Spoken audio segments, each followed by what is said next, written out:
presented the outcomes of the long phone call that had taken place the previous evening. Trump complained that Netanyahu's tweet suggested that apart from the strikes in Beirut, the war was continuing at full intensity.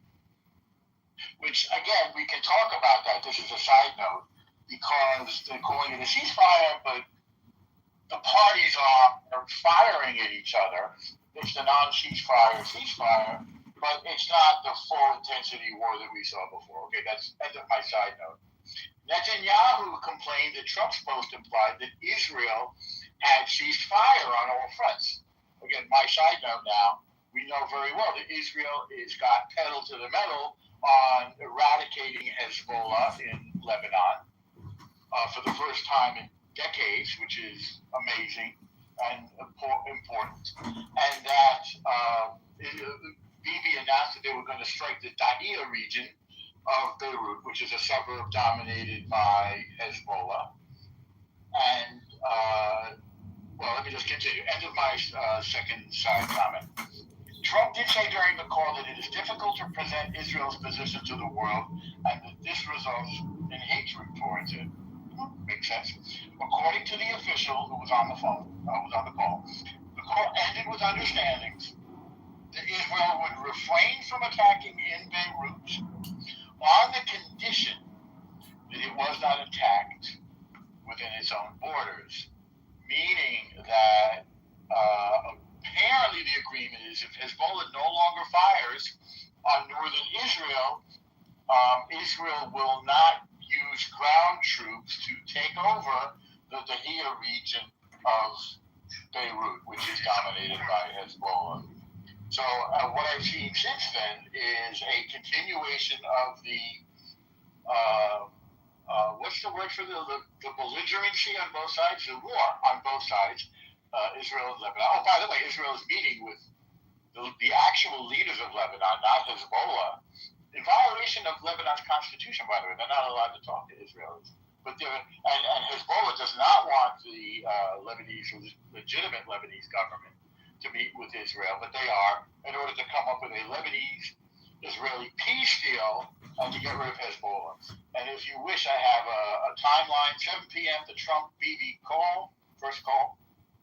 7:40, Trump announces there is a ceasefire. 10 p.m., this is yesterday, Bibi tweets, if our cities and citizens are attacked, we will act in Beirut. Like we had sent troops up there. And Trump told those troops to do an about face. And that was my side note. And 11:44 p.m., Trump. So the result of the whole thing is that Israel will continue to act in Lebanon, but will not send troops into the Dahia suburb of Beirut at the moment, which is sort of sad because this heads up allowed Hezbollah to move its assets, and it's prolonging Israel's effort to eradicate Hezbollah. So that's what I have for you. I'm staying right on the topic here. I'm staying away from your relationship with the porn star, Gary. I would not make a similar choice, I don't think, because I don't know if you've noticed this, but I like to talk. I like conversations. I need to be with a woman who can laugh at my jokes, such as they are, and have a good conversation.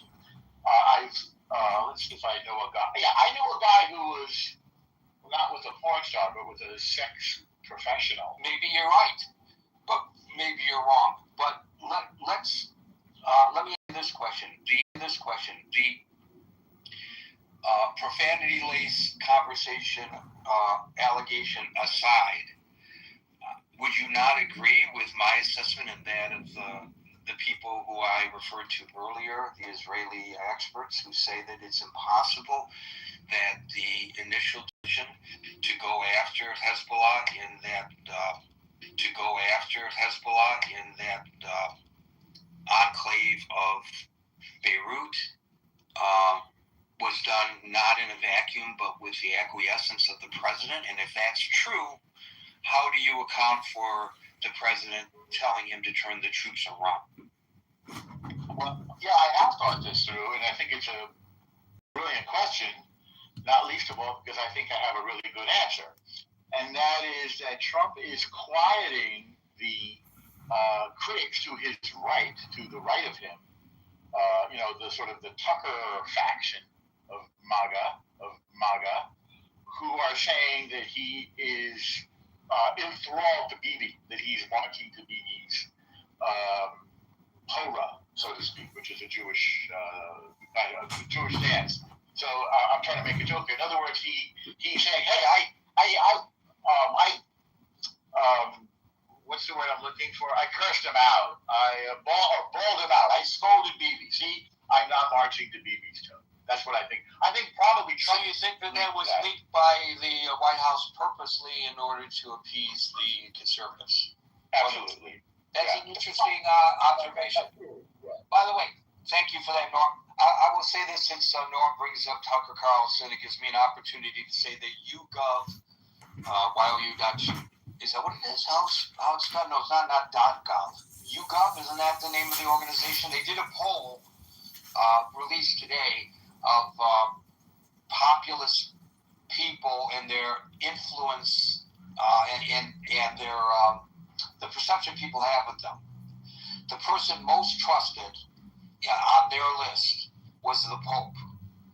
The person least trusted on their list was Tucker Carlson. So I think that's an indication that things may be moving in the correct direction. Howard, followed by Dr. Hey, Gary, everyone. Go to Dr. Gary. I've got a couple things going on right now, so I'll continue to listen. Okay, Doctor, followed by David.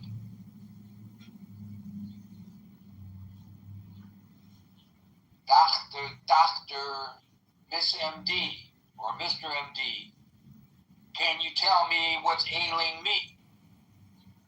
David, followed by Merrill. Hey, Gary. An interesting segue on the, sexual proclivities of the president. Recall in the 60s, it was John F. Kennedy, who was apparently a Lothario of sorts. Yeah, John F. Kennedy. He couldn't lead. He was screwing a movie star, and she wasn't a porn star, but come on, let's face it, Marilyn Monroe.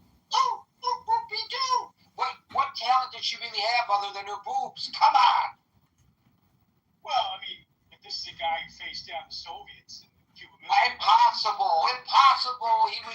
He was having a relationship with Marilyn Monroe. How could that be?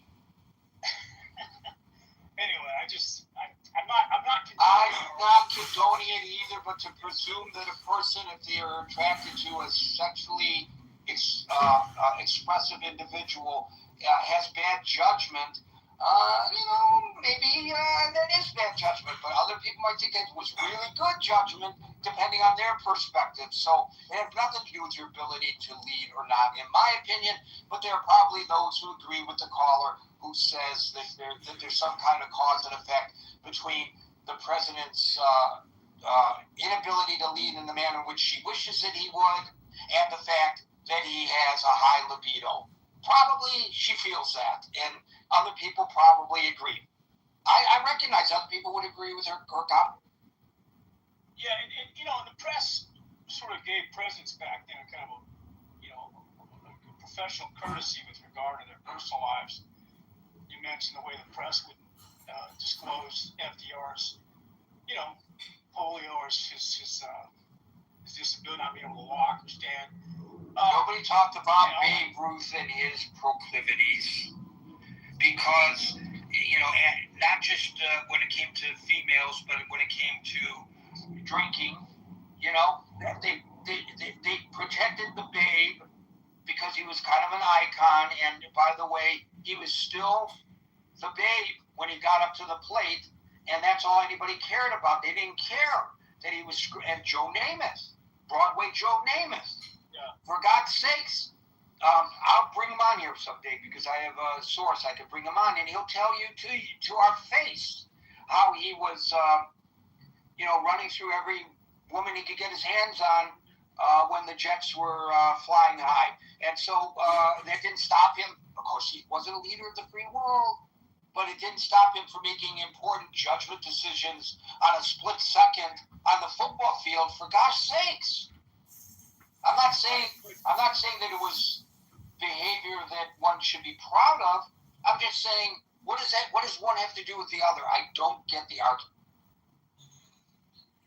Well, yeah, it's how one treats the fair opposite sex. It's more important than what she does for a living, or whatever. But that aside, I think definitely that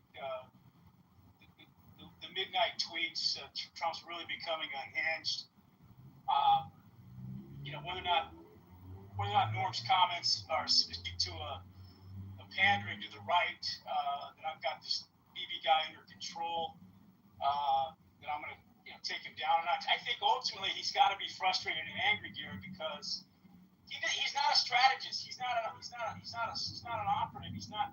I had this debate with Marshall on the stage about his lack of militarism and his understanding of that, and he's really counting on. And this kind of pokes to this mythology that the IDF and with our intelligence and Israel's intelligence, that we can best any foe on the planet. I think some of that was bought hook, line, and sinker in the war room, in the situation room when he's talking to Bibi. And I think Trump really thought that, I'm getting sound advice, and I'm going to be the big victor. I'm going to be the big, celebrity here when I bring the IRGC to heel. And that hasn't happened. In fact, we've seen just the exact opposite of that. So, it's fodder for the right. It's fodder for the MAGA folks. It's fodder for, and the right wing is very important here, Gary, because, Israel is counting on our legislature. They tilted more rightward versus leftward because of, some of the things we've talked about in the room. They're counting on the right for continued support of Israel. But if that fever breaks and these talk show guys start winning the arguments, and then the politicians have to somehow say to Trump, listen, Trump, I got to win next year, and midterms are coming up. Somebody has to fall on the sword, Gary. Is Bibi going to fall on the sword over this, or is Trump going to fall on the sword? And I don't think Trump has the ego to say, hey, I made a big mistake here. This is your fault, Bibi. You talked me into this. And whether or not that gets aired out in a way that is, private or, more behind the scenes, or if it needs to be public because of the voices are starting to grow louder and louder in this country. It's kind of a no-win situation. And I think the apex of our relationship is really front and center with regard to how we get out of this mess with Iran now. And can we do it gracefully? And can we get more wins out of the situation? They're talking about Bibi playing spoiler here with regard to Lebanon. That while we're trying to promote peace, he's bombing the shit out of Lebanon and going after his enemies there, which is an anthem to what we're trying to achieve with Iran, because they have a big investment over there. So it's not a united front on some level, Gary. I think we got to get that situated somehow. So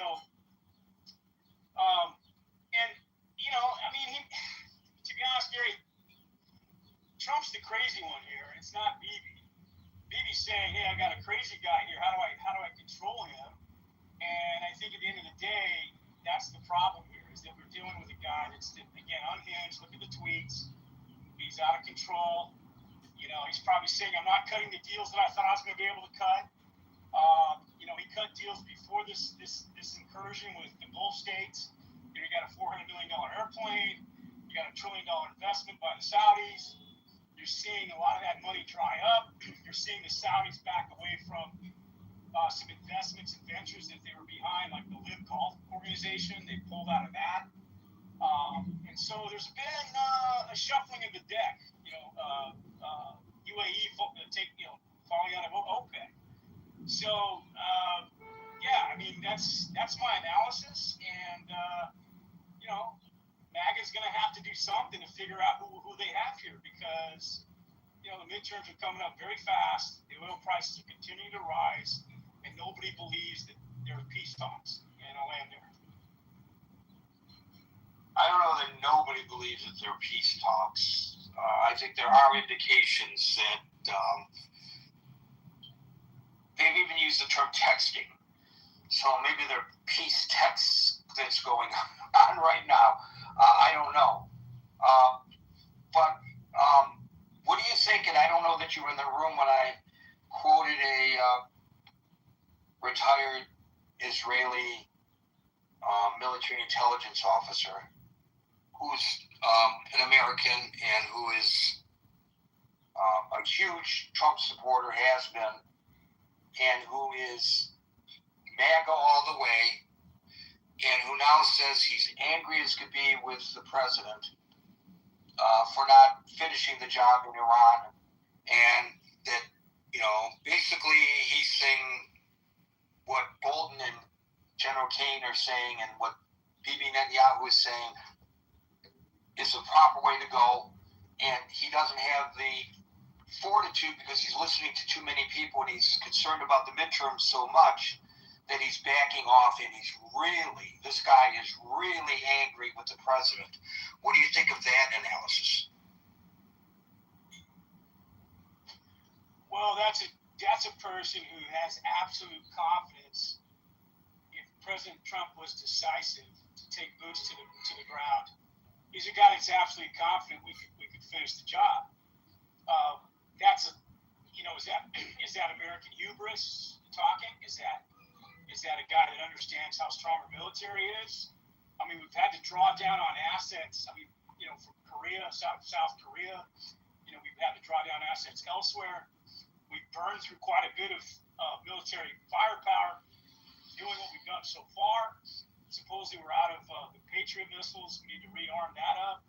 So I don't know. I don't know what this guy's privy to, Gary, in terms of intel. Like you said, we had a family friend who was in the CIA, and he never really got out of it.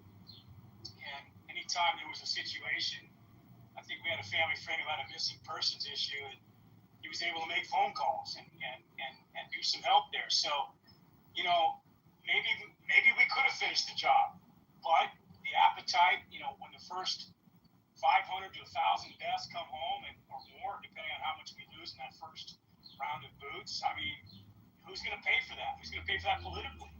So I think at the end of the day, he promised he can't pay out those votes from those core supporters, no more foreign wars. And I think Bibi's miscalculated on how strong and how Israel supportive we are at the expense of that. And I don't think at the end of the day, they calculated that pushback as severely as they did.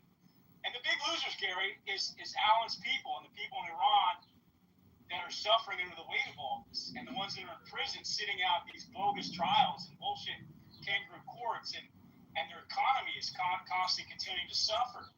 So, they're the biggest losers in all this. And, I don't think we put together the coalition as strongly as we could have. I mean, arguably the Kurds were supposed to also come in and start fighting on our behalf. That didn't happen.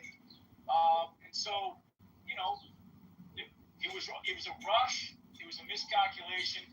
They thought it was going to be Venezuela 2.0, and we haven't been able to pull it off. So under that scenario. So, but Gary, I don't know, man.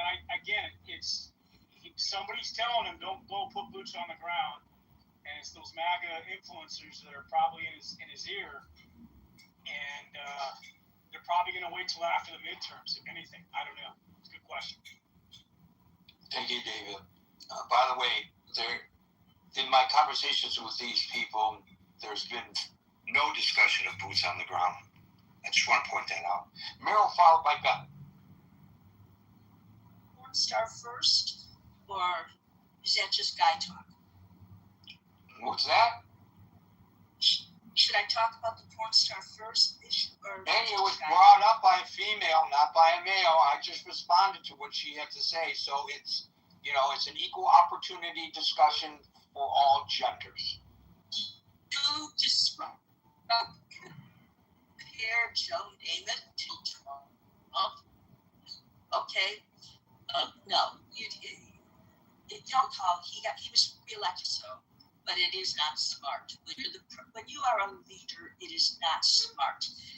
It's not smart to have affairs, period. Whether, even though we know that goes against the nature of men, we know all about that stuff. I didn't say it was smart. I just said to presume that if a guy has a relationship with a porn star, that he doesn't have the skills to make proper decisions and therefore is disqualified from being president of the United States. And I acknowledge that there's some people who would agree with that position, but to me it seems pretty absurd. I don't see a cause and effect. But maybe you... I see the idea that a person can be blackmailed. I see this different things that could happen. I see the idea that if he's married, that becomes an issue. Things like that. That's all. Well, so does that disqualify a gay guy from running for office because maybe he might get blackmailed? I mean, people get blackmailed for all kinds of reasons. I think that's a bad issue to bring up, because I don't think that we're not going to have a gay president because we're not nice enough. We're not decent enough. Yeah, but that's not the question. That's not the We're question. That's not the question. People do things that they can be blackmailed for all the time. It's not just because. And if they're open about the fact that they're having a relationship with somebody who happens to be the star of the big screen. We're talking about the president. We're talking about leaders. We're not talking about private people. We're talking about leaders. It's not a good idea. Sure. So fine, I agree with that. And maybe based on morality and ethics, one would say this is a reason not to vote for a person. But to suggest because a person had an affair with a stripper makes him disqualified for being president of the United States, I will guarantee you he's not the only one. I knew a woman who was a former high-class hooker in Washington, D.C., and I wanted to run with her, and she was afraid to do it. All the powerful men who crossed her threshold, many powerful men, both Republican and Democrat. So maybe all of them are disqualified from their position because they were visiting this hooker. I don't know. No one's saying that. I'm speaking specifically about the president. I thought that's what she meant. That it's not smart. It's not smart politically. It's not smart. It's just not. Period. It might be fun and it might be natural, but and I'm not going to say a porn star's not smart, because Stormy Daniels was damn smart. She's damn smart. She's put together quite a career for herself. She's a business person, so I wouldn't say that about that. The president thought she was put together pretty good. Yeah, but she also, now see, here you get something though. She also revealed something about him that is like. Yeah, I don't want to get into that. We're not going to talk about his anatomy. Thank you. Okay, there you go. That's just another reason why it wasn't smart. Okay, now on the phone conversation, my first reaction truly was, bearing in mind that we have been told that one of the problems that Trump has had is that he's being blamed. They're saying that Israel talked him into this. Bibi talked him into doing this. And Bibi is got some people who are saying you're doing what America tells you to do. You're doing what Trump tells you to do. I don't know how bad that seems for Bibi, but it is not boded well for Trump. Because, and we see there's a lot of people, unfortunately, that are anti-Israel right now, and that troubles me a lot. But it's true, and Trump cares very much about what people say, and for whatever reason, his poll numbers are going down, and it would not surprise me if the White House. It wouldn't have surprised me if the whole thing was even made up. It wouldn't have surprised me if the White House made up a story and leaked it and said that Trump had this conversation with him to make it look like that Bibi's doing something that Trump doesn't approve of. And Trump's not going along with it. That was my first reaction, is I wonder if this is true, and I wonder if this was a made-up story by Trump. And if not, then it would be then only, I wouldn't find it logical that Bibi would do something unless he and Trump are at odds. they've had some conversations, and it's not boding well between them, the two of them. They're, one is one over, here's Trump saying, I need this peace plan. I need it now. And you got to stop doing what you're doing. That might be an issue between them. And Bibi might just be saying, with this, I have to do what's good for his country. And Trump is being Trump. So the only way I would find it, if Trump called him up and was swearing at him, it's got to be because the two of them are at odds about something. It's not about him. It's not about Israel and Lebanon. It's about Israel and Lebanon now. Can't you wait? Can't you wait till I get my peace deal? I don't know. But my first reaction was I thought it was a made-up story. But I thought it was made up by the White House, by Trump, that he wanted it leaked so that he could say, I don't do what Bibi tells me to do. He does what, that he was angry about it. That's what I was thinking. What I'm thinking is that there's great hope for a peace in the Middle East. And the reason I say that is you just articulated what Norm said. And if Norm and Meryl can agree on something, anything is possible. Wait, back that up. Did I agree with him? Really? Yeah, you just goes on the stage and I got to change my mind. I got to change my mind.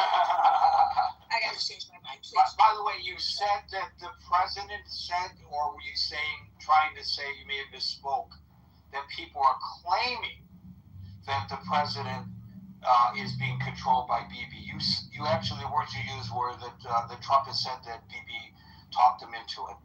Is that what you meant to say? No. The original story was that Bibi came in and made his presentation.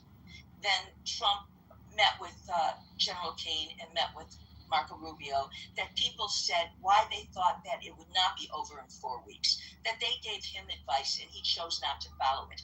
I don't know that he followed the advice of Bibi, that he did it because it was Bibi or because it's Trump. And I personally blame Trump, that it's Trump who listens to this and listens to that and then says, no, my gut decision is this. And then he just does. And I'm not saying I just wanted to clear that record because I thought you misspoke yourself. So the president actually posted to Truth Social when this issue was raised.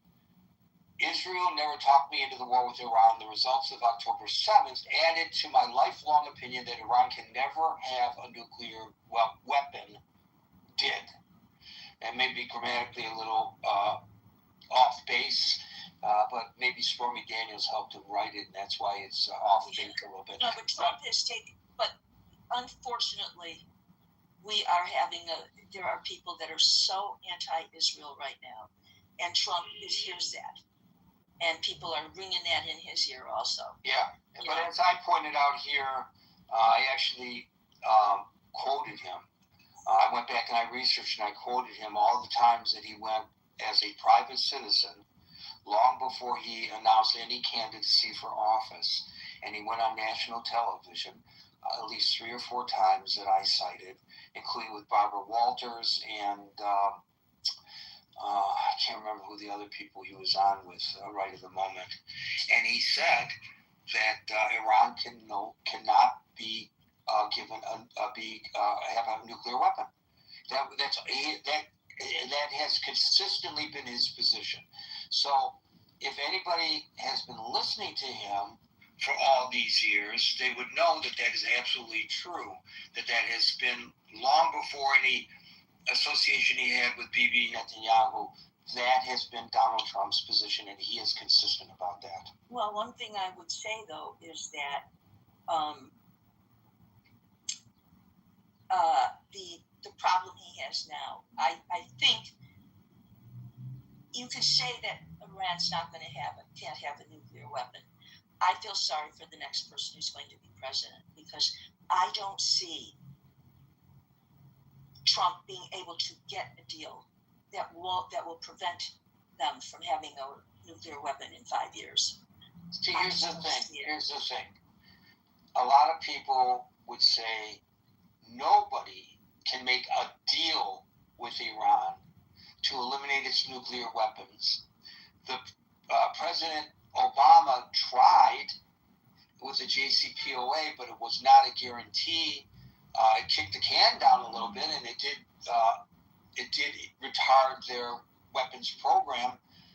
But a lot of people believe that it's meaningless to negotiate with these guys because sooner or later, no matter what they agree to do, they're going to build a nuclear weapon. So the argument that is made, and I think Alan has made this often, and Alan, if I'm misrepresenting you, please correct me, and that is now finally there was an opportunity to maybe make it possible that the issue could be forced, and then the president backed off for whatever reason and went back to negotiations, which on the face of it we all want. We don't want war. We don't want people dying.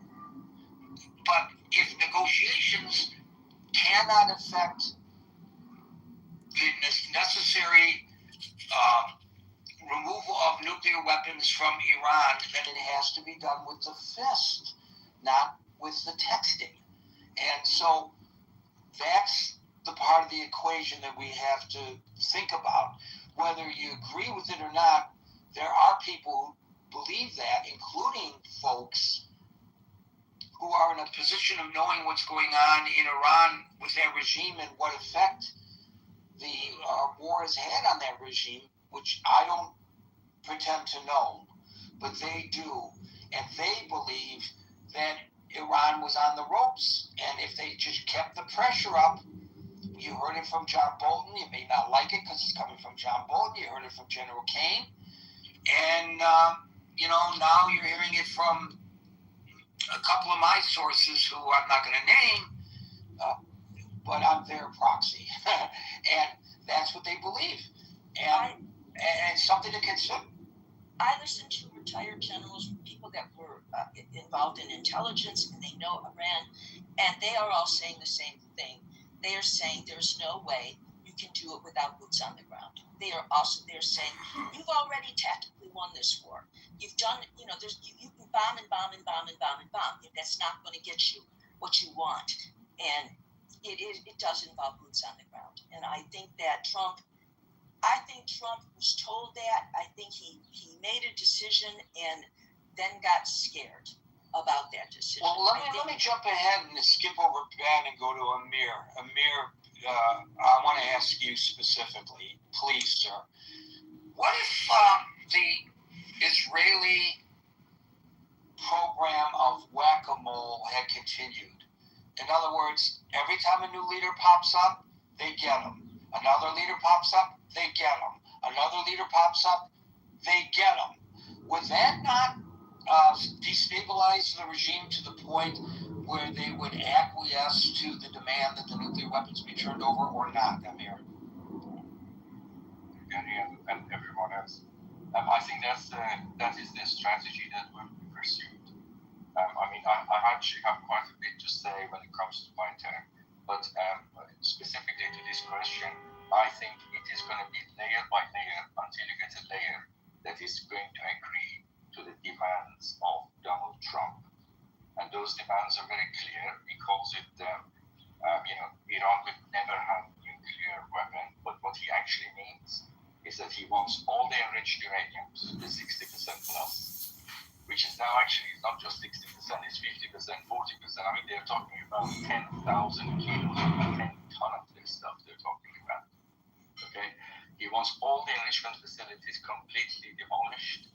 He wants the missiles range to be reined in, and he wants the proxies not to be supported. Now, that kind of thing only requires a layer of government within Iran that is going to change the complete strategy of the country, and 180 degrees. That's your specific. That's a specific answer to your question. Yeah. And I think the people I talked to today are frustrated that remember, it was the Israelis that was going after the leaderships. It was the Israelis that had Mossad in country, and they were killing people in their apartments, and there was no collateral damage, as they say. I hate that term, but innocent civilians were not killed in the process. They were very specific, very smart, specific attacks that were occurring. And then when the joint operation started, it was the Israelis going after the heads of state and their and the folks around them. The same way they went after Hamas and Hezbollah. And that's the Israeli way of doing things. And the guys that I talk to, and I realize they're saying it from an Israeli perspective, they're frustrated that the president put the reins in on their program. They believe, and look, the Israelis have the folks on the ground right now in Iran. We all know this. I'm not saying anything that has not already been revealed. They know what's going on, in all likelihood, in the inner circle of the Iranian regime are Mossad spies. And the Iranians know that. They don't even know who to trust. That's why when they send messages to the new supreme leader, Baby Khamenei, they do it through courier and they switch them up. It's not just one, take a message, Garcia.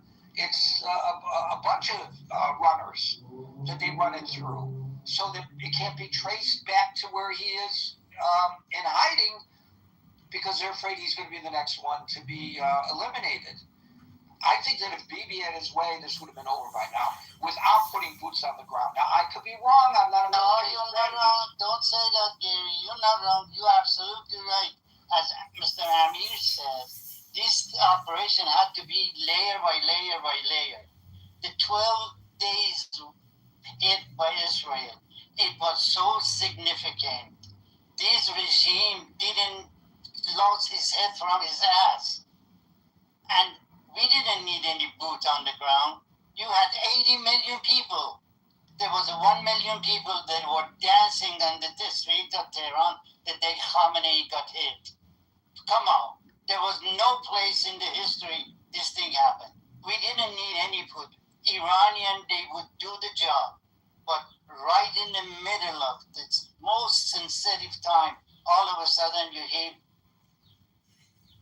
ceasefire. What did it get us? The Strait of Hormuz got shut down. Kuwait got hit. Qatar got hit. And the rest is all history. You all know. Why? The same thing you're saying, Gary. 80 million Iranian, they were thinking and was saying, what happened? We were just doing it.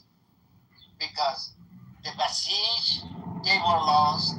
We don't have enough, we don't have army. It's all bullshit when they say army, we have 2 million people army. No, they don't have it.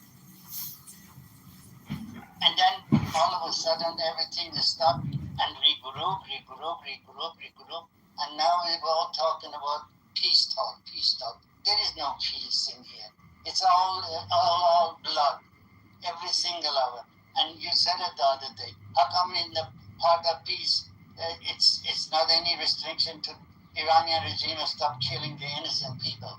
How come that's not part of the whole equation? It's all about money. Amir hit it right and hit the nail on the coffin, and also you did.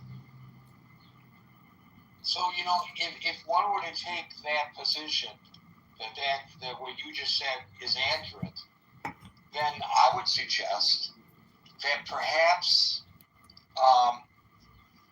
it would have been better if Iran, if the president did listen to Bibi Netanyahu. It might have been a different outcome. I don't know that it would be a different outcome, by the way. I have no way of knowing. But I'm just saying, this is what these guys are telling me, and this seems to be what Alan and Amir are suggesting. Well, Mero, do you have anything else? Because I'm going to let Amir get the last word in here, it looks like. Yes to say. What's that? I think she's... No, I said I'm fine. I'd like to hear what he has to say. Okay, good. Yeah, you are not coming through there for a second. You're fine now. Amir, it's all yours. I just have to say that there was certainly an element of surprise in the initial attack. They did think that this would be finished very quickly, and it does take basically what Iran proved is that they have this matrix management or mosaic type of management in the military, and they call it atash be-ikhtiyar, and basically what that means is that every group can have their own little organization, and they can fire at will, and that is going to make it very difficult to sort of to assume that you can hit the layer at the top and everything will fall. So that is where I think Trump disagreed with. That was the reason that he disagreed with Netanyahu, and he said, let's pull it back because this is not working, and he started negotiations. Now, I think probably Netanyahu is going to carry on doing that without Trump involvement directly. So I'd like to just make a couple of comments, if I may, on the discussion. Sure, of course. That's great. I appreciate it. Thank you, Gary. First comment is regarding the politicians' relationship, with a woman or a man for that matter, of a sexual nature. I think it really is only related to his sexual tendencies, and has absolutely nothing to do with his or her ability to be a president or a prime minister. We have a saying that what goes on between the sheets really does not matter one iota in terms of what they do in running of the country. The only time that it becomes a problem is that if the wife or the husband finds out, and then there is actually a conflict internally, and that could then potentially affect it. But the actual act of sexual activity with another person shouldn't really matter. That's my view. That aside, the answer to your question, Gary, is I think yes, he did probably say that to Netanyahu, but I think he said it's not going to be in a serious stance. I don't believe. Now, the question of finishing the job really, with to Iran, I think there is, as I said, there was obviously miscalculation on behalf of Netanyahu and Trump, thinking that it would just be over within a few days, and that didn't happen.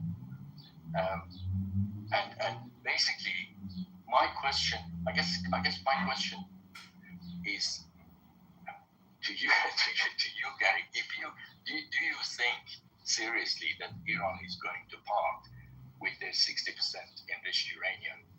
Not unless it's at the point of a gun. Fine. It has cost them over $1 trillion to get here. Okay, so that's very important to understand that these guys are not going to part with that. They're just not. Negotiations in total is a red herring. They negotiate just a non-starter. How do you negotiate with something like that? This is the whole thing. I think the whole thing is the negotiation and reining in of Netanyahu and all the rest of it is a red herring. It's a clear red herring. Neither side are going to. Iran has been saying for 3 days now that we are not negotiating. That Trump is talking bullshit, basically. We are not negotiating. I don't know who he's negotiating with. So what's actually going on here? I think basically the only solution, I think, is exactly what Trump is pursuing. He's tightening the blockade and at the same time, he's on this premise of the negotiations, he's tightening the blockade and he's keeping that. And that is the story that's staring us in the face. And what he's hoping for, that Iran eventually will go to the war by itself, and then the people will take care of the government. That is what he's hedging his bet on. And I bet you it's not going to be just till the 19th of July. It's going to be on the status quo until Iran will sort itself out, I think he's going to be a happy man, and I think he's going to go down in history as one that stood on the right side. And thank you for the time. Sorry. No, thank you, Amir. As we close, I want to report to you that my hands have been properly slapped by somebody in the main chat.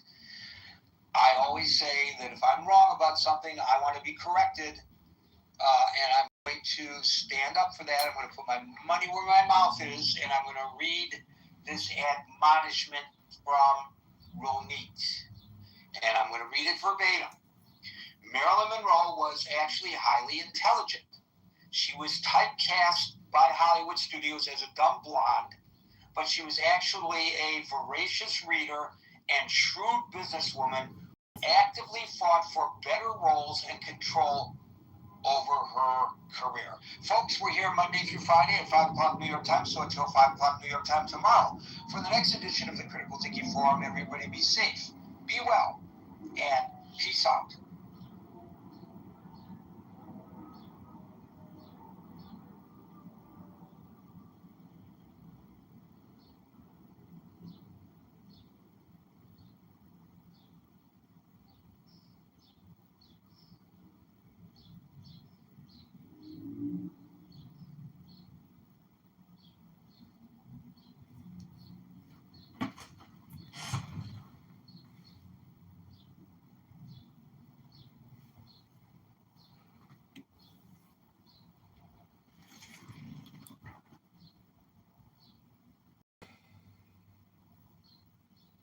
Yes, I used to think.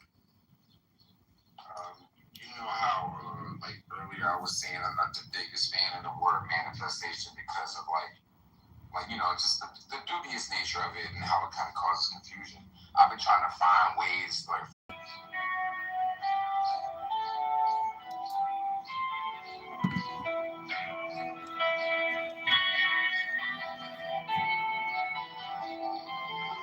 I am the charioteer of the east, Lord of the past and of the future.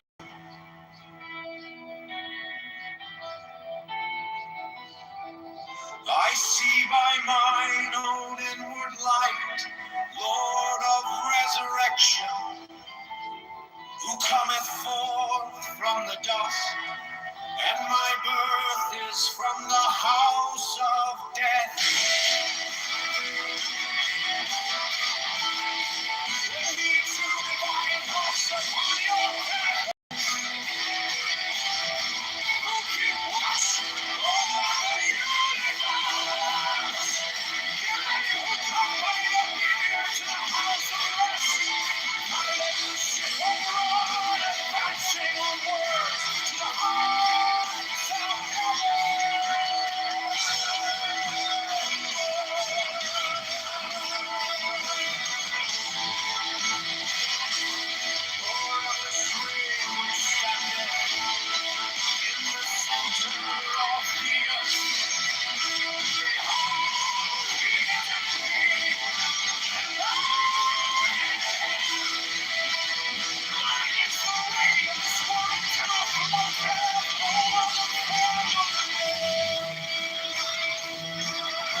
now forth, I say, and aid and guard me in this work of art.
Mine is the head of the hawk,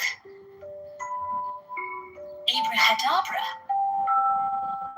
and ends. 6. I bear the rose and cross of life and light. Abrahadabra, Giving the sign at each Abrahadabra. remaining in the sign. The invocation concludes. Therefore I say unto thee, come thou forth and dwell in me, so that every spirit, whether of the firmament, or of the ether, or of the earth, or under the earth, on dry land, or in the water, or whirling air, or of rushing fire, and every spell and scourge of God the Vast One, might be thee. Abrahadabra, the adoration, impromptu. Closed by banishing. I think this was omitted at W's order.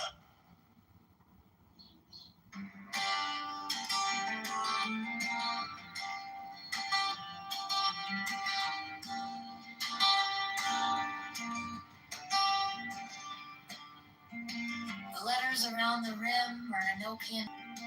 The two overlapping equilateral triangles shown in the interior of the figure are composed of thin, solid lines and somewhat closer in their bases to the top and bottom of the square than shown here. In the illustration, the base angles touch the fourth edge letter from the corner in each instance. The rectangular grid with Enochian letters in the center of the diagram has been adjusted to align with the edge letters of the original illustration.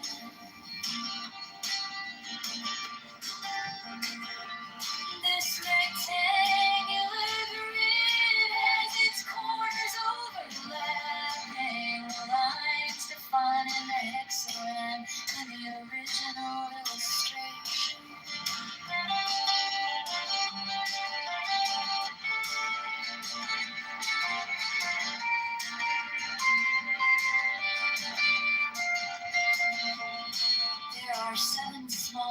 devices. 5 squares and 2 circles symmetrically arranged in the pattern of a 7-pointed star with point upward. There is no actual 7-pointed star drawn. These devices are all oriented to be viewed from the center of the figure. Their size is about that of 3-edged divisions vertically and horizontally, and their text would be at right angles to any straight line that might be drawn from the center of the figure. These devices have been represented by the numbers 1 through 7 in the approximation above. They are separately approximated below, not to scale.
Next, the following text is between the points of the pentagram.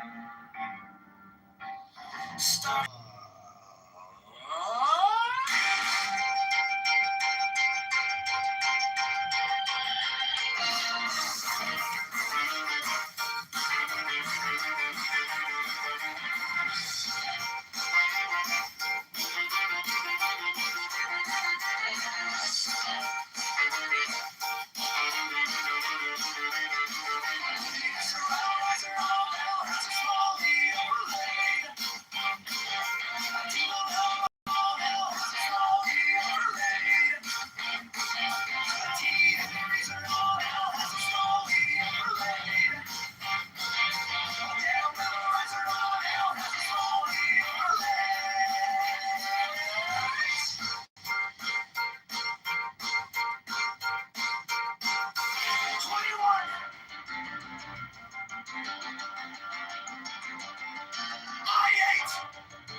Stone, a crystal which Dee alleged to have been brought to him by angels, was then placed upon this table, and the principal result of the ceremonial scrying of Sir Edward Kelly is the obtaining of the following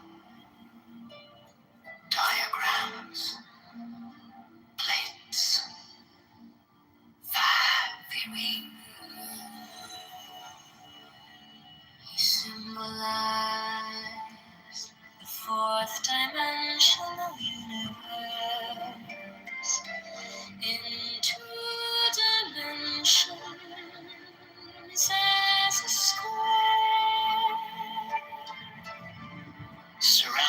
by 30 concentric circles, whose radii increased in a geometrical proportion. The sides of the square are the 4 great watchtowers, which were attributed to. There is also a black cross, central tablet according to the arrangement shown. Compare the black cross bordering the tablets in plate A with plate B.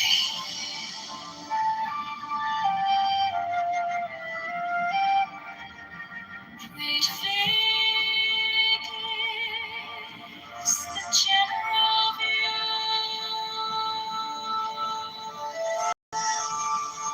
Plate 4 gives the complete attribution of the tablet of air. The 6th file is called linea patris. The 7th file is called linea filii. This great cross divides the tablet into 4 lesser tablets. The left-hand top corner being air of air. The right-hand top corner, water of air. The left-hand bottom corner, earth of air. The remaining corner, fire of air. Each of these lesser tablets contains a Calvary cross of 10 squares, which governs it. Plates V, VI, and VII are similar for the other element. This is the way in which the names are drawn from the great tablets.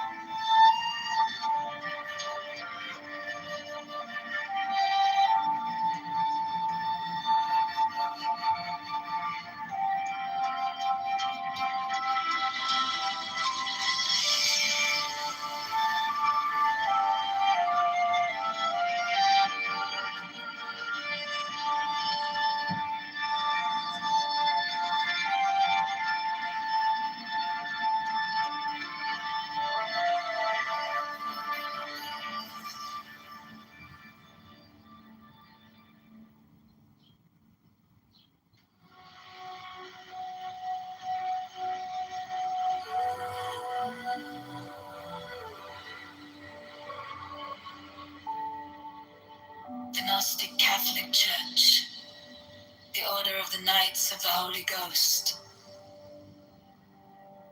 the Order of the Illuminati, the Order of the Temple, Knights Templar,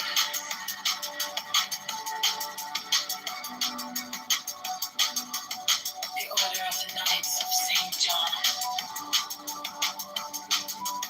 the Order of the Knights of Mountain,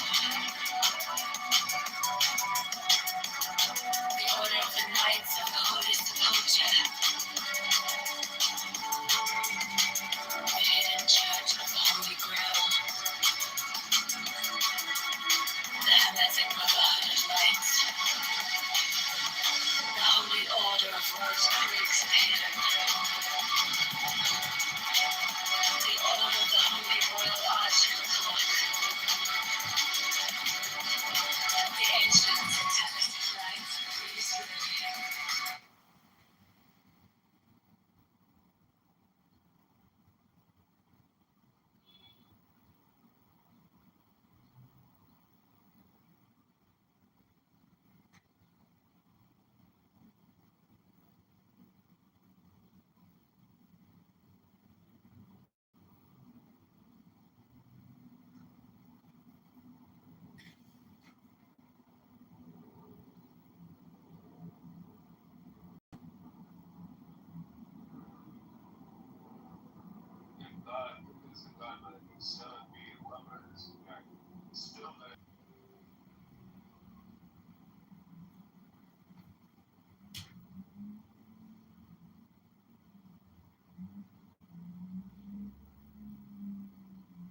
People who were like, it was like the dude like made a virus to cure his dog's cancer.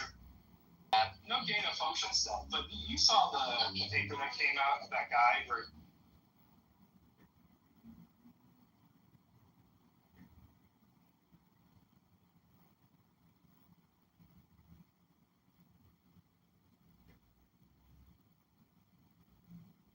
Sorry.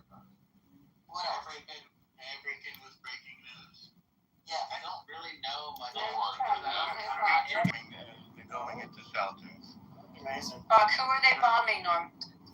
So far, I have Kuwait and Bahrain, but I think it's wider. Okay, so yesterday, Quiet for a second. Brock, nobody cares. Don't do that. Don't do that. Norm, did they hit the UAE? What are your sources? I'm just curious.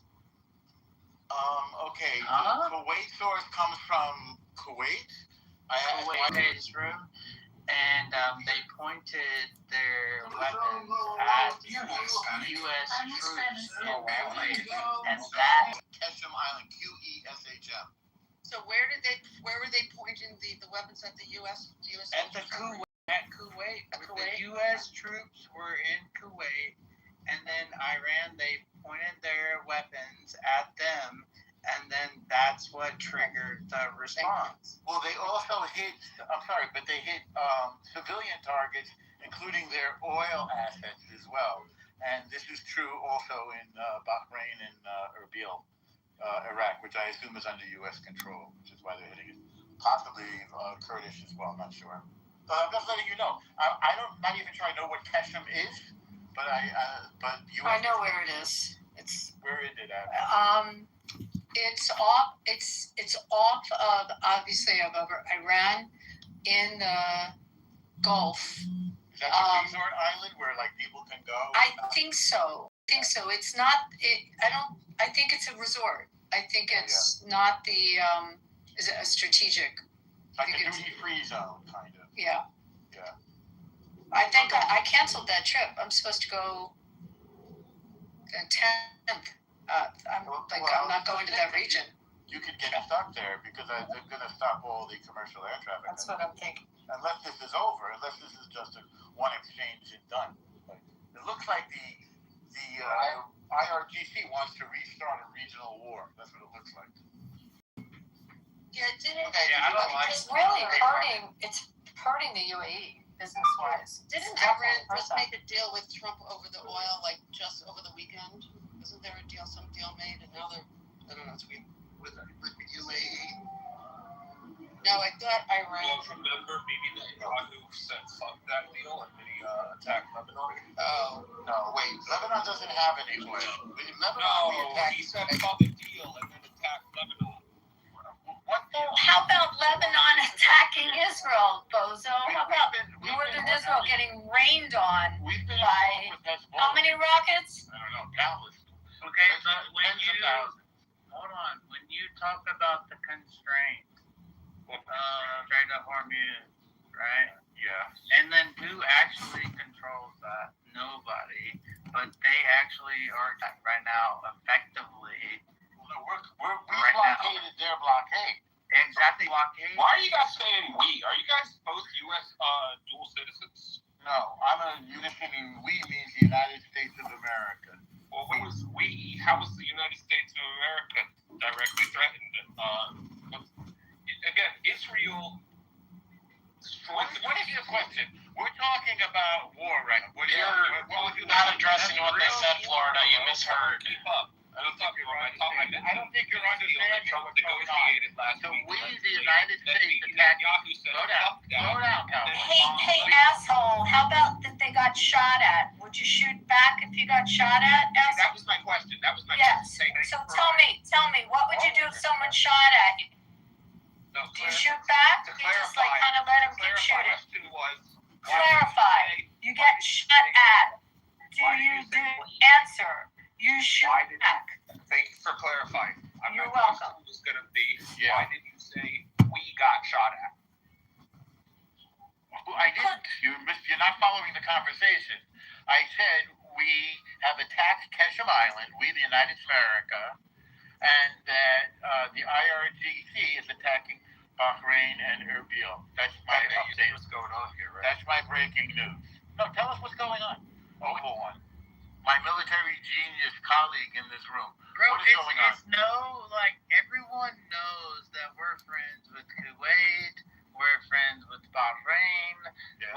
We're talking about the UAE. Okay, Bahrain is a city. UAE. Okay, No, Bahrain is a Bahrain country. is not a fucking city. I go there. It is not a city. It is a country. Jesus Christ, dumbass. By the time we're done with it, it's going to be a state. It's a beautiful place, by the way. I recommend the Four Seasons if you go there. Oh, okay. I've been there. They got American Alley down there, right? It's really nice. Yeah, the old Bahrain, the old area is really Somebody tells me right now that they have some freaking princess ship that has made it through there, then I don't want to listen to you. I don't get it. Why do you want a princess? Because there's a blockade. And? Yeah. Yes, it's a tool of war. Yeah, it's war. Yeah, so what's the new? I don't get it. Why would it be bad if they end up basically making it so that nobody can cross through the Strait of Hormuz unless they want them to? Well, why would you let the people they want to cross the Strait of Hormuz? Then the entire world will make war on them because the entire world will be hurt by their trying to take control of the Strait of Hormuz. Even China's on our side with this one. I'm telling you from the people that I know that I just went to a wedding at a chapel. Just leave it at that. It's what not do you know? happening. Going to a chapel, I know. Wait, what do you know? Classic, Abby. Classic. So, Abby, I thought you were talking about the NBA. I was thinking that playoffs too, tonight, Abby, or but I the didn't NBA finals. No, the NHL. The NHL. Sorry, I've been following you that with Boston. The IRGC is bombing the NFL? Excuse me, Brian.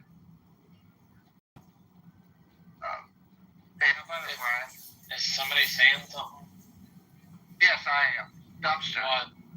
Yeah, what? So do you follow PBR? No, not very closely. I was going to say, hopefully Crimbler maintains number one. The Australians fielder, he's number two. So this year we're going to maintain dominance on the PBR. Yeah, Dumpster, which Brokeback Faggot? Yeah, it'll be interesting too. Hey, don't. It'll be interesting to see the next night, man. Hang on a second. Yes, sir. Rock, mute when you're not talking, because you have your mic open so you can talk when people are talking, and that's not cool to do.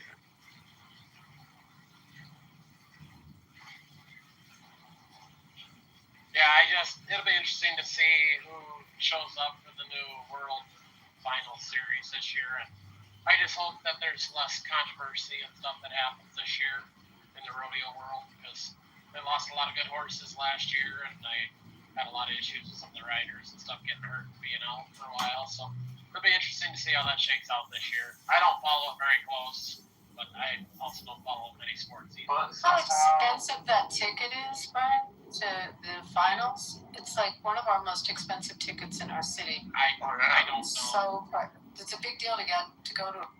Are you guys? That's when you know a stockyard manager. He can hook you up with some nosebleeds. Let's just put it that way. Hey, Abby, are you guys hosting World Cup games?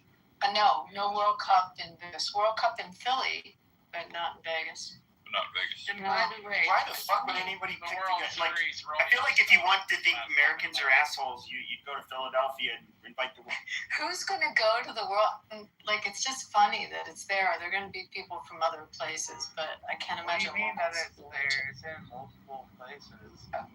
and by the way, be clear, if some people keep their mic open because they're driving, that's cool. It's just the people, so they can interrupt people. I want you to do that. If you can manage yourself, I don't care if you keep your mic open. I don't want people all think I can. I mean, if I kept my mic open, you might hear me swear at a calf. That's all right. I'm cool with that, Brian. Everyone Adam, shut the fuck up. What happened?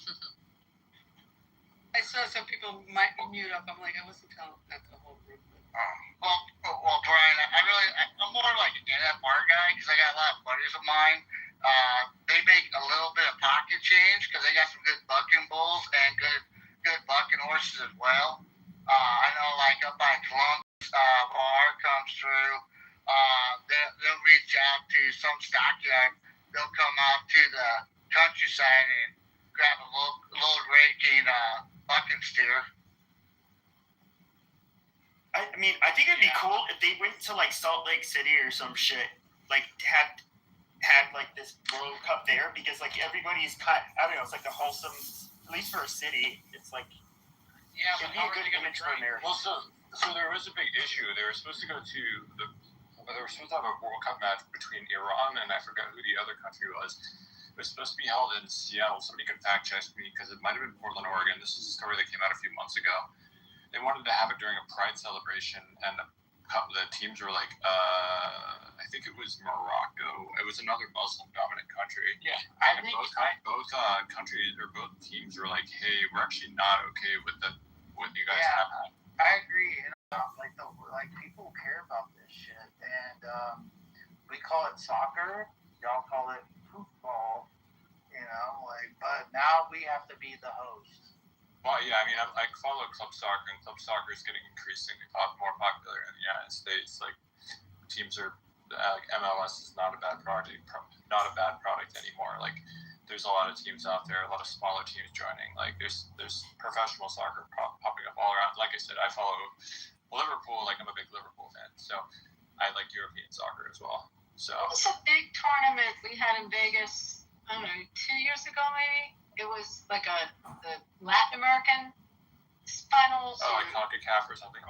Something like that. And it sold out. It's hard tickets to get. Are you going to any games then? Am I going to any games? World Cup. No, I'm not, because I can't afford. Like, yeah. I look at the prices. Like Foxborough, and I don't think. What are the prices for? Many thousands of dollars. Yeah. What, just to get into any of the seats? Just to get into any, particularly because there's one in Foxborough. They're not calling it Gillette Stadium because they don't allow corporate advertising, so they're calling it either Boston Stadium or Foxborough Stadium, because it's not really Boston, so I think they're calling it Foxborough Stadium. And then I forgot, it's two teams that, like, even if it was the United States, like if there were USA games, like, it would be crazy expensive. But to go watch two random countries play doesn't really excite me at all. Yeah, I was looking at, I think US and Australia are playing up in Seattle, maybe. And it looks like,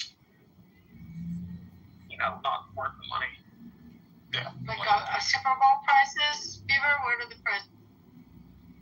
Probably in par with Super Bowl prices. Like, what's the cheapest to get into a Super Bowl? Like, well, let me see. Was it $3 or $4 grand? Yeah, pretty much. Upper, like, to go to the upper bowl. I mean, face on them is $3 for the upper. Yeah, like World Cup. Right. So, for this. So comparatively. Sorry. So this is for Gillette Stadium. The games What's at Gillette Stadium are Haiti versus Scotland, Iraq versus Norway, Scotland versus Morocco, England versus Ghana, which, to be fair, would be interesting, Norway versus France, the round of 32, and the quarterfinals. It's like none of those games I have really any interest in going to see. Oh, unless you guys bet and Brock. And what, can you see what I'm selling? Do you know what game that? I can look it up.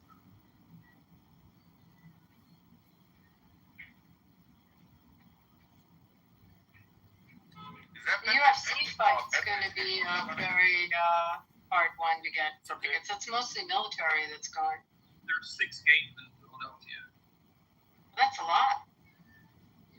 Yeah, Ecuador versus Ivory Coast, Brazil versus Haiti, France versus Iraq, Curacao versus Ivory Coast, and Croatia versus Ghana. I love the World Cup because you get so random matchups. Abby, would you go if it was a match? And then a round of 6 games. It's not random, it's rigged. Stop it, man. If Brazil was playing Iran, you should go and watch them beat the hell out of Iran, like 10-0. It would be fun. I'd be a little afraid. Brazil versus Haiti, I don't exactly think a lot of people are putting their money on Haiti on that one, to be totally fair. So would it be okay to bet against it? Like a few contracts valued at 94 cents a piece, 92 cents, 98 cents? I mean, I'm sure lots of people are betting on the World Cup. Yeah, I'll be betting on it. World Cup. So this is from SeatGeek, Abby, for Philly. SeatGeek, Ecuador, Ivory Coast from 7:31.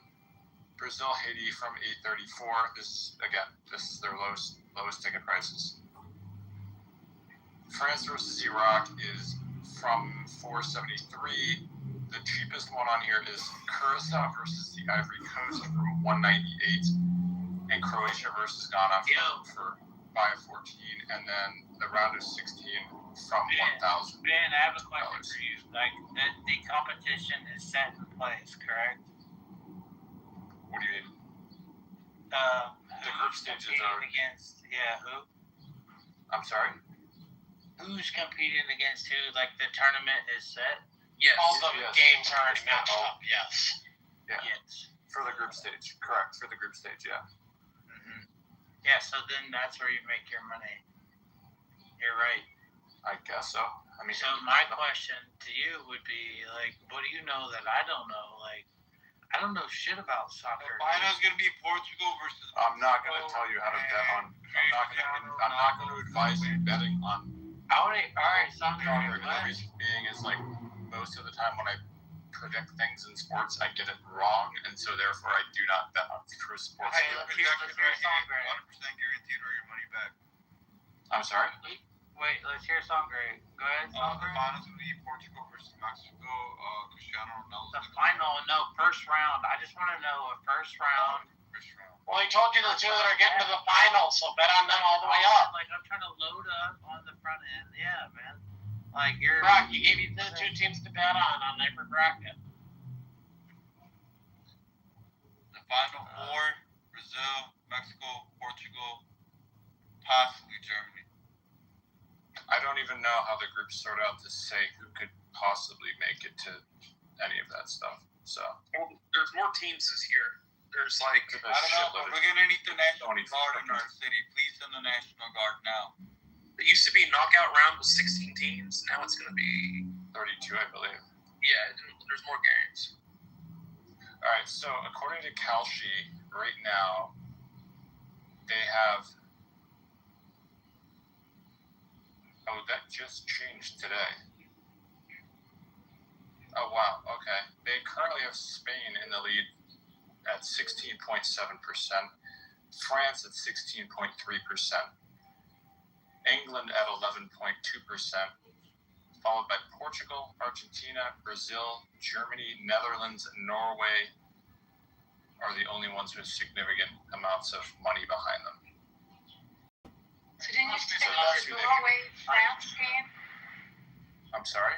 Did you say there was a Argentina. Norway-France game? I thought I may have said that. My money's on Argentina, man. Like, if they play France versus Iraq. Hey, what if Messi takes it? You're talking about the ones that got a fair chance at it?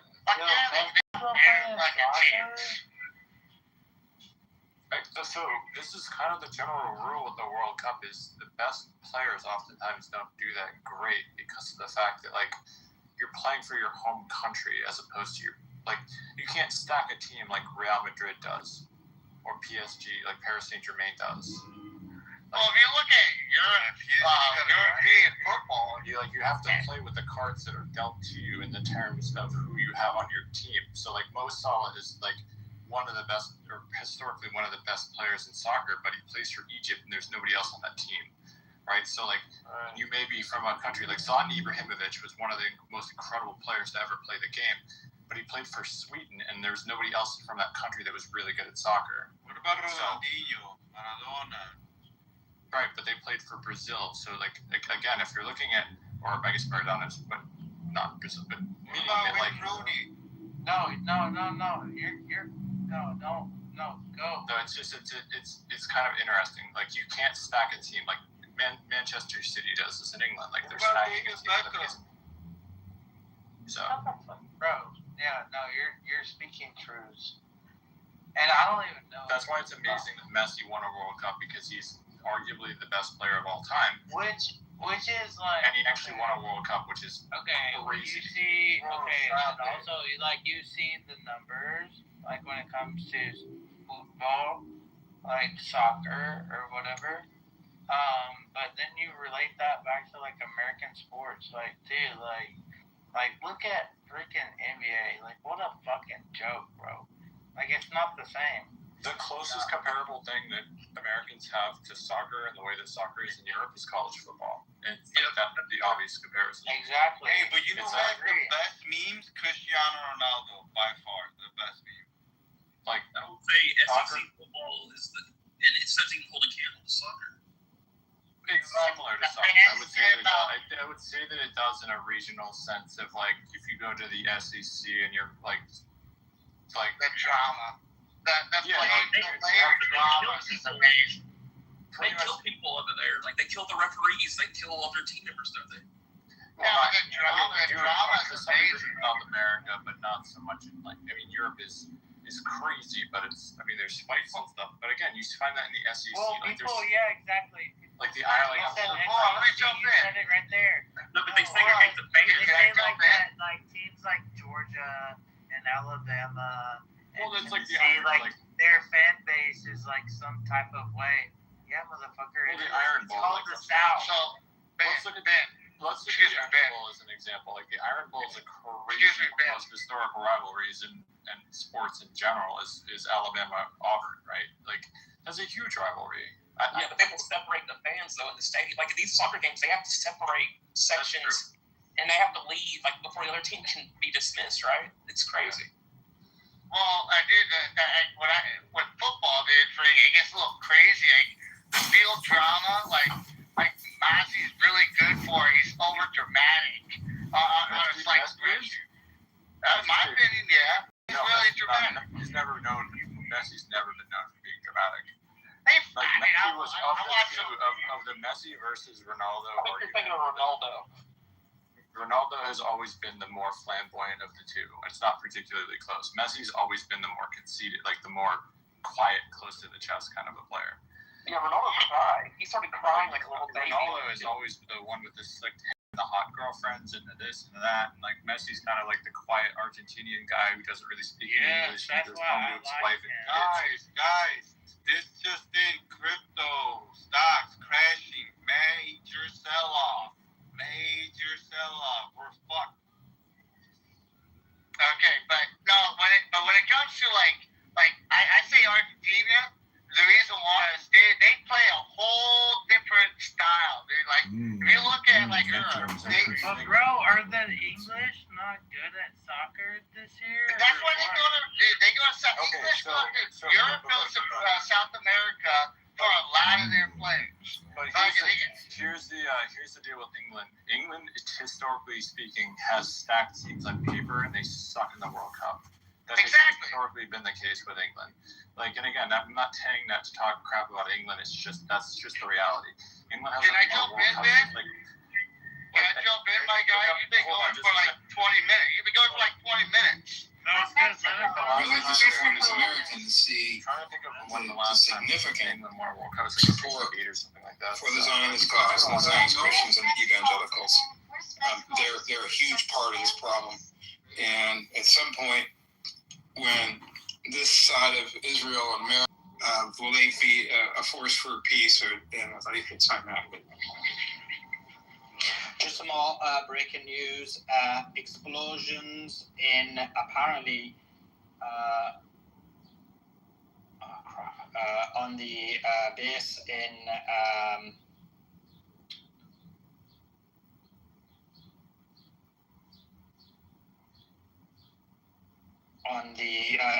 explosion on the U.S. base in the UAE as well. Game of Thrones, jump in. Yeah, I just wanted to say to follow up, Doc, good to hear from you, sir.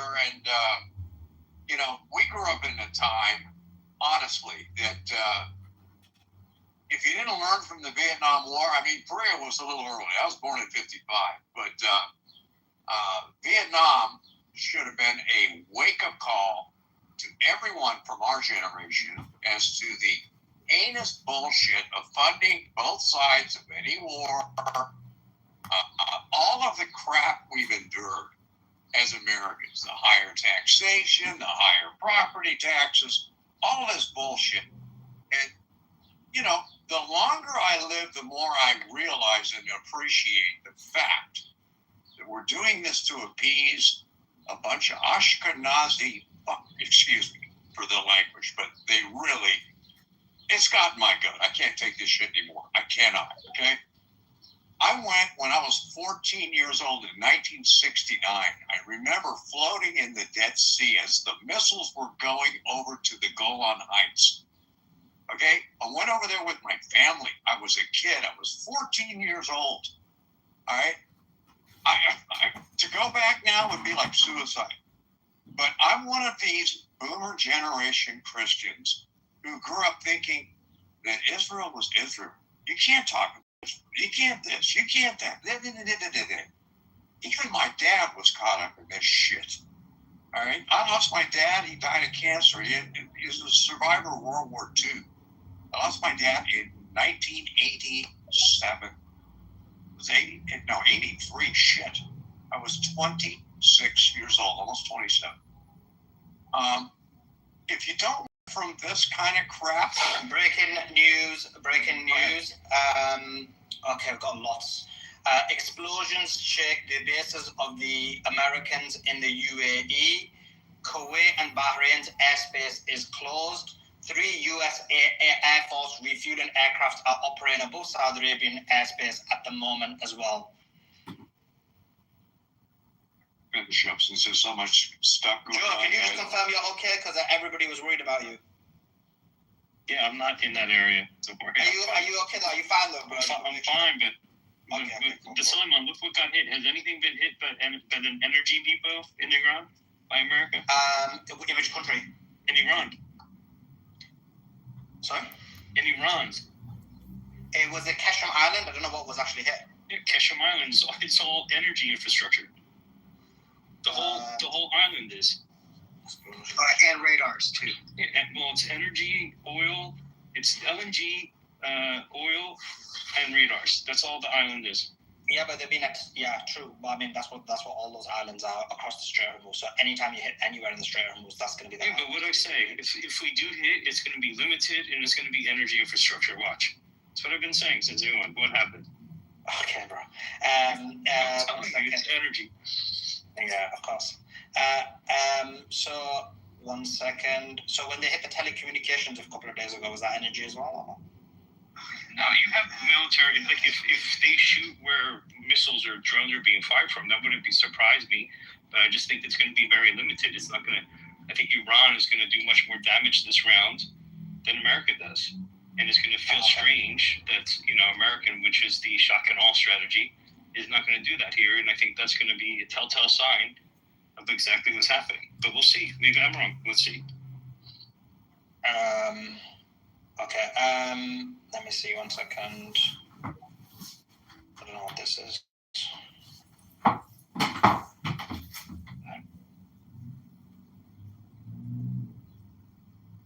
Okay, sorry. I'm just looking at the news at the same time.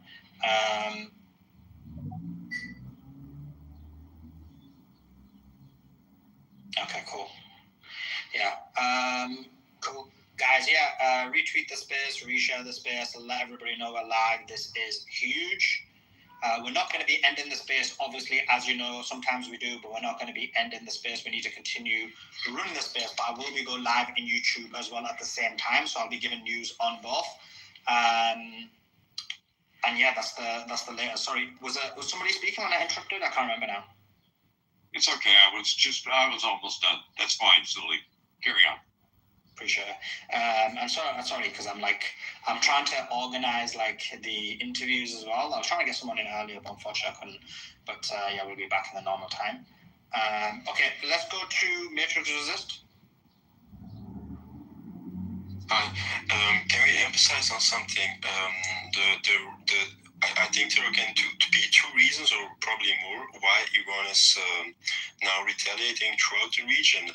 One thing could be Iran emphasized that the armed forces of Iran, their patience is running out because the US has violated many times the ceasefire in all fronts, or what happened after Ali Larijani's death.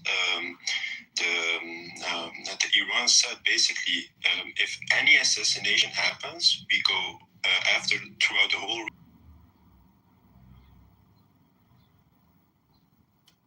Sorry, Andrew. The reason, because you're a former Navy veteran, the reason why the U.S. is attacking Iran islands, instead they could just. If they go tit for tat, they can just attack some of Iran entrances of their missile cities, so they remain trapped, and the next day also remain trapped. So Iran does not have hundreds of tunnels entrances open when a greater war restarts again.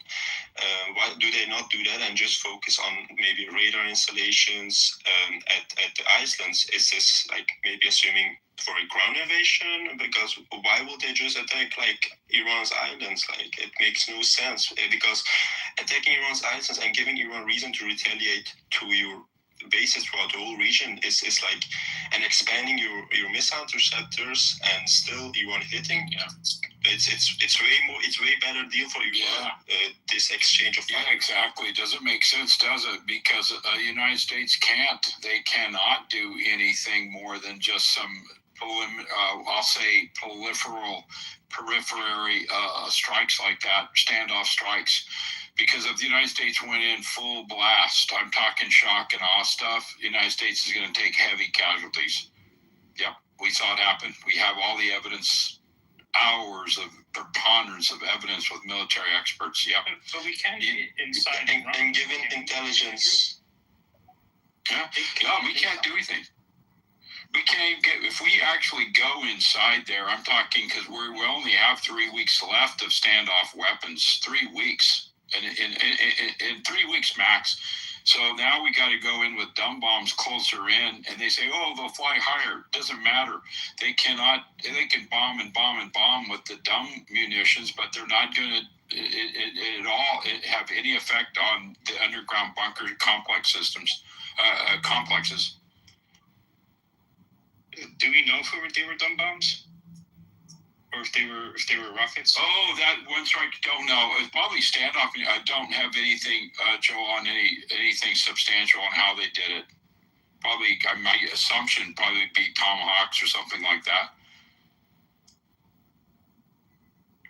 And Andrew, given the U.S. intelligence assessments themselves, they reported Iran has 70% of their launches left and 80 or 90% of their missile cities remain functional. And now Iran has cleared out all entrances. So when a full war restarts, we could expect another time 300, 400 missiles in just 24 hours, just like the first day, if you remember. But the first day, the U.S. was way more prepared. The U.S. fired 700-800 Patriots in just 2-3 days, but this time they cannot just fire the 500-600 Patriots, because that's what they promised the whole region in total. So I mean,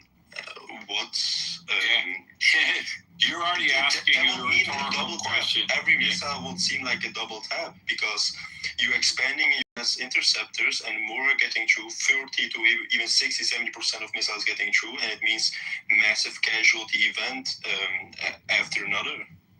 Yeah, I know what you're saying. You're speaking as in you're surprised. I think we all are, of how stupid, incredibly insane this is in the United States. This is why I don't have any reason, no effort can give you any reason. There's no strategic victory here, or even end game here for any military strategic end game.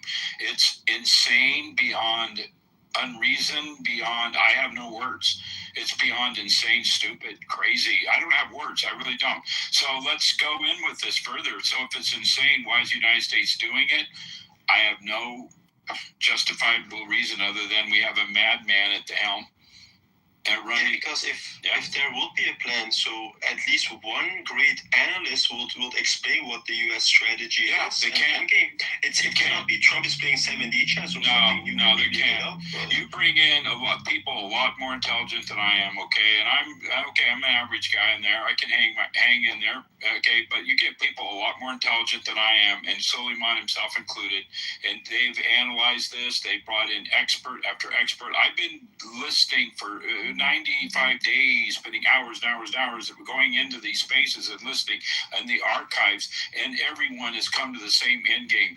There is no winnable doctrine here for the United States. There isn't. Zero. So what's the end game? Iran is in the driver's seat. Iran will establish itself as a global dominance in that region. And now the only thing we have left to say is, well, maybe the United States wants the straits closed. Maybe the United States wants to have an energy shortage so we can play the fuel game, the energy game with liquid LPG, with the natural gas Joe was talking about. But the end game really is we have to look at this, as Suleiman brought up, the Pax Judaica. And Iran is the only thing standing between the free world and Pax Judaica. And I believe that with all my heart. Now, I understand what Joe is saying about the United States and the energy game, but that's the bottom line. Iran is in the driver's seat, thank God. Andrew, quick question, if you don't mind me asking. There clearly is no plan. Is he willing to sacrifice all the U.S. bases within the GCC? Because I don't look at them as done. I look at them as military occupation. Yeah, they're done. Game, it's finished. I hope we're all using the proper English grammar here. We have to use the present perfect tense. Let's study that super quick, super fast grammar lesson. Present perfect tense is that which is ongoing has already happened. It's already done. The United States of America has lost the war in Iran. Iran won the battle. We have no more military presence, because if you don't have a naval force, you have no naval forward presence. All Navy doctrine is based on any global presence. If the strongest country in the world has to have the number one Navy in the world, do the math. I was trained in that. I know Alfred T. Mahan's law of the sea, how that works. Naval power projected. We do not have any forward naval projection power in the Middle East. That's gone, and it has been established over 90 days now.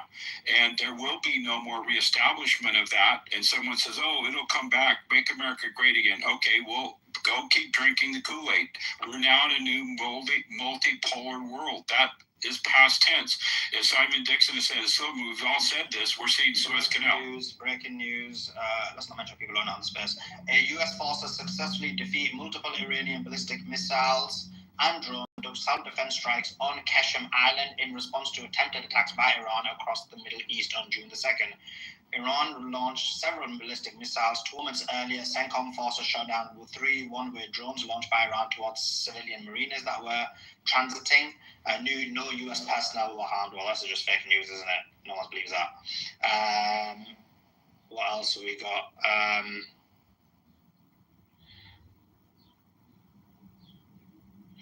News-related activity of the skies of Saudi Arabia have been denied. Military vessels of the coast of the UAE have been fired at as well. So lots of news coming through there as well. That was the last thing I posted. Did you see the air sorties, by the way? So I'm between the border of Iraq and Iran. Say that again, sorry? Multiple reports of air sorties between Iraq and Iran on the border. Don't know what side it's on. Okay. I would assume. Seems like once again the US are trying to play this down, so it looks like they don't wanna go further. They just want to take the hit. There's about a $6 fluctuation in oil price for the day. Has it gone up? I thought the market's closed though, isn't it? Is it not? Well, it seems like they knew something was coming. It probably went up like right before the strikes happened. The whole market predicted a conflict based on what the market did today. Say it again, sorry? I said the whole market predicted something was going to happen because all major assets tanked and stuff like oil. Yeah, I saw like Bitcoin crash. I saw the market drop a bit. So basically, and I was thinking, why has that happened? Yeah, it's because it seemed that these tensions were something was going to happen. I assumed, because there's nothing else in the market that would suggest why this would happen. Why the market would react today. Yeah, exactly. But it goes to show oligarchs know, right? The Epstein class knows, and they move their money before it happens. It's But like we don't get the memo. We don't get the memo. It's because Netanyahu called off the ceasefire, so to the market that was like, okay, like the ceasefire's over.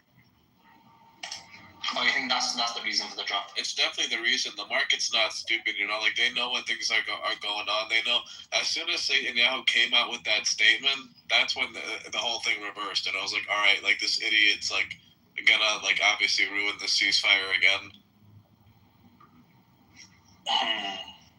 Okay, guys, listen. Also, if you're on the second channel, we're gonna be moving to the first channel, guys. If you're on the space, if there's any huge breaking news, then do open your mic and speak, but be very clear. Tell me what it is in case I missed it, because it's very important, and tell me where the news is from as well, because when I do the interview, I'll have to do the interview and double check at the same time. So, of course, we continue on with the breaking news, but if there's any breaking news from any of you guys that you see and you want to relay it, you need to just unmute your mic and then just let me know that way. So that's kind of the way we'll do it. Iran is reporting multiple attacks. Sorry, what? A second. Iran? No, that's wrong. 1 second. Okay, that's not. Ignore that. I misread that. So yeah, that's that. So that's the way we're gonna do it. So just so everyone's aware. On the YouTube, guys, if you're on the second channel, we're gonna be moving to the first channel now. So just watch out for that. I'm just gonna do all the things. If there's any breaking news, guys. Announcement. Sorry. The latest IRGC announcement. You probably want to read that out. Yeah, do you want to read it? I haven't seen it. Yeah, I can read it. It says the Islamic Revolutionary Guard Corps has announced that its aerospace force has struck the U.S. Navy Fifth Fleet headquarters with missiles and drones. The statement said the attack was in response to a series of U.S. aggressions near the Strait of Hormuz. According to the IRGC, a U.S. aircraft hit an Iranian tanker near the strait, causing engine room damage. Iran then targeted a U.S.-Israeli vessel named Panaya. Causing what? You said that injury and death? Causing engine room damage. Oh, engines, okay. Yeah. Iran then targeted a U.S.-Israeli vessel called Panaya. The U.S. subsequently struck the IRGC telecommunication tower in South Qasem Island. In retaliation, Iran attacked a U.S. air and helicopter base in a regional country and the Fifth Fleet headquarters. And then it has a statement. We have warned any aggression would be met with a different and heavier response, and we acted accordingly, the IRGC says. Disrupting the security of the Strait of Hormuz will have heavy price for the aggression of the U.S. military. Joe, can you send me that out, please? Yeah, it's on one of the TG channels that I know you go to. Have you go to? Just send me it. Yeah, I'll send it to you. Thank you.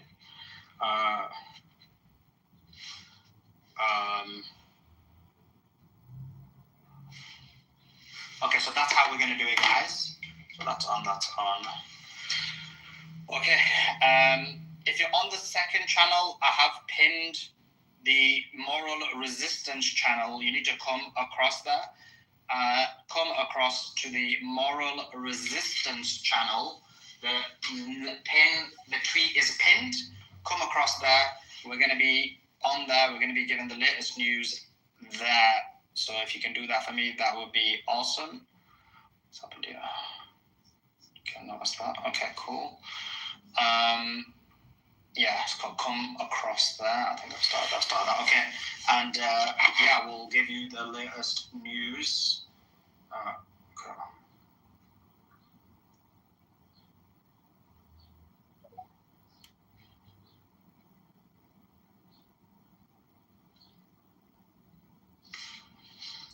On that regard.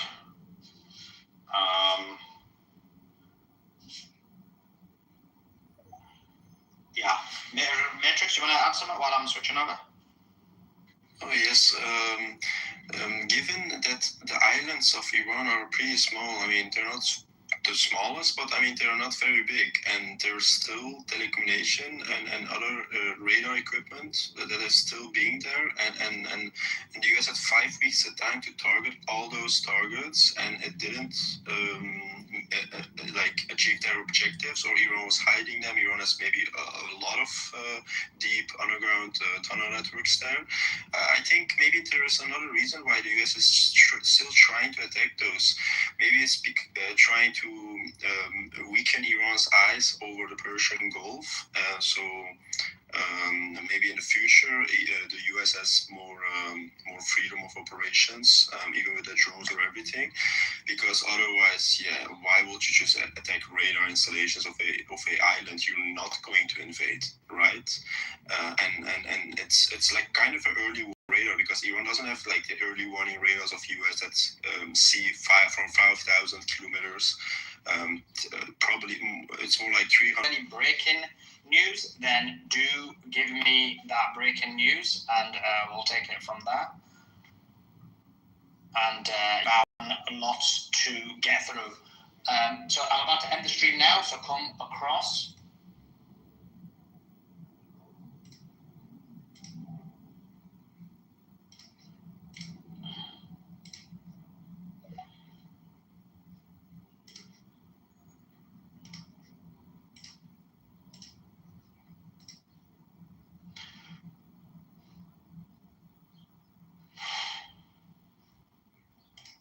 Okay, sorted, and we're going live now.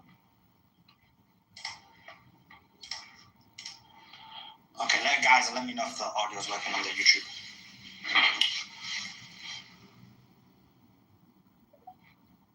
Huge breaking news.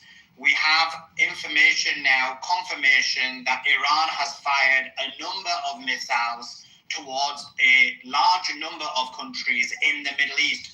Kuwait has been hit. At least 10 missiles were fired towards Kuwait.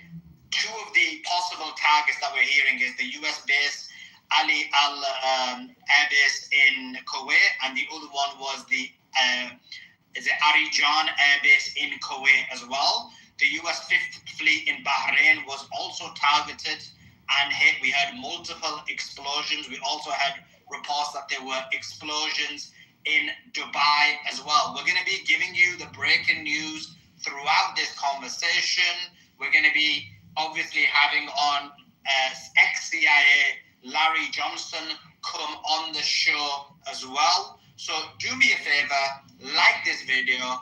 Let's try and get as many people in here as possible. Very important news. And we're going to be giving it to you throughout the night. We have ex-CIA Larry Johnson, then we have ex-CIA Ray McGovern, and then we have Lieutenant Anthony Aguilar, and possibly more guests. We're also live on other platforms as well, and so people may interrupt to give us some breaking news as well. For example, right now we've heard Iran has continuously and in a sustained manner attacked Iranian Kurdish opposition groups in Iraqi Kurdistan for the last 30 minutes. We also see US bases are on fire. I see here now US base in Kuwait is on fire. A US base in Kuwait is on fire. Guys, if you're on the YouTube, I do need you to do me a favor, and that favor is to like this video and get as many people in here as possible. And as I'm looking down, whenever I look down, it is because I'm looking for some breaking news. And this is breaking explosion. It's a good day, right, Suleiman? In just only clear and going. So breaking news, explosions in Bahrain. There is confirmation. CENTCOM are claiming that there was no strikes, but there was indeed some strikes. We have got a statement from the IRGC, and the statement from the IRGC is as follows. And let me get that for you. And actually, let me see if this works.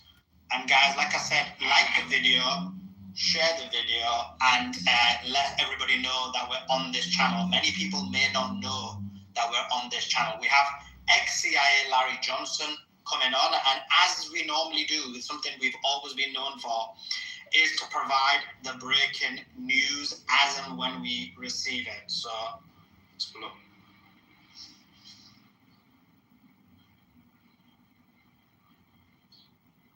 So yeah. So there was explosions in Bahrain, Kuwait. We've had some that there's explosions in Dubai, and also alerts in Saudi Arabia too. Now, there also was a report that airspace in Bahrain and Kuwait has been closed. So we're going to be talking about that as well. I'm just putting this tweet out. It's a flop. Just 1 second. And then we're going to be good to go. And as I said, do let everyone know about it. Like this video. We've got Larry coming on in the next minute or two. So Larry coming on is going to be brilliant, very important. This guy is very knowledgeable, and to give the breaking news with him is going to be amazing. We're going to continue on with the space in case anybody thinks that we're not. We are going to. So if there's any breaking news, we'll continue to give you it on the space. If anybody wants the link to the YouTube, I'm going to put it in the nest at the moment. And let's get into it. There's going to be a lot of news to speak about, a lot of news to get through. We're not going to end the space. We're going to continue on with the YouTube. Let me just...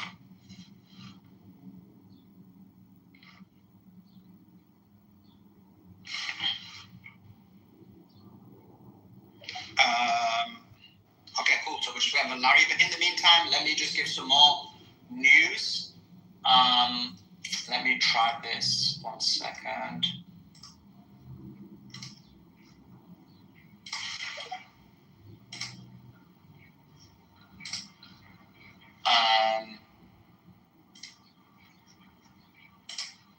Okay, so I need, here we go.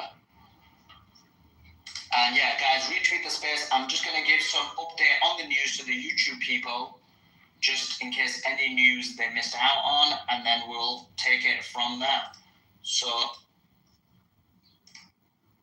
here you should be able to see the news, and let me spotlight it for you. So we've seen explosions in Bahrain, and we have this statement from the IRGC, which says, in response to the flagrant aggression committed by U.S. terrorist forces against the national sovereignty of the Islamic Republic of Iran on Kesh Island, the IRGC Aerospace Force struck U.S. military occupation bases in Kuwait with precise and intensive missile strikes, successfully destroying their targets and setting the aggressors' fortification ablaze. The IRGC issues this as an initial response that delivers a severe warning to the U.S. administration and any parties permitting their territory or airspace to be used as a launch pad for aggression against Iran. Any acts of aggression or any move against a single inch of our borders and sovereignty will be met with seismic crushing and decisive response that goes beyond existing boundaries. Our forces will not hesitate to turn all enemy positions and interests in the region to ash. The era of hit and run is over. So that was the statement by Iran. Obviously, we'll continue to give you the news as and when we receive it. And then, yeah, we'll continue to give you the news as and when we receive it. That's brilliant. That's in the right angles for when I want to give the news there. Okay, awesome. So lots of news, lots to speak about, lots to get through. Let me just give you some more news. Obviously, some of the news we've been tweeting out, but that statement talked about explosions in specifically Kuwait. But we know there's been explosions confirmed in Bahrain. We know there's reports of explosions in Dubai. We know that there's alerts in Saudi Arabia. So this is a significant, and also Iraq. Iraq has been dealing with explosion after explosion after explosion. So major explosions happening throughout. And yeah, let me just have this ready for more news as well.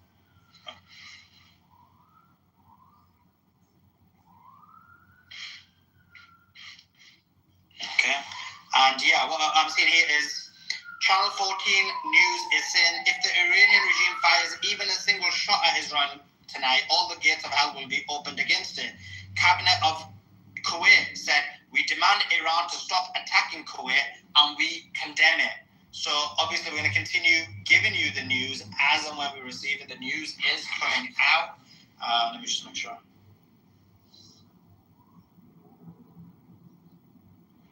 And yeah, I'm just waiting for Larry. It could be a couple of minutes off. Obviously, there's a lot of news, so it's maybe held up in a previous broadcast. But in the meantime, retweet and like this video, guys, and let's try and get as many people in the YouTube as possible.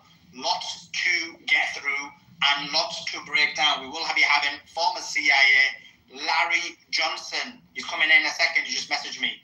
Brilliant. So this is huge. This is major breaking news. And we're seeing a lot of evidence. It says escalating attacks from Iran in response to ceasefire violations by the United States of America. The U.S. attacked Keshem Island with at least 3 projectiles and at least 1 impact. Iran hit Ali al-Salim air base in Kuwait. They hit Arif Jan military U.S. base in Kuwait. They hit U.S. Navy 5th Fleet base in Bahrain.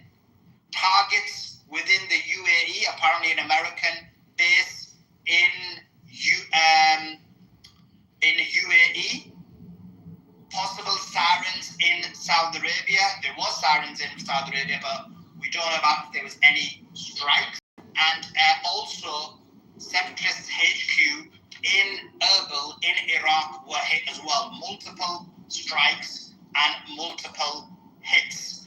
That's the latest news. Obviously, we're going to continue to give you the news, and actually, let me catch up the YouTube for any of the news that they missed.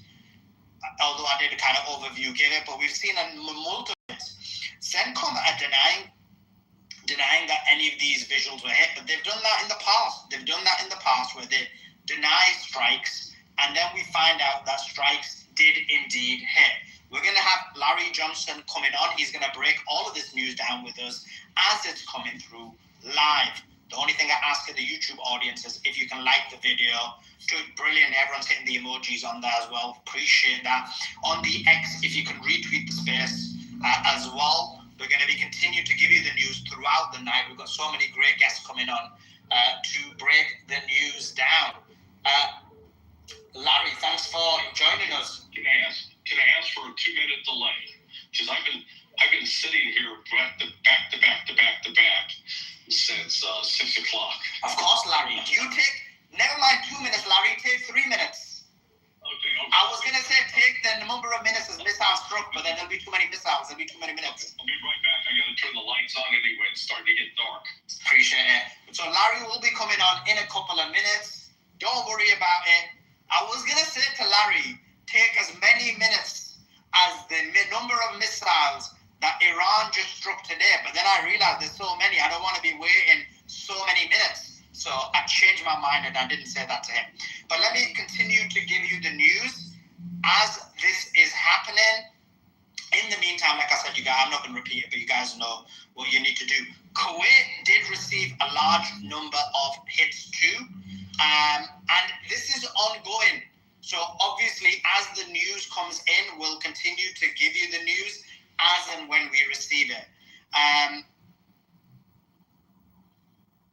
Okay, so the IRGC says the U.S. struck, and this was mentioned earlier in the space as well, but the IRGC said the U.S. struck an Iranian oil tanker near the Strait of Hormuz, damaging its engine room and IRGC telecommunication mast south of Keshem Island.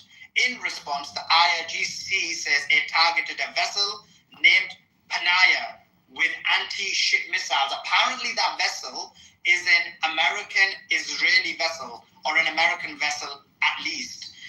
A US air and helicopter base in a regional country, they tagged to those. US HQ of the US Navy 5th Fleet with missiles and drones. And I mentioned all of the US air bases where these strikes were carried out. So we have a huge amount of breaking news coming through. Obviously, we'll continue to give you it as and when we receive it. Okay, the IRGC, just some more information. I just mentioned this, but the IRGC confirmed it struck a vessel called Panaya in the Strait of Hormuz in response to alleged U.S. attacks. We also have the U.S. officials who made a statement. They said, we remain committed to the ceasefire with Iran. The ceasefire remains in place. The ceasefire still stands. What that tells you is the United States of America are not going to be responding to these attacks. Quite clearly, this is a major escalation and major aggression by Iran in response to multiple strikes on their locations. Guys, make sure you subscribe to this channel as well and put your number of people on X, and we've got a huge number of people on YouTube as well. So let me just see what else we've got here. Iran is hitting Kuwait very hard with major bombardment. The fact that the United States of America are saying that they're not going to respond, that the ceasefire remains in place, is interesting to say the least.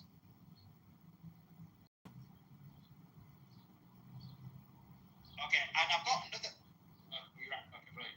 And we've got another statement. Hi, Larry. How you doing? Thanks for coming. Thanks for coming. There's been a huge amount of news, Larry. I know you're aware of it. You've been on a number of podcasts. What's your thoughts about what's happening? Well, this is, let's go back to the news that they asked me about how I broke yesterday. We received intelligence last Thursday. And so when we're getting it like Thursday, I'm getting it midday Thursday, it's already Thursday night. And maybe it was early Friday morning in Iran. But the Iranian Supreme National Security Council had met. And they met in response to the attacks that had been taking place on Keshem Island and Bandar Abbas, and the attack on two Iranian naval speedboats. And so the message, they made a decision, and they directed President Pezeshkian to contact Foreign Minister Sharif of Pakistan. And Pezeshkian delivered the following message to Sharif. Now remember, this was last Thursday. Said, one, we're going to withdraw. We're breaking off the negotiations. The United States is violating it. They've attacked us. They blockaded us. And the Israelis are attacking Lebanon and are attacking Beirut. That is a complete violation of the ceasefire. We're pulling out. Second, we're going to withdraw from the non-proliferation treaty. And third, we will then, at some point after that, as a demonstration to show that we do have a nuclear device, we will detonate a nuclear device in Iranian territory in order to say, okay, this is now, Iran has upped the pressure. And what happened, then Sharif turned around to his foreign minister and said, okay, get on the phone or get with Marco Rubio as fast as possible, let him know this. So the United States was informed of that. I think it'd be natural to say, okay, that's what they're saying, but they don't really mean it. And then 10 o'clock Eastern time yesterday, 10 a.m. Eastern, Iran announced, we're done. The negotiations are over. The United States basically is not trustworthy. Now, it's within that, it's conditional. And if the United States turned around and began complying with the new agreement, doing what they said they'd do, then Iran, I think, would reconsider. But until the United States does that, they're not going back. And this, the point you're making that the United States is saying, oh, the ceasefire is still in place. That tells me that part about the nuke is also true. Because they don't want to go there. The United States does not want that to happen. The minute Iran detonates a nuclear device, shows that it has one, Donald Trump is going to be proven the ultimate buffoon. It was under his watch that this whole thing fell apart. So that's where we're at, and I think right now what Iran is doing what it said it would do. It's targeting these attacks that have taken place on Iranian territory came out of Kuwait. So they're hitting Kuwait. They're not hitting Saudi Arabia. They're not hitting Qatar. The next one, they're reportedly also hitting Bahrain. And they will probably hit the UAE if the UAE continues to provide support to U.S. military operations. So yeah, this is escalating. How far it will go, we'll have to wait and see. So Larry, just on that, by the way, guys, we are going to give you the breaking news as and when we receive it as well. Because I know a lot of people here for the breaking news. I guess the question is, who or how did Iran get the nuclear bomb? Was it something they produced themselves? Was it a third-party country that gave it to them? What's the information on this? You remember Ringo Starr's song, I Get By With a Little Help from My Friends? I think this was a Ringo Starr moment. And without identifying the country, let me just point out that Iran has very good relations with Russia, China, with North Korea, and with Pakistan. What those four countries all share in common is they all have functional nuclear weapons.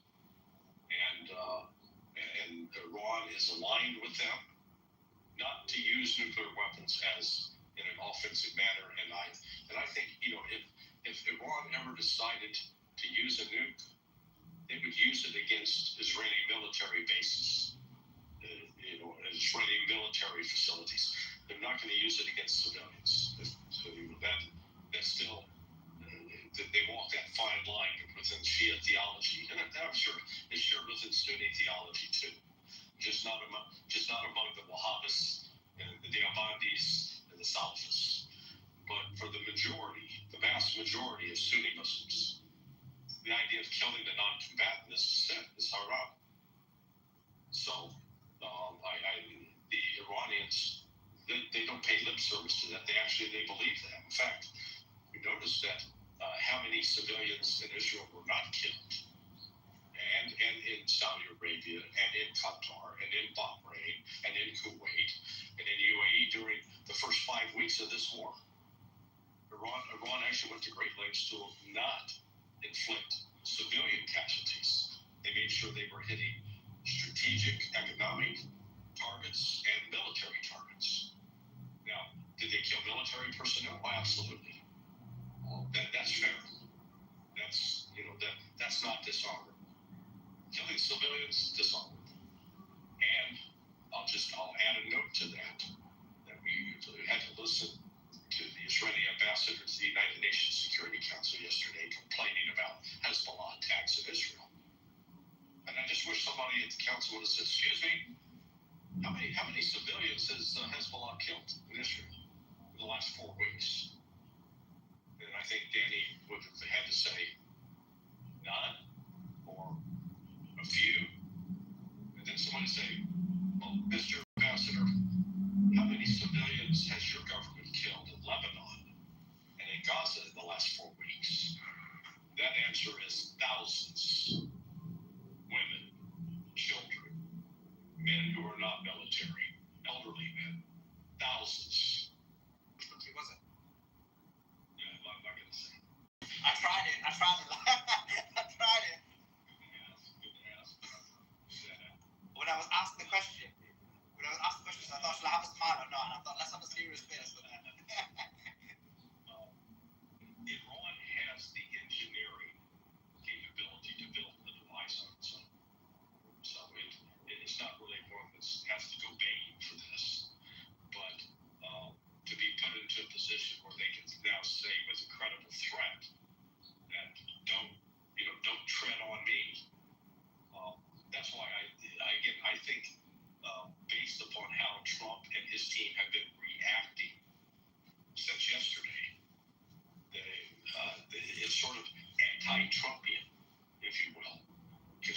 Trump's out calling people names and insulting them and calling them losers and threatening, we're going to end your civilization. I haven't heard any of that yet. I don't think you will. But I think one of the major reasons is Iran has now said, okay, we're not playing around with this anymore. We're not going to be your punching bag. We have laid out very clearly that, so the next step, if these attacks don't stop, I think the next step Iran will announce we are withdrawing from the non-proliferation treaty. We're not going to be the only ones following the rule of law while Israel and the United States ignore the rule of law. Just another question on that, Larry. You mentioned something about that they plan a test as well. Is there going to be a test for the nuclear bomb as well to just exhibit to the public? The specific language that was published last night on sonar21.com. I said, is Iran going to get the new question mark? And I said the answer is yes. And within that, they made it very, very clear that they're not using this as an offensive weapon to attack someone. They're going to do it as a demonstration.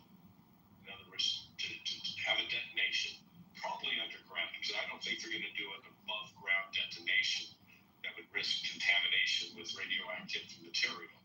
But they're going to do it in such a way that there will be no doubt, at least among Western analysts, that they've now joined the nuclear club. Okay, and in terms of this possible nuclear demonstration they're going to do, is this, I'm presuming based on the information that you've given, this was after the assassination of Sayyid Ali al-Khamenei, and what? Okay, and then the second question is, what is the timeline of when this happened? Well, you mean the timeline of this decision making? The timeline of the decision and the procurement of the nuclear bomb. Yeah, I don't have any information on that. But it's something that's been done, and I would suspect that the Ayatollah had directed these people prepare. If I was him, I'd prepare at least 3 devices, because you don't want to just prepare one. That's all you got. To have a credible threat, you got to have more than one. And but to have a weapon, yes, I believe they would, because they want to live in a situation where they're not under nuclear threat from Israel, and that they're not under threat of being attacked at whatever by the United States or by Israel. Because the history, despite all the Western propaganda, the history of Iran for the last 47 years, is they've not been out attacking their neighbors. They haven't rallied armies to attack Saudi Arabia, Kuwait, Bahrain, UAE, Qatar. No, they stayed at home. The only time that they went outside was to Syria, where they were asked for help by Bashar al-Assad, who was under a concerted attack by the West, by U.S. intelligence, by British intelligence, by Israeli intelligence, who were aiding and abetting the radical Islamists, the Salafists, the Deobandis, the Wahhabis, that, and they were under their, I'll call it the un-Islamic version of Islam. They would kill other Muslims simply because they took it upon themselves to judge who was a Muslim and who wasn't, which is, again, I think, anathema to mainstream Muslim thought. Totally agree. And we've got some more breaking news. This is a statement. We did get a few statements, and we'll just give the news as well as we're having this interview, the breaking news. This was a statement by the IRGC. The earlier statements allegedly weren't accurate. This is an accurate rendition of the statement. It says, quote, late last night, the invading U.S. military targeted an Iranian oil tanker near the Strait of Hormuz with a Hellfire missile, damaging the engine room. In response to this aggression and violation of the regulations of the Strait of Hormuz, the IRGC targeted an enemy Zionist American ship, the Panaya, with missiles.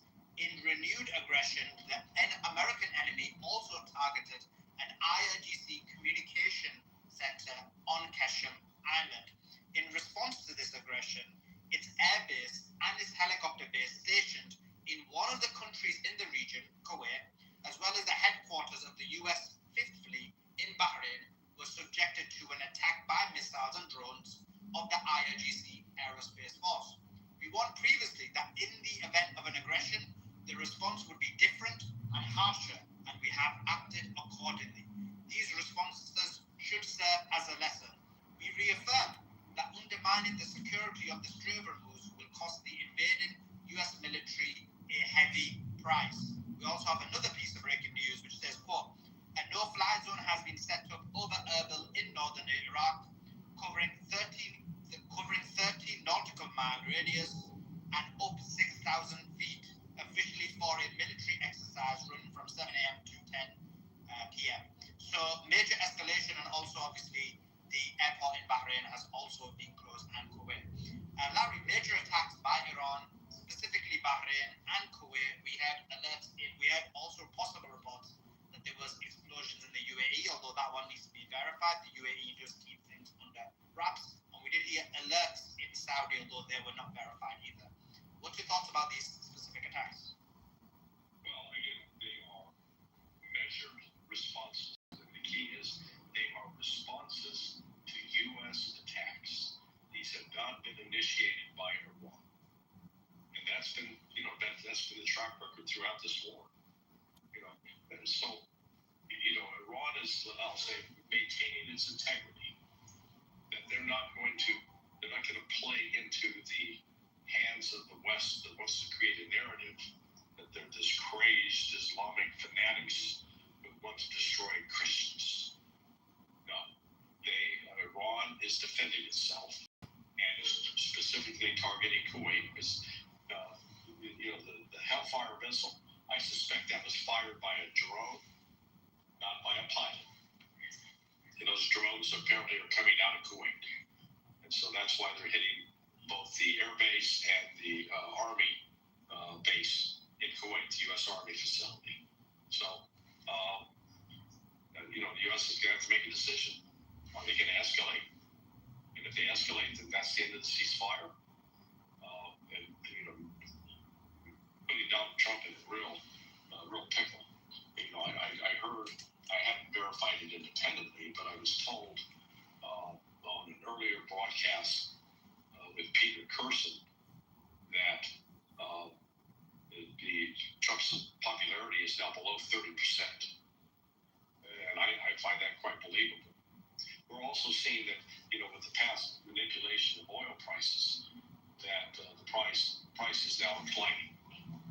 I think the oil market's waking up and realizing that this whole thing about an imminent peace agreement was complete fraud. Yeah. And guys, make sure you like this video and get as many people in here as possible. Very important breaking news happening. Larry, the Americans are obviously the Americans are denying that these missiles struck their targets. They're saying that Iran is lying. What's your thoughts on that? This is directly from CENTCOM. Yeah, America's lying. I'm telling the truth on this. Iran is not looking for a pretext. Iran is content to let things run. It's the United States attacking. I mean, who can give the United States any benefit of the doubt, since they're the ones that in the midst of peace negotiations or negotiations to secure and ensure that Iran did not have a nuclear weapon, the United States betrayed those negotiations and used that as a pretext to launch that attack on the 28th of February. Even though the mediator from I think he was the foreign minister of Oman, he was very, very upbeat on the 26th of February. He said, "Oh boy, we got, things are looking really good. I think we're making some real progress." And that got blown to hell on the morning of the 28th of February. Okay, we've got some more breaking news. Bahrain has closed its entire airspace until 4 p.m. All flights grounded amid fresh regional security alerts and Gulf air defense activity. That's the latest news on that. We did hear earlier on today that Bahrain had cancelled their flights to Iran and Iraq. Could that be in relation to this? Did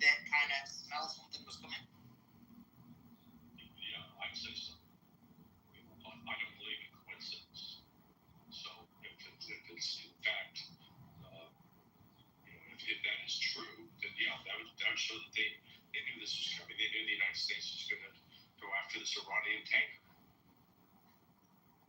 So the US, Larry, is saying that they don't want to escalate. They're trying to again play this down. The countries that were hit, the smaller Gulf countries like Kuwait, like other things, Trump wants to play all of this down. Yeah, well, I think he's trying to play it down right now because of that message that was delivered to Marco Rubio, pointing out that this could advance to a demonstration that Iran has a nuke, and I think Trump and company want to avoid that embarrassment. I mean, that would be a complete, completely. The questions that were coming up at the press conference was, wait, you said you obliterated their capability. Yeah. Of course, they turned around and said, see, we told you all along Iran was going to do this. But it is the fact that Trump has avoided getting into the name calling and doing that kind of thing that he normally does tells me that he recognizes that this is quite serious, and that they're trying to keep this from getting out of hand. But in order to stop it from getting out of hand, the one thing you've got to do is to make sure that you don't cause the initial confrontation that will cause this to get out of hand. And if you look at each one of these incidences, every single one of these days have been initiated by the United States of America. So why prod and cause such a response? Why attack and cause such a response when you know you don't have the ability, the capability to respond? I think that the continued test, they're not certain that Iran means what it says, and that's why Iran is responding as it is. Yeah, we absolutely mean it. Trust us. And, we're not going to talk. We're going to do our talking with business. We're not going to do our talking with words. So we have got some visuals. Actually, it's not okay. Guys, by the way, guys, when I'm looking down, it's because we're looking for news. We're looking for new information and clips. But this visual should hopefully show. And let me. Here it is. Let me show it better. Here we go.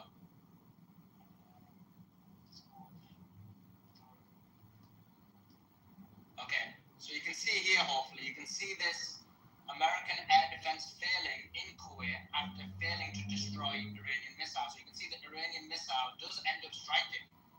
So this kind of debunks the claim, Larry, about them stopping the missile. Are you suggesting that the United States is lying? Oh my goodness. Yeah, I mean. Yeah, you are, and they are. Okay. Yeah, this is. We intercepted everything. Yeah, sure. Tell that to the people on the ground.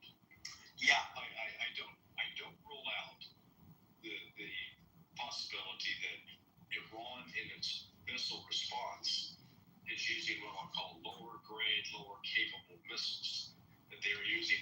That these are more just as a reminder that, okay, we're not hitting you with our full weight.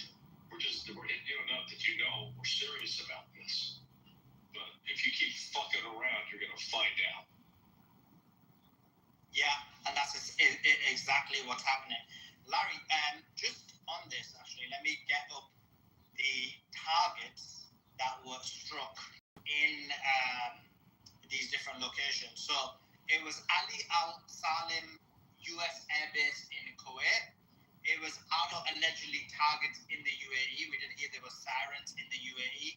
We also had the possibility that there were sirens in Saudi Arabia. And then we also heard that the separatists HQ, which some call Mossad HQ, in Erbil also received consistent attacks as well. What's your thoughts about those locations and why those specific locations were targeted? I don't see Iran attacking doing anything against the Saudis unless the Saudis allow their airspace to be used for attacks. I don't think the Saudis are. In fact, Qatar as well. They're not. They've got the major airbase in the area, Al Udeid, but apparently that airbase is not being used for any kind of offensive operations against Iran. As far as Bahrain, there is no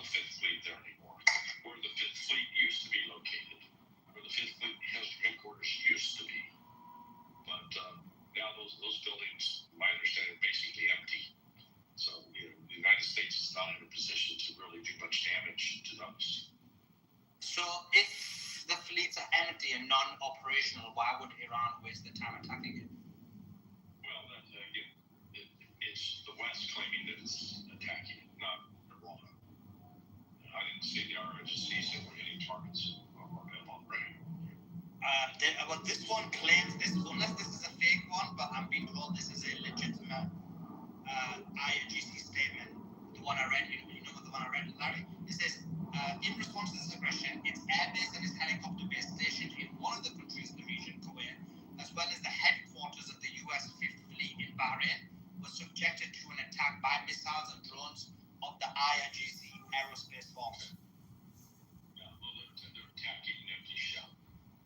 Because the Fifth Fleet Command is not back in Bahrain. It'd be insane to be back there. They don't have any protection. So do you think that this attack then, this specific attack on that specific base was more of a kind of, not an actual... A reminder. You know, the reason they may have targeted that was because the Panaya that Iran hit. Sort of the tit for tat. You hit our ship, we'll hit your ship. Yeah. Now, we also saw that the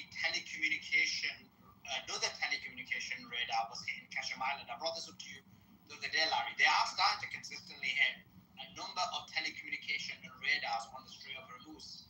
As someone who is intelligence, how important is that? Like, if they take enough out, what would that do? Well, it depends. So I start with the assumption that Iran is not dependent upon one type of communication system.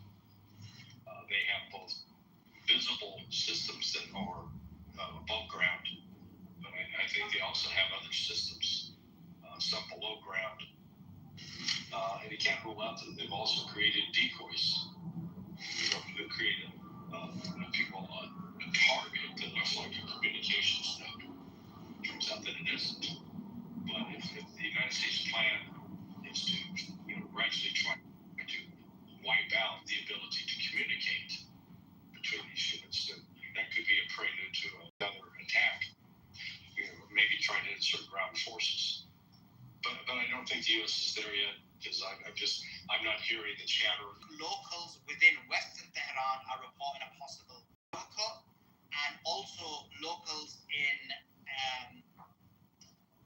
Western Tehran are also reporting aerial jet activity. Now, this may not be a U.S. attack. It could be, for example, Iranian jets. It could be, for example, power that has been cut by Iran themselves because of certain defense procedures they put in place. It could also be that the air defense activity is ready for anything possible, even though it may not be coming. But these are the latest and breaking news.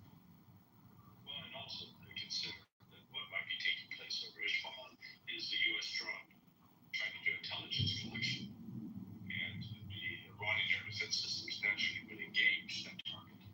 They've shot down over 25 MQ-9 Reapers and several MQ-1 Predators over the course of the last 12, 13 weeks. So that could be another explanation.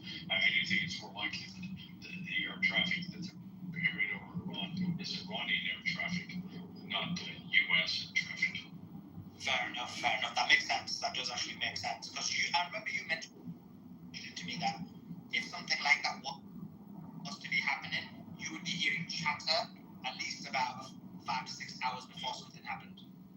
Yeah, there's a whole host of what's called. They issue first. The flow is there's an issue, a concept of operations, and then there's an alert warning order, and then the units that are actually going to carry out the military activity, they have to go back with a proposed concept of operations, and then that concept of operations is accepted or modified, communicated back down the line, and then that becomes the plan, and then they have to wait for the execution order. So I don't think we're at that stage yet. But again, I'm not sitting in any of the command centers monitoring that message traffic. Yeah. And guys,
houses they might want to join. Like if you go to a house or someone's profile, it'd be really nice if you could listen to some highlights of like some of the funniest, most interesting, best things they've said. So I'm really excited about it. It's going to be awesome. We're working on it right now.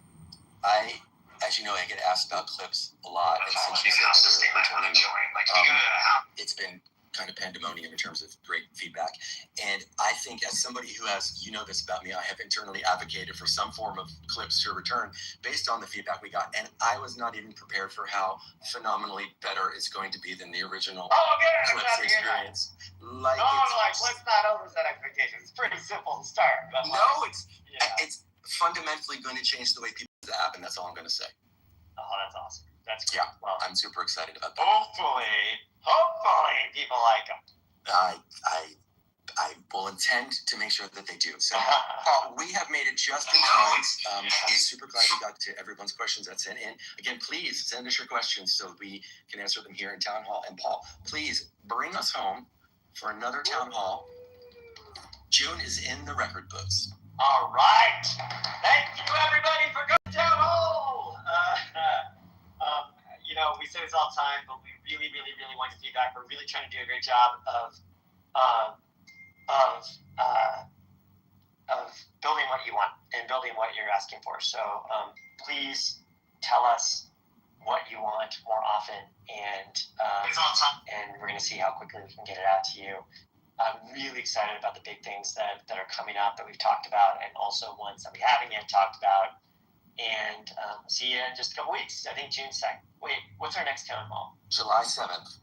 July 7th. Okay, perfect. We'll see you, I guess, July 7th, which is not in a couple weeks, but we'll make sure to drop a ton of updates, and more importantly, a ton of new product updates to the app over the weeks that follow. And thanks for hanging out with us. Hope you have a wonderful rest of your day, rest of your evening, wherever you are in the world. As we like to say here at Clubhouse, we'll see you in the hallways. Thanks, everybody! Big thanks again to Natalie. Here comes the plane, everyone.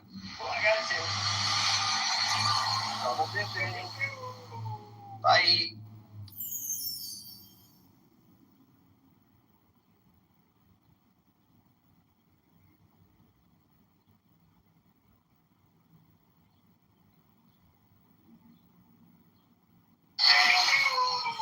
Bye.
I see by mine own inward light, Lord of resurrection, who cometh forth from the dust, and my birth is from the house of death.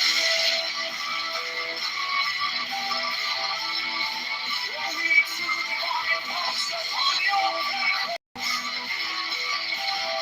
who keep watch over the universe.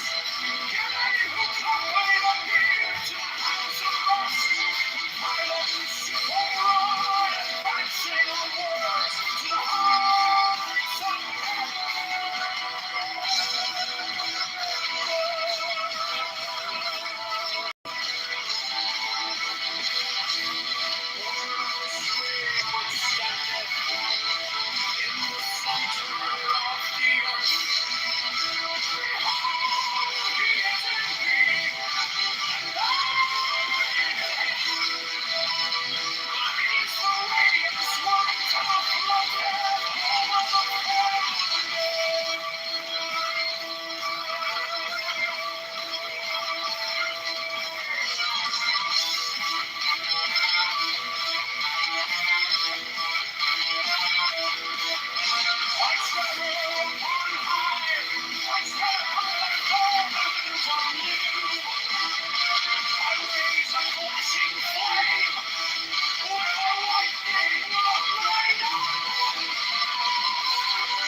Come thou forth, I say, and aid and guard me in this work of art.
future.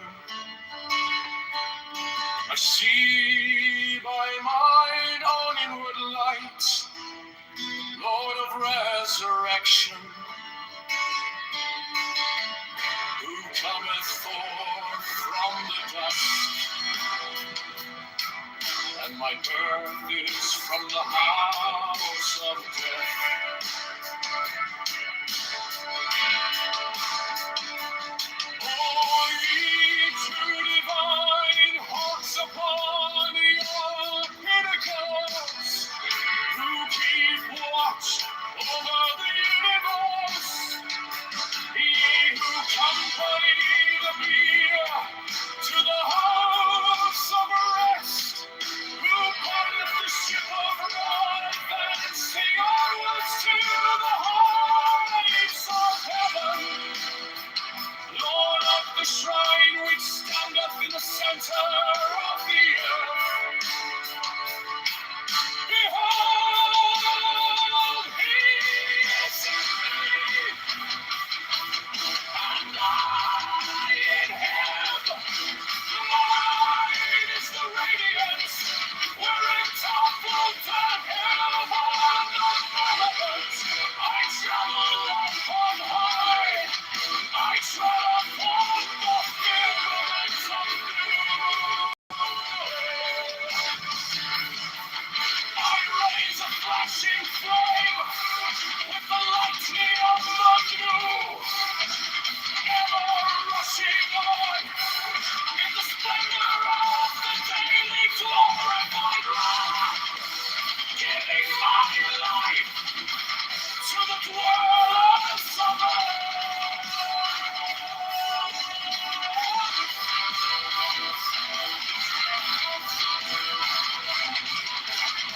If I say turn off upon the mountains, celestial waters shall flow at my word. For I am great, I am God.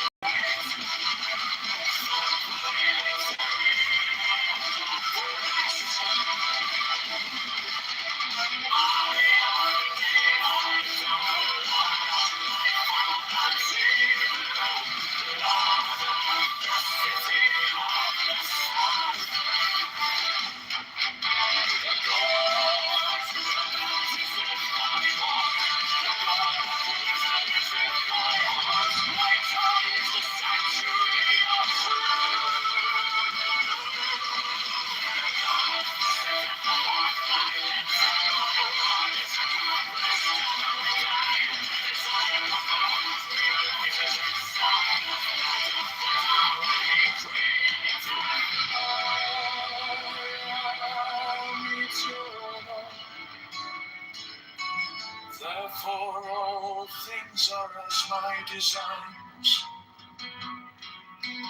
Therefore do all things obey my word. Therefore do thou come forth unto me from thine abode in the silence.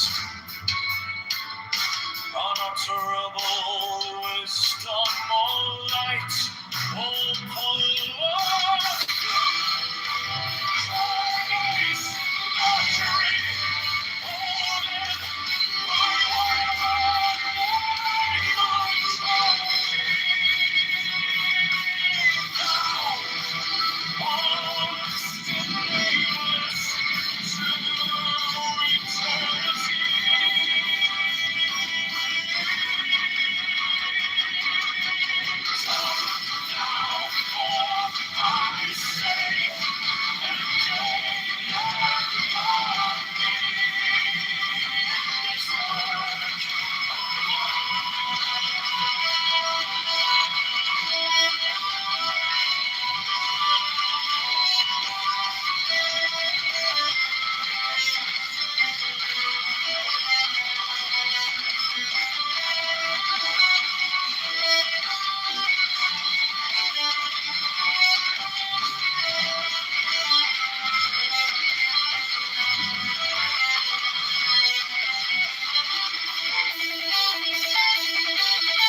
own inward light, Lord of resurrection, who cometh forth from the dusk, and my birth is from the house of death.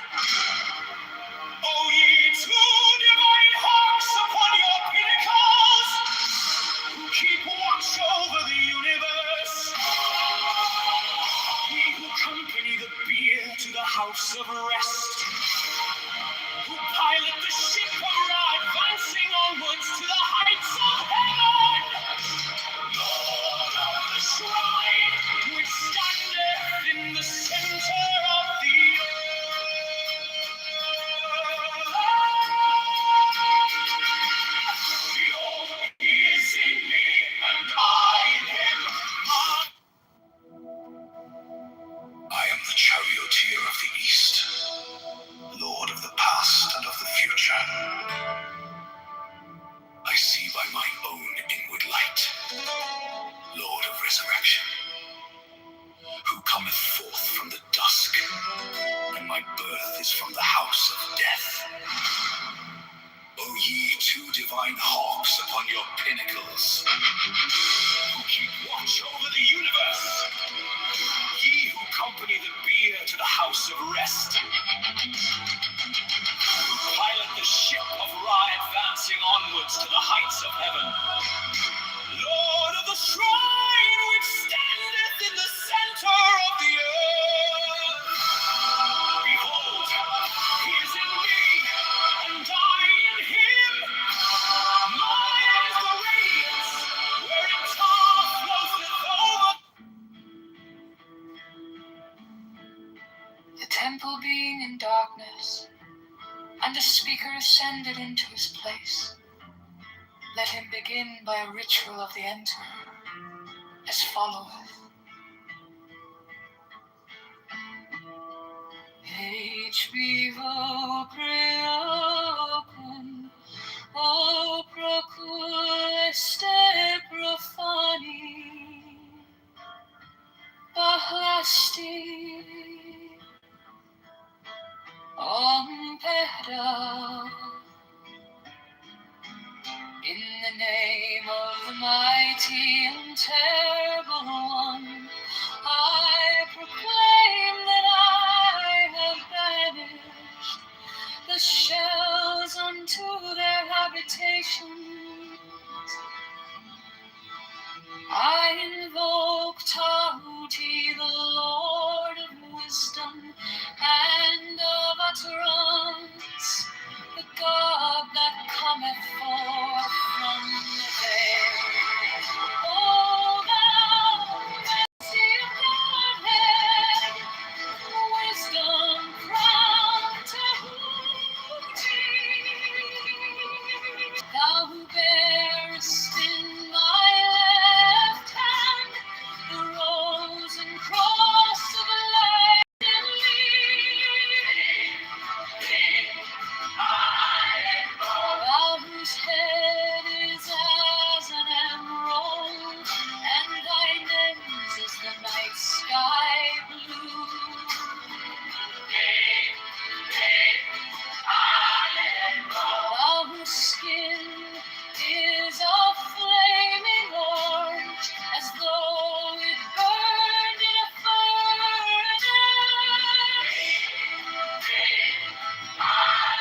temple being in darkness, and the speaker ascended into his place.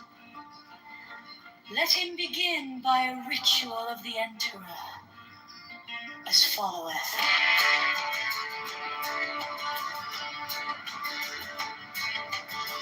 HB val priocol, o procol est profani, Amasti, Ompena. In the name of the mighty and terrible one, I proclaim that I have banished the shells unto their habitation. I invoke Tahuti, the Lord of wisdom and of utterance, the God that cometh forth from the veil.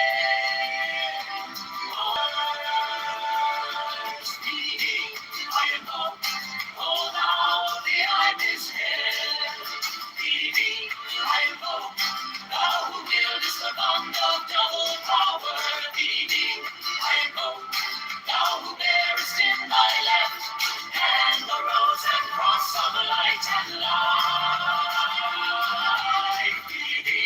I invoke, thou whose head is as an emerald, and thy limbs as the night sky. I invoke, thou whose skin is of flaming orange, and though it burned in a colorless. I invoke. Behold, I am yesterday, today, and the brother of tomorrow. I am born again and again. Mine is the unseen force whereof the gods are sprung, which is as life unto the dwellers in the watchtowers of the universe. I am the charioteer of the east, the Lord of the past and of the future. I see by mine own inward light, Lord of resurrection, who cometh forth from the dust, and my birth is from the house of death.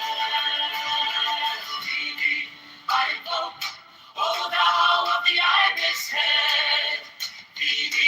I invoke, thou who wieldest the wand of double power.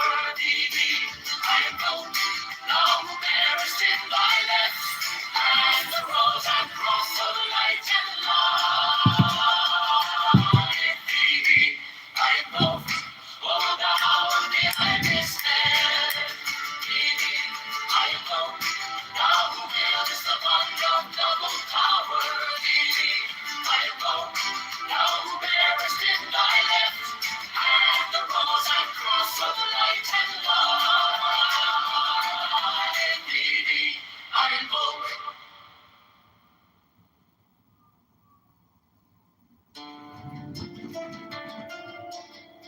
The temple being in darkness, and the speaker ascended into his place.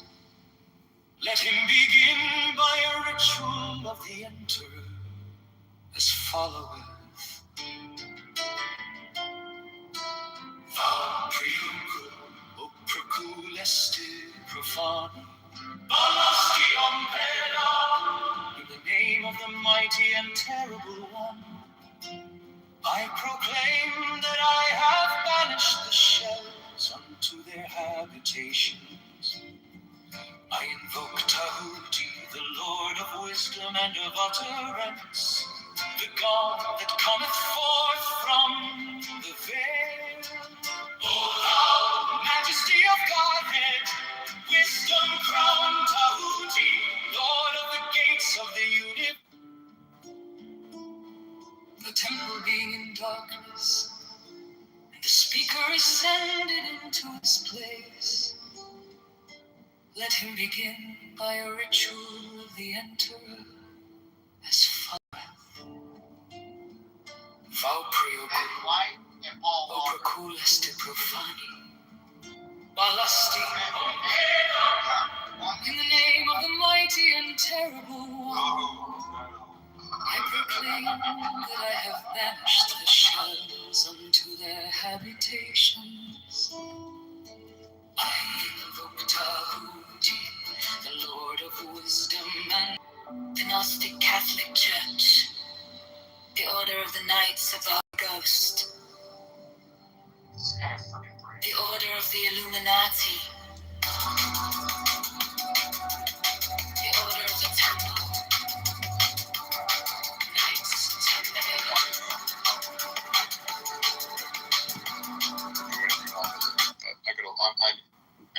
Hello? 1 hour, no clubhouse at 1 hour before bed policy. So That's smart, Ben. But I got a question for you, Ben. go for it. I'll answer it really quick, but I do have to go. What do you think what's your best and smartest response for a solution to what we consider a cultural problem in America? That's too vague of a question for me to answer. Can you be more specific? I'm not trying to not answer your question. Please help me. It's more of a philosophical thing. Do you think improving yourself is the smartest and fastest way to solve the problem that maybe Pepe and Beaver or yourself are discussing? In regards to what? In regards to the problem that you're talking about. But like, what problem are we talking about specifically? Yeah, I'm a little confused. What do you mean by that? I don't know. My theory. I'm not rejecting you. I'm just trying to understand. My theory. Well, if you read the Dhammapada by the Buddha, it says that the universe is mental. So if you believe that the subject creates the object, the inverse must be true as well. If you want to change reality, you have to change yourself. So the question is, how do you change yourself?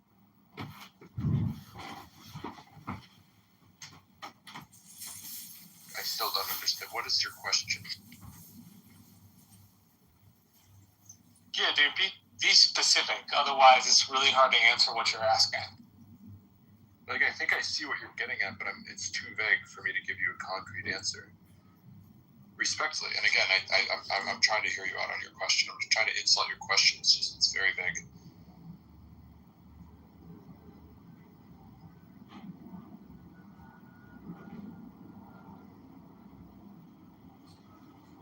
Do you want to try to answer it again? Do you want to try to ask it again?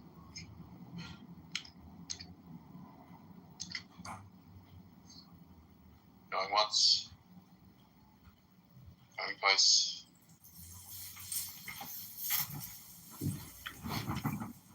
Hello? Do you want to ask your question again? Well, I was in a room earlier today with all African Americans, and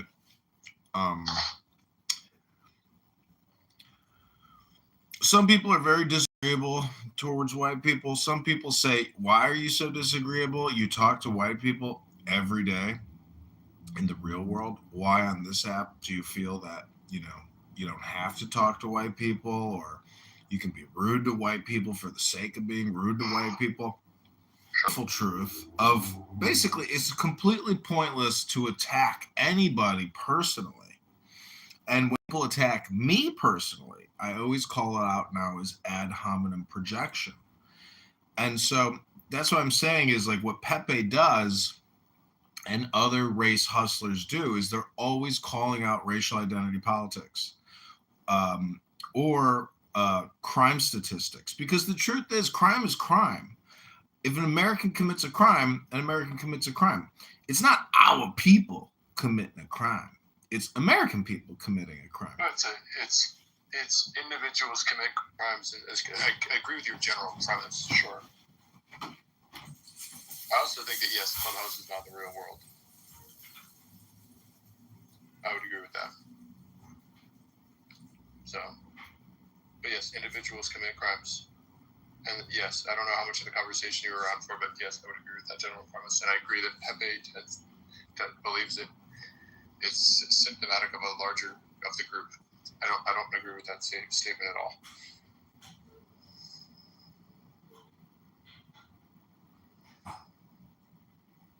But I'm logging off. If you want to continue this conversation, it looks like I'm just going to boom the room.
Hello? Peter, we want you to go to Iran right away to join the war. We are going to make you a general. You're our last and final hope, Peter. God bless. And we hope that you are successful. The Order of the Knights of St. John. The Order of the Knights of Mountain. The Order of the Knights of the Holy Sepulchre.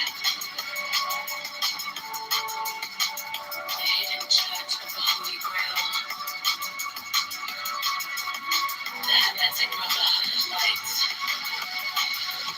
The Holy Order of Rosecreek's Hill. The Order of the Holy Royal Arch. The ancient Tennessee rites of masonry. The ancient and accepted Scottish rite of masonry. The Swedish Northern love of masonry.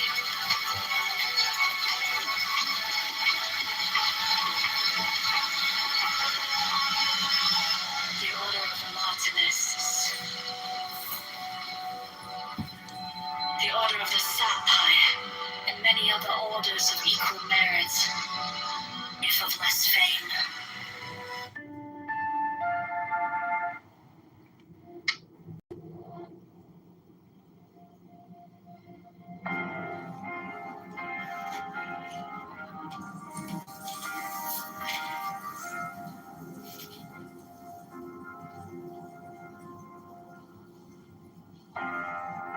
My object all sublime, I keep it in my mind.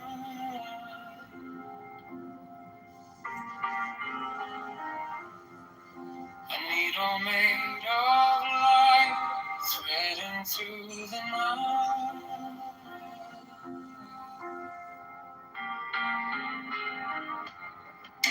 I mark the hidden scene, I sharpen up the dream.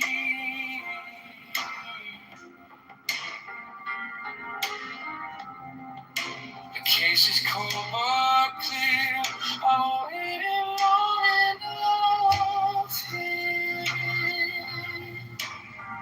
So let it come around, let the devil kiss the ground. I want the scales to sing on the edge of everything, to make the punishment fit the crime. Fit the crime. To make the punishment fit the crime.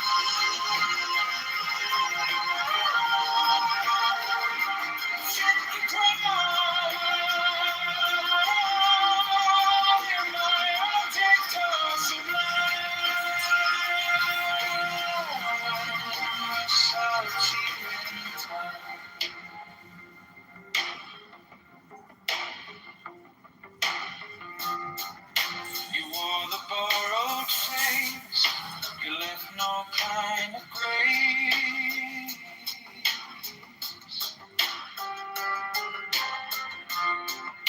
But every lie you spun turns back beneath the sun.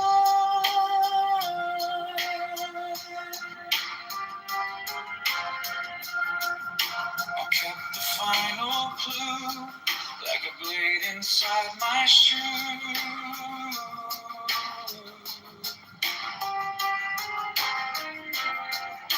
Now every step you take feels like the earth might break. So let it come around, let the gable kiss the ground. I want the scales to sing on the edge of everything, to make the punishment fit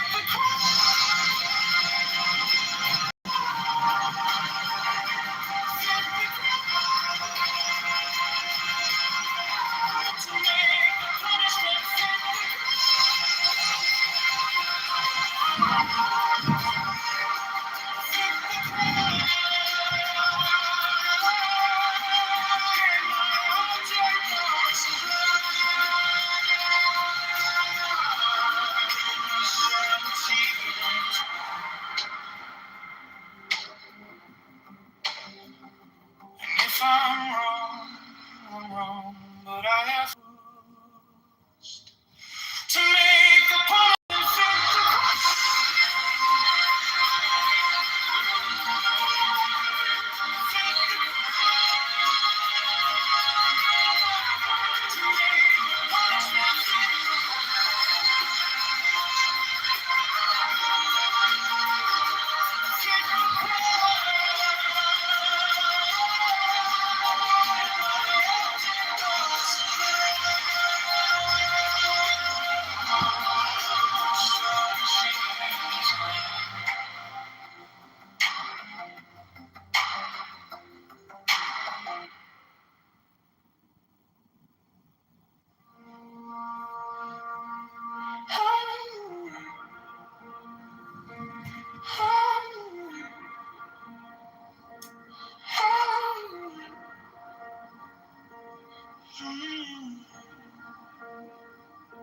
My object all sublime, I keep it in my mind.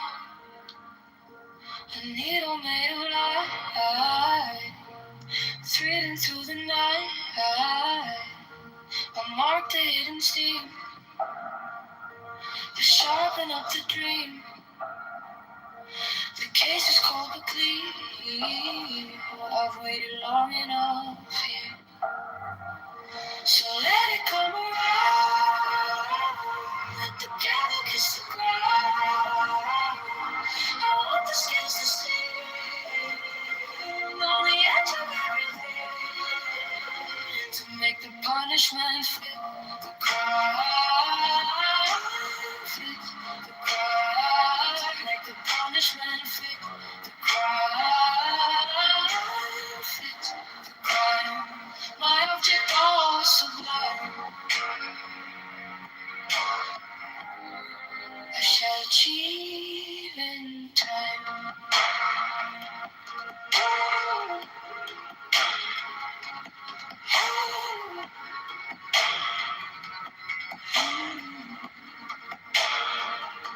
You wore the borrowed face, you left no kind of grace, but every lie you spun turns back beneath the sun. I kept the final clue, like a blade inside my shoe. Now every step you take feels like the earth might break. So let it come around, let the gate kiss the ground. I want the scales to sing on the edge of everything, to make the punishment fit the crime. Fit the crime. Make the punishment fit the crime. Fit the crime. My object all sublime. And if I'm wrong, but I have held on to the shape of rise to the rise to the climb, to make the punishment fit the crime. Fit the crime. Make the punishment fit the crime. Fit the crime. My object all sublime, I shall achieve in time. Cohesive, like military operation. I'm saying that people will exploit people's emotions. Bad actors who may be part of an operation will exploit people's emotions on the internet to carry out their will. So do we think it's because you took the sponsor on? Like they don't want you to be Anything that will, one, my object all sublime, I shall achieve in time. they will. The same thing with my subscriber community, right? And anything that will keep me going, right? If I have a sponsor, then I can continue to work full time as a citizen journalist, right? So if I have to do other shit to make money, then I'm not working full time as a citizen journalist, right? So anything that will slow me down or impede me is their intent. So if any way they can cancel me, silence me, smear me, discredit me, starve me out, anything, literally anything you can think of, right? And I'm not being a victim here. I'm telling you how it works. I'm not a victim. I'm still succeeding. So I don't have anything to complain about. They're fucking retards posted about that meme coin all weekend, and it ran up like 44% as a result. So good job, I guess. Okay. It's fucking crazy, dude. How retarded is that? That is funny. Isn't Actually, it? yeah. I mean, was like I noticed watching, that. I was like watching. They were hosting those spaces and posting about it, and I was like, I think they're driving traffic to your. I was like, I think they're driving attention. Oh my God, they are. That's why I said thank them, because they're driving up. They're driving up the price. It's crazy. That's hilarious. Totally backfires on them, which is How so mad do you comically. think that makes them? Right? If not only am I still here, it has the opposite of the intended effect. Very, very odd. It's like the people that go after Elon and Trump. You know, it's just, hello, you're just making them more popular. You know, I think the good outweighs the bad, and I think in the end, people can sense who's good, who's true. You know, I think it's cool that you got a sponsor. Kudos to you. I mean, you know, I did hear that things changed with the payouts, and I know that a lot of people were like on not furloughed, but you know, they like stopped it for a while, which I thought that was kind of an interesting thing. Which I mean, I think did help in terms of removing through it this whole time. You're a real one. Like, so then the complaint was that, there's some old ladies might buy the crypto and lose their life savings. Let me tell you this. One, I'm not telling anybody to buy crypto in my spaces. Okay. Two, crypto is gambling, right? And so when they said that, how mad do you think it is that I took it and I went and posted it, said, what does it say here? Yeah. Crypto is gambling. Do not buy crypto unless you know what you are doing ever. Really appreciate the reminder to add the disclaimer in there and caveat. That's very responsible of you to remind me to be responsible. Totally appreciate it. Went ahead and did it. And we'll continue to do so.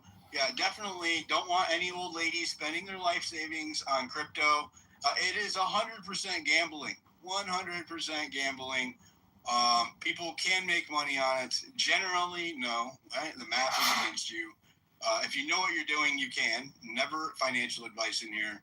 But yeah, so that was the next one. I'm like, well, what else is there? You know, what else is there? It's just constant. So what do we have here? Okay, I'll just do a recap. I'm going to finish it here. Put a bow on it. We have an account. We have botted spaces to attack me, right? See it there, right? 8,000 impressions, 16,000 listeners. So I wonder who's botting them.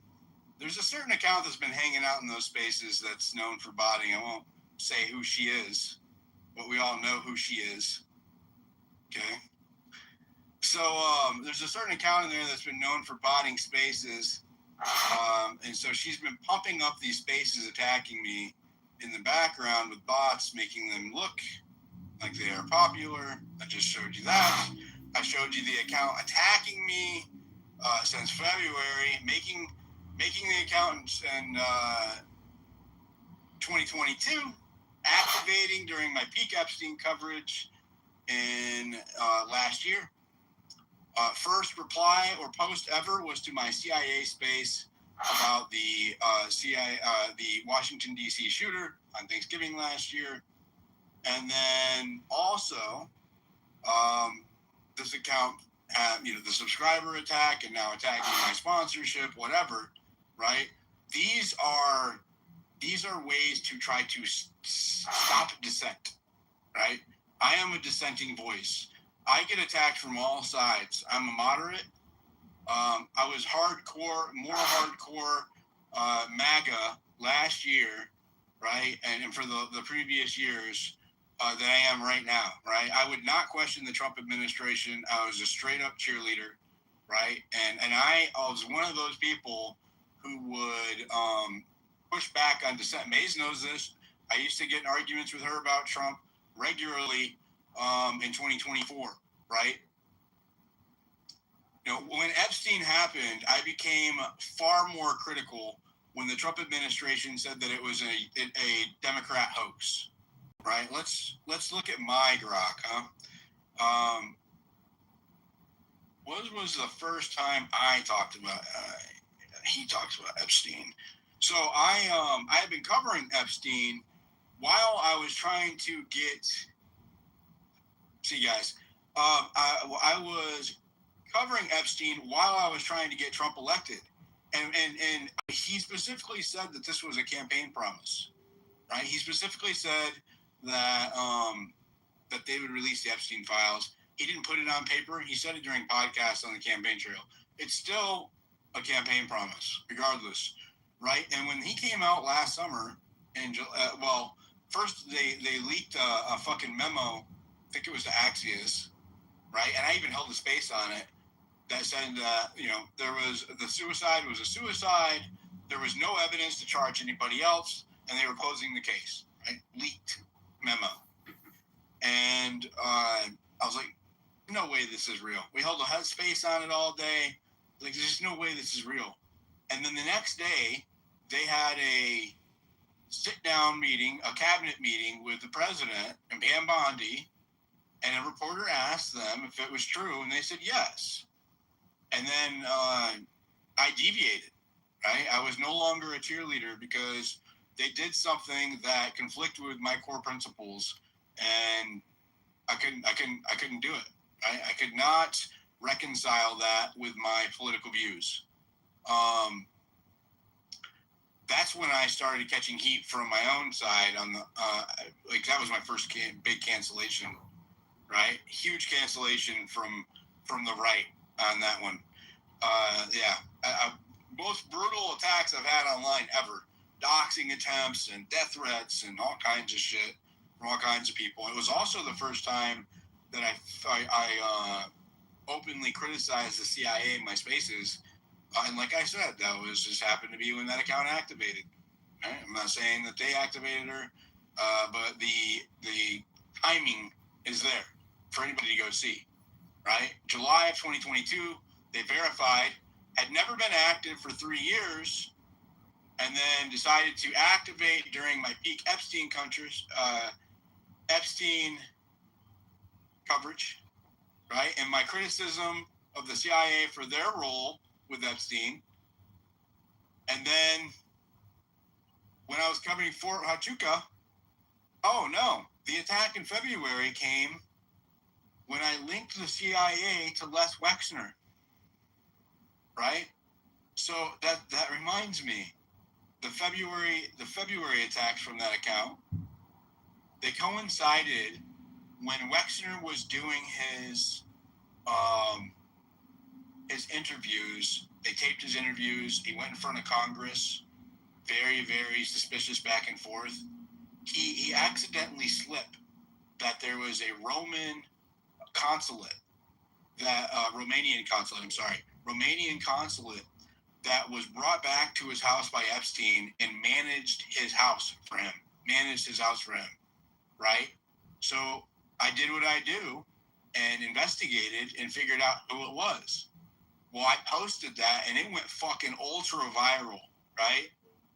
Well, that same week, at that same time, the first attacks from that Katie happened. The very thing, that whole fucking thing activated that same time, right? So the account activated during my peak Epstein coverage. It became verified during this is all verifiable. Go check yourselves. Do your own due diligence. Or go back and watch it. I showed you. Okay?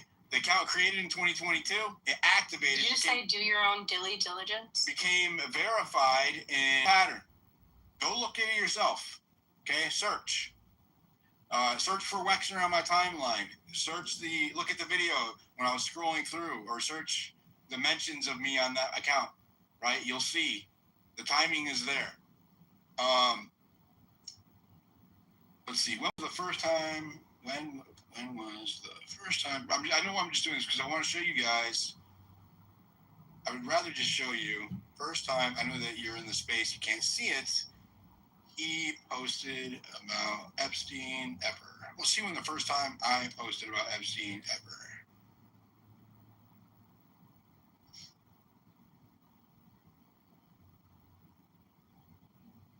So January 2024. Okay.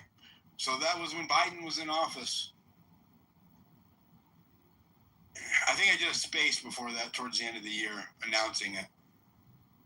He has posted extensively about Epstein since then.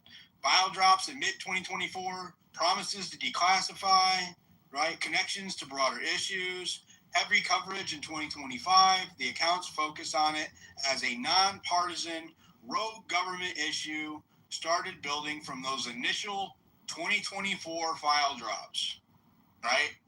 My coverage has been consistent. My record is there for anybody to go check. If you don't believe me about anything, ask me. What I will not tolerate, and I blocked a whole shitload of these people that were hanging out in these spaces every day, right? They had my name in the title, fucking smearing me for 8, 10, 12 hours daily for 4 months now.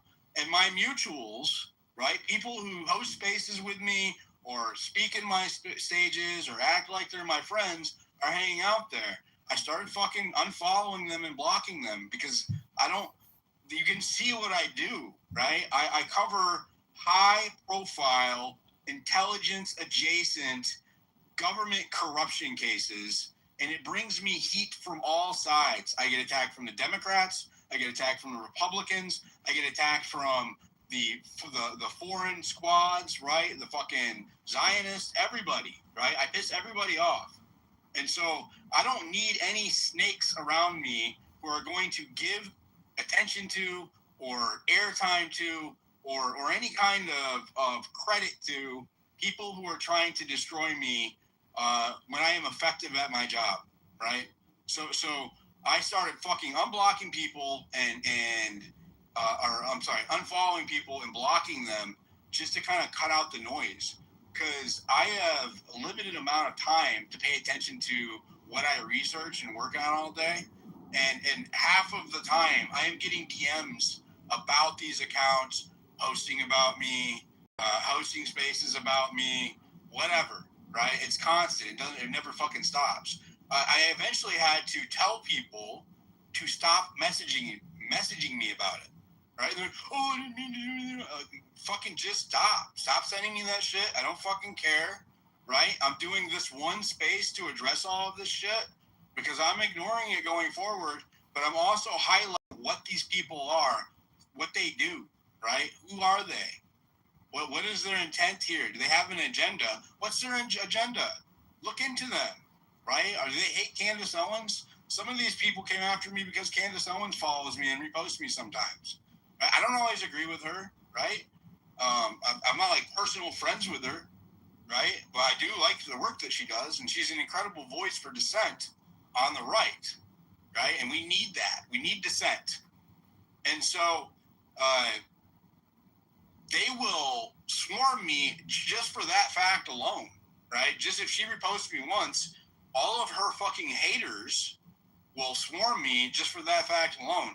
Outside of that, whenever I get really viral content, these fucking Fed accounts, literal like Fed accounts, right? Enrique Tarrio, for example, who I've never engaged with, right? Worked as a Fed under the Obama administration, federal informant,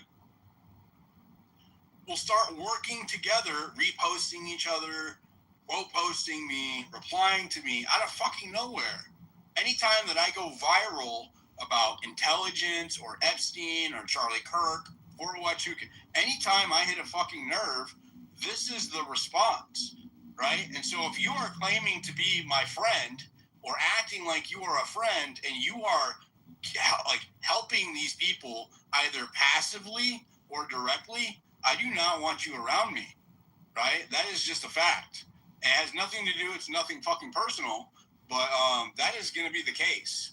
I don't need any fucking snakes around me, man. I get enough, right? I get, there's fucking someone came into a space and threatened to kill me, told me they're going to I was going to catch a bullet last week. I don't fucking need that shit. I don't need snakes around me too.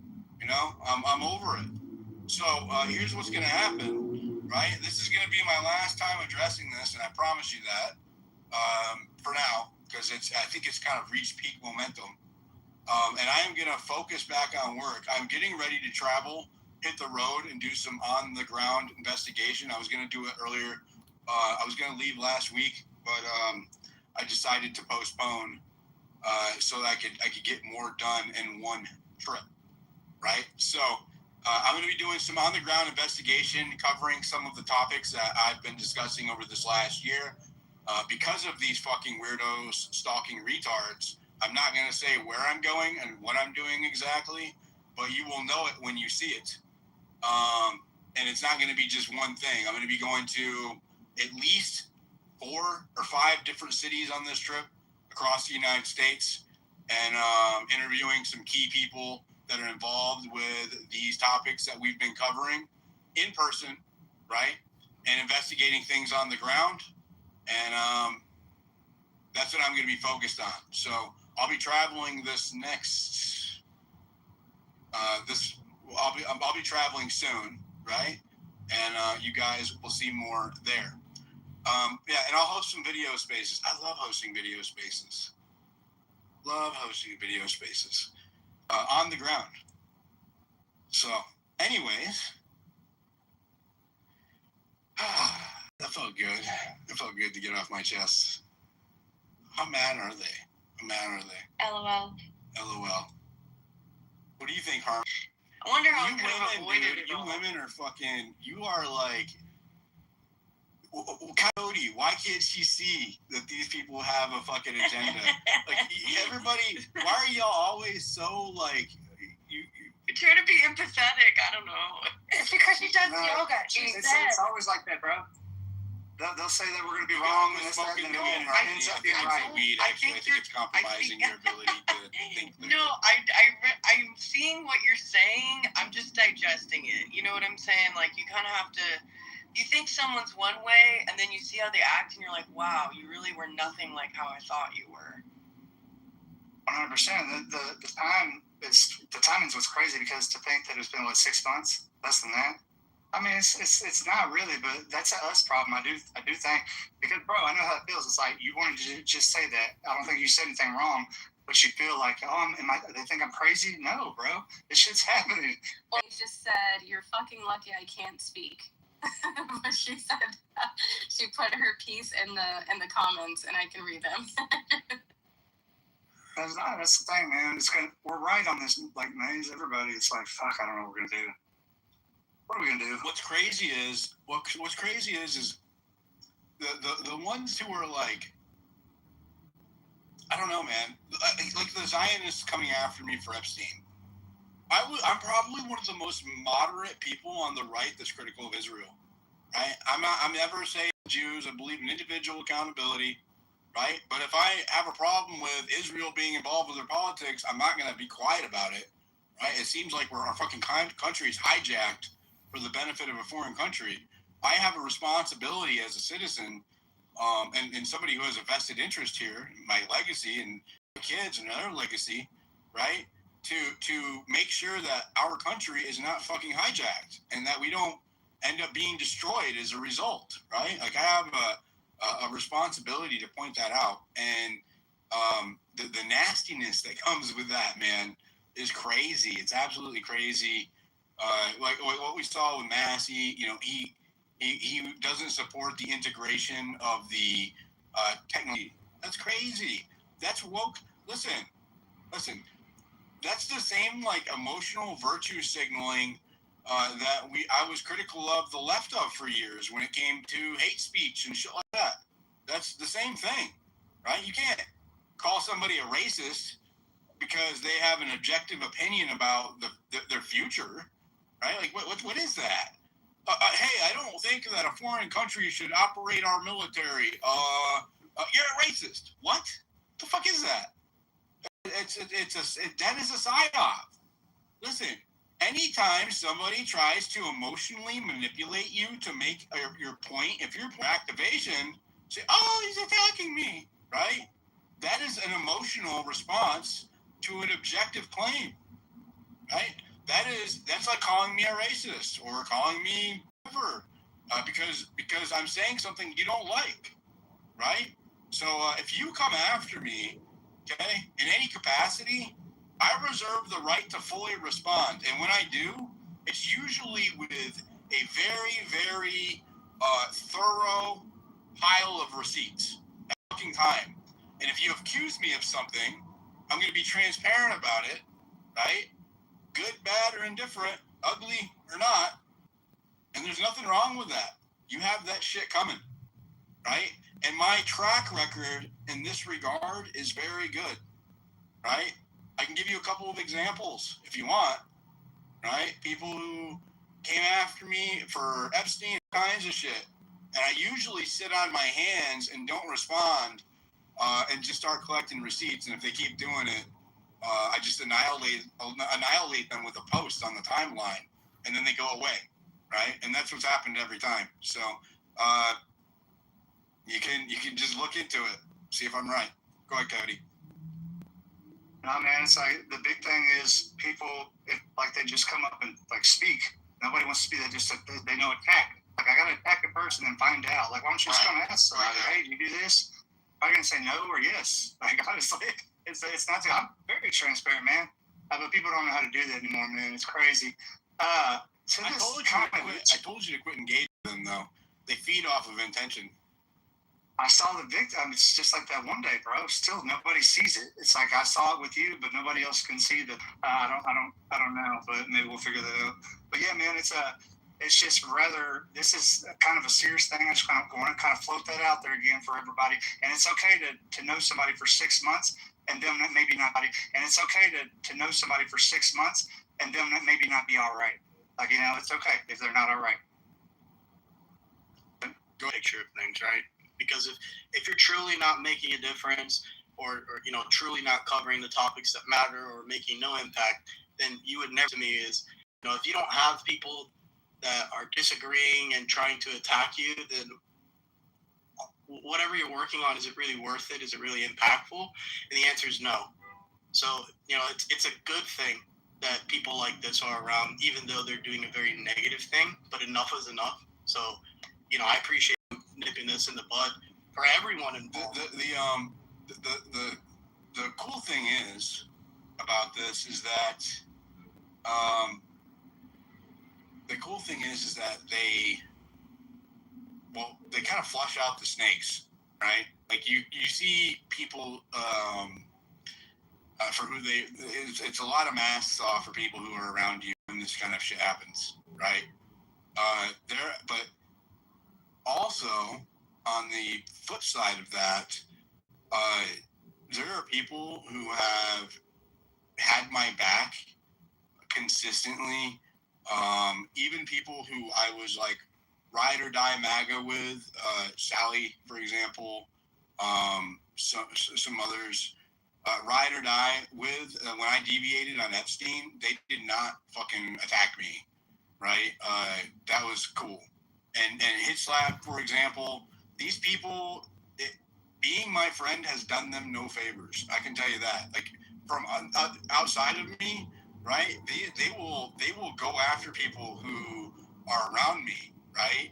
And so not only have they been consistently like helping me out, like showing, you know, had my back, but they're also doing it in the face of a lot of attacks themselves, just for sticking up for me. That's what Coyote, right? He didn't jump on the bandwagon, and they started going after him.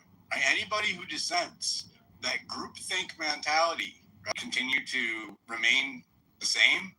I value those a lot. right? Incredible. It's incredible. It really does show like how good people are too, right? Like how consistent those people are. They don't fall for the bullshit or like the tribal group think mentality. 100% have a lot of respect for those people. Yeah, I have a lot of respect for the people up here as well that you mentioned. I mean, I'm not familiar with everyone, of course.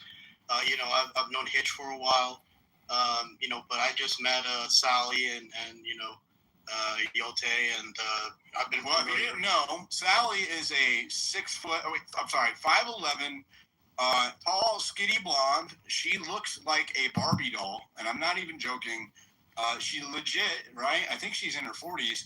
Legit looks like a 30-year-old Barbie doll. I've met her in person at Utah. We went and investigated the Charlie Kirk assassination crime scene together, right? And 100%, she looks like she just came out of a box, right out of a Mattel box. Barbie doll, blonde hair, perfect blue figure. eyes. Green eyes. Whatever. Wow. Sounds like she I think this would be a good time. But yeah, She definitely does. Oh, my bad. I don't want to cut you off. I just wanted to thank Yote because he actually defended us as well. You know, we weren't even aware of Yote, but Yote did his own research. You know, Yote. It's Yote, bro. What do you mean Yote? What the fuck is this? Coyote. You know what I mean? Yote. You know, I looked at his ad. My bad. Are you Mexican? No, I'm not Mexican, but I'm mixed. I'm mixed with well, my dad's from Trinidad, right? And my grandma's from Southeast Asia, and my mom is from the States. So I'm like, she white? Is she white though? Or is she Mexican? She's white. But my cousins are Why do you want to be Mexican? My cousins are Mexican. He sounds Mexican. He sounds Hispanic. I'm from South Florida. I speak some Brazilian, you know what I'm saying? I speak some Spanish. I speak, you know, some Portuguese, you know what I mean? Portuguese, right? You know, different kinds of... Yote, the whitest voice ever. Yote. Very reminds me, okay? But yeah, I just wanted to thank him, man, and everybody else as well that, you know, supported, you know, what was anybody that was involved in that, because that's just... You know, you don't want to see that happening. And one of the devs is from New Zealand. You learn, right? That's why they were calling him a foreign guy or whatever. Right? So there's like 3 main people involved with that project. One of them is from New Zealand. The other 2 are from America.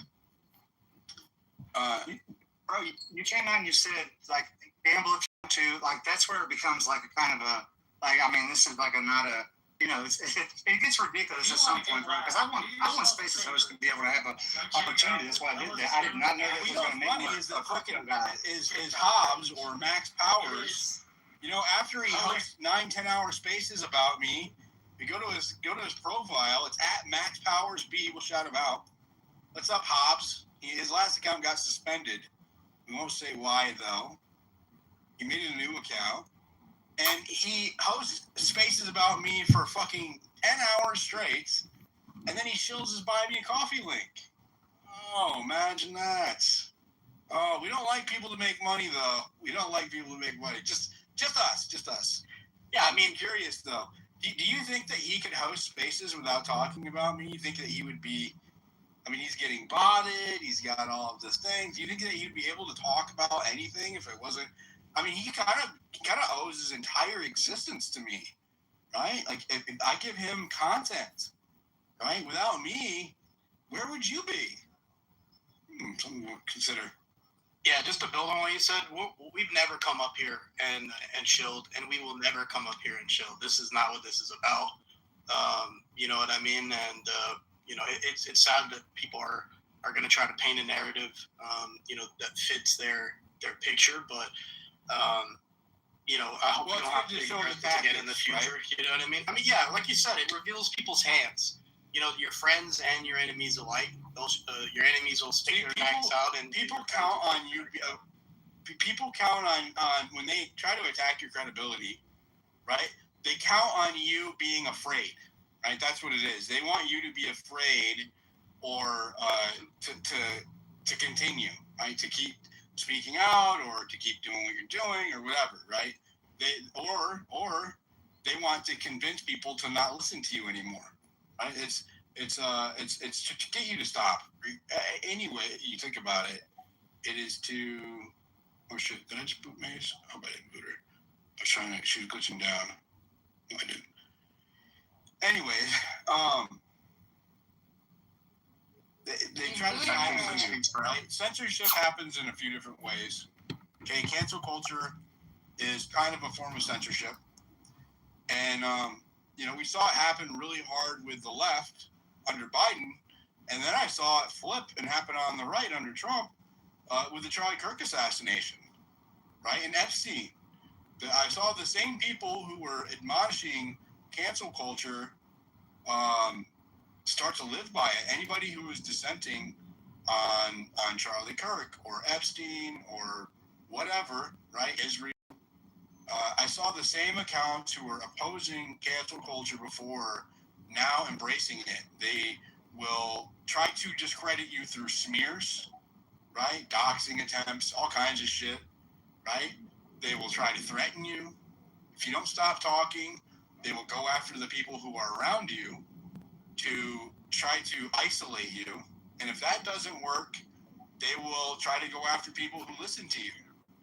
And I have people who have supported me for years who are listening right now in the anonymous section. I thought the anonymous section was all haters. But I have to give a few people a shout out that listen to me anonymously that are big players on the right who support me and do not want to deal with the drama of being seen listening to my spaces. But they not only support me, they contribute. If I'm investigating something, they give me leads, or they ask me to cover topics on the right that they are afraid to speak out about publicly because they don't want to get canceled by their own side or to get the same smears and doxing attempts and dragging that they watched me go through, right? And I'm happy to have weathered that shit because it doesn't faze me now, right? I'm already like, okay, my audience is used to it. I'm used to it. I have no problem looking into or talking out about shit that people are afraid to speak out about because they don't want to get canceled. There's a race happening in California right now, and one of my MAGA friends asked me to investigate the Republican candidate because they're tied to the AI data centers and some weird shit with the Palisades fires. And they are afraid to ask any questions or speak out about it because they don't want to get attacked because the person is endorsed by Trump, right? That's not how it should be, but that is how it is. These are the psyops of today on internet land, right? Is groupthink and attack of dissent, systematically canceling people, right? Inorganic activity to prop up campaigns. I showed you the botted spaces, right? The accounts that activate out of fucking nowhere that correlate with covering high profile, when I say high profile, topics like Epstein or Charlie Kirk or whatever, right? These are the things that occurred that I have observed that are documented on the timeline since I started covering it. I can tell you I've dealt with some bullshit online before. Nothing compares to what I've observed since I started covering Charlie Kirk. And Epstein and then Charlie Kirk. Nothing else compares to it. It's fucking insane. Absolutely insane. And it's only going to get worse, right? Or better. Now I kind of sit back and laugh, right? Or my biggest problem is distraction. When you not only are the attacks meant to discredit you or maybe even scare people. My pattern has been consistent. When you come after me, my response is always to double down and with receipts every time, right? That's just how I'm built. I'm stubborn in this way. It's not always a good thing. But that's my pattern, right? Every time they come after me, I double down. But also fighting back, right? Arguing, dealing with the attacks, it distracts you from the work, right? And so what can happen is, and this has happened to me a few different times, right, is that you ignore it long enough to the point where like you reach like this boiling point, right, where you finally fucking respond, and then you feel like you are just like going after it. My approach with this has gotten more systematic, right, where I will compile receipts for a short period of time, and then I'll drop it all as a thread, and then move on, right?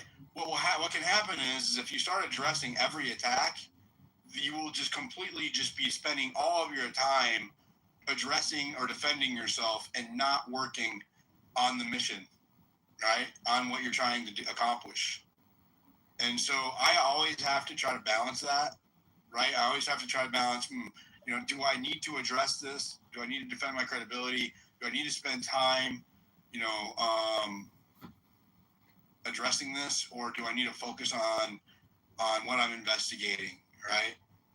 I think I've done okay. I think I've spent too much time addressing this, but the problem for me is that spaces are kind of my weak link here, right? Is because I am a leader in spaces, and I love the people in spaces. I have a lot of friends in here, or quote unquote friends.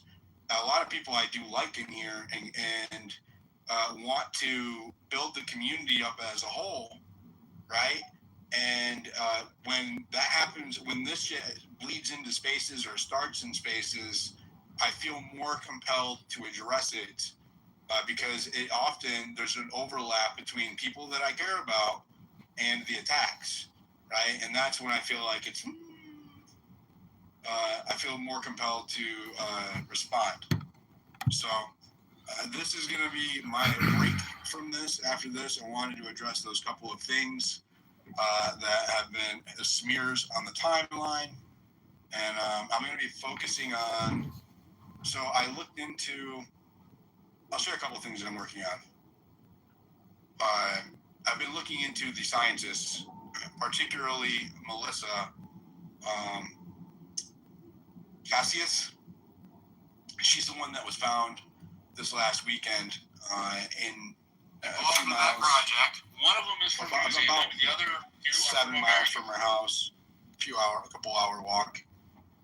And she was found with a handgun next to her that was not her own. And she was an assistant at the Los Alamos Laboratories, which is the common denominator between all of these missing scientists.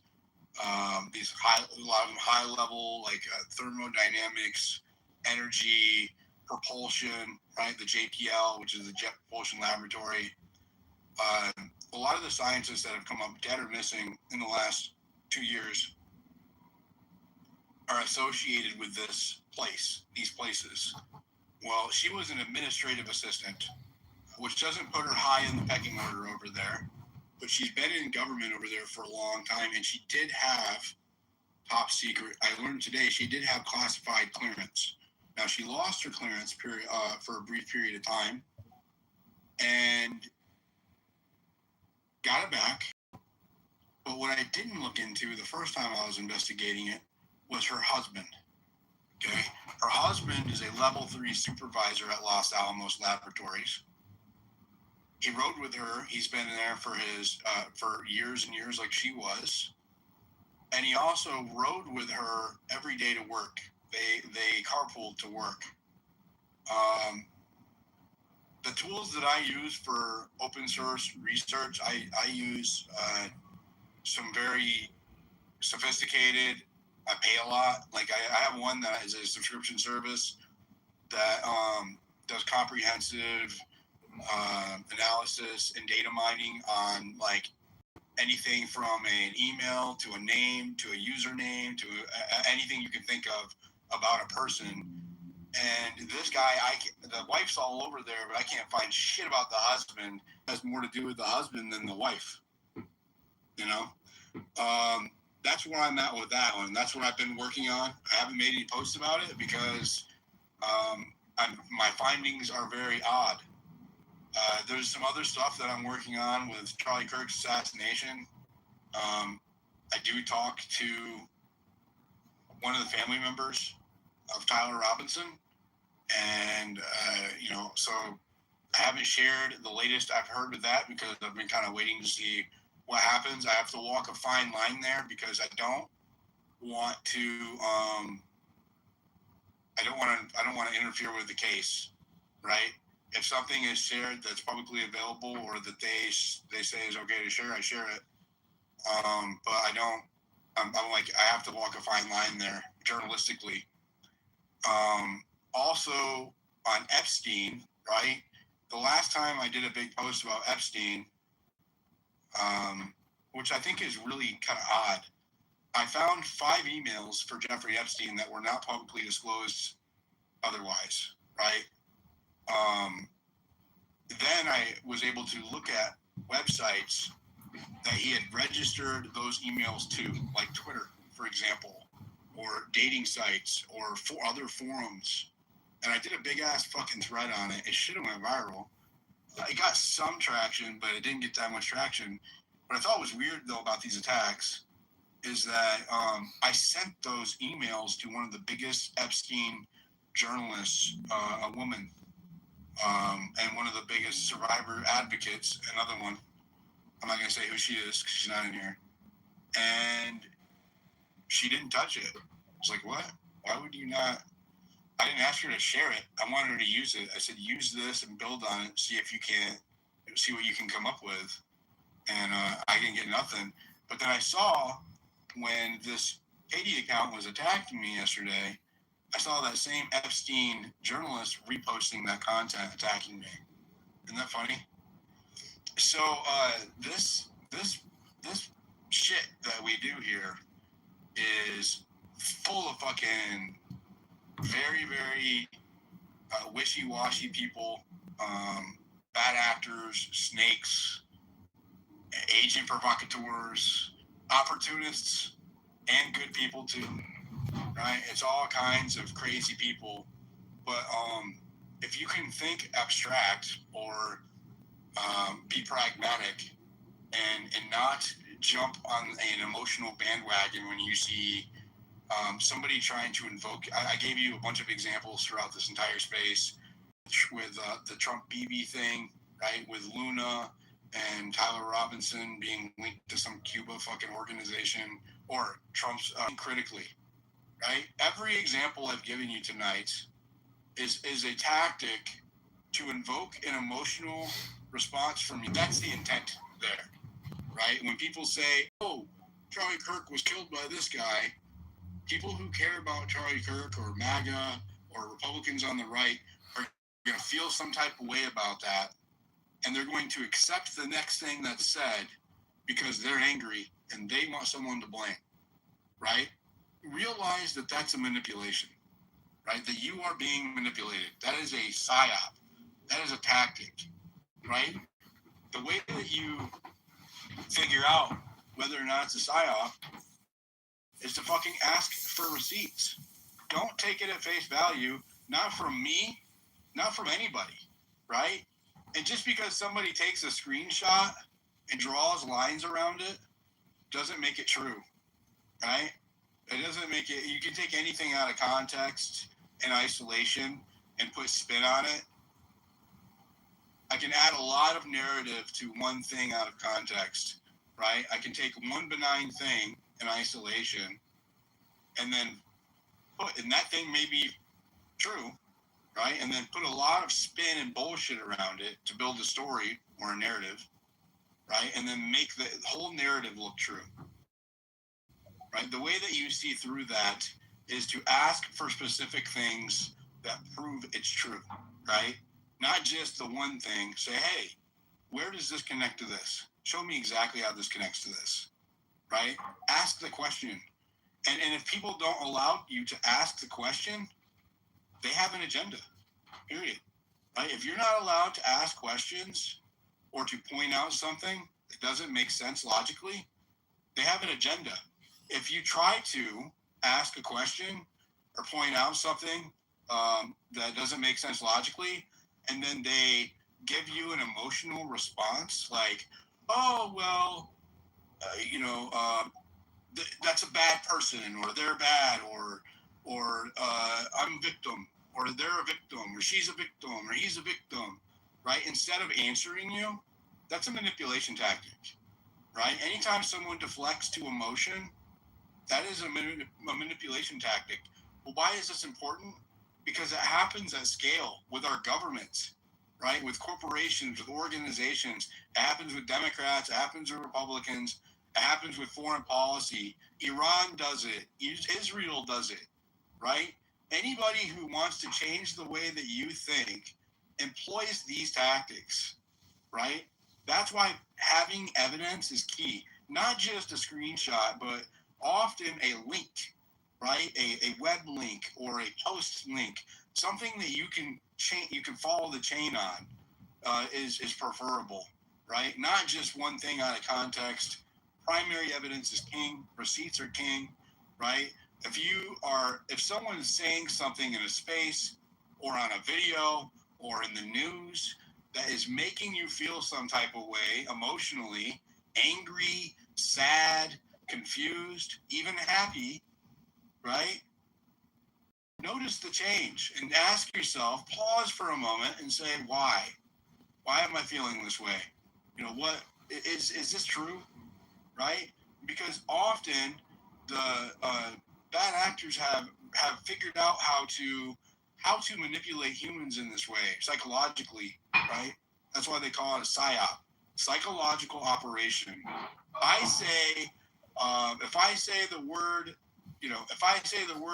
let's just whatever, right? It doesn't matter whatever the word is. If I say a certain word that so and so doesn't like, or this person that Democrats don't like, let's say trans violence, right? Democrats, whatever, right? They might call me a bigot or whatever. That's I know, right? And so do actors know that's going to trigger them and piss them off. Well, if you get them in that state, there's a lot of things that you can do afterwards because you've altered their emotional and psychological state. This happens on the right. People who are beholden to Trump, if I talk shit about Trump, or if I bring up Epstein or a sore subject with them, it's going to trigger them. It's going to incite an emotional response, either on the left or the right. It doesn't matter. Any human. Realize that this happens on social media at scale, and there's a strategy behind it, right?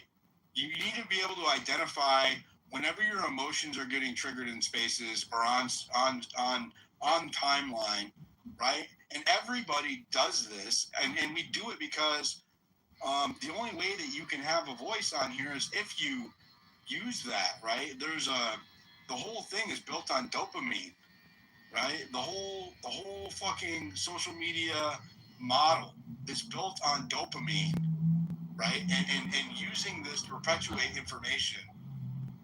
The reason why I put you decide the narrative on my account is because I would rather focus on giving receipts to people, and this is why I love spaces, because we can decide together, right? And let them fucking decide.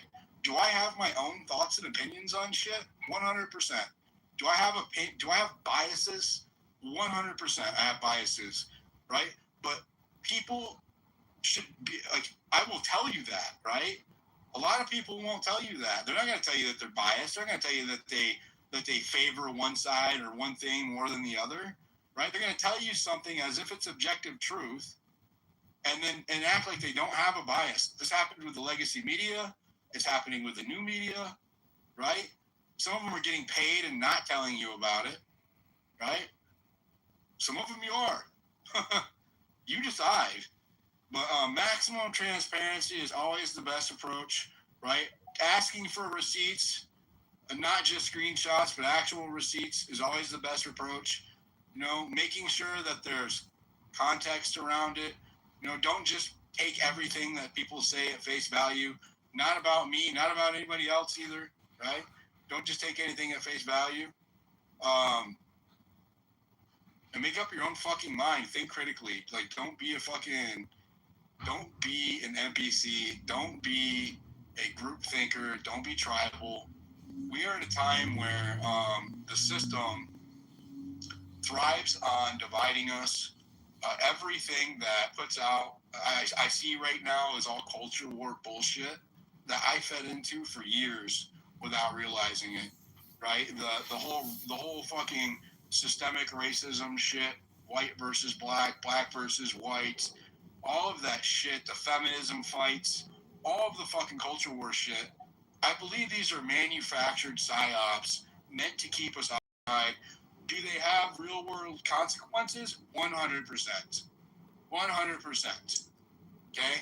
So I'm not saying that they don't have an actual effect on us, but they also keep us busy fighting and not focusing on the corrupt motherfuckers at the top. Right?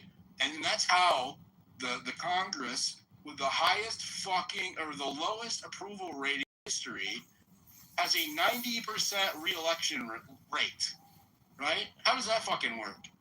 Our representative, our Congress, has the lowest approval rating on both sides in history. It's below 40%. Yet they have a 90% re-election rate. Why?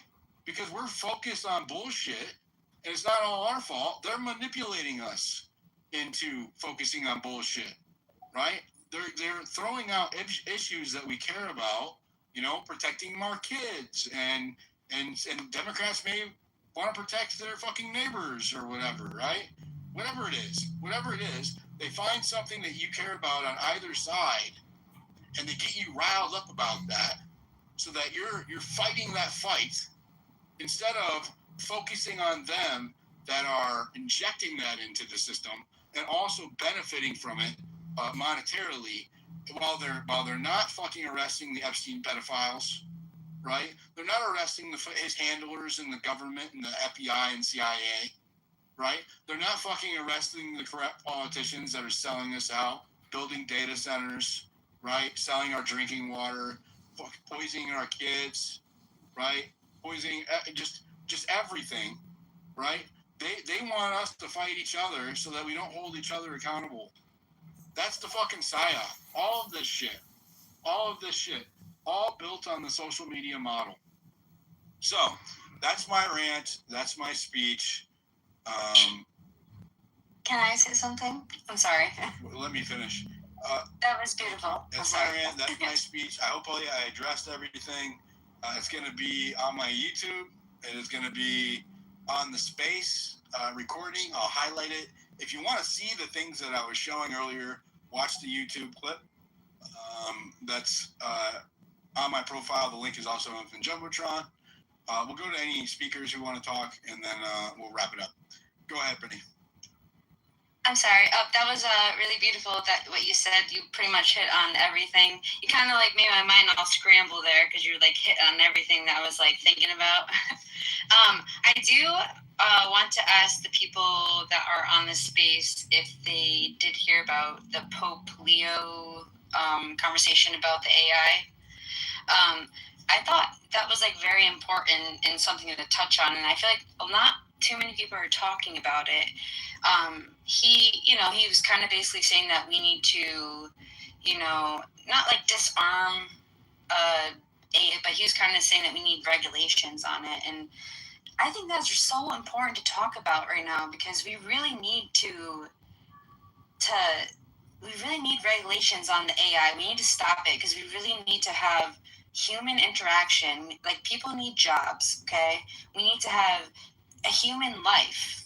We can't just have AI do everything. Yes, AI is very helpful for us, but we don't need to extend it anymore. And I was wondering if the people here on the space would like to talk about that more, and if anybody else would like to talk about that, I'd really appreciate hearing anybody else's input on it. And that's it. Well, maybe later on this week. I need to look more into it. I don't know enough about it to speak on it with. Pronounce it. Apparently, one of the people I just called out said in the space that she works at the Pentagon. I can't make that shit up.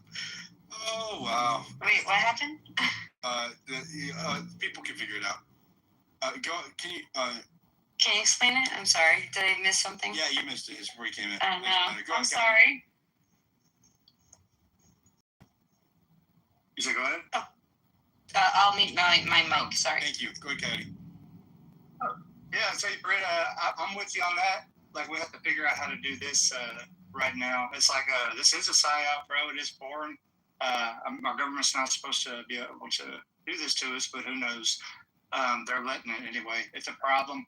But we'll get through it because we always adapt. That's the thing about it. Like, we adapt. We come to terms. We say, we got to get out of the psyop because we will. And that's how it goes. But we could do it a lot faster if people would talk to each other. This tribal shit, like looking at it now, bro, like actually kind of sitting down. You know, sometimes when you get stung, you can see things from a different lens. This is a problem. We're fighting people that we like. We share the same values. And when I looked at the whole SAVE Act, and I'm not, that's the thing. It's like people want to fight you just for saying that. Just breaking it down and understanding that you can do this at a state level. You don't have to have it at a federal level. That gives people, they get pissed or whatever, and they're willing to give their state right away to do that, knowing that basically it goes to the filibuster. But nor here nor there, man. We got to get to that point. I wanted to say why I did that with that as far as this. It's the Spaces host. I've always believed that I mean, it's never had a chance really because people get attacked, and I get it, but I don't. But the other, he backed me up one time whenever I was kind of going through a little bit of the same time, and that's a little bit of loyalty. And there's nothing wrong with that when it goes, because it's like you don't forget it when it gets there, because it's lonely, bro. Like people don't, they talk free speech and stuff. They ain't about that life, bro. Really, they're not about that life. But I hope we get about that life because we have to fix this, man. This is not working. Being silent and not, and you know, it's being complicit. Is it not? Yeah, no, Coyote, you bring up a great point. There's going to come a day where, like, the children and their children listen back to what we said. I'm glad Diligent has these recorded because they're going to look back and be like, what did you guys do? And I know that I, stood at the table and was able to have at least a conversation that was as real as it can get. You know what I mean? It matters to me. Just having your face up sometimes. It's just the big picture. Your face, you gonna do those reaction videos? What are you talking about? The coyote videos? The triangular coyote videos? I called that one. I knew something was wrong. Yeah. Diligent, did you talk about the Trump BB psyop? I started with it. We can talk about it again. We didn't get into. I thought you did, like a little. I didn't touch on it, but we so.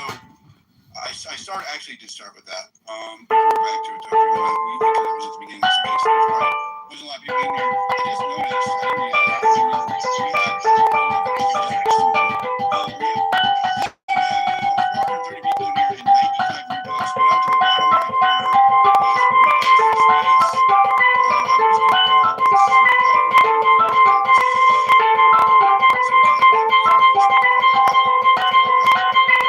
I'm just going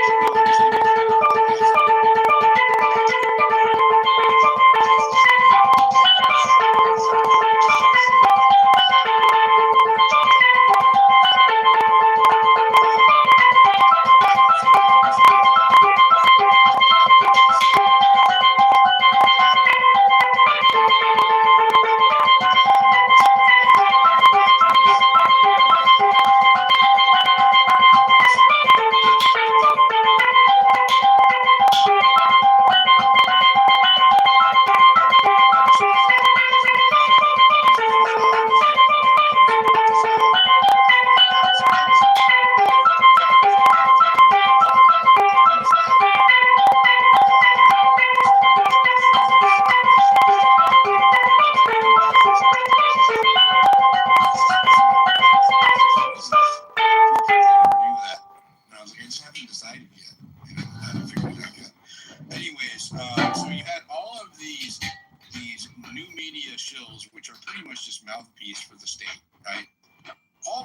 out with the same messaging yesterday. Quote,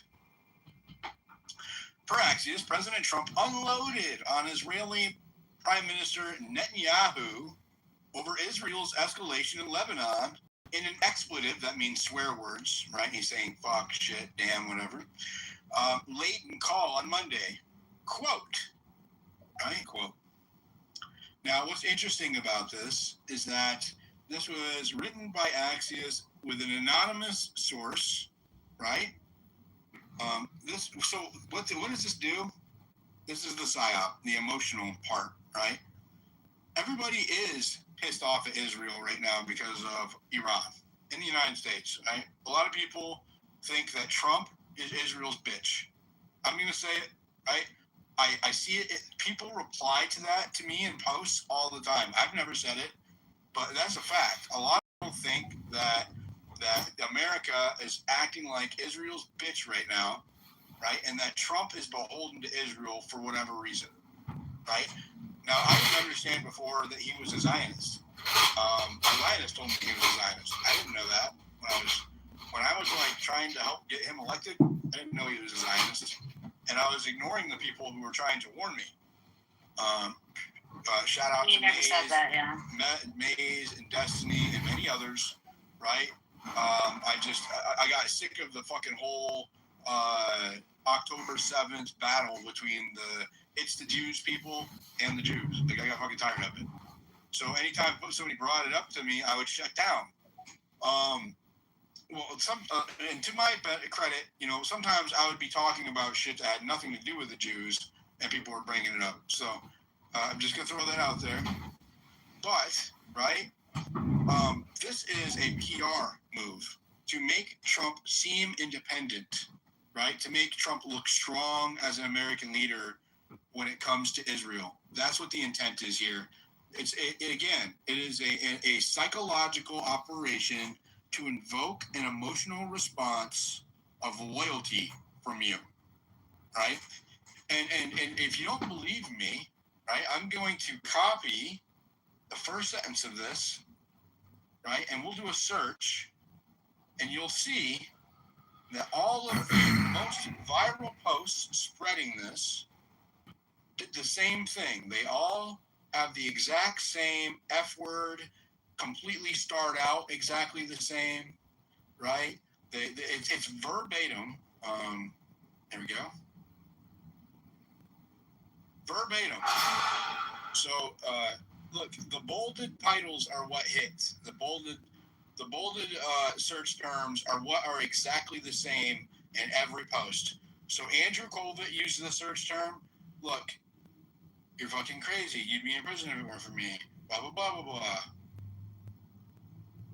Jackson Hinkle is saying it, right? These are people who are opposed, typically. It's so weird to see all of them. The mainstream media, right? The legacy media, the Democrats, influencers, the Republican influencers. I mean, all of them, almost all of them, even though typically Jackson Hinkle does not typically agree with fucking TPUSA. But here he is quoting the same fucking thing. Why? Right? Why? And not just yesterday. He posted this today, 13 hours ago. It doesn't make any sense. Spectator, and look at the views, okay? 3 million views on that post of this. Read it again. It says, Axios reports that the Trump told Netanyahu in their latest phone call, look, it's bolded. It's the same script, okay? The same 3 letters are censored out in the same spots on this post as they are on the other one. On Andrew Colvett's. They literally took this talking point, copied it, and pasted it on all of the major influencer accounts on X. And if you don't know how it works, X isn't the biggest platform, but information starts here. Okay? It's a brevity-built platform. Information propagates. I'll tell you something scientific that makes me a good citizen journalist. Why I'm good. Okay? If you understand the fundamental of how Twitter operates, when it was Twitter, It was a text-based app that allowed for the quick propagation of information in a way that no other social media platform does. It makes it unique, right? And because of the timeline and how it's all speed and time-based, right? It's not about really long fucking form content. It's all about how fast you can get accurate or any information, because bad actors put out inaccurate information this way. It's about how fast you can propagate information. So think of Twitter or X as the fountain, right? Or the source of the water, and all of the information water flows out from here down to other social media platforms and down to the legacy media platforms. The reason why all of the journalists are here is because this is where the information starts. Period. That's why it's the number one news app on Apple, right? So if you understand this and you put your and you use that for that's you can use that as a journalist or as a researcher, right? To understand how to propagate information or understand how the information propagates, you can see the psyops, right? And that's what I was saying.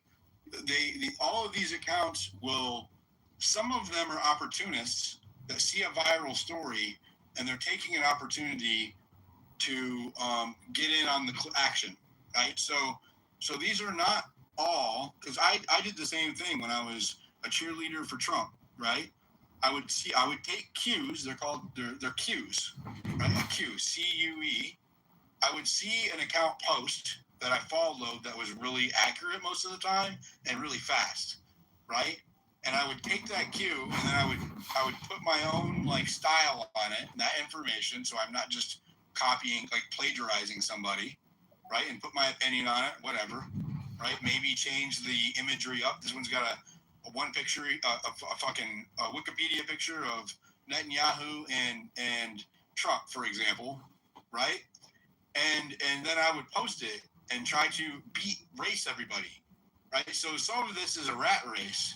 Some of this, at the core of it, are intelligence or think tank operators or corporate operators or political movement operators that understand how this works, right? So they'll take something that is very, very emotionally provoking, right? Like this story about Netanyahu and Trump, right? You're like, oh my God, Trump told Netanyahu he's fucking crazy, right? That's emotion provoking in a lot of ways for many different people. So they throw that out there, knowing there's no fucking receipts, if there's no witness that's coming forward, if there's no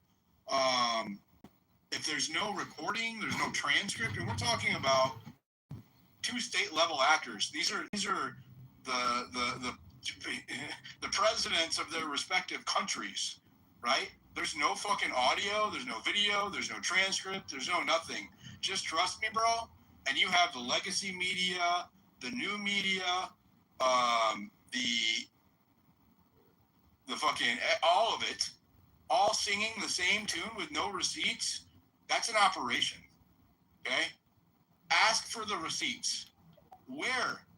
Show me when he said that. Otherwise, go fuck yourself. That's where I'm at, right? I have to see the fucking receipts. We were duped through COVID, duped through 2020, time after time after time after time, election after election after election, manipulated with shit just like this. Time to fucking wake up, right? All of us. Because they are building an authoritarian system with mass surveillance, weaponized drones, and fucking nightmare, futuristic scenarios, Terminator, fucking outcome you can imagine. It's happening, right? And if we don't stop with like the fighting and the bullshit, falling for the fucking psychological operations and for the manipulation tactics, we're never going to unite long enough to free ourselves from it, right? our government is working on behalf of a foreign country right now, and it is devastating our economy, right? We had one good year of energy prices that were okay, gas. And now that's gone. Now, gas prices are higher than the average when Biden was in office and Trump ran on gas. That's the one thing he always delivered on, right? And now we don't even have that. And you're not allowed to say it out loud if you're on the right, or they will come after you, right? Something is going on here. Our country is ruining itself on the behalf of another interest, and we don't know why, right? How is this happening? Why is this happening?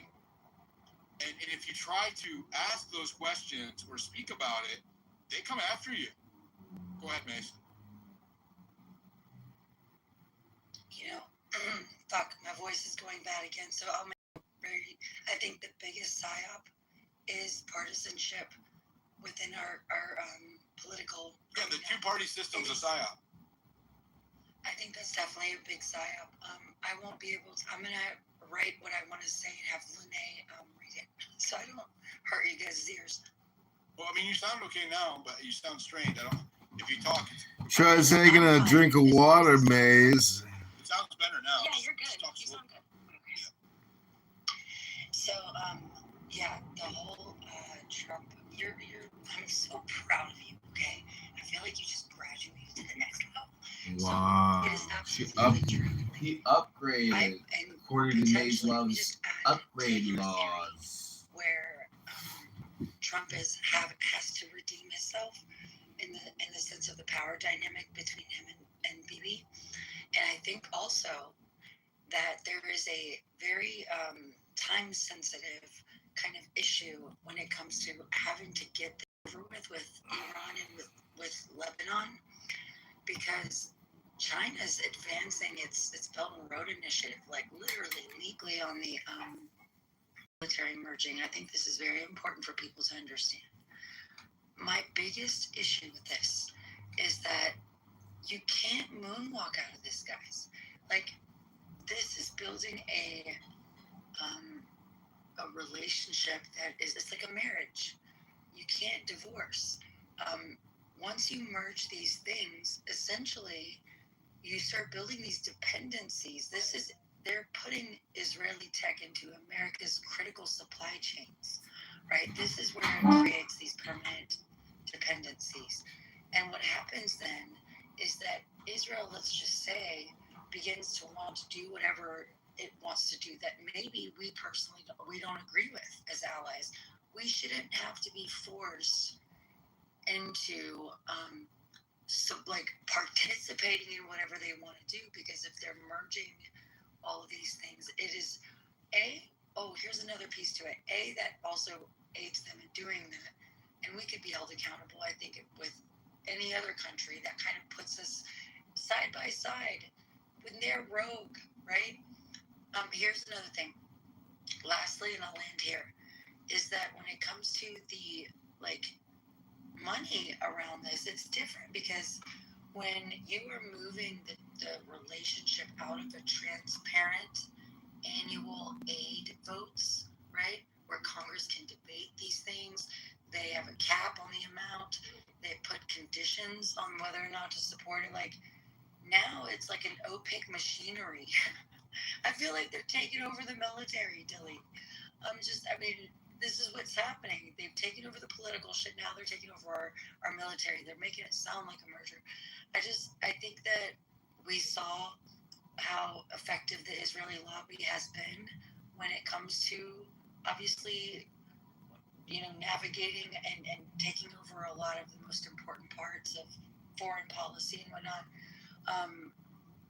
This is going to be one of those things where there will be no more decisions for the voter representatives. It will now allow all decisions, what voters used to be able to do, to go through this very narrow, centralized point, and be shared. It's going to be all covered up. It's going to be like domestic infrastructure. let me say, like, you wouldn't on one thing, like, you can't do it. It's we're sovereign country. Anybody's cut out of their minds to think that this is actually even a thing. Because I see people entertain it, like, even like, oh, well, with this now, man, and it's crazy. I know how you feel, Mace, because it's like that. You can't do this. You can't even think like that. You can't even begin to think like that. It just can't happen unless you're cooked out.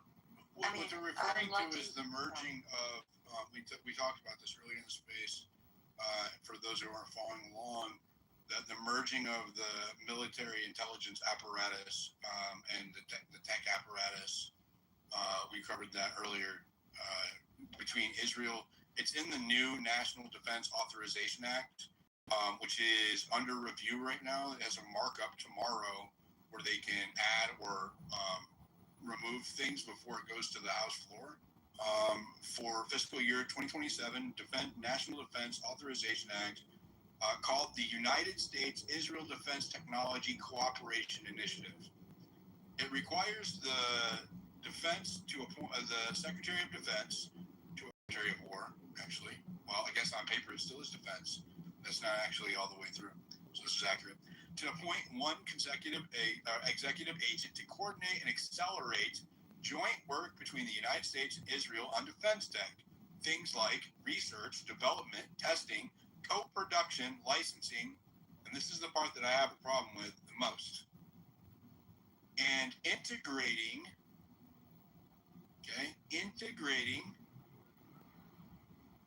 Israeli origin tech into U.S. systems. Okay? or why would it need to specifically say that, right? Because we don't do that shit already now, right? We don't, they already have prohibitions against using foreign, like Chinese.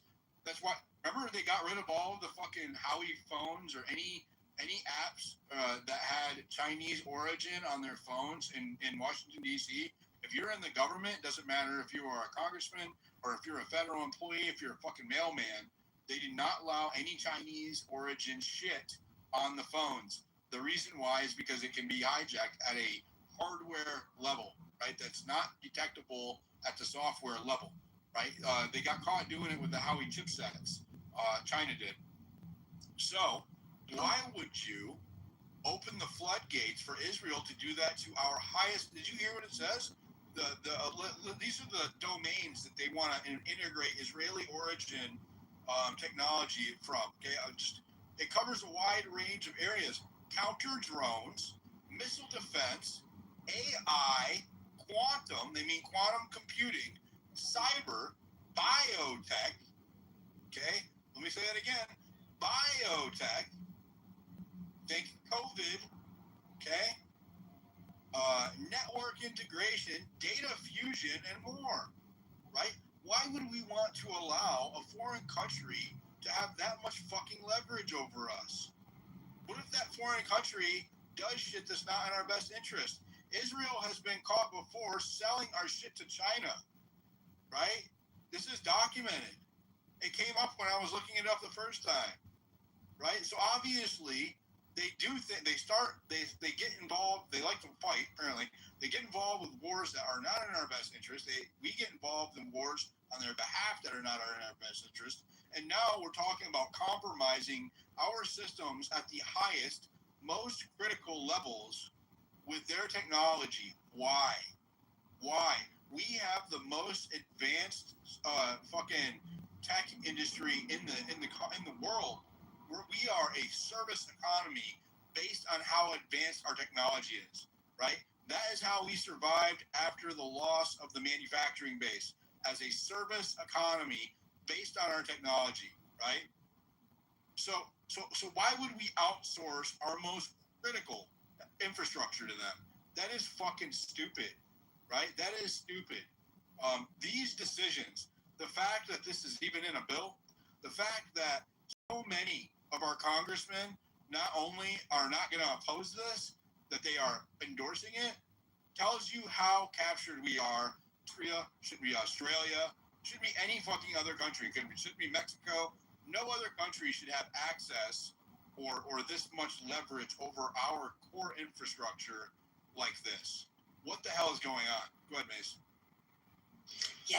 I'm so glad you picked up on the very important points. One other thing to add in. It's pretty peculiar. They're going to have this executive agent. Who do you think they're going to pick to put in that role that decides what accelerates, what merges present? Like, that's a very centralized position for all of the decisions to be made. Like, we don't know if they're more Israeli first or America first. Do they care about our national security, independent national security? Because whoever's in that position, Dilly, is going to be making those decisions. And are they ever going to put somebody in that position that is not necessarily 100% Israel first? I doubt it. And I think that they're going to be advancing things that would really put us on our fucking knees. This is what bothers me. People need to understand that this is the hill to die on, bro. I don't care. I'm going to keep saying it. I'm telling you, this is the hill to die on. I mean, this is where we need to focus the conversation.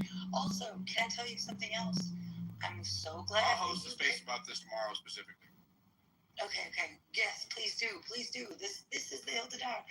What you brought up is actually a great observation, because when you talk about the Israeli origin, are you familiar? Do you know about the whole pager thing? Do you know what happened? This is exactly how they did it. Yeah, they posed as a manufacturer of pagers, and for years it was a high-level, very deep operative situation, and then they intercepted the orders and sent them pagers. Yeah, they centralized also kind of the flow of the manufacturing, the production of it, right? Yeah, they bottlenecked it, so it would have to come through them. I mean, it's absolutely mind-boggling, and this is something that people, like, I don't, like, it's one of those things that all of the, like, these very last decisions that are made, like, when I say last decisions, they're getting more and more critical, right? We're running out of time. I think everybody can kind of sense it. Yeah. I agree. Yeah, I've been saying this for months, right? That I think, do you not feel the tension, right? I can feel it when I talk to people in my real life, right? The uncertainty, right? The fear, right? That's another part of a psychological operation, right? That uncertainty, the agitation, right? You're constantly bombarded with bad news, like what we're talking about, that makes you feel helpless, right? That makes you feel frustrated.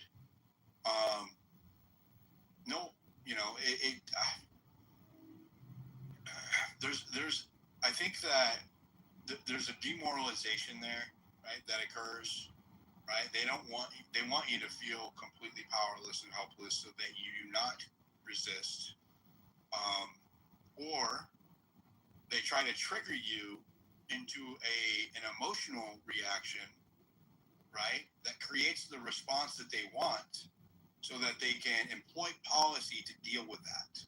What do I mean by that?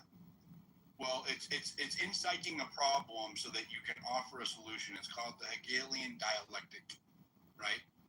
David knows what I'm talking about. No, that's. Oh wait, one really quick. That's not what that is. One quick statement. Bad analogy. But I get it.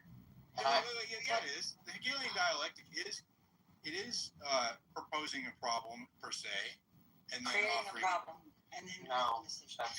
Guys, you're gonna make me. David is our stationary philosopher. Yeah. So correct me, David. I'm willing to be corrected. Well, can I just get this out really quick and please, correct yes, him? my And friend. I'm gonna shut up because I'm tagging my team. Absolutely, my friend. Diligent. This is what I want you to understand. This is so golden. I'm so impressed with you right now, because I actually think that what we can do, it helped me think of a goal. I think what's the solution, the healing to the learned helplessness, and we talked about this. Des has been bringing this up, and it's really helped me recognize it.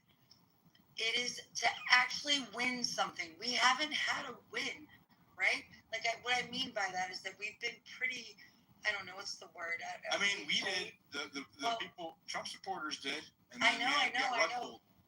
Yeah. But that's what I'm saying. Do you remember the momentum? Do you remember the high after that? Because it felt like we finally are doing. Yeah, I went to DC and I covered the inauguration on the ground.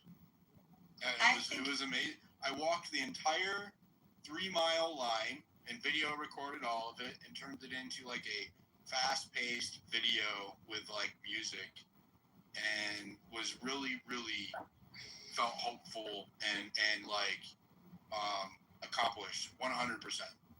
And so, and don't forget your thought there, David. I'm coming to you, but this is where I think we should focus a lot of the attention, is in making sure, and like this is where we put it all. Like we have to be able to organize and channel the energy into something and apply pressure at the same time. That type of power is what's going to wield success, and we just have to focus. I don't have it all the answers, but I do think that a little bit of the answer will be that a win. Go ahead, David. Sorry. Well, we're going to win.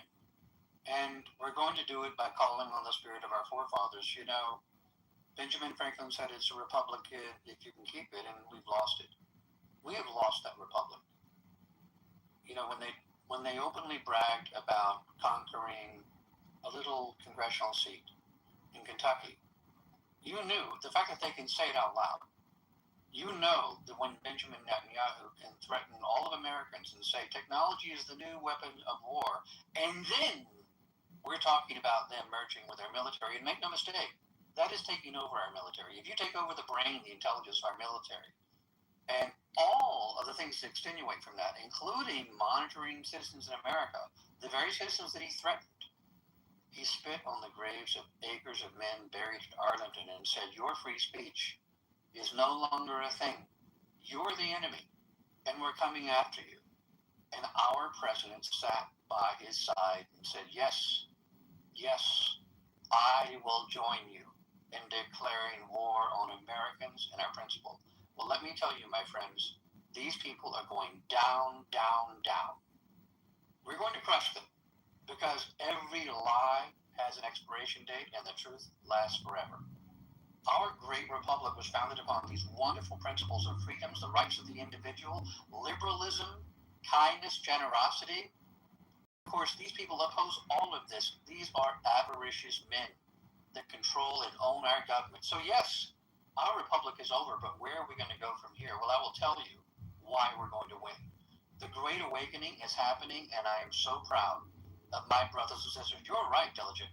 It cannot be one where we're motivated by vengeance or hatred or even war. There are no pitchforks to be dragged out in the field to fight anybody. This is happening very quickly, just as you said. But, in the words of John F. Kennedy, they can all take 2 running jumps and go to hell. They are not going to win. Collar versus blue collar, we don't care what color shirt you wear anymore. No, it's about a small group of people. And by the way, the reason why we appeal to our Jewish brothers and sisters, it is much more. Corporations own us too. Right. Absolutely. And what do we have? They have the military, they have the media, and they have the money, and all we have is the advantage, because the atomic power of truth wins. The atomic power of people throughout the history of civilization that just want to be free, that just laissez-faire, leave us be, want to be left alone. And what do these people say? You may not have your freedom. You may not be left alone.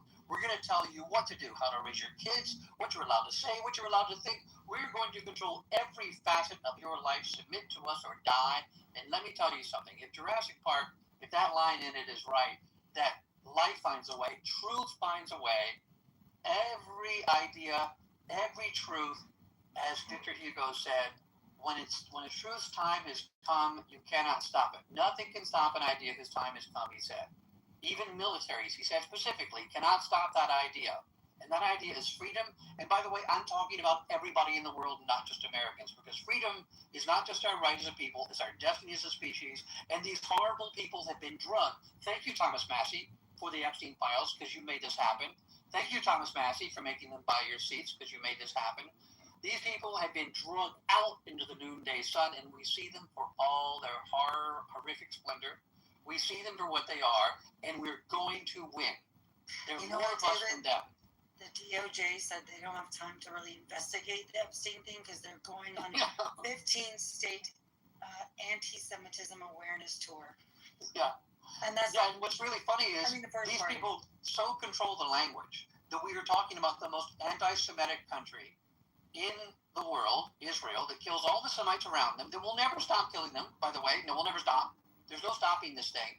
They're Arabs. They're not Semites. Yeah, no, they're Semites. Incorrect. Sorry, false. But when someone says they're anti-Semitic, they don't. Sorry, they're Semites. You're just wrong. That's just factually incorrect. They're Semites. And by the way, this is the same when people say this is when Joe Biden said, "If you don't vote for me, you ain't black." Let's keep it on the psyops angle, okay. though. You can keep but on the psyop angle, okay, good. Let's do that. But on the psyop angle, what she just said, where they're saying you can't talk about this anymore, it doesn't matter, because if I tell everybody that there's one thing that you can't talk about, if I tell everybody nobody's allowed to think or mention pink elephants, they're going to think and talk about pink elephants. But this is way worse.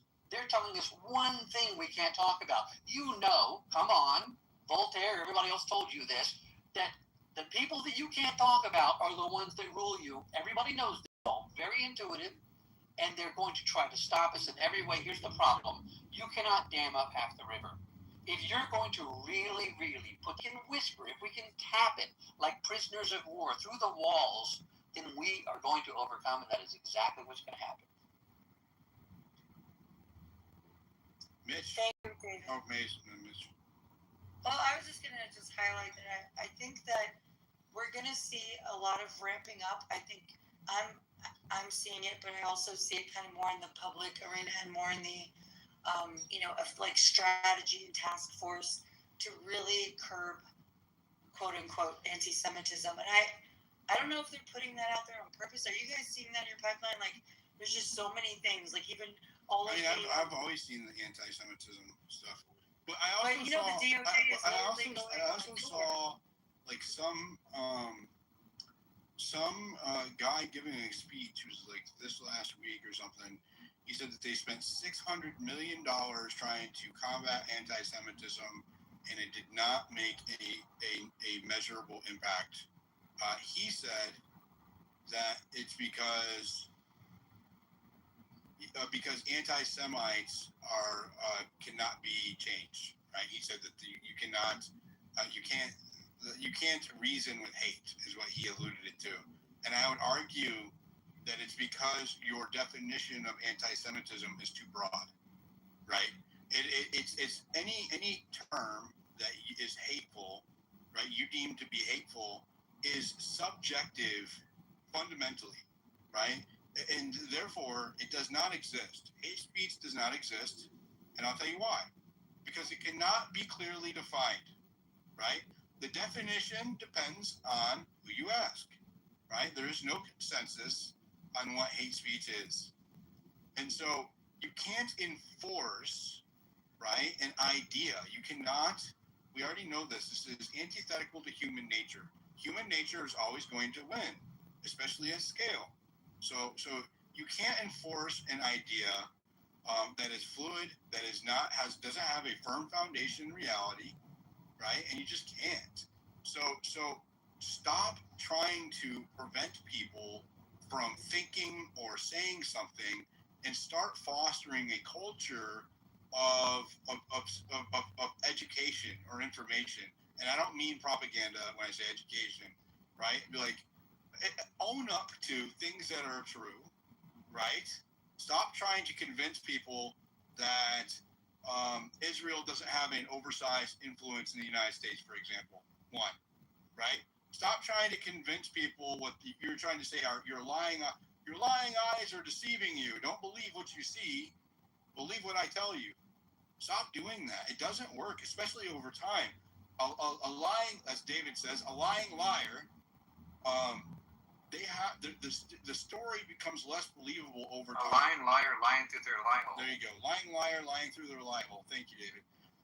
It becomes harder to maintain the lie consistently over time, right? And that deviation is noticeable from people who are already jaded, that have been lied to over a long period of time.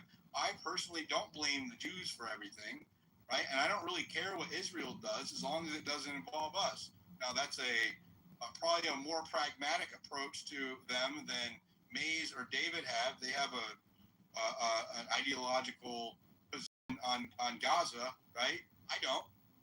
That's a human thing, right? It's not ideological at all. Well, I mean, it's your own belief, right? You have your own belief. Okay, well, it is not. I'll just say this then. I don't really right? have a position on events that I wasn't there to. Wait, hold on. I'm not really. I don't really take full roost around them.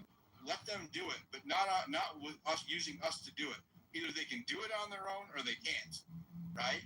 Period. Well, you don't understand this. And Like, also, they should be, and if they can't do it on their own, and they're so worried about their own existence in that area, they should be better at making friends. Right? They should be better at making allies around them and making friends as opposed to fighting with them constantly.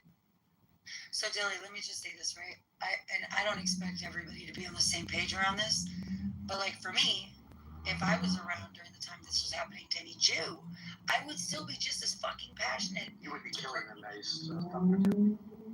Shut the fuck up, you stupid. You know what your name rhymes with? You know what your name rhymes with? Listen, this is the problem. Yes, you got you. Yes, and Let me just say this, right? Like when it comes to like what Mitch does, for example, is he actually makes it so much worse. I mean, and I think you have to know that you're doing that. Maze, he's retarded. I'm going He doesn't even know that No attacking person. First of all, it's not just you. I don't want to have the debate right now. Sorry. Please.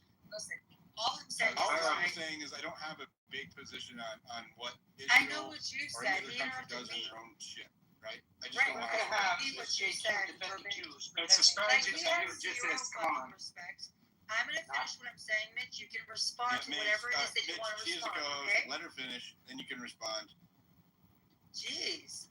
So all I'm saying is this: is that for me, my perspective, it is very human based. I can't, in good conscience, know that this is happening, and it's not that like it's happening way over there and we're not a part of it. We're every bit a part of it, and I can't. That fucks with me, right? Especially like anyway. That aside. I also know that the occupation there looks different and the occupation here looks different, but it's still an occupation and the occupiers are the same people. And when I say the same people is like Israeli, like the Israeli interest right now is dominating their country by land and our country by government. And we're seeing it, obviously. Do you know what they said the day after Massey was primary? They said, you can disagree with us, but not for long. This is what AIPAC does. AIPAC did. And I would say that I agree with Mays also that it doesn't require any ideology at all to care about the children buried under the rubble in Gaza. It's not like just obsessed with Jews. It's like I want to support Jews. It's just hold on. Mute up. Let me clarify my own position, right? Is that it's not that I celebrate or am okay with kids dying, right? But there are horrible atrocities occurring simultaneously all over the world, all of the time, right? We cannot help or care about other fucking countries and save them or people or whatever without saving ourselves first, right? Our country is decaying. Respirators drop down at the same time. What do they tell you? Do they say put the respirator on the person next to you, even if it's a kid or your wife or an elderly person? No, they say put your own mask on first. Why? Because dead people cannot save anyone else. That's why, right? And we are dying. We have got to save ourselves. I am not going to spend any time fighting other people's wars. And that goes either way, right? That means that I am not going to go fight Gaza's war. I'm not going to go fight Iran's war. I'm not going to go fight Israel's war. My position on this is unilateral. Okay, can I just highlight a perspective for you? And I think I agree with you. I just want to show you how what we're saying isn't that different. It's even if putting your mask on first means taking care of America first, you would be saving the Gazans too. Do you understand? Like, this is where my I guess urgency comes. Yes, I am definitely much more connected to this situation. I feel very deeply. What I was trying to say. Yes, I do. But what I'm also telling you is, it is because Americans have been just kind of, me included, until this happened, me too, right? Have been completely unaware of what is happening because we have completely let go. Like we don't even know what to do. We can't even we're scrambling to find a remediation pathway. And it's doesn't matter if it's the person putting the mask on himself first and then can save the child. There's still a terrorist inside of the damn pilot cockpit, right? And all I'm saying is they're in Hamas. They're not in the cockpit. The cockpit is the idea. Yeah, exactly. My point. They're the ones that are hijacking. You guys are. Can I go on, Mace? You've been going on and on. He said I go after you, but you're going on and on. Dude, what is our stance of like a political? Like this is like the the Jewish foreign supremacy that right now. David was talking about, and he just comes up here and wheels Well, it. it is a foreign shit. No, he said I'd go next, and you're just going on and on. I'm not even disrespecting. It doesn't matter. I am having a conversation. I am speaking so much. I'm gonna yield it to you in just a second. You jumped on. You can land it, and then we'll go to Mitch. No, I am not, because the idea took over the cockpit. What do you mean landed? How am I gonna land? That's the thing. I mean, honestly, like, what do we do about like the foreign bullshit? I already know what's gonna happen. I don't sit in echo chamber meeting while 3 or 4 of us were speaking. I said I called on. But he's not even from here, bro. And then I said Mitch. And now a bunch of people are dogpiling. Exactly. That's my point. Took over the cockpit. Go ahead, Mitch. Go ahead. Yeah. So I heard Diligent say something interesting. He said that it's kind of scary to see the amount of systems that this idea has. I don't know if it's going to pass or not, to integrate more fully weapon systems and capabilities of tech of Israel. But I mean, your power, if you think in your own personal life or militarily, is based upon cooperating with your friends. You do better in business when you cooperate with your friends. What do you mean? Have German-based. I've never understood how this makes us want to. We're not supposed to want to have Israel. I forget the name of it exactly. It's called the Harrier jet. That's British. You have a lot of technology because you cooperate with friends and pretending that, like, they blew up the enemy, the Hezbollah, and killed assholes who are terrorists. Yeah, that's cooperate with America on doing those kind of things to take out your enemies. But even your Golden Dome system that you're planning is based upon the Iron Dome system that Israel has.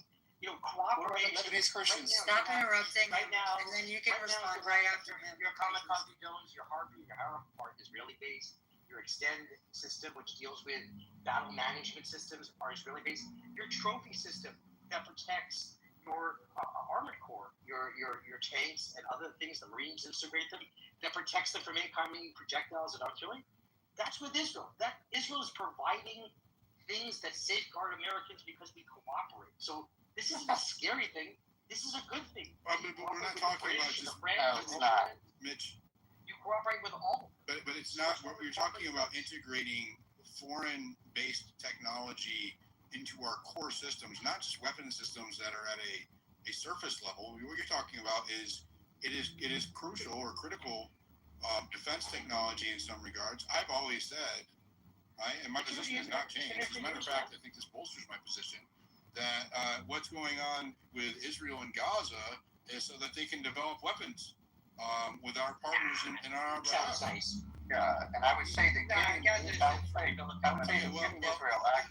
matter is that they have increased their technological capabilities when it comes to identifying and killing targets using Gaza as a testing ground, and that technology is then passed back to us. This is a fact.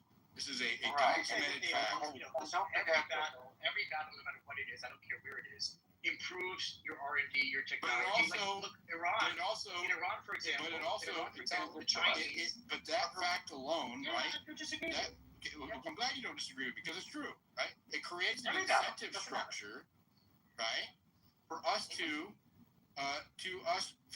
fund and promote and support those endeavors. Your enemy, the Chinese, are providing certain arms to Iran. Why? Not because first of all, they suck. As you can see what happened with Venezuela. They You're deflecting. Track U.S. technology. No, I'm not. I'm trying to get the point 100%. that every major producer of arms will put arms into the field. Like, for example, Israel didn't need the THAAD system to defend Israel, but America needed to have it R&D tested, right? Because what happened with the THAAD? The THAAD had only been used once in the UAE in 2022 to take down a projectile. It had not been battle tested in the same way. This was not about defending Israel. This was about improving an important weapon system of America. That's why the THAAD system was reported. But No, it's not about being again, good. This is about America. you're talking about surface level use cases.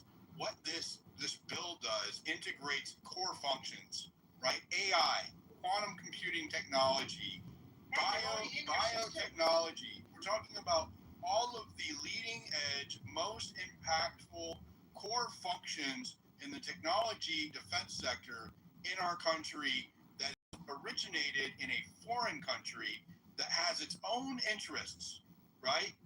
That has its own interests, and it also has a history of working with our adversaries, China, for example. No, it doesn't. You had one person who operated outside the law and sent arms to China. This was not a country thing. The guy got Do you know what the tip of the iceberg is, Mitch?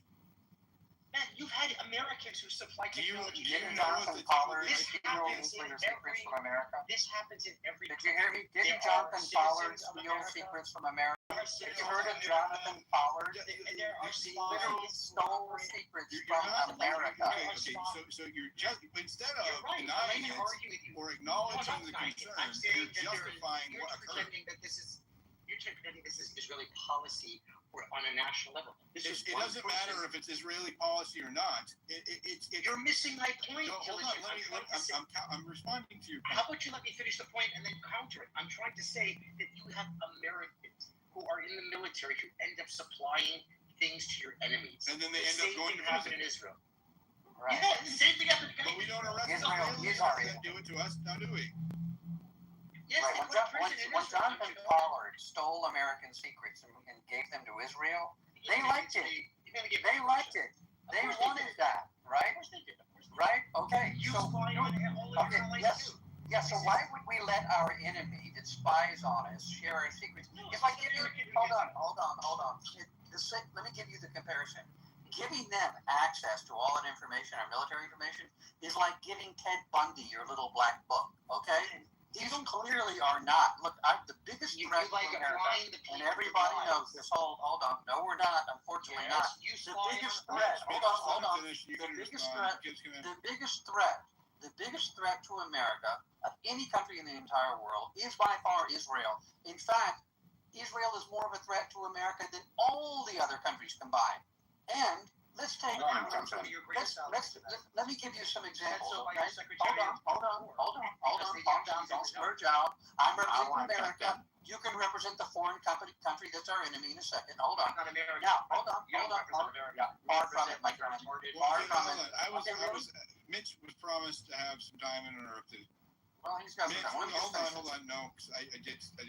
Mitch, go. Dave, I'll let you respond. Terry, I'll let you jump in. We'll go to the rest of the hands. Is the history of the intelligence services. Literally, do you remember, I forget which year it was, I think it was during the Obama years, literally you were phone tapping and device tapping every single one of the world leaders of your allies in NATO. That's what the CIA does. That's what every intelligence services does. This is part of it's not about being right. It's not about being right or wrong. It is part of what is the intelligence world. And you can't pretend that this is an Israeli thing. The British are spying on you. You're spying on the British. They're spying on the Chinese. The Polish are spying on the Hungarians. Everybody does this. Are we integrating British technology into these systems? Are they dancing British or just dancing Israeli? Deeply integrated in the British military system. Yes. Wait. How many dancing British? Taking British AI and sticking it into our core defense systems here? You understand what NATO is for the most part. We it is not certainly an organization have like Russia anymore. A it is law. a weapons First of all, NATO is a chartered ally that we don't have with Israel. A treaty ally. And we don't have British infantry. Excuse me, Matt. You've talked for quite a while, you and David. I want to talk. I didn't let him finish. You were after him. Land your plane, Mitch. I told you the IDF stole the plane. We kept interrupting him, so then he didn't get to finish his point. Yeah.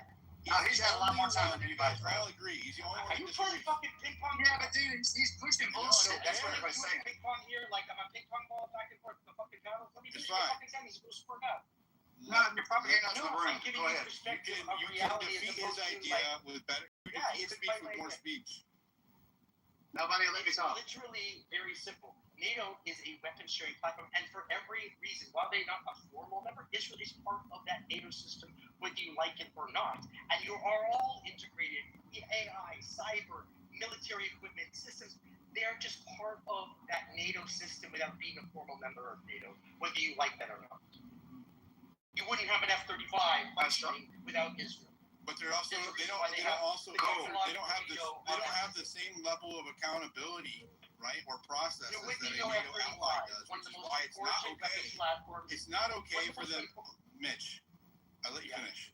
It's not okay for them to act like and get the benefits of and have the trust of an ally which has a vested interest in us that can suffer consequences that are clearly laid out in a treaty, right? That's the difference. They are getting all of the inside hookup, right? The homie hookup. They get the homie hookup from the United States, but without having to own up to any of it, right? They And so are the when ones they act in their own sacrificing interests their that are lives. against our interests, like Man, starting all your shit NATO with their allies. neighbors and getting us All your NATO involved or allies. influencing All our your NATO- politics and unseating a sitting congressman and bragging about it, right? Or multiple city congressmen signaling if you oppose us, if you oppose this idea, if you oppose the pro-Israel ideology, we will get rid of you, right? AIPAC bragging about it. These are real things, right? So you don't have Germany doing that. You don't have Poland doing that. You don't have Austria doing that. You don't have England doing that. No other country is impacting our politics, both foreign and domestic, and bragging about it the way that Israel is. That is a fact. Unseated himself. He has the largest number of veterans, and he was partnering with Ryan Mata, who is proudly calling He didn't partner with Ryan Mata. Let me roll here. literally one. That's what he wants. That's what he wants. One of his Mitch, big Terry, go ahead. that he had. And literally, the Mitch, man is calling Mitch, I'm for coming with you. American Terry, go ahead. You think a congressman who works with Ryan He's taking Mata it. He can't stop. Calm down. I can't do this. He's impossible. Mitch, Okay. I don't want to have to drop you. So, Mitch and David, I disagree with both of you guys. David hides by his language of these people, and I don't say these people. I said Jewish supremacists. You say Jewish supremacists. what you really mean is David is Jews, and you hate Jews. No, They first let me talk. No, I'm not going to let you ask Georgia. I'm not going to have. This is the culture war shit that I think also is kind of a psyop, right? Like we are getting dragged into the culture war aspect of this. I think it's manufactured. It's a race war. I don't want to have it on the other You side. should defend me here. You know that I don't do this. I always appeal to our Jewish brothers. Terry is not. It's not fair to make his position for him. I always interrupt people and make sure that my position is clearly stated whenever they try to assert it for me. You can say you perceive him to be, but don't declare his position for him. That's not fair. I would interrupt you too. That's just what I'm saying. So you're saying he hates Jews. Well, he didn't say that he hates Jews. You're asserting that he hates Jews based on your perception. I have always heard him say. I agree with that. I have always heard him say. Let me finish. I've always heard him say Jewish supremacy is a problem. He actually says to my Jewish brothers and sisters in the room, I don't think you're the problem. Jewish supremacy is a problem. He always makes a statement constantly. I've heard it so many times that I just read it back to you about verbatim. The problem I see though is when you get down to it, who isn't a Jewish supremacist in David's mind? Dave Smith, Glenn Greenwald, I could name a million of them. There are People millions are not of people. actually Jews. He calls Jews. They're Jews. Those are Jews. Max Blumenthal is not a Jew. He's literally You brought up by have to terrorists and rest, terrorists. Glenn Greenwald's a Jew. Mitch, why are you so riled up? Usually you're more Glenn calm. Greenwald is a Jew. Dave Smith is a Jew. Are you joking? Okay, Terry, finish. Let's let Terry finish. Those are my Jewish Let's friends. let Terry. I love Mitch, those I don't want to have They're not Jewish now. My favorite Jew is the big Jew. You know, I told you David and Mitch, they just roll. They just talk. I don't want to have to stop talking over everybody, Mitch. You guys too. Let's just reel it back in a little bit. I really won't have to drop you down. I will. You keep it up. Dr. Strange, go ahead. Finish Derry. Then we'll go to Dr. Strange, and then you guys can open it up and have it back and forth. Look, my view is this. You got 23 minutes, and I'm doing a subscriber space. The link is in the Jumbotron. Okay, there are definitely elements of truth. Follow Harmony, turn notifications on for me. Can I? Okay, go ahead, Terry. fucking, I'm gone. No, don't go anywhere, Terry. He always does this to me too. I was just making sure they called the co-host. Why is he so mad? You told him to go and just shut up. I'm sorry. I do that all the time. Terry. Yeah, can I get a word in then? I guess so. Oh yeah, program. I was just trying to make sure that everybody was loving on my co-host. That's all. Yeah. Sorry, Terry. Yeah. Look, I don't begrudge Israel for spying on the United States. I'm an American. The problem is when the United States opens the doors of its security to Israel. So I don't know if you guys remember when Fox News did the 4-part series on Israel having penetrated or be allowed into the U.S. security telecommunications infrastructure, in particular two companies, American Infosys and Converse, that are used by the FBI and federal agencies to do phone taps and to do phone logging. So those are Israeli companies. They could have been sending the data back to Israel, where they could be using data mining. They could have been using data mining algorithms to gain intelligence on Americans. It's not normal to open yourself up like that to a foreign country. Donald Rumsfeld talked about this, how the Mossad goes around the Pentagon, bossing people around like it's their country. Okay? We have anti-BDS laws in 20 states. You're allowed to criticize any country in the world, even our own, according to these BDS laws, except Israel. So there's an incestuous, unnatural relationship that's been created by legislators with respect to a foreign country, like a perfect definition of what George Washington called a foreign entanglement. And the things that Israel does aren't just things that are happening. They are things that we are as complicit as possible in. And that makes it really relevant to the American voter that for a lot of them that want to put a stop to it, right? We don't just give them the $3.8 billion a year. There's another $700 billion in the Pentagon line item budget. There's diplomatic protection at the Security Council with the UN. There's diplomatic protection in terms of that makes us complicit. Now, whatever we may have done, for example, in My Lai in Vietnam or in Fallujah, that was before the age of social media. But this thing, we're seeing what's happening here. We're seeing war crimes on a massive scale. Putting aside the issue of genocide, there's clearly war crimes on a massive scale. Israel bring up a war crime. And then they got caught in several lies, even by the New York Times. And now the New York Times has seen that the problem with Israel, with the way that Israeli prison services tortures and rapes their detainees, has gotten so bad that even the New York Times has covered it now. I do want to reel it back into the core topic. Their claims with a much better standard of evidence than the ones offered by Israel. When Israel offers claims often, let me finish, man. This topic, Israel will the foreign aspect of it will hijack the space every single fucking time. Right? If I let it, it does it every time. So here's what we're going to do. We're going to bring it back into the psychological operation aspect of it as it pertains, and it can be anything in the title that includes Israel, right? But you're going to focus on the topic. I don't want to have the whole Israel-Gaza debate right now. I'm not doing it. So reel it in. We got 18 minutes. Go ahead, Dr. Strange. Do we have to finish a little bit to wrap it up? No, I just wrapped it up for you. If you want to bring it back to PSYOPs, then yeah. Otherwise, I'm going to let Dr. Strange go. Yeah, I'll make one last comment about the funding. Okay, the funding is not just as you pointed out. It's the technological relationship is possibly being made a little too intimate, right? Or very much more intimate than it should be. But it's also a way to hide the funding, to take it away from the public appropriation that's made, to put it inside the Pentagon budget where it can be where basically we don't have the transparency that we have. So that's the other thing I wanted to say. Thanks for letting me finish. No problem. Go ahead, Dr. Strange. wonderful space. I appreciate you holding the space. I wish I could have been here earlier, but I'm traveling.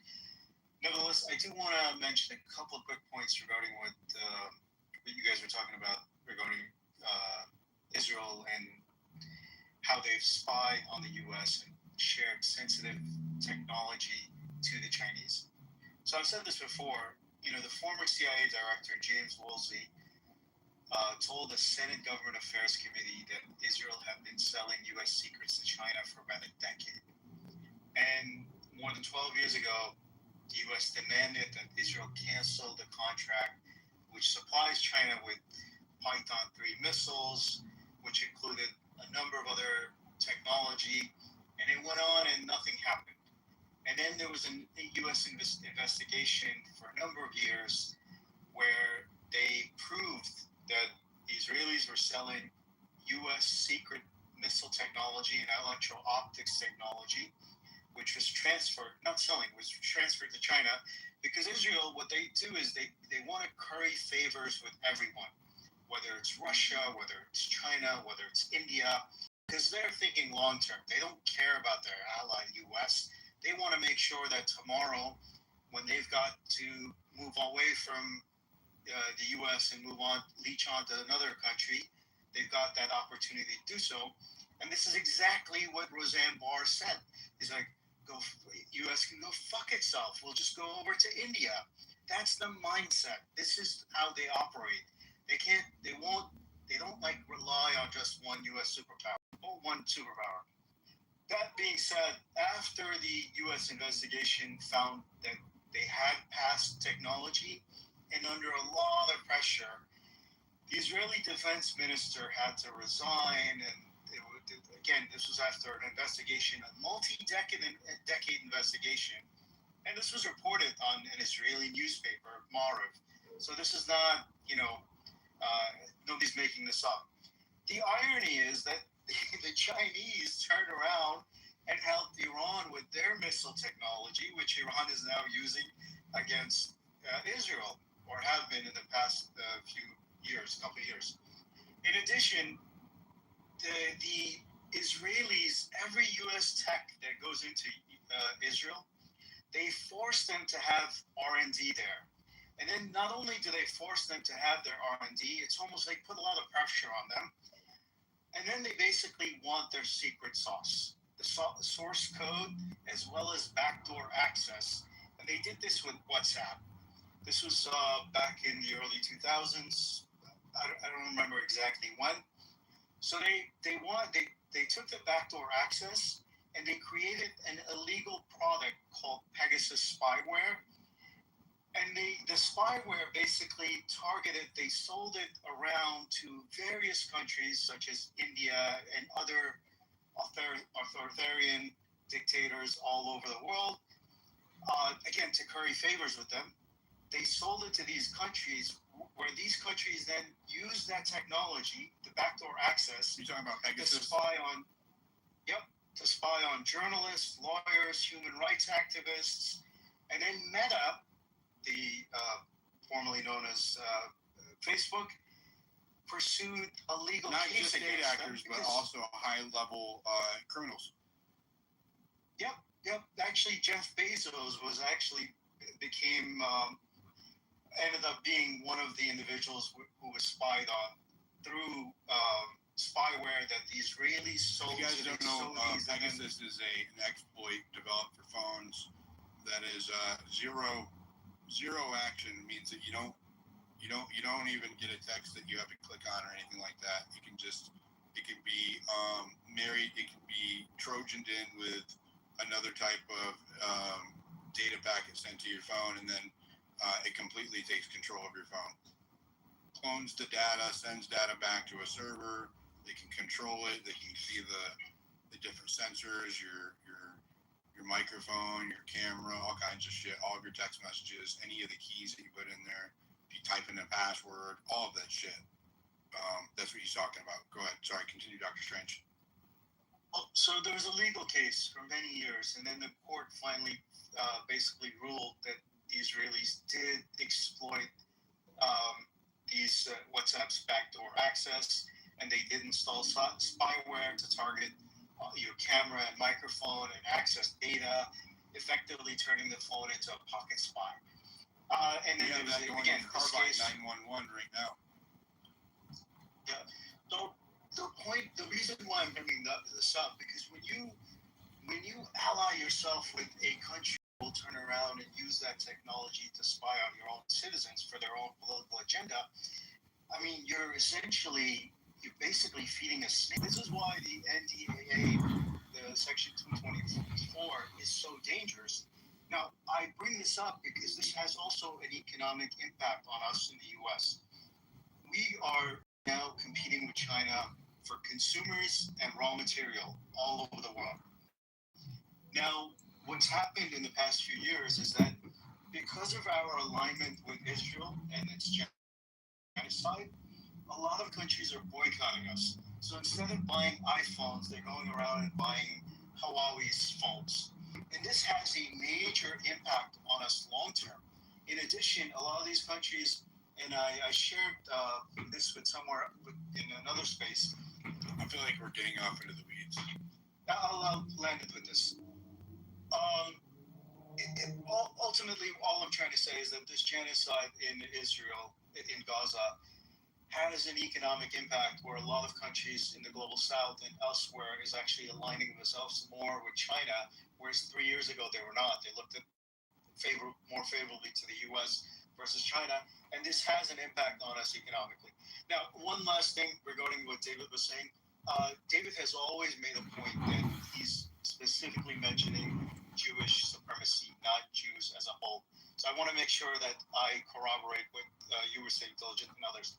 Regarding the PSYOP, look, I'll say one thing. It's a game of distraction.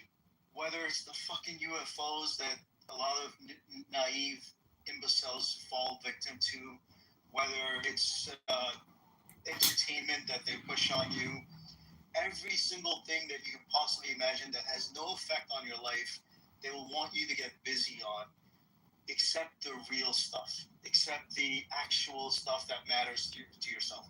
All this BS about Trump cursing out Netanyahu, one, they would never leak that unless they didn't want that to be leaked. Subsequently, I don't even think it happened. I want the receipts. Even if it did, right? Even if I agree, but even if it did, ultimately what they're trying to, it's all a preparation for the midterms. In addition, the point to note is that if you really wanted to do something, you change policy. You don't just go yell and scream and curse. That's meaningless. You threaten, say, I'm not going to deliver any weapons to you in the next month unless you back off. And then advertise that. That actually says something, that I'm going to change policy instead of just cursing and showcasing bravado, meaningless bravado, which means nothing at the end of the day unless you change policy. So, or at least the threat of policy that we're not going to supply you with weapons. We're not going to basically provide you these missiles or that stuff. There's a lot we can do in terms of policy. Otherwise, I don't buy into it. I think it's all a facade just to fool people, because a lot of people have realized that the Israeli lobby has a significant influence over the U.S. presidency as well as a lot of politicians. And this is detrimental to Israel's future. So they're trying to showcase that, no, these politicians actually have agency and they can think for themselves. In reality, they don't, because ultimately money talks, bullshit walks. And a lot of these, we know a lot of these beings with hundreds of millions of dollars. It's essentially as simple as that. Unless and until we get money out of elections, we don't have a country, we don't have politicians, they become prostitutes to somebody else. I'll end it there. Thanks. Thank you. Go ahead, Mitch, you can respond if you keep it short, and then we'll go. So Massey didn't lose because of Israel. Massey lost because of Massey. Massey reminded himself of people called US soldiers. That's not a good message in a district that literally, that's not a message that is going to do well in a district that has 50, 60,000 U.S. veterans. Did AIPAC take credit for his loss? I'm sure they will. They'll take credit for his loss. No, His this already happened. himself, his message and his behavior results in But AIPAC did take credit for his loss. Are the people in that district voting because of Israel or the Jews? And they also spent more money than any other organization. They're voting because they saw Massey as becoming, once upon a time, a patriotic American, become delusional, and they no longer wanted to have him as a politician. People have brains. Is it anti-Semitic to not want hold on? Is it anti-Semitic to not want to integrate our military technologies together? I'm actually, like, look, to me, it's a double-edged sword. Like, I see it as golden handcuff, right? Like, just like I want to see the end of military dollar support to Israel, because I do think it restricts Israel's military industrial complex, which I think should be strong and developed and should be able to trade with others. I think this integration is handcuffing the IDF because it will become overly integrated with the U.S. and therefore something that can be detrimental to the IDF. So I also see it. Thank you, Diligent. I'll be real quick here. I heard something disturbing today, and it's an actual addendum to the arm of surveillance in this country. But when you think about it, it's perfectly logical. Apparently, the NSA and the various IC community is targeting U.S. citizens who are criticizing data centers and criticizing the development of AI. They're just being monitored. Social media, anyone who does this is being monitored because they want to. Monitored for a whole bunch of shit. So. Yeah, it's the idea that, you know. Who do you think's on more Hello? lists, Maze or me? Hello? More on a list? I think Who do you think is on more lists, Maze or me? Oh, that's neck and neck. That's strange. Right. No, that's neck and neck. But I do want to say that so many of these people, now you remember about all the parents. We need to ask Mitch that question. You remember the parents. Ms. Lou, go ahead. Thank you. You remember the parents that were, considered domestic.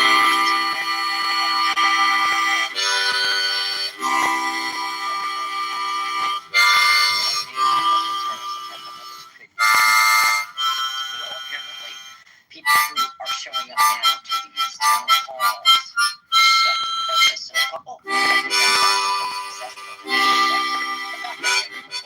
based on obviously money and political money. So it's not like AI is going to happen. It's not even that. It's just that people there's going to be some education about it, some common sense, some guardrails, so that people feel comfortable with this huge change in technology that's going to affect all our lives. And right now, the problem with some of these centers is they're so big, so massive, and, people worry about water, they worry about, the grids and all of that. I don't need to go into that, y'all know about it. But people are experiencing real-time problems with this. For instance, light that never goes away. In other words, your nighttime is basically, if you live anywhere near these things, it's 24 hours of daylight. That's how much light is running out. There's going to need to be something that doesn't get nasty in this country. Because common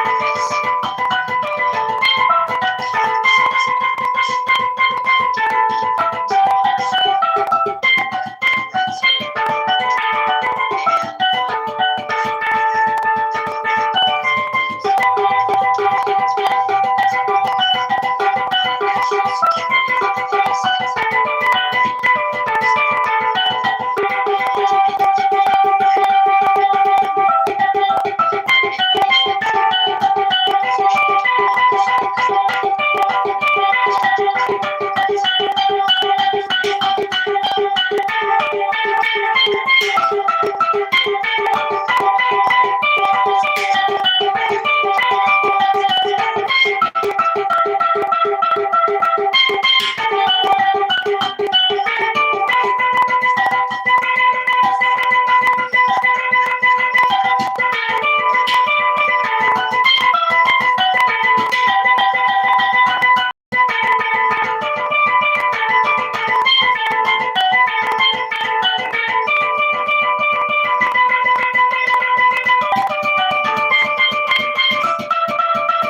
real.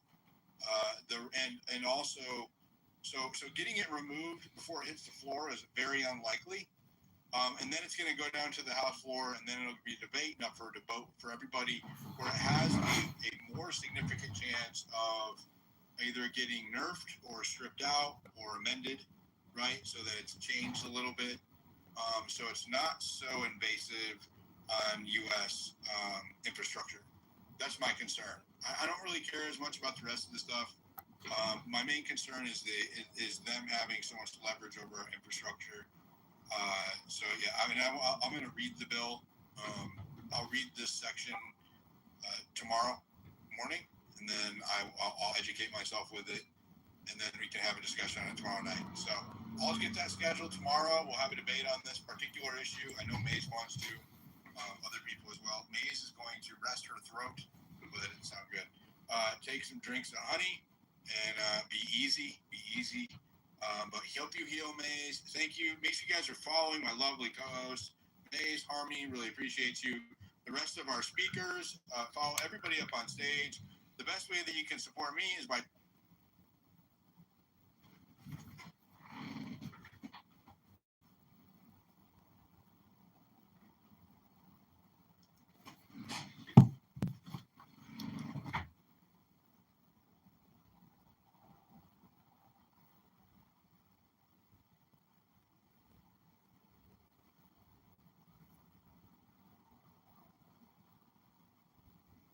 powwow is about the person, and then once they have the powwow, everybody sit down and come to a notion that you're gonna.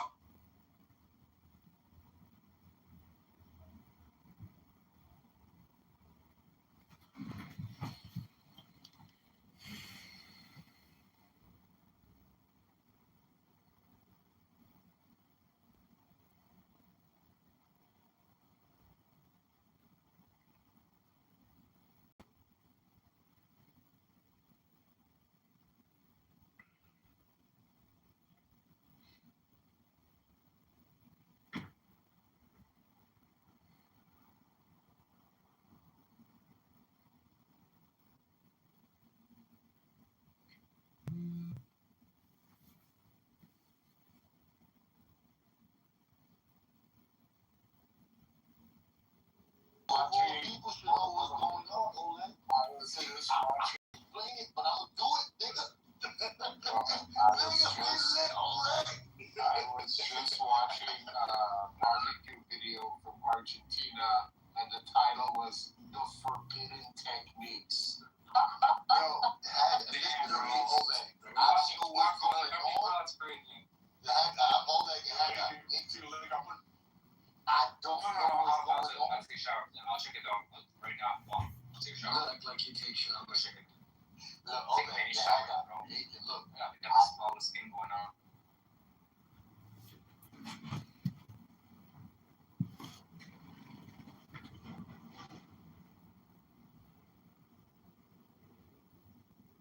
Can I ask a couple of questions? Why are you using the word shitting, not couldn't? It's not like it is. Things ought to be a certain way, or things are a certain way. Something they are very, very different things. So like when God says, do this or lose this, you should do it or you could do it. You could do it, and you know what the consequence will be. You'll lose it. All right, but if you want to keep it, could you do it? No. All right. Skin, my nigga. That's why there's a difference between shouldn't and couldn't. Right, and I thought that you, respectfully, bro, I thought you fumbled earlier when you understood the narrow scope of could she do this thing without violating her agreement? And the answer would absolutely be like, no. Right? Like unequivocally, no. When you say 1,001, you're talking about like the practicality of if she could possibly do it in her lifetime, like individually. But we're talking about the spirit of the union. In the spirit of the union, you're charitable for both parts, living to their fullest potential. So could she do it? I think that you value the win of the battle over the Oh my God! All right, never mind. Now, the win of the battle versus the win of the war. No, the crazy part is like when you identify a narrow scope, right? You say, hey, that's a narrow scope there. And then you expand the scope just to be accommodating for other people instead of letting them know that they made a mistake. To accommodate to psych, it's to accommodate to what I believe. Now, hold on. Why is what you believe relevant to the scope? Because I'm arguing my position. You see somebody in, and so there's a difference between like being an arbiter and a combatant. You got to pick one. Why do I have to be either? Yeah, eat your own food. Because you just said it. If you're arguing your own point, you're a combatant. If you're an arbiter, you remove like your personal position and objective and analyze the position. You say, this is the position. You're not actually addressing the position. This has been the position. Or this is a shuffle.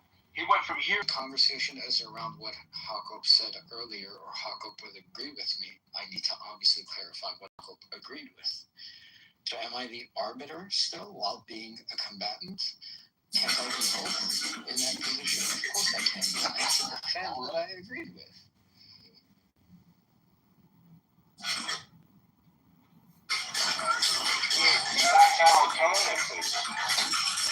I think you can be. Wait, hold on. First step, I agree with you here. Second step, I argue against your point there. So let's remove the second step. How can you agree with me and argue with me in the first step, or in the same step?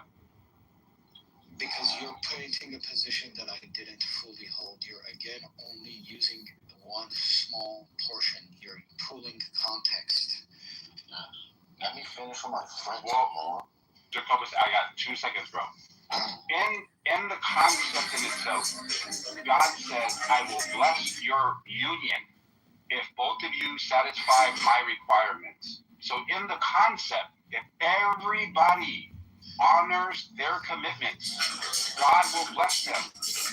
Can they be broken without God unblessing them? Like, can they... Painting only a specific portion of the canvas. No, hold on. This is the only thing I'm saying you agree with. That the concept is that God blesses you if you are committed to, like, the agreements. Did I not say that within the contract? Yes. But within the whole scope of it? No. All right, there you go. So I didn't shuffle, though, right? I mean, I think the shuffling accusation comes from you trying to narrow it to one specific portion. I don't know whether you said that within the contract was only with me, or you had that conversation with Psych. It was the same day. Bro, no way! You found my channel. All of the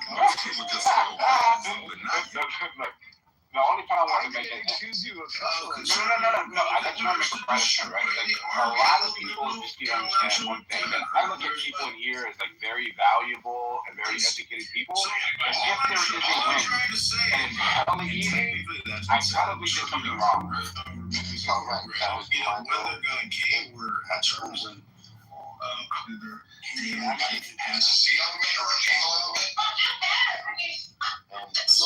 what are your keywords about to go on?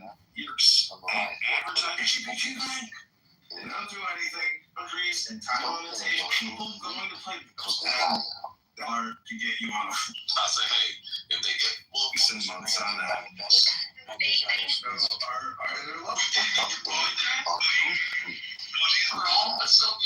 this is in here. Just bring it and get it. Bro, we gotta put some Kool-Aid in some water. That's a bar.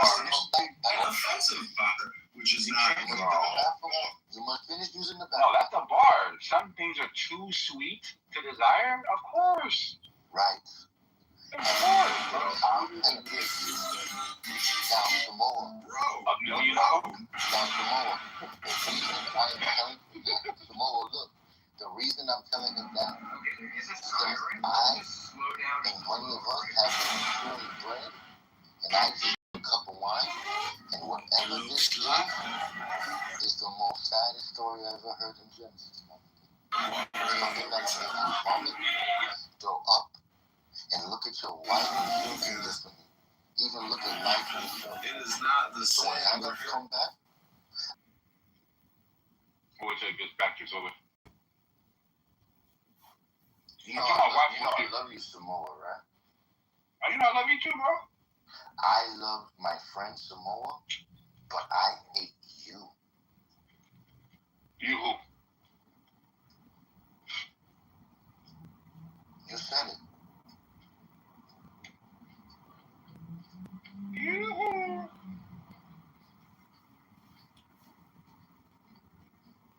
I was thinking about you today, Oleg. I was thinking about Oleg, and not you.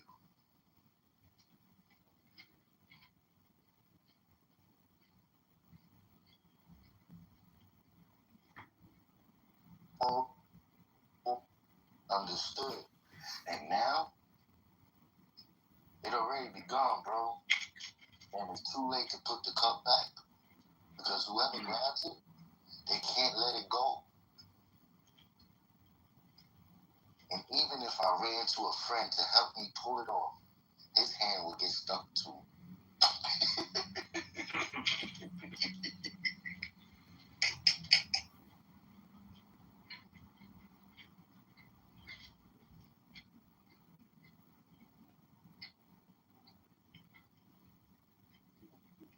It's crazy they ain't televising that trial, bro.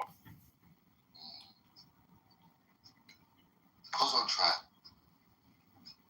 Boy, Carmelo Anthony. I thought he was on trial when he married his wife. That's a different Carmelo. Yeah, different one. Thank you, bro. I'm not aware of this world. Jacobus, tell us the story, bro. I want to hear the story. About what, bro? The one that you read in Genesis that messed you up. Oh, just give me the verse and I'll look it up. Concrete. I told you I saw an angel, right? I mean, I met real life? In real life? I met one, but not seen him. You mean figuratively or literally? As real as I'm talking to you, and 2 days after I kissed the feet of Christ. Come on now, Jacobus. Dead ass, bro. And if I'm lying, I'm ready to die right now for Jesus' name. I'm not saying you're lying, but no, that's what it's I'm hard telling to you, bro. believe. Well, go ahead. And listen to what I'm telling you. If I seen this, and knowing everything I ever knew, I don't think I'm supposed to say shut, bro. I don't think so. I want to, because I understand if I think what's going to happen. But if I don't think about it, it's going to happen.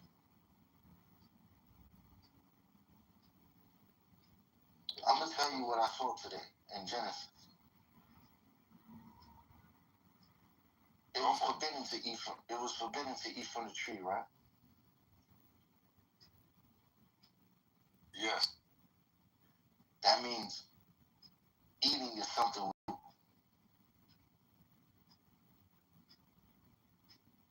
Right? Take the walk. Yes. Concrete. The way Eve ate is not the same way Adam ate, right? I'm gonna cut the light off as I talk to you. I disagree. I disagree. They both ate. They ate the same thing, right? But did they eat the same way? I didn't see a difference. Did Adam look at the tree and see that it was desirable for food, or did Eve do that?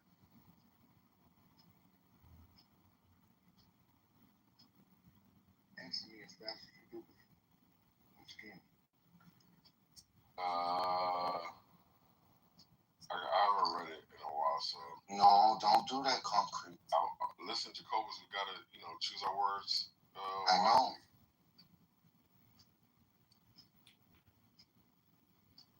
Read it. And then we're gonna come back and talk. Because whatever I saw, you go to see it too if you follow me. Or walk with me, I should say. Because how can two walk? walk together unless they agree.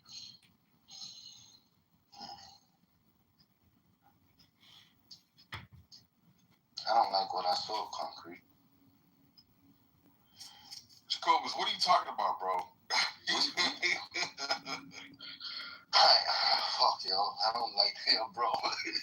It's crazy. Look, bro. All right, look. Start from the beginning, as usual. Did Adam and Eve eat the same way when they ate that fruit?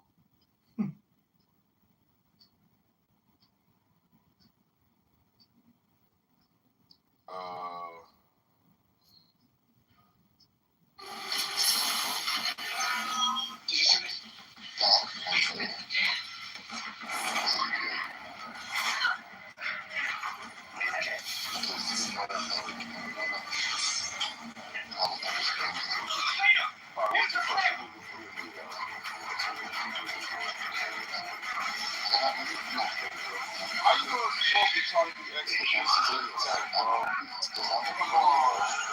Water down is gift, bro. I'm afraid of that, bro. I'm telling you, I'm afraid of that road, bro. Well, you're not walking on the road. That's the problem. You're not walking on the road.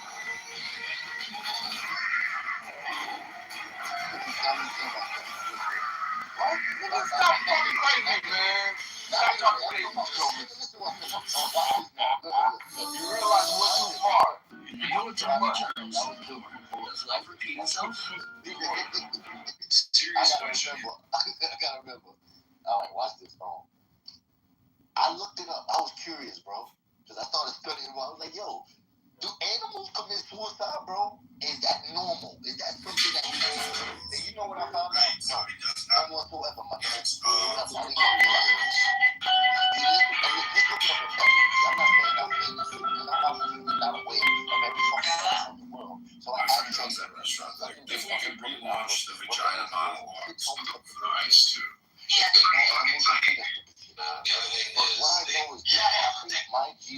Intellectual perspective. Always the best option. Ideological probably. Even a bear can be taught to dance. If you twice as smart, he'd be an idiot. Destroy their body, so one part of them may live. And our Jesus told us, if your right hand offend you, cut it off. For it's better that your whole body lives in your own than that thing that be cut off.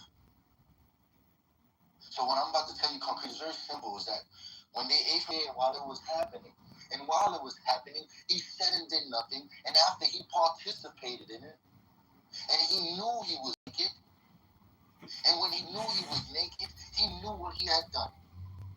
He knew he had did something forbidden. And then I asked myself, I said, hold on, why would this even take place? And God said, look at the nature of the dove and the serpent. He said, I explained to you, but you ignored one part. It seeks a mate. And then I was like, well, why is this even important, my Lord? Then he told me, he said, look, what did I promise man? That I will be born of a virgin. And I asked myself, what is it about the snake that is likened to him on the cross? And I looked at that brass serpent, and I said, the serpent can do something called parthenogenesis.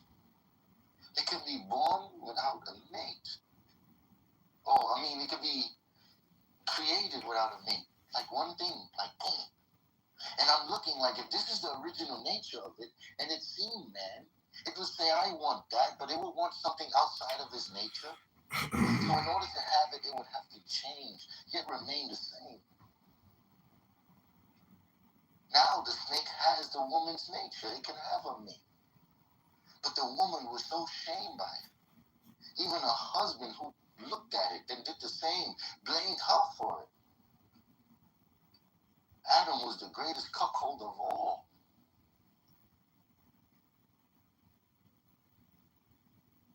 What do you guys think makes the best barbecue in the world?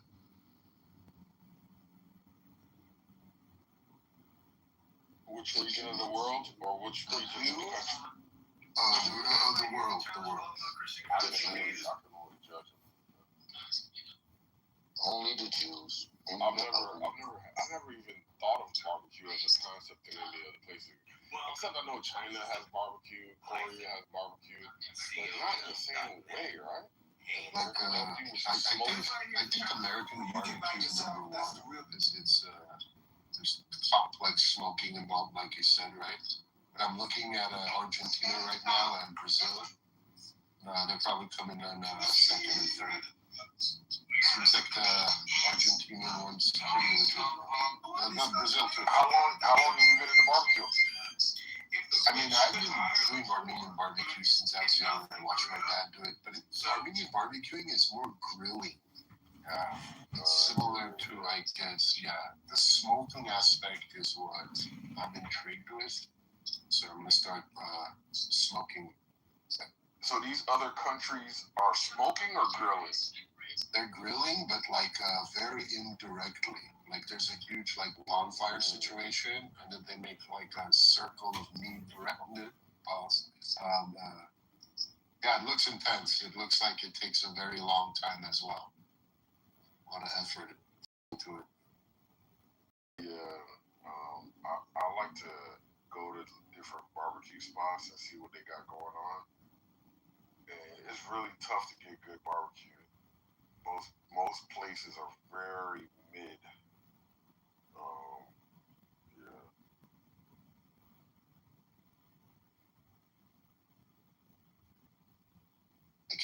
I can't imagine being a vegetarian. I'm a vegetarian.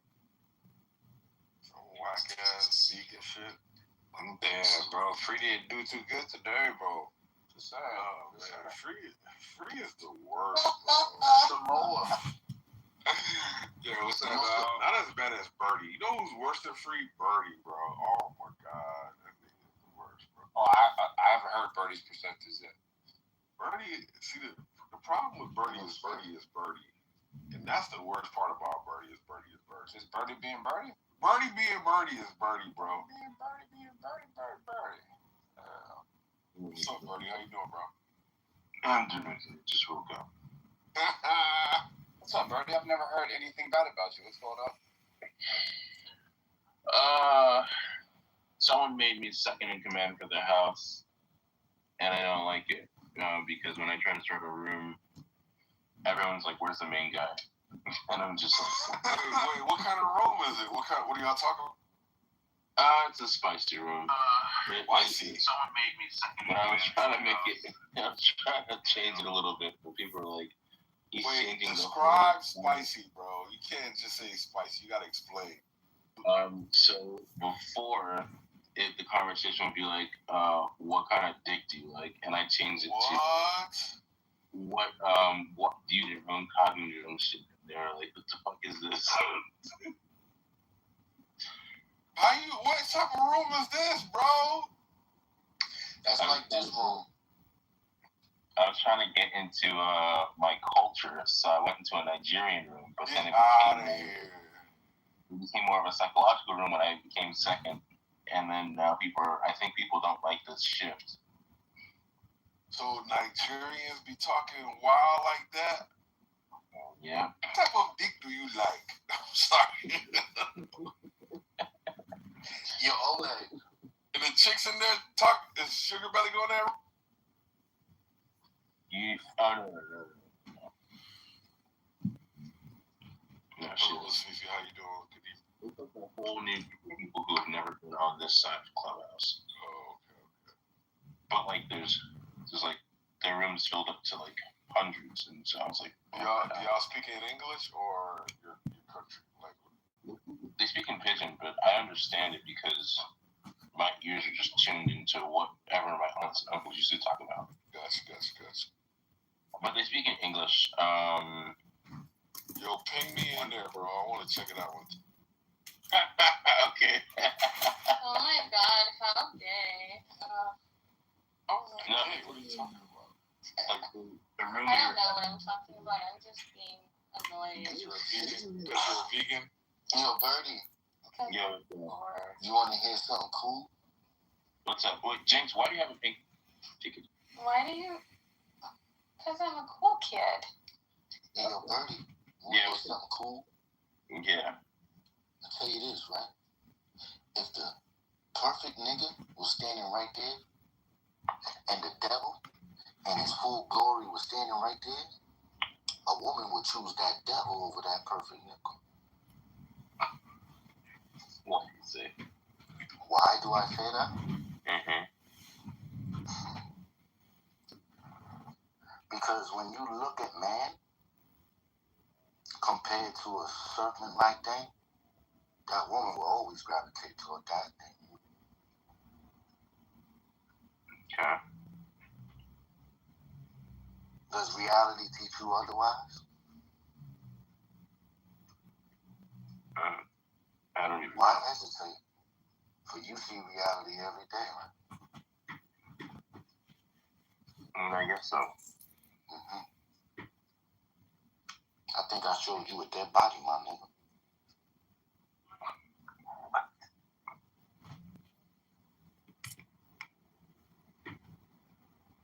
Wait, what part don't you understand, Birdie? No, he understood. Yeah, I understood something. Someone just messaged me something. This shit is gonna get fun, nigga. Okay, so I guess I wanted to know your advice or get your opinion on something.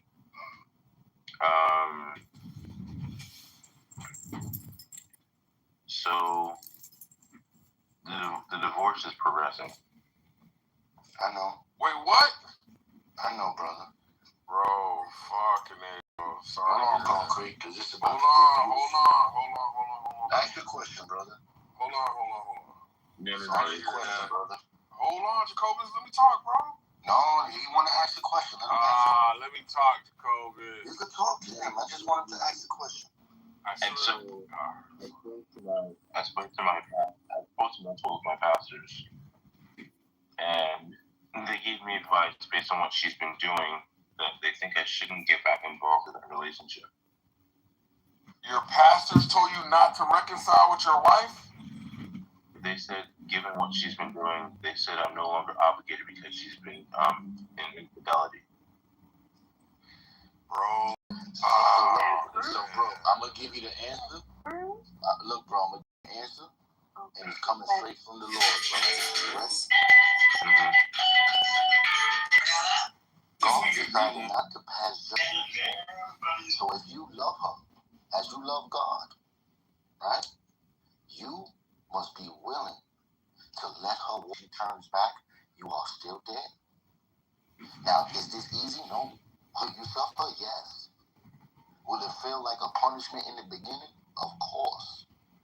Will you see a reward at the end? Oh, certainly.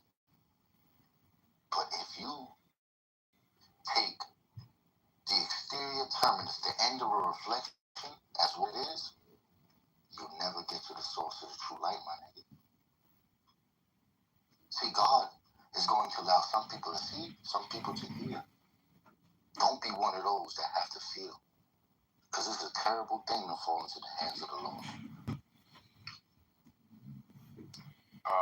Birdie, I second what Jacobus is saying. And it's really, it is forgiveness, long suffering is emblematic of God in Israel. You can look at one of the examples. What was his name?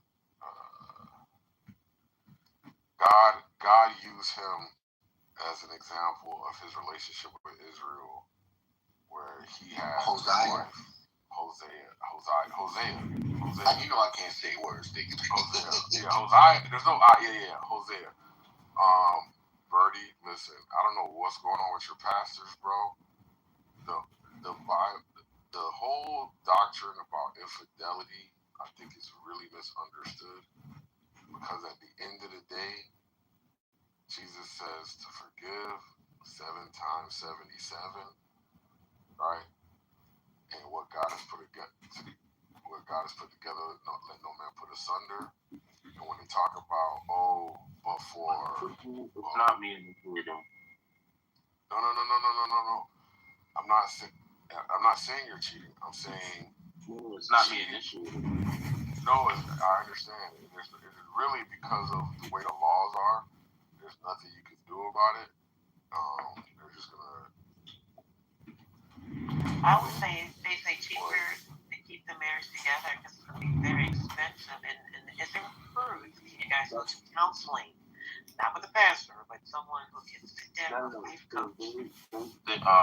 For the last 5 months, they've been trying to help in talking with her. So same with my family and friends who are also believers. And so now there's this unanimous disposition where they're saying they've talked to her one-on-one, and they talked to me, and they've all talked about the situation, and they're all in the same unanimous outlook. My best man at our wedding, he talked to her, and he pretty much told her, he's like, look, everything you're doing and everything you've said has shown me that you're operating worse than an unbeliever. And you shouldn't conduct yourself to someone who claims to be a believer but acts in such and such a way. Unequally yoked. Did he bring that up? Unequally yoked? Yeah, and so, I mean, not the main point, but he also let her know, he's like, as far as I'm concerned, he's like, you and I have no business together. We're no longer friends. And he's just like, if you call me, all I have to tell you is you need to make yourself into a mental home. Do you have children? I mean, we have 2. Oh, wow, I'm sorry. I'm just going to be quiet. I mean, definitely, you know. When we went to the pastor's wives, because the pastor's wives are involved, they tried to talk to her. They asked her about what God said about it. And she said, not really. Not anymore. So Birdie, what I understood so far, not just with you, but with all of us, bro, we had to do evil to someone else, and we had to experience it done to us to truly understand it and discern it from something other than what it is. You and me, we had to do something bad, and something bad had to be done to us for me and you to truly say God is good. Now, as God, as you are made in His image, you must allow her to experience the wrong, and you must allow her to understand why it is wrong. Because once she done it to you, it must be done to her. And if she doesn't learn from then, you cannot save her. Who can save their spouse? It is your faith that she would turn back. Jesus had faith Peter would turn back after he did wrong. He didn't hope that God would do the work for him. So just be patient. Be ready to be a light to her. Don't be angry.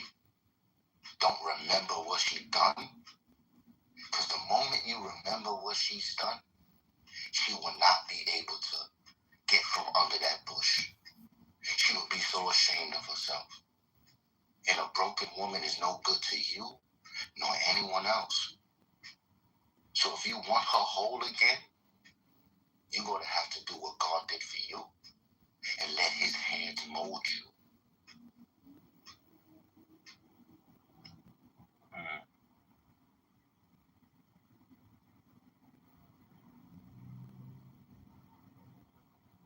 What's your plan, Birdie? I wonder if you need to pray and search the scriptures. You don't need a plan. Your plan is Christ, and every action of yours should be instinct of what He commands. Once you plan, bro, You go to try to create a world of your own and play God. Let God be your plan. Give your burden to God. Give your strategizing to God. I know that sounds good. It sounds like you're committing suicide, putting yourself in danger, like a sheep amongst wolves. But that's where he sent you. How do I do that? Do what, bro? Not plan and give it to God. When you flinch, that motherfucker protect you so fast without thinking. Trust that nigga to do it. Trust you. Because last time I checked, you ain't the one who flinching, Olay. Yet that nigga saves you all the time. And you're not willing to save him by letting him take control. How many times whatever it is, gotta grab you out the way and say, no, watch out, don't do that. Even though you knew better, but you wanted the immediate pleasure.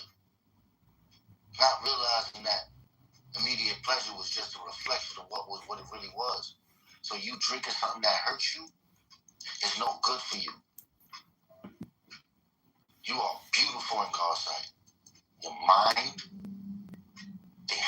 the work of your hands, but you numb it for no reason at all.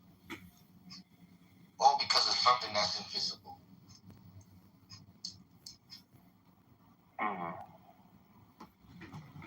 Look, Birdie, don't try to drink it away. Don't try to smoke it away. Don't try to fuck it away. I can imagine the pain you're going through. Barely.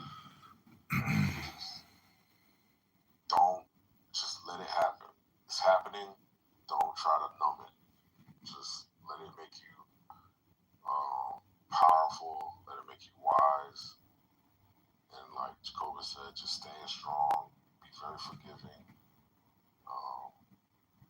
Just don't try to engineer, right? Just try to be available, forgiving, but don't try to force it. Can't, be available, but people have to make their own decisions. You can't coerce them. Can't, just, it's unfortunate, but I agree with you, Cobus. Have faith. Let the Lord work it out. Just stand strong. Be healthy. Because right now, it's almost like somebody's trying to destroy you. And so you have to make sure you're not destroyed. You have to make sure that you don't lose it.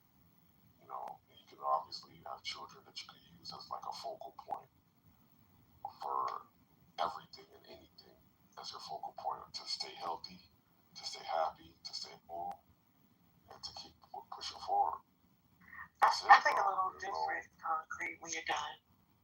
That was beautiful, Brother Concrete. Thank you. Okay, I do, Birdie, if you don't mind, I do agree that definitely put God first in the situation, and whatever that looks like for you. But you have two of them, and with Mama parading around like that, when I say that, that's another word for whatever she's doing. Conversations have to be had. Because, like I said, I do agree with having, God in this situation. But I do think that God will guide you in those hard conversations. I'll go after you, Miss Fifi. Okay, and that's what I have. So, it'll be okay. I'll say this, Miss Fifi. Your intuition is on spot on. You need to get this man hope now. One thing they always taught me was whenever I say a word of God and not my own, I must try to get them niggas hope. And watch what I'm gonna do. This is what I think is masterwork from the Lord. Whoever can answer this will be King Arthur, for he will lift the Excalibur, and the woman who helps them will be the Lady of the Lake. But the one who is strong enough to lift it did not do it on his own. So the question is, when you doubt, whose mind are you trying to change? The hope that he needs, Birdie, and I'm gonna let you go because I mean you've heard it, both of us. The hope Jacob is his children, his legacy. That's the hope that he has to hold on to because she's out there doing Lord knows what, like I said, and just having hard conversations, and everybody in your union. That's kind of, Birdie, your Lord told you you must be willing to hate your own spouse, your children, your mother, your father, your brother, your sister, for his sake. If not, you're not worthy to be a disciple. So that means he look at you more precious than a sparrow, more precious than a lowly sheep. So that means whatever you must do in this world and what must not be done, you cannot sway for your brothers, you cannot sway for your sisters, let alone you cannot sway for your children or your spouse. For if you do, you will have failed where Job had stood.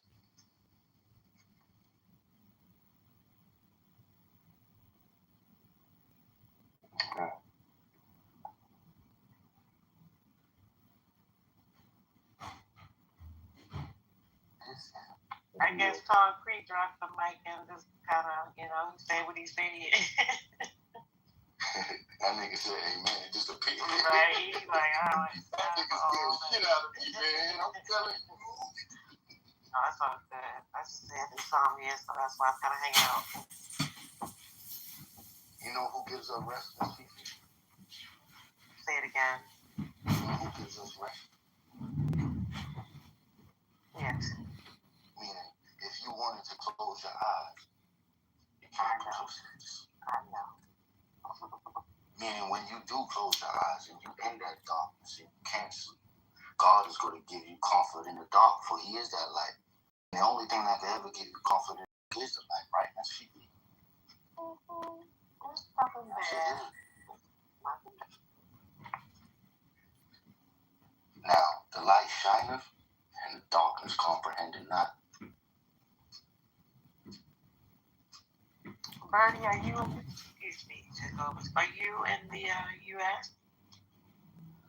Yeah, I am. Okay, so there are laws in place. Not saying that it's different on, I'm sure, in your country. Wait, what? Can you say you was Nigerian? Oh, you were born here, my bad.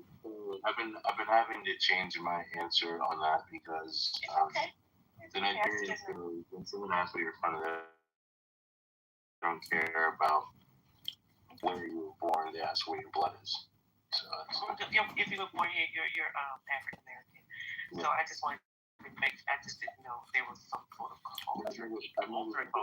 I've never even been to Nigeria. It's all good, man. It's all good.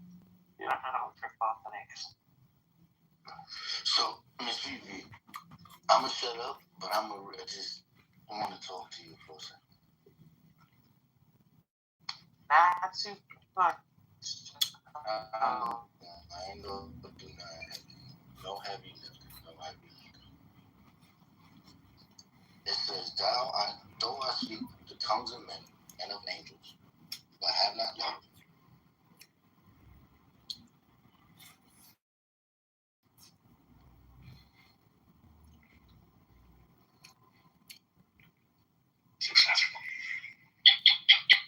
Now, mind you, this was the first 4 years when they did that interview. So they only had 4 years of data. There's more data that came out, and I was reading it like 2 years ago about how the children know. And that's where I got like,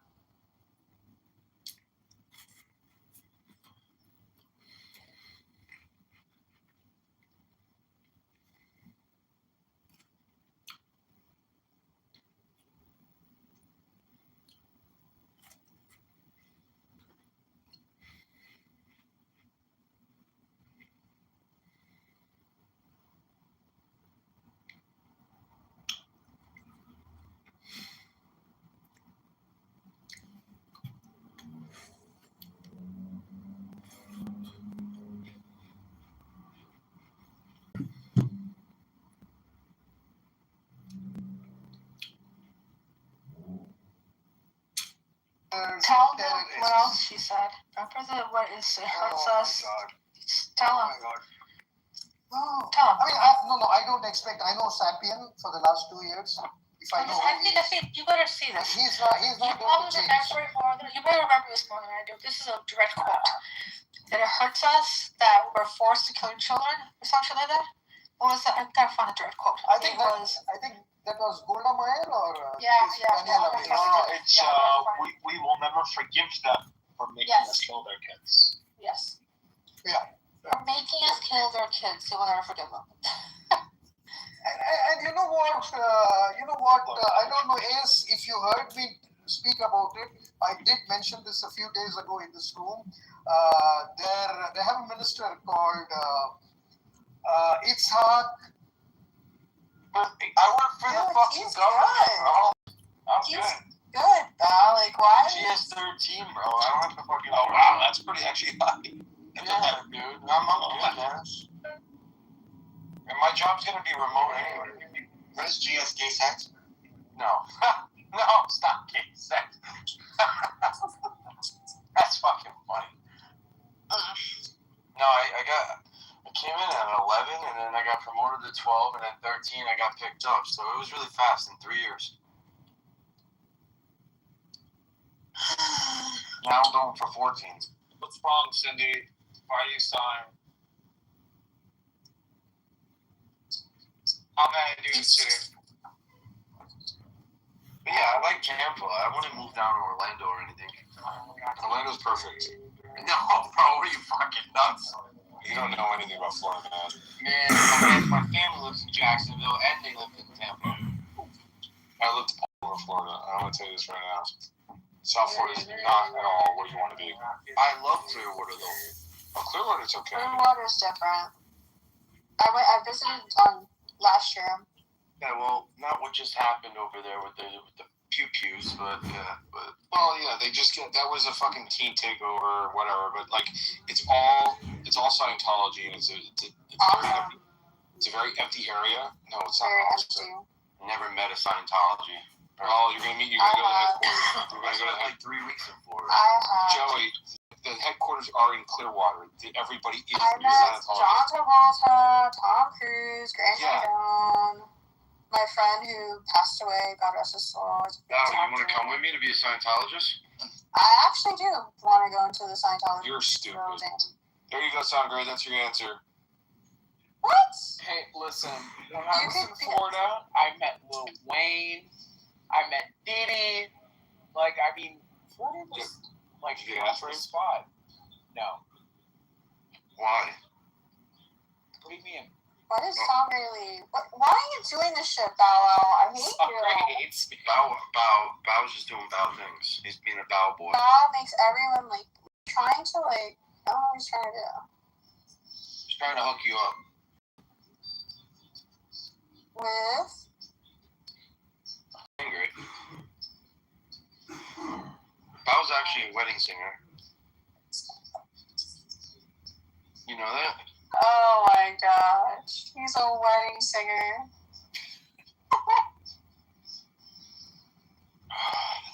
Wedding crasher. No, I doubt that.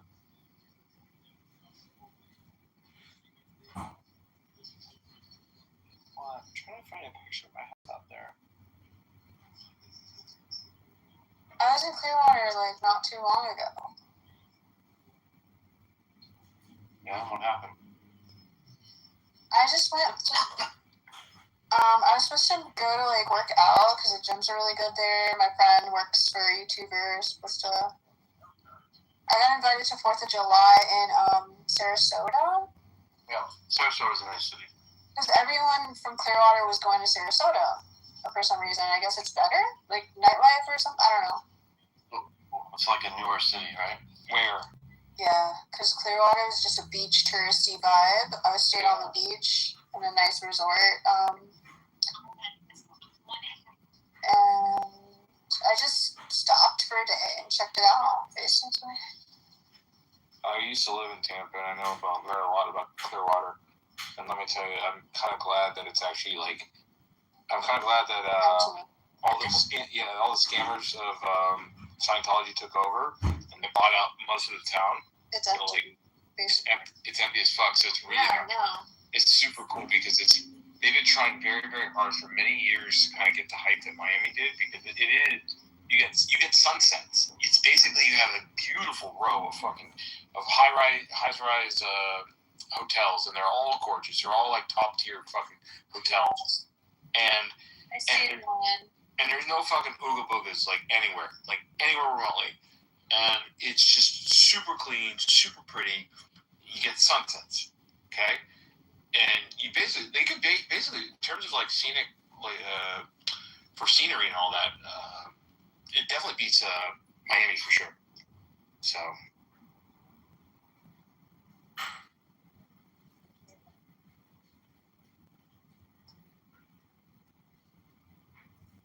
No ooga boogas? No. What's a ooga booga? We don't know. I still don't know what it means. Ooga booga.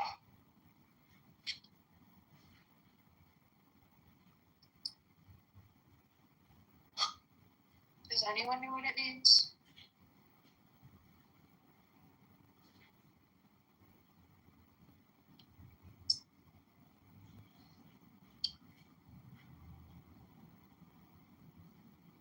I want you inside my pussy. What?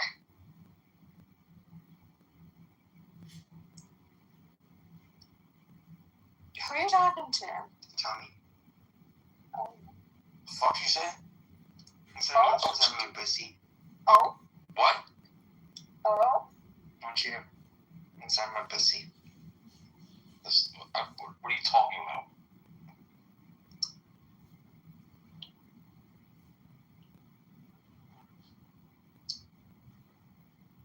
What the fuck? You can't choke me, but I'll take ketamine. Oh, damn. Jesus, bro.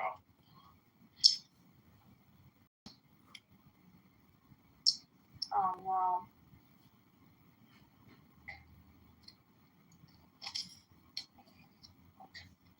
Fine, you can choke me, but not till I pass out.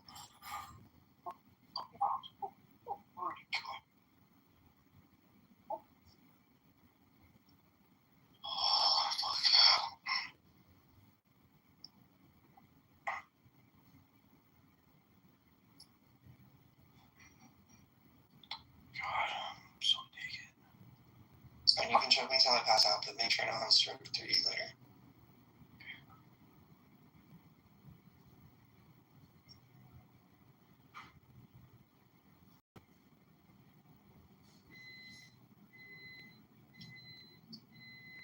Are you okay now still? You're feeling... Yeah. You're feeling normal? Okay. Yeah, I mean, I have a brain injury. Oh, wow.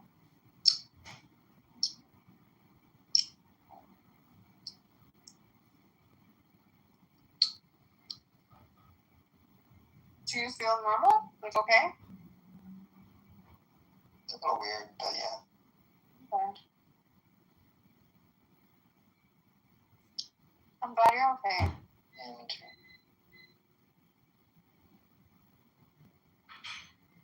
Hold on, secrets. Come on. Just hold on, we're going in. Just hold on. I want to ride a roller coaster at this thing. Me too.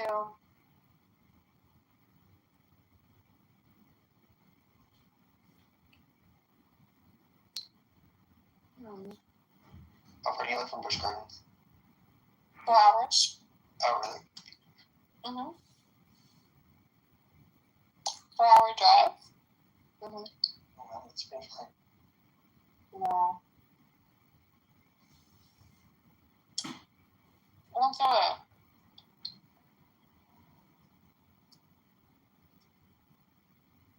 I gotta put it on my vision board. Yeah, I'll put it on the vision board. Because I have Disney on my vision board. I think I should switch it to Tampa. Busch Gardens, yeah. You're closer? You're not closer. Is it closer? For you? Oh, what? No, it's It's all the same. It's all the same, either way.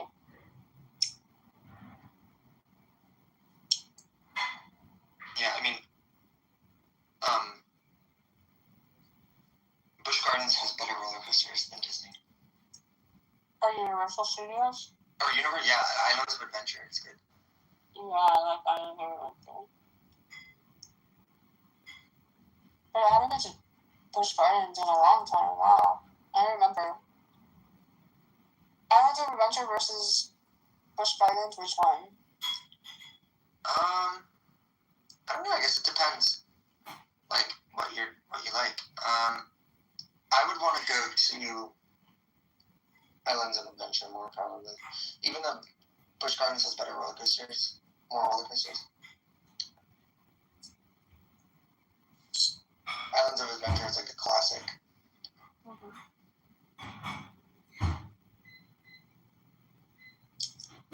You did end up going to Disney, right?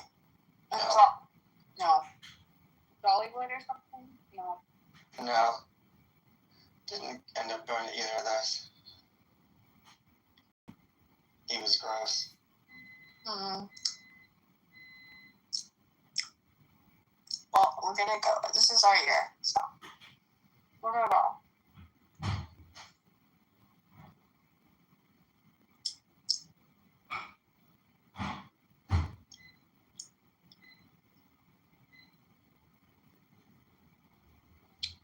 We'll go to Scientology building. We'll go to Disney, Universal.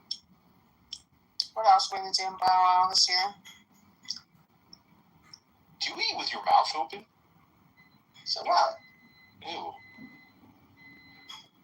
What? I mean, I want to annoy you. It's extra annoying. Fucking gross. Did your parents teach you like how to chew? Mm-mm. No. I didn't know you were a cow. Excuse me. Let me eat. Stop getting an eating disorder. No, that's what cows do. I'm saying I'm not saying that you look like a cow. I'm saying that's not. My. Can you? Cows chew like that.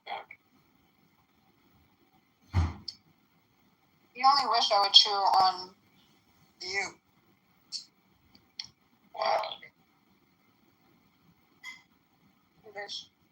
You know what's really funny? I'm like looking on Facebook. There's these girls that like they're pushing 40, and they were like super pretty, and they're still pretty, but girls they end up gaining like 100 pounds, and they're like so stubborn. They lost the plot. Like, bitch, you're like almost 40, you're 100 pounds more, like, and you've been struggling all this time to like find a guy. Just give it up. Like, you're done. You're fucking 40 years old. Why aren't you Are you talking to yourself? No, I'm just like looking at this girl that I know that like I had a crush on years ago. This bitch has like a pretty face. Why can't you just go to the gym? Take her to the gym. Stop it. No, they're saying she's too stubborn to date. She's been always stubborn to date people, date guys. No one's good enough for her. No one. That's the problem.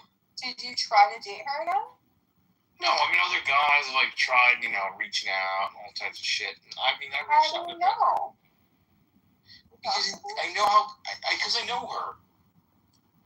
Okay, well, why don't you like work out together if you think she's overweight? Like, why don't you be the one to like? Because she's not going to respond to me that way. She's so in her own fucking way. How do you know? Because I know. What do you mean? How do I know? I know. Like fucking that. You don't. What are you talking about? You know, like if you work out, if you date somebody, the girl's not gonna go and hang out with me like that. Okay? Why not? She's too stubborn. Because that's how they are. They're all stubborn. They get in their way. They're like, oh, I'm gonna find something better. No, bitch, you're 100 pounds more with a pretty face. Like you failed at every fucking relationship because you fucking find a problem with every guy, and now you're not married. And you're fucking singing out that you're 100 pounds more, but fuck, bitch, get out of your way. Get out of your way. Are you talking to yourself?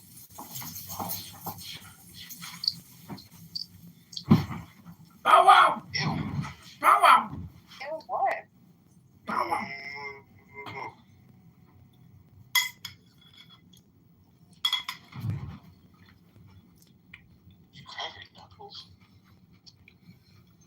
you know, it's Grindr. Wait, was that Grindr? Sound like Grindr notification. Yeah. Kitover, was that Grindr? No. Yes.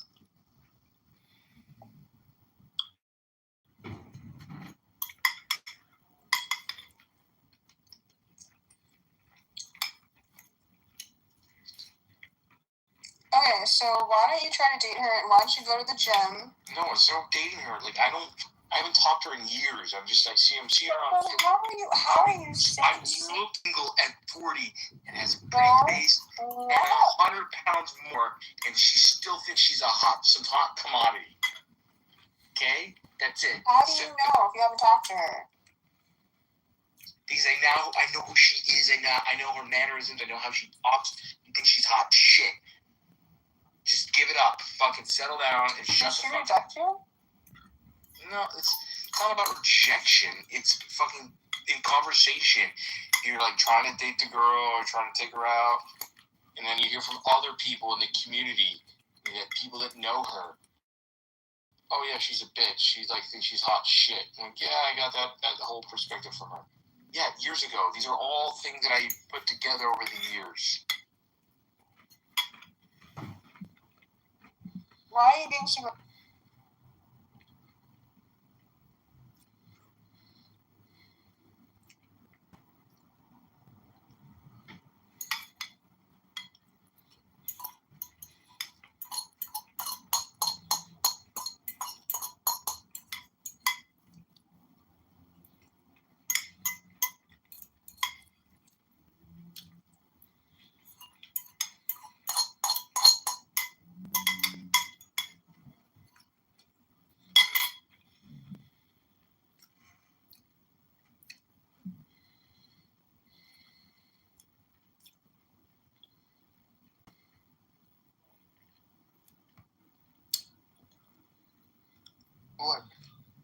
What is a proportionate response to a crime? Is that a proportionate response? Of course, I was wrong to slap your child.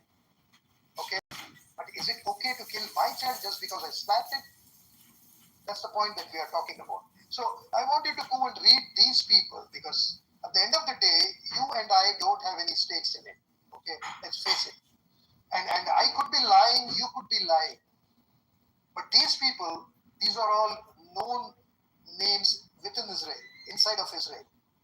And I've also written who is who, like what is their, kind of thing. Like this guy, Michael Safard, okay?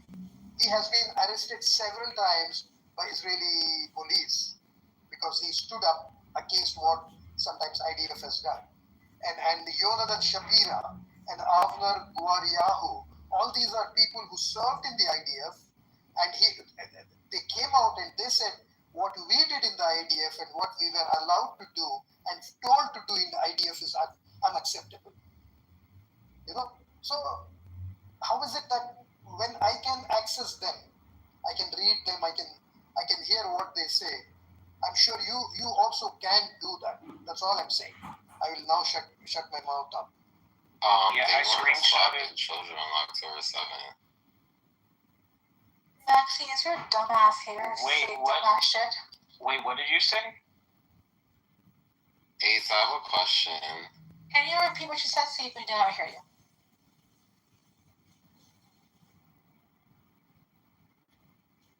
Sapien, can you repeat what you said? Sapien cannot hear you.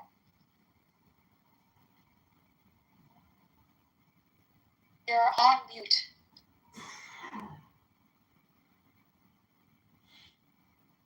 I guess not. Ace, I have a question real quick. No, can you please repeat what you said? Sapien didn't hear you. Why are you so scared to repeat it? I'll answer your question after. Uh-huh. Lord have mercy. You mean me or Sapien? Yeah, you just said something right now, and Sapien said I didn't hear you, so it was a comment you made. Oh, well, I have a question. No. I also did not hear what you said. Maxie, no one heard you. I didn't hear what you said. You said something. October 7th, kids, something like that. Yeah, something. Can you... Well, said that they weren't slapping kids on October 7th. Who said that they were? You missed there was like an analogy that like it's not proportionate response. Like if I slap your kid, like you kill my kid. They wasn't slapping niggas on October 7th. Like, that's so crazy. Hey, Ace, I got a question for you though. Hold on, can you hear me? I can hear you. You missed the context of conversation. It doesn't do October 7th before. But like what else is the context? Like the response, the response is because of October 7th. We're not talking October 7th. The response is because of October 7th. We never talked about this. Is nothing to do with October 7th. This is all because of October 7th. Okay, what happened prior to October 7th? Okay, but all this is because of October 7th. What happened prior to What happened on October 7th? See, I can't have this conversation with you. You're a dimwit. See, can you please take care of your friend? I'm just saying what happened on October 7th. Like, I'm just asking. You're embarrassing yourself. Well, I know what happened on October 7th. Okay, we all do. Now go ahead and ask your question. Yeah, we all do. Answer your questions. Okay, I do have a question now. So, like, if I fuck on my friend ex bitch, is that problematic to me? What happened before October 7th? What happened before October 7th? Just answer it. What happened before October 7th? Then we get October 7th. So anyway, if I fuck on my friend's ex bitch, is that problematic? You being a hoe, this has nothing to do with you being a hoe. This is not therapy session. Sorry. I mean, Maxie. I'm a hoe for fucking on my friend's ex bitch. Maxie, you should make sure to let them know that you got crabs, okay? Before you do it. Thank you. Anyways. Wait, I'm a hoe. Wait, Ace, I'm a hoe for that? I don't need to. Your conversation is very whole. Like this is not a whole room. Okay, go talk to your fucking. Go talk to your buddies on the side. You know what's dangerous is when people who lack brain cells have opinions on important matters, especially when it deals with human rights. He survived natural selection. That's the sad part here. No, it is, Dean. We deal with a lot of retards in the South, so it's a normal thing. It's not just one. At least I know what October 7th is, or what happened. It's okay. They were slapping kids on October 7th. Yes. If you want to I know what happened. I know what happened on October 7th. So make sure to let your partner know you got crabs, okay? So let's explain what happened on October 7th. Assalamu alaikum. I just want to say one thing about October 7th. I don't know what happened on October 7th, but I know what I did on October 7th. I had one of the best dinners that I ever had on October 7th. So go ahead, Dean. So yeah, what happened on October 7th, Maxie, we'll explain to you what happened on October 7th. We'll give you a brief version. There's been many rooms. I know what happened on October 7th. What's that, Maxie? I know what happened on October 7th. So if you know what happened on October 7th, as we all do, at least we think, some of us think we do, what happened before October 7th, Maxie?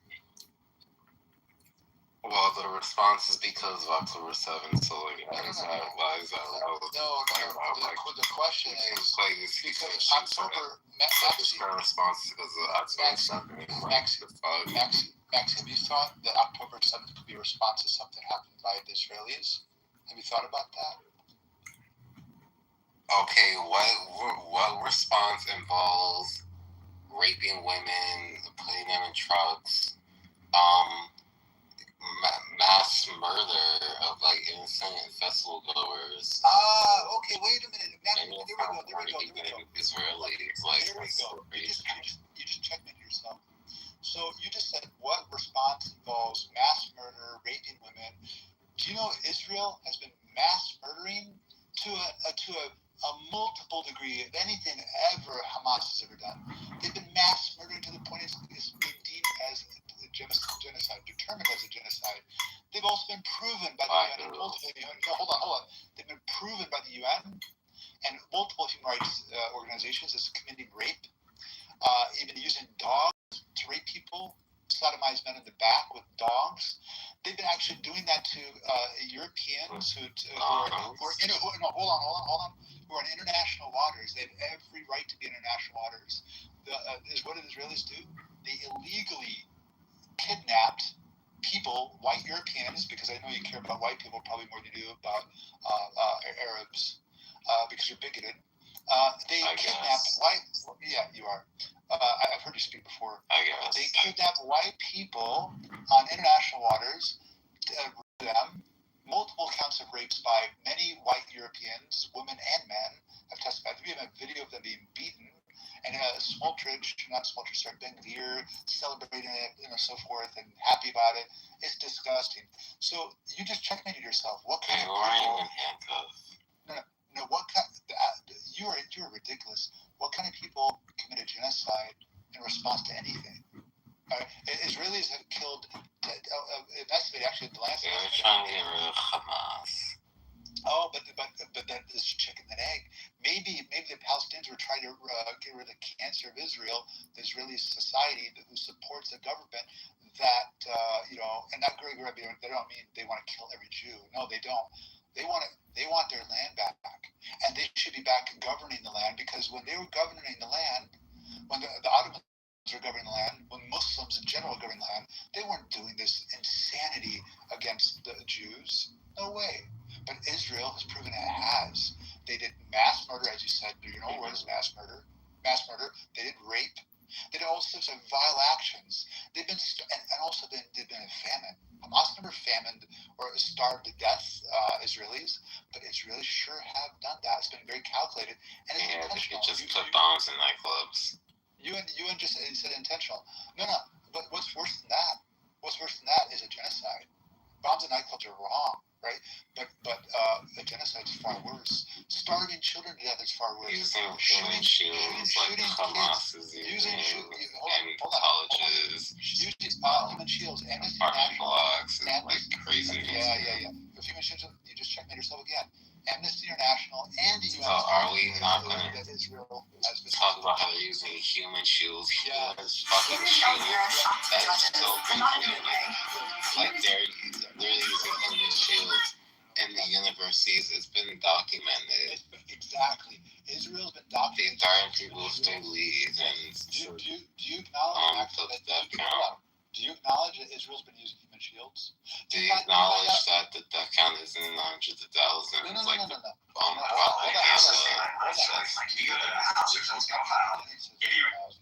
It's actually estimated by one of the America, if you're American, one of the leading American medical journals called The Lancet. If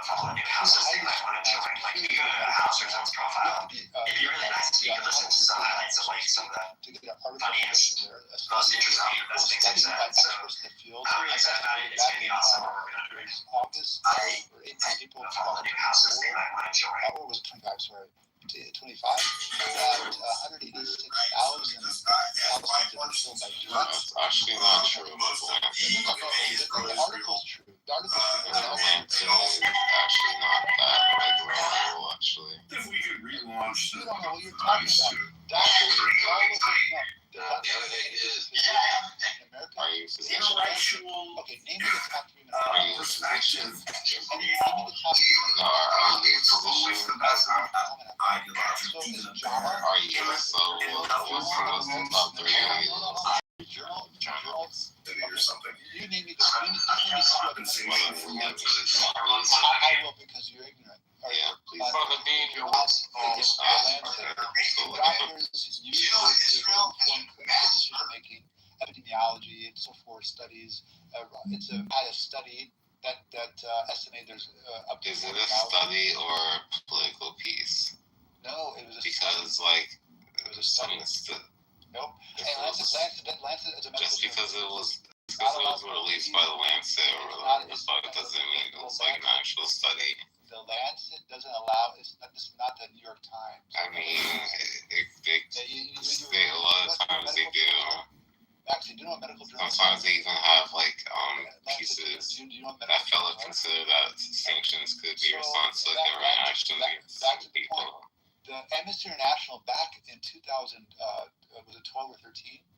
They investigated the claim that Palestinians were using human shields, and their conclusion was the opposite. They said actually in their research, they concluded that Israelis were using Palestinians human shields. Numerous accounts, cases, documented cases of Israelis using Palestinians, children, women, men as human shields. We've seen it. We've seen videos of it. Now, on the other hand, they concluded that Palestinians were not using their own people as human shields. They said this, and this is very easy to understand. And it's highly in the world, perhaps the world's most highly densely populated areas. By virtue of that, people they have no choice but to fight in areas where there are a lot of people around. There's no wide open land where they can fight, independently, away from people and so forth. They have to fight. They have no navy. They have no, because Israel won't allow it. They don't have an airport. Israel won't allow it. They won't. I don't even have a tank. So by means of it, they have to fight in this type of environment. But they haven't found any case. This was according to. It's interesting that you mentioned Amnesty International, because Amnesty International also has an article about Hamas torturing Palestinians and killing Palestinians. Yeah, because Edward, if he's here, he actually could speak to you on the specifics of that. There are Palestinians who are traitors, who actually. Oh my God, traitors! So we torture and kill traitors. That's so crazy. Israel's arming a Palestinian family. Not all the family members. There's a large family, as Edward mentioned. There's about 7,000 or 8,000 of them amongst of the family. It's a large family that are militant, but most of the family are not involved in the opposition group. So the opposition group that actually was involved in stealing humanitarian aid from Palestinians. They were trying to overthrow the Hamas government, and as any government would do, they would execute or imprison those people. As any government would do. So the U.S. had laws for we execute and torture opposition. For treason. That is also crazy. There's countries over, including the U.S., that has laws on the books. And historically, the U.S. execute. That sounds like barbary to me. Yeah, well, your country than America, which is my country. My country. You're an American. So America is a So our government is very barbaric. Torturing Democrats. Yes. So traitors. Historically, the government. That happened. Yeah. Historically, you clearly don't know your fucking history, do you? I do know my history. I know that Democrats don't. I think Maxipad. That's like third row party. Maxipad. You are. Hold on a second. Hold on a second. I'm like, that's so third row. I don't want to hear your voice. Maxipad, didn't your people get tortured and butchered by white Europeans? They made it, right? Yeah, did they? Didn't they get slaughtered? I don't know, my people are technically white Europeans. Some of them are white people. Aren't you native? That kind of doesn't matter to the point that. I mean, I don't even know why you're entertaining this. It doesn't matter. There used to be. Hamas. Hold on a second. There used to be Kyle on the sound, right? He was a son of a bitch, a retarded bitch on the sound, that used to bark a lot, had crabs, and had a lot of problems. There was a near car 69 I googled. There was Kyle on the sound. He would take forever to repeat. It would take whatever, it would take him for, whatever, like it would take him like so much time just to say one thing. So there's no point of engaging with that person. You know what I'm saying? Yeah, but thank God he's gone. That retarded, that native Kyle is gone with crabs. Thank God, We don't have to worry about that retard anymore. Thank you. Anyways, what's up with your whiskey? You don't have to worry about Amir 69. Oh, Amir 69 is still here. I'm here. I'm still here. 69@gmail.com. Why do you keep saying 69? Yeah. Amir Car 69. The only thing he has to live for. Amir69@gmail.com. Yeah. Hey, bro, this is. You want to email me something, Maxi? No, hey, bro. Maxi Pad? This is a room about the war, bro. This isn't a sexual room. He's trying to. Oh my God, he's trying to flirt with you, bro. I understand that. He keeps talking about. Don't something. He's into 69, bro. Yeah. 69. That's all crazy. What's wrong with that guy? And anyways, what you been up to, Whiskey? Man, voila, he's staying off the way, man. I ain't really been on this app. My karma went all the way to 20%. I ain't been on the app for real, man. I took a little break from it, you know what I mean? But I remember when you guys were on day 1 of the war, and now I see it says day 95. I'm like, man, it's been 95 days that fast. Generally, you see what I did there? Yeah, you see what I did there? But the that demon was the guy, was that the Kyle guy?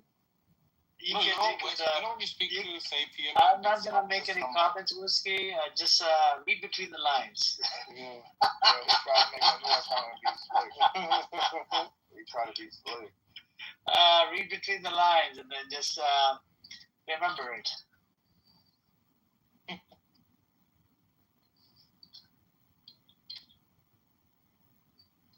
Because I hate it when these annoying B-word they come into this room for no reason. Especially him. Freaking annoying as fuck. There's 2 of them, Sapien and this combined. Sapien I can tolerate. I mean, we can go back and forth, right? That's okay. It's for the audience. But this retard bitch, oh my God, nothing gets through his dickhead.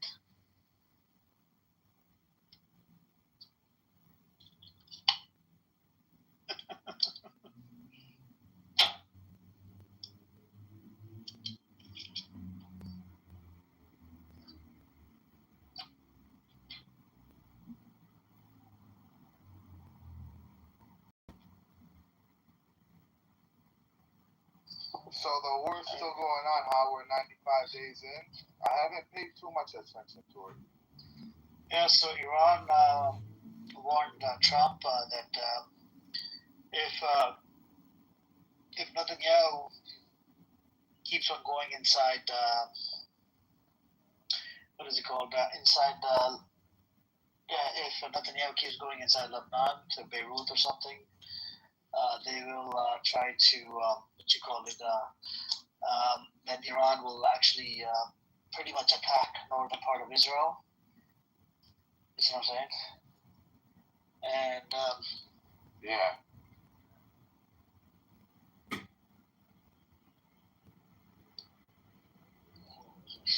Ghost. Ghost is I think busy right now.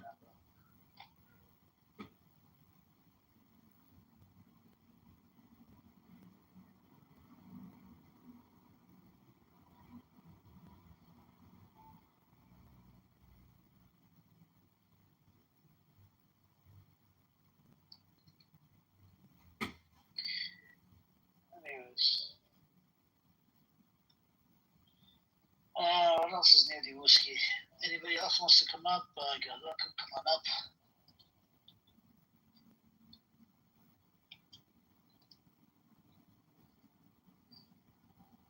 Hey, what's up, Jelly? How you doing today? And Duran is probably sleeping. Carrie, you wanna come up? Hey, Porsche. How's the Porsche doing for you? Are you riding the Porsche? Good morning, good night. How's everyone doing? Dion, get up here. Duran, you want to come up, bro? Duran is probably busy at the family, man. Duran, do you have your permission? Do you have your wife's permission, brother, to speak on this app? Yeah, I'm doing good, Jelly. How you been? Long time no talk. Same old, man, you know. I just been involved in politics. I troll as well, but not as much. But Duran, do you want to speak anything, bro? You scared? Duran's probably scared. Carrie, are you scared? Sorry, man. I'm just working. Who's Duran? Who's Carrie? Deron, you know, Deron, baby, is baby. He's mostly going. Ruski. Is Is it Duran or is it Duran? Is that you in the picture or is it DJ Khaled? I can't tell. Oh my God, that's a good one. Bro, DJ Khaled is a fucking embarrassment. We the best. Man, that guy is terrible, man. What does he do? Does he just like scream in records or does he actually produce something? All he says is DJ Khaled, that's it. He's a real producer. Like he got hit records with that artist. He's not, you know, but he's a sucker.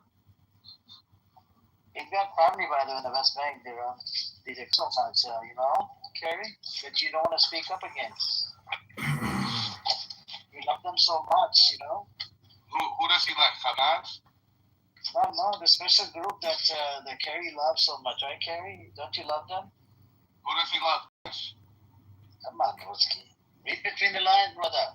I don't know. I don't think. We got an anonymous account down in the audience. Do you see the anonymous account? Read between the lines. I don't consent to being recorded. Yeah, he's in love with that particular group that's oppressing and suppressing Palestinians. Do you understand that that's oppressing and suppressing Palestinians? Listen, let me tell you something about Barry. He's very famous among the Armenian. He's the first Armenian to be on BET channel. Seriously? Yeah. Absolutely. Yeah. Were you on BET? I was in a movie. What were you you were on a movie? Yep. What movie were you in, Jerry? There's one movie called Weekend with the Family, and the other one called Only for One Night. Okay. What are those like two-star movies? No, I was not starring in it. What were you, like just the pizza boy? No, just a character in it. What were you, an extra? Were you an extra? Were you like, what were you? I was in an extra. The first movie was Weekend with the Family. I had a scene with Karuchi. I don't know if you know Karuchi. Yeah, Chris Brown's old girlfriend. Yeah, I was in a scene with her. She's pretty sexy. Yeah, she was hot. What if she's like Chinese and black or something? She's mixed, like Asian and I black. think she's half Vietnamese and half black. I didn't know. Kerry, you're a celebrity. I didn't know that. Excuse me, but that is a bad bitch. She's really hot, yeah. When I first met her, I didn't know who she was. And she had all the ladies the B word, you know. No, I'm sorry, bro. But hey, no, but that she's fine. But Chris Brown was crashing out over her, and he's way bigger than her. Yes, he was. I think she got a restraining order against him. Yeah, he was going crazy over her. So what? So you like you support who that oppresses Palestinians? Who does he support again? Bro, like, can you not read between the lines, Wuski? I said he loves. Hold on. Anybody can read between the lines. If there's a certain group of people on that land that's oppressing and suppressing Palestinians, make it make sense. Who is the group of people? Who's that group that's oppressing, suppressing Palestinians? He's a Zio? Oh my God. He's in love with Zionist Jews that are oppressing and suppressing Palestinians, bro. Oh my God. Amir, it's okay. Like literally. Oh my God. I didn't know that. I thought Kerry was a nice guy. He's a nice guy. I was kidding. I was pulling his leg. Oh my God. Are you keeping me between the line, Wuski? Come on, bro. Are you not DJ Khaled? Like it's so easy to understand. Duran, did you understand what I said?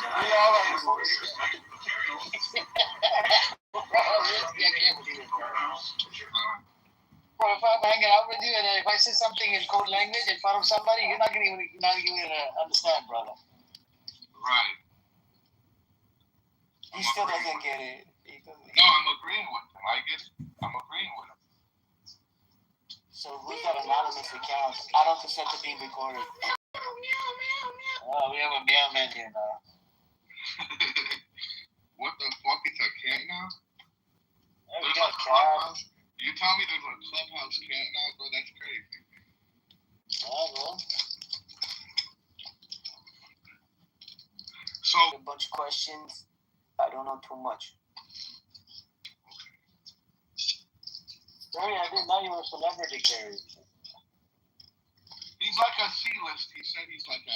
No, I mean he's a quiet celebrity, like Carrie. Yeah, I mean, I was projected to be something big, bro, and then fucking COVID fucking fucked everything up. So I was like, when were you gonna tell me that you were a celebrity? I mean, I don't know. I would have thought. I didn't want to make a big deal about it. Same price, $4. I was trying to keep everything just low key, quiet. That's crazy, man. So Carrie. So so you're an actor. That's your thing. That's your career. That's what you do. Yeah. And where are you from, brother? That's what. I mean, I don't want to talk too much about where I'm from, what I'm doing. What's the problem, bro? That's why you don't speak up as much. Bro, are you ashamed of who you are? Oh my God! I think you're ashamed. I'm not ashamed. I'll tell you, I'm Palestinian. I'm not trying to. Don't try to play the reverse card, bro. Very nice people. Come on, gang. Very nice people. I appreciate it, bro. No, I met a few very smart people. You met a few very smart people. No, I met a very few Palestinians. They're very smart people. Okay, where are you from, though? Don't worry about where I'm from, bro. I don't want to fucking talk about where I'm from. Damn, bro. All right, man. I'm Armenian. That's all. In America. I love America. I'm Armenian in America. Bro, I love America. I don't consent to being with. We heard you the first 3 times. All right, Carrie. If you read Clubhouse's terms and agreements and all that, there's nothing you can do about it, brother.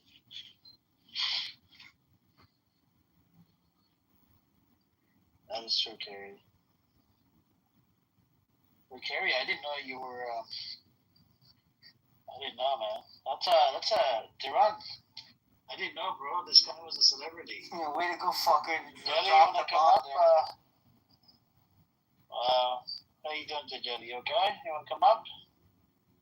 I'm here. here. Trolling on this app? She's probably trolling. Yes, just. I think you're the celebrity on here, though. You. Bro, nobody knows me, bro. Everybody fucking knows you, bro. Nobody. You're literally on fucking TV, man. I'm not on TV. That's 1 or 2 times. There's a lot of people on TV.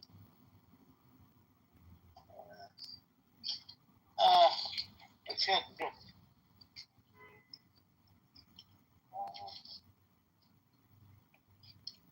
Anyways, Duran, what you been up to? You working, bro?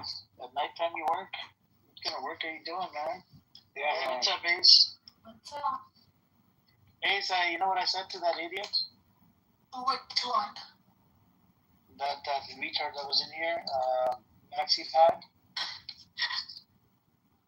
You know what I told him? I said that Kyle with Crab that used to be on this fucking app, fucking piece of shit garbage. You know what that means, right? It used to be on this app, and that kind of pissed him off. You know what that means, right? You understand what that means? For crabs that you're telling him? But that's what.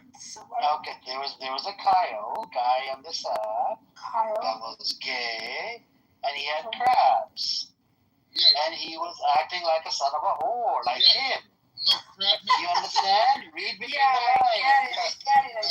He was just in here. The crab man was just in here. Hi, Ace. Hey, what's up? Bro, that guy's voice was so fucking annoying. My God. That's why Carrie can get. And name's Carrie. Carrie's a celebrity, by the way, Carrie. I mean, I'm gonna leave it up, please. He's been in 2 movies, man. Oh, that's why he didn't take a defender stance. Because he got a Hollywood career. Ooh, I got you. Javon, thank you for the update. I didn't know that, man. Yeah, he just had to drop the bomb. Yeah, that's good, man.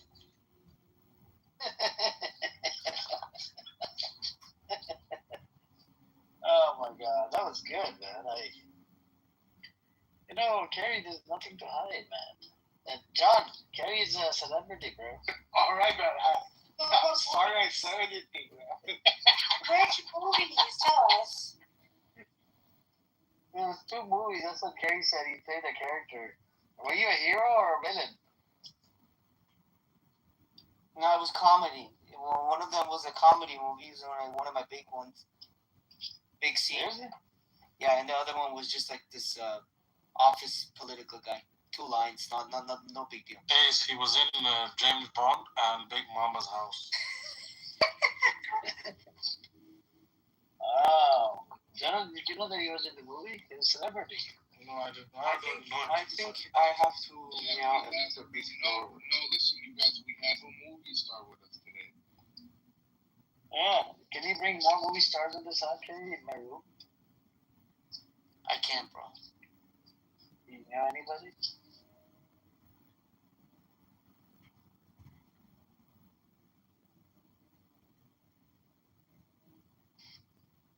I did run into Danny Trejo and Jay Leno at the Buccaneers Studios.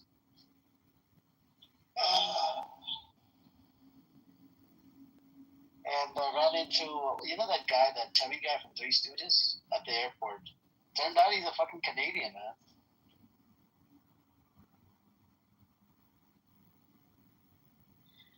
I think we need one of those guys on this app. There used to be a comedian on this app a long time ago, but he disappeared.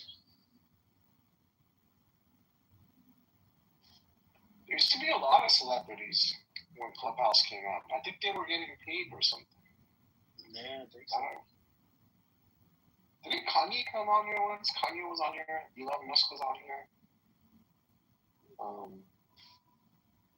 Yeah.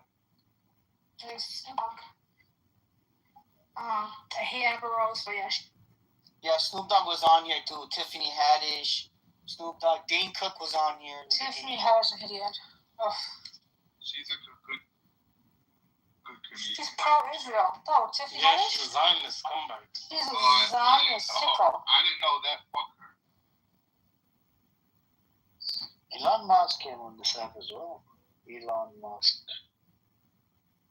Back in the days, it was a good time. You could build connections.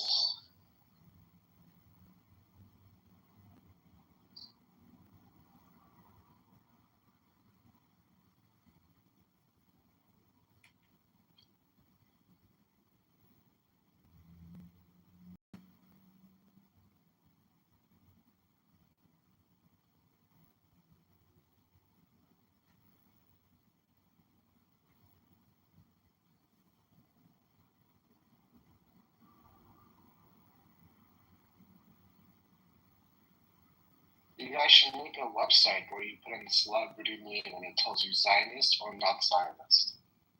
Yeah, you should do that, Jerome. And whatever money you make sure I get a 50% cut. And then you could score the movies depending on how many Zionist and not Zionist. I should get a 50% cut. I wonder whose anonymous account is. Is that Annie? Hey, that can't be Buttercup. Buttercup was a loser, man. That's fucking app. Bro, annoying as fuck. Amir, I couldn't believe it. Ron, you agree, right? Buttercup was annoying as fuck, right, on this app? No, she's entertaining. I liked her. But she's a shapeshifter. Yeah, I liked it when Benny Adam was sitting on her. Those times. No, so I tried to get them together, and she turned him down. I said, look, the brother Benny, even though I feel like sometimes bitch slapping Benny Adam, for something that she likes you instead, Amir. Did you figure it out? I said, how about you guys exchange phone numbers, because I've done this before on this app. I've done it with quite a few people because I used to be part of the Muslim singles room a long time ago. And some people, they got together, got to know each other. So I don't know if somebody got married out of that group, but there was about 4 or 5 marriages that I've seen on this app that happened. So I'm like, maybe because Benny Adam lives in Canada, right? It's about 8 hours drive from Toronto to fucking New York, and she's in New York. Hi, Amir. How are you? Hey, what's up, Paris? Why do you and Momin have problem together? I don't understand. You fuck him, man.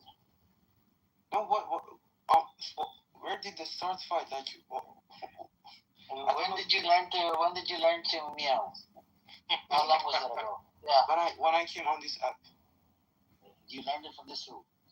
I saw that you liked it. Just say yes. Yes, you learned it from this room. Yes. Okay, so the same time you learned it from this room, the same time when I started opening up rooms about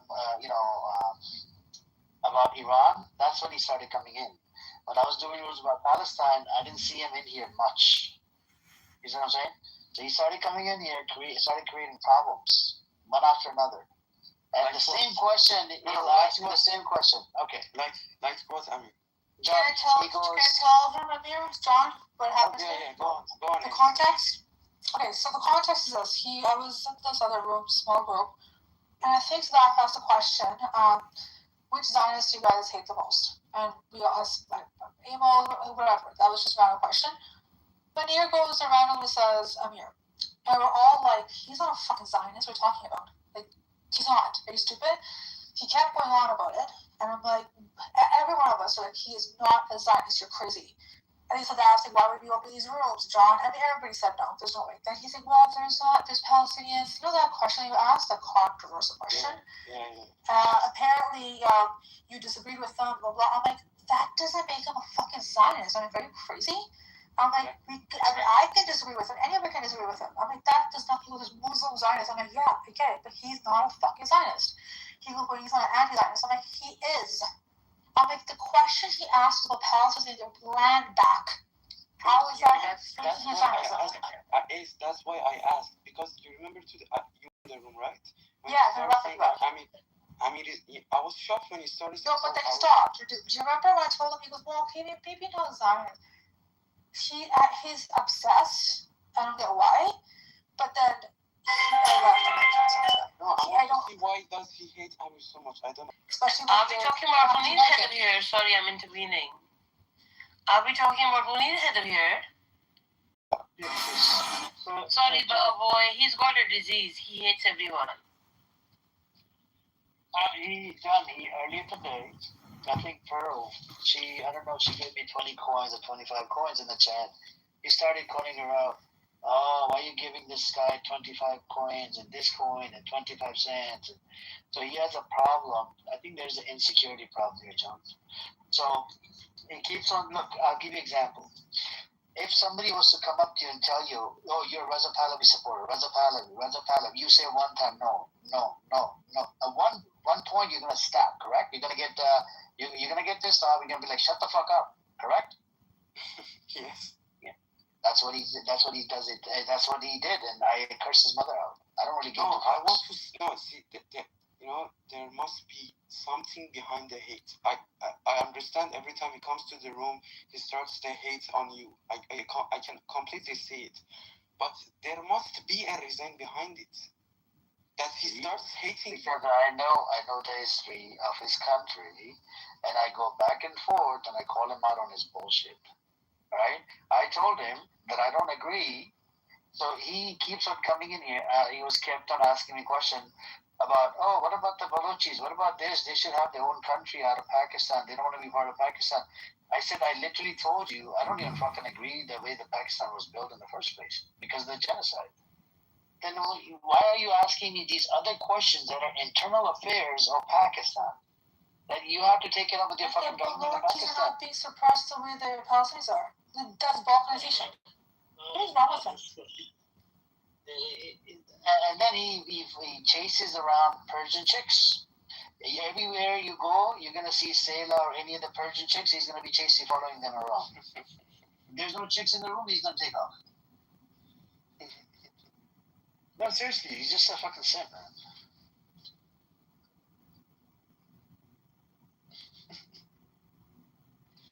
And you talk about dumps on this room, like about Pakistan, bro. This room is not about Pakistan. We don't know the internal affairs. I don't live over there. I don't know. I can just read up the news and go off that. And last time, Kay, you know the guy Kay, right? The Iranian guy. Yeah, I'm okay. So he questioned him on something to do with Iran, right? Mm-hmm. This guy couldn't even source up on the claim he made. And then he gave him an Instagram video. Now, Instagram and YouTube, there's a lot of AI videos on there. Exactly. Okay? So you cannot use that. It's got to be, nowadays, it's got to be proper news source. You know what I did? To help out Munir, I had to go fucking on my perplexity, find the actual news source, a news agency. I put the link in the chat to defend Munir. Otherwise, Kay would have cooked him alive. ignore. But John, do you see, even if you have a disagreement with somebody, how fucked up it is to call them something that fucked up? Zionist? He calls me Zionist. He calls me a whole bunch of names in the fucking chat. I'm like, okay, I'm gonna ignore it because there's no point in engaging with this. He's like, oh, how many palaces are in there? Like, you idiot. So he ended up backtracking. And he's obsessed. He has to ignore him, John. I just stop. This is really annoying. He always finds a way to make it up. Is insecure, John? No, even before that, I was like, okay, this guy's mad. I'm like, so what? There's a lot of times Zionists. That has nothing to do with the mirror. Oh my god, today was crazy, man. Yeah, it's insecurity, man, to be honest with you. And he does make up some stupid shit. Remember at the beginning of when he said that apparently Iran is somehow responsible for the war between what is it called, Afghanistan and Pakistan picking up again? They're the catalyst for it, apparently. I'm like, what are you fucking talking about? They've always had issues. He's making up all the time.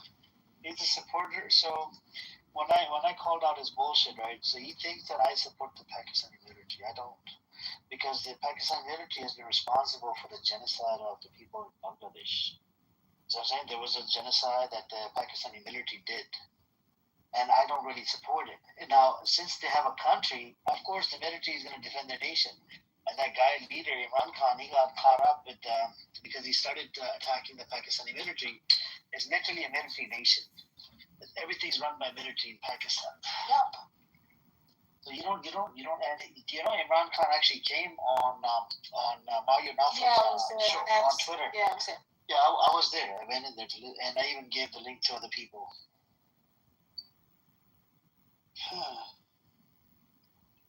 So this is the thing, and and he was putting the blame on the Pakistani military. He said, "Oh, they spent $15,000 or $20,000 on me, and to pay charges on me, and blah blah blah." He told Mario a lot of this shit, right? And I spoke to quite a few people, right? I spoke to somebody that I know, even somebody, what I learned about it is that this guy, Imran Khan, is a good guy, but at the same time, you can't go after the Pakistani military. And that's what got him arrested. I think it's more of that. I think he's also trying to create a union of all Muslim nations coming together to make a defense pact. That was also part of the threat. He's a good guy. He's an honest guy. I give him that. But at the same time, you can't attack. Yeah, he didn't play it out well. He could have done like a little bit pushback, not too much. You see what I'm saying? He started doing too much, and that's when Pakistan is like, okay, we're the one we put you in power. We can take that shit away from you.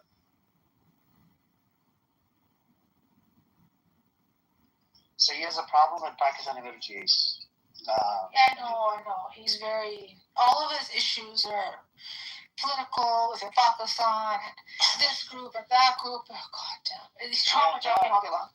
I brought up that Gandhi was a pedophile. You know what he does? He starts saying, oh, the guy that was the founder of Pakistan, he at a younger age, he's a pedo. I'm like, okay, source up. I look into the sources, and he got married to a girl that was 18, not fucking under 18. I don't know, man. It doesn't make sense. He said Gandhi was a pedophile? I said Gandhi was a pedophile because there's multiple sources out there. Gandhi is a pedophile. He slept with his niece, butt naked. He didn't. I think he didn't touch her, but he was trying to, test the waters. If he can. He said it was when he went to South Africa during the apartheid.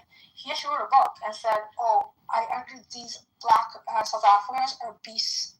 I understand why they need to have the white South Africaners, rule over them." By the way, guys, I want to give you guys a heads up. Harry is a celebrity, so we have a celebrity amongst us sitting here in this room. I didn't know about it until today. Why are you doxing people, Amir? I'm not doxing. Somebody already told me. Jiran said it in this room. It's a public space. Oh, fucking you, Jiran, man. Jiran is your Armenian brother. Fuck him. Come on, Kerry. Hey, Kerry, come on now. Come on, you're a celebrity. Just say. No way your status to be speaking, brother. Yes, correct. We're here for you. I appreciate the love. Yeah, you're telling people to, appreciate the work you've done. I don't know what kind of work I'm not looking to these shows and movies, whatever you've done, but I couldn't believe the things that thing was saying. Trump was saying to Bibi today when you guys were talking about it earlier today. That was good, huh? That was fucking insane, man. Do you think it's real? Trump has lost his marbles because Iran pretty much threatened because the ceasefire wouldn't happen, Kerry, and then American economy is actually going to go to fucking recession. Oh yeah, we're fucked. Yeah, we're definitely fucked on that point. But do you think it's real though, or has the pressure just amounted so much that he said, okay, I gotta show something? I believe it's real because he's fed up and tired of this situation. That this Netanyahu every 2 seconds he wants to start fucking war in the Middle East, and people in America are fed up and tired. So he has to give an answer. Here comes Iran. You wanna attack him, Karen? This is a safe space. You wanna attack him? I don't know why you told everybody that you should have. You can tell him in Armenian. How do you speak Armenian? Sorry, honestly. Ասեցին իրանց իվոր ես բան եմ հայտնի մարդ Let's keep it the tribal language. Wait, how does Duran even know this? Are you guys homies outside of Clubhouse? Because Duran came in, he goes, we have to first Armenian. But how does he know? Because Duran knows about everybody. He knows deep dark secrets. Our Armenian community is really small. We all know each other. Yeah, it's like Jewish. Everybody knows everybody. Yeah. It's like when we were kids, we all used to hang out with the Kardashians. Right. Yeah, he went to school with Kardashian, right? You know what? Black Rabbi went with Kardashian as well. So Kerry knows the term. Did you see Black Rabbi over there? You didn't see Black Rabbi in your classroom, Darren? No, I didn't see Black Rabbi. Oh my God. Did you see White Rabbi? When we were kids, it was the 90s. It was a different time. They didn't let black people to the parties, to be honest. Wow. Isn't he from Compton, though? So he's got a spot in Crenshaw, but he said he went to West Covina or some bullshit. I don't know. But he said he went to school. He went to school with Kardashian. Good morning, everybody. Yeah, probably. But he said he went to school with Kardashian or Sisters of Kardashian or something. No, he didn't. That's what he speaks on, bro. I think they grew up in Brentwood. They grew up in Calabasas. They didn't grow up in Brentwood. Calabasas, there you go, Calabasas. No, they're in Calabasas now, but were they in Calabasas when they were kids? Yes. Yeah. Okay. You're mixing it up with OJ. OJ was in Brentwood. Wow, you went to school with OJ? I mean, I don't believe anything that guy says, bro. Jerry, are you like 50 or 60? No, not me. I'm talking about the guy you were talking about. I don't believe anything he said. Black Rabbi? Yeah. Oh, you don't trust the rabbi, the new leader? He's going to be a leader in 2032, man. I wonder what his parents think of him, because his parents are Muslim, right? Yeah. Mom is Muslim. Bro, we have a lot of losers that become the president of this country. Trump? Yeah, but look at it. Don't say that. Like, don't. Because if it goes there, considering the things he said in this room, I still have hope. I want to become famous. Can you imagine? I'll be famous. Oh, wow, this Amir guy did used to, and I'll become famous as fuck. Iran, can you imagine? If this fucker actually becomes the president, you would get famous off of him. On my YouTube, oh my God, a whole bunch of fucking TMZ won't be parked outside your house. TMZ, wow. And then we're gonna have Sapien, he's gonna be covering that story. He's like, Amir said this, because he was doing YouTube videos for TMZ.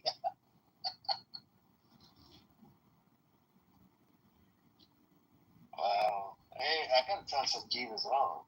Sanjeev, we have a celebrity in the room. I didn't know this. I feel so bad for saying this. Amir, please. You're embarrassing us.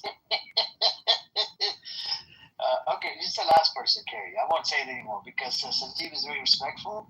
Sanjeev, please don't tell anybody. We have You're the last person I'm telling the secret to.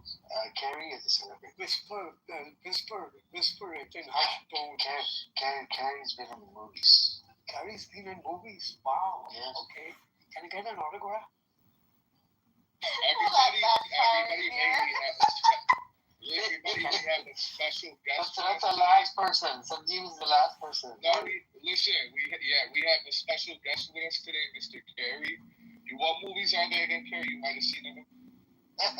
Okay, some of the scary movies, or I was in Titanic. Yeah, he changed the boat.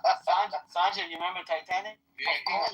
But did you go down with the Titanic? Or No, I left. I was the first one to jump off. But you don't act in these scary movies, right? Hey, okay. No, Is nothing. there a lot of pig's blood at the end? No, nothing scary. Well, what's going on in the world? I don't know. Trump, they're trying to make a deal, but they've been having a go at each other. They bombed some island, and those guys retaliated back. And what kind of a ceasefire is it? even I don't get it. It's just I seem to understand what's going on.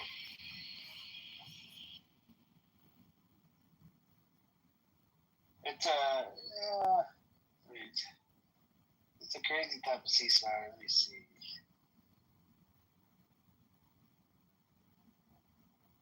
Where is the black rabbi and where are all the cheerleaders? A black rabbi, he was here earlier. He was just bullshitting again. Did you tell him about when Trump addressed his supreme leader? Yeah. My God. He must have felt terribly humiliated. He would not concede, Sanjeev, 2 days ago, he would not concede that the objective of Israel was different than American objective and relate to Iran. And the Israeli objective is very demonic. Extremist fucking garbage, shitty fucking objective. They actually want to do a regime change. They want to destroy infrastructure, but America doesn't want to do that. Bro, you remember we were having a convo about his Trump's base getting pissed? Yeah. He's feeling the pressure of that base. That's why it's like erupting. Nobody wanted this shit. So the United States military, CENTCOM said its forces conducted self-defense. No, go on, Kerry. No, it's okay. That was it. Oh, okay. How the hell did I stop a celebrity from speaking? Go on, celebrity. So how old were you in your first movie, Kerry? Let's not make this about me. Bro, is it really about you? No, but it's not every day we rub shoulders with a celebrity. You know? Yeah, we don't ever get this opportunity, so we want to take advantage of it. It's not a big deal. It's just a big deal for us. It's a big deal, man. It is a big deal, bro. Yeah. It's really not. I want to be respectful to the topic, and I just want to participate. Carrie, Change the topic. I'm here to scary Carrie interview. Scary Carrie. What about cash and carry? Oh yeah, they had a cash and carry story. Mr. Debo. Carrie, you should write down with Cash Patel. You guys can form a boy band called Cash and Carrie. No, Gary Carey. He's the milkman in every movie. What about Fairy Carrie? Would that be alright? Carrie, listen, don't take any offense. No, but I don't care. We just ran into the words, Carrie. I appreciate it. We're just honored to be in the same clubhouse room as you. Well, totally random. I don't know if you guys are into movies, but this kid that's 26 years old made a movie called Obsession. And every weekend it's beating the previous weekend. And it's never been like this since E.T. in the 80s. Obsession? Yeah. He made it for $750,000 and it's already done $100 million. We gotta do that, Gary. Yeah. Was Carrie in the movie? Maybe he could be in the sequel. Maybe. Hey, what's up? I mean, I did. While. What's it been up to? Not much, just the usual stuff, just trying to get by. Wondering what's going to happen to gas prices. and hoping that things will eventually calm down. But it's just kind of crazy. Trump crashed out on the phone with nothing else. We just went down to 398 at my store. Oh wow! Really? Where are you? Detroit, Michigan. Oh, Right. Oh, here I paid $6 in my Prius, bro. I had to pay $50 to fill up that thing. Usually it's like 35 or $40. Oh, you know what, Amir? I sold the Ram truck I had and I bought a Honda CRV, bro. I've been saving gas like a motherfucker. Yeah. If you switch over to Prius, you save more money, or like something smaller, hybrid. Yeah. I'm kind of a bigger guy, so I don't know if I fit in the Prius. Yeah, that's true. Switch over to electric. But they got Highlander hybrid as well. The Highlander's pretty big. Highlander. Highlander's nice. You need to switch over to electric to save money. I always thought that the electric, like the Prius, was not a good kind of idea because it's like too complicated of a vehicle because it's electric and gas together and all of that. But it turns out that the Prius has like a way simpler transmission than even a gas-powered car. Yeah, but here's the problem. I'm sorry, I'm trying to go for it. Here's the problem with electric. There's too much radiation going through the car. So everybody driving electric cars, there's so much radiation. It's unbelievable. Yeah, but it's not fully electric. Whiskey is not fully electric. The Prius, it's half electric, half gas. Yeah, there's a Dodge Hornet that's the same way. There's two sides of it. There's a gas tank on the left side, and on the right side, when you open it, it's the charge. That shit is crazy, man. No, but this one we don't have the charge. So in Prius, the gas engine charges on the hybrid batteries. And then once the hybrid batteries are fully charged, then it runs on hybrid battery. It doesn't run on gas. That's amazing. Yes. And every time you brake, every time you press the brake, instead of just going into the brake pads, it goes into the battery. Braking, yeah, just kind of amazing, frankly. Pretty great. Yeah. So I really got kind of converted. Toyota's having record revenues because all the other car companies invested heavily in EV, and no one's really buying EV. And Toyota stood their ground on hybrid and said, no, people aren't ready for EV. So they're killing it now. Like, they're selling more cars than ever. Well, when you guys drive an electric car, does it feel as satisfying as hitting the gas, the accelerator? Yes, it does. Not to me. I don't know. I Just would like be gas, using it anyways. feels better. I would Maybe be it's using just anyways. like that. Plus the car I have gives me fake exhaust sounds and all that nonsense. What car are you driving? Yeah, there's It doesn't have fake exhaust sound. Honestly, it does. It pushes the fake sound into the speakers. Yeah, it's the alien. Yeah, it's the alien sound because of. Is that the BMW? No, it's Ioniq 5N. Oh, the Hyundais. Okay. Yeah, Hyundai. Interesting. It has that sound in it, general, for people that can't see or whatever. Like, remember Edward was telling us that he was part of the all lobby group. electric cars by law have to have a humming sound outside. Yeah, that's what I'm saying. They have it. In America, that's how Because otherwise it'd be very silent. You wouldn't know it was coming. It's true. Not safe for pedestrians. Yeah.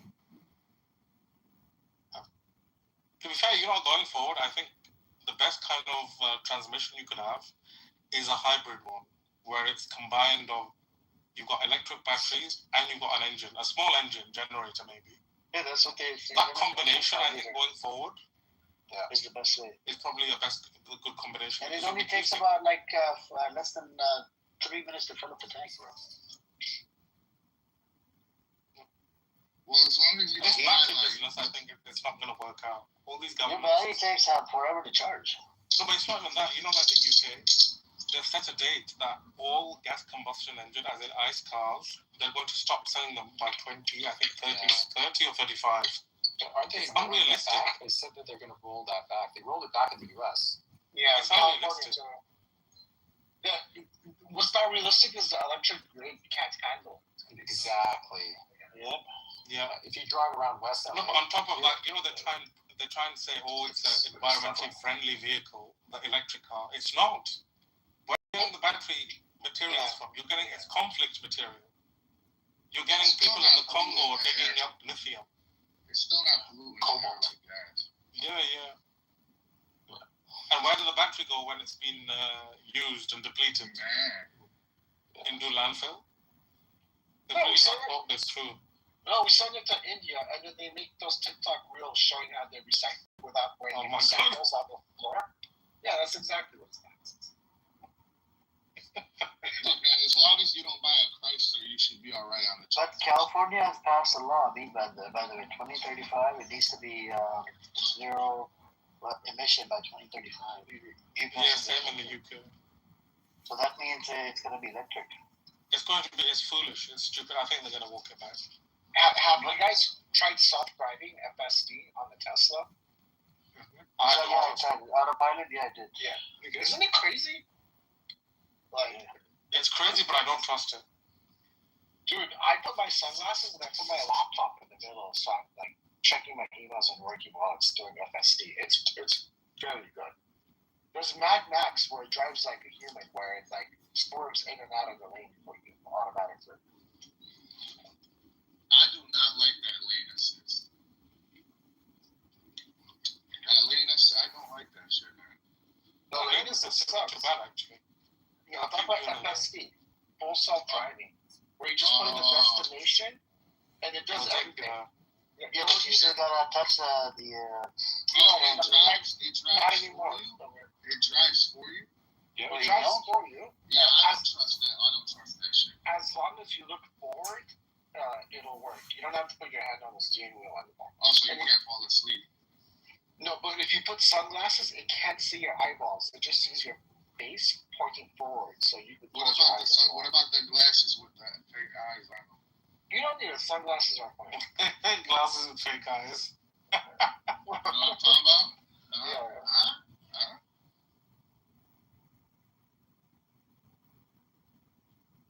Yeah, but the one thing I don't like about the Tesla FSD, it relies, the whole system, the whole car relies on cameras. There's no radar, there's no LiDAR, it's just cameras. Yeah. So the whole thing is just based on cameras. So if that camera fails, if the camera you have fails, autopilot in your Ioniq, you don't have autopilot? It does have autopilot, but it's limited. It's not legal in the UK. I mean, only Tesla has FSD. No one else has it. Everyone else has like lane assist, or stays in your lane and it goes straight. But nothing where it takes you from your. No, they have adaptive driving. I think it's called. Yeah, which slows down, speeds up according to the car. And it'll turn in the lane or whatever. If the lane turns, it'll turn. It won't actually do any autonomous driving. As far as I know, the gas vehicle. Ford Escape was like I think was a Ford Escape or something. They came out with a parallel parking. All you have to do is, find a space and between the cars, whatever, and then turn on that parallel parking. It parks the car for you. So I'm saying? Yes, a lot of cars do that now, actually. Yeah, a lot of those. That was a good option that came out like a long time ago, back in I think 2017 or something. The Mercedes all have. I think even Mercedes has an FSD, but it's expensive. You have to pay for it, like a subscription. But Mercedes does have a very good FSD apparently.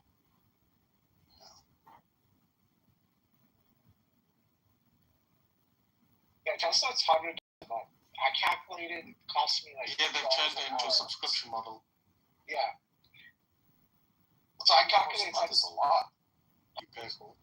Really? I mean, it's true. Like the inside of it, like you want what it's worth, right? You sit in a car. The quality of a Tesla build quality is really bad. Have you been in the new one, the premium one? Yeah, I've been in a Model Y, the new one. Yeah, it's pretty. They got a lot better. The body panels don't even align on it correctly. They're still having problems with that. Yeah, they just patented this. Like, don't get me wrong, the efficiency of a Tesla you can't beat. But the car as a whole, if you're spending $100,000 or $90,000 on a car, it should look $90,000. A Tesla doesn't look what you pay for. Yeah, the one I got is $45,000. I got the Tesla Y Premium, rear-wheel drive, and I like it, man. You got the Y? I got the Y. Here's the thing. I also have a Porsche that's manual, so I'm like a manual driving kind of guy. When I want to have fun. Yeah. But now I'm driving my kid to school and it takes 45 minutes each direction, FSD really like takes off a lot of stress. Yeah. Like I don't have to really worry about, do I have to brake, do I have to left turn, am I in the right lane? You know, I zone out, man. I completely zone out and I have no idea what's going on in front of me. I'm on Clubhouse checking my emails, you know. Like, yeah, it's like having a full-time driver. Yeah.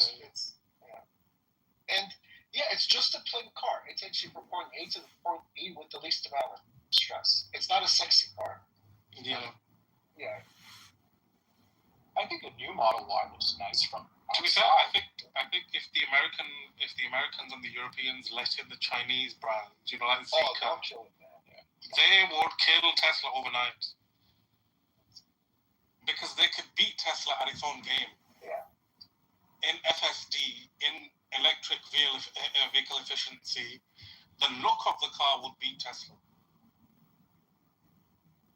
Is there and there's like 10 brands that are Chinese and electric. I think the British do a deal with BYD? Didn't they? Say again, sorry? Something? Didn't the British do a deal with BYD for the Chinese cars, to import a bunch of Chinese cars? I'm not sure. We are slowly allowing them in. I think there's a few big brands coming to England or the UK this year. But they are becoming very big in Europe. Like BYD, when it entered Europe, I think only a few years ago, it's got a big market share of the European market now. Within a matter of 5 years. Yeah. Because they are good quality cars. They're not bad quality. And you get a lot what you pay for.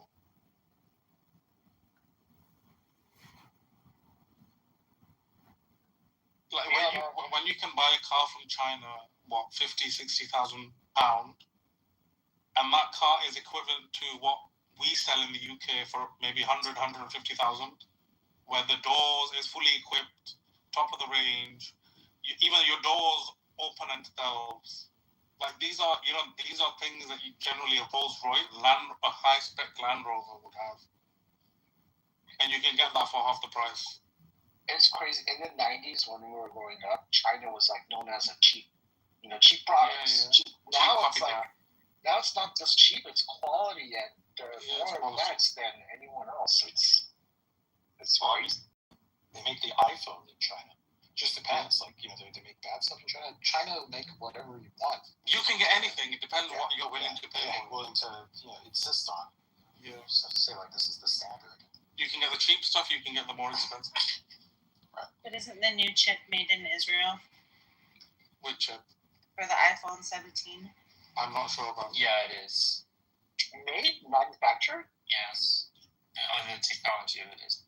Yeah, but a lot of the iPhone chips are based on ARM technology, which is a British company. Well, the iPhones assembled in India too. The iPhones assembled in India as well.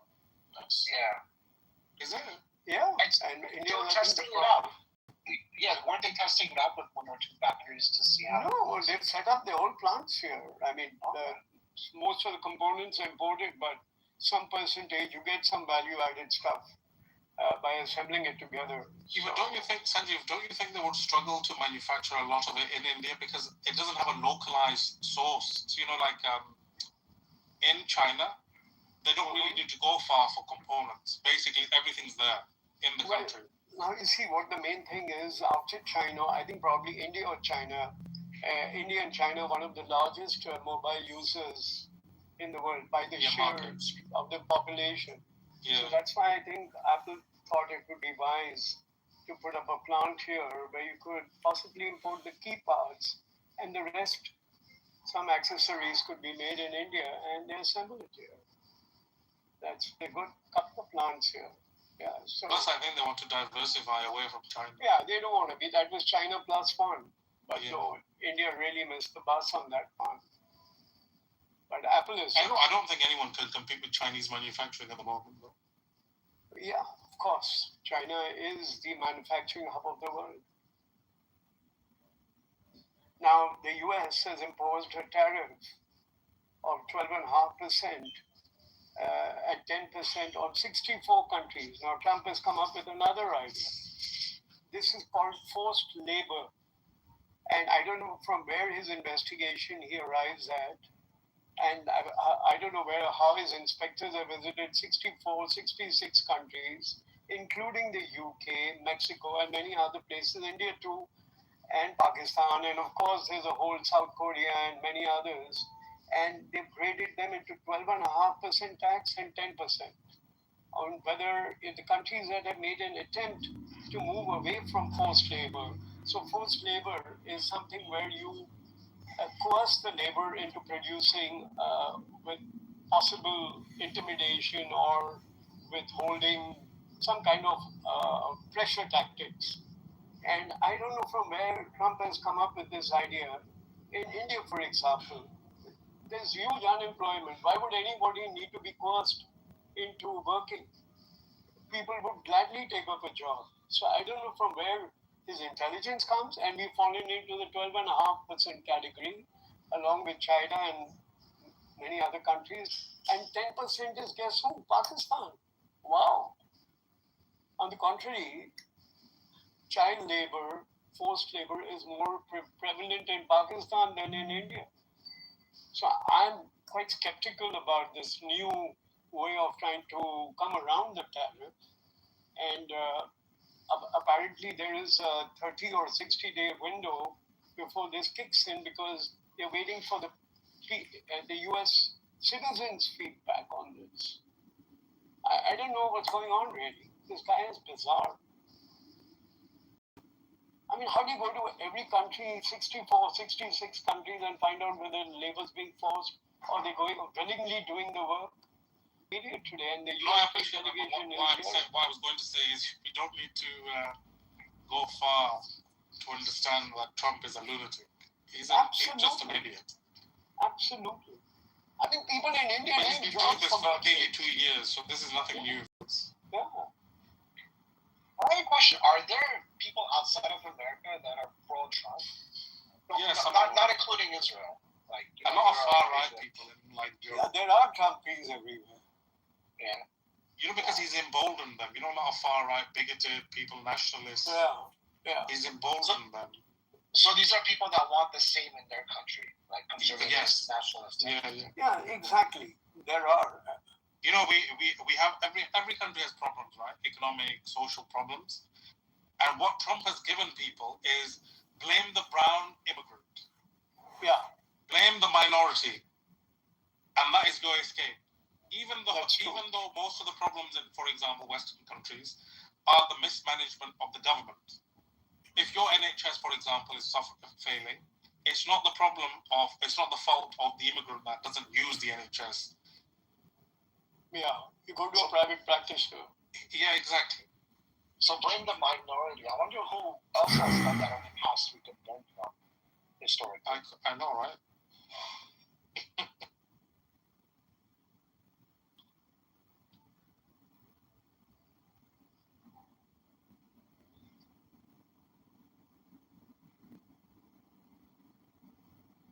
Even the EU hasn't escaped the wrath of Trump. They're in the 10% category.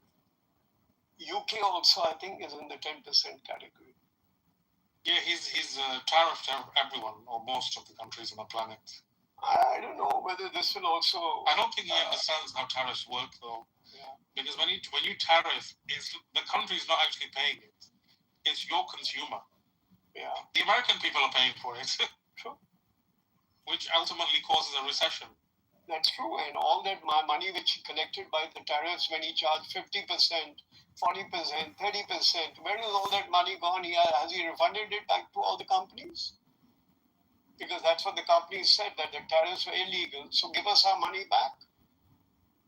What about the consumers who paid a higher price for things because of these illegal tariffs? Were they refunded? I'm not too sure. You guys should be asking for your money back for whatever you paid extra during that period of time. I think I would even go a little further. I'd say they need to do the election again and get him out. Because right, the guy needs to be dumped.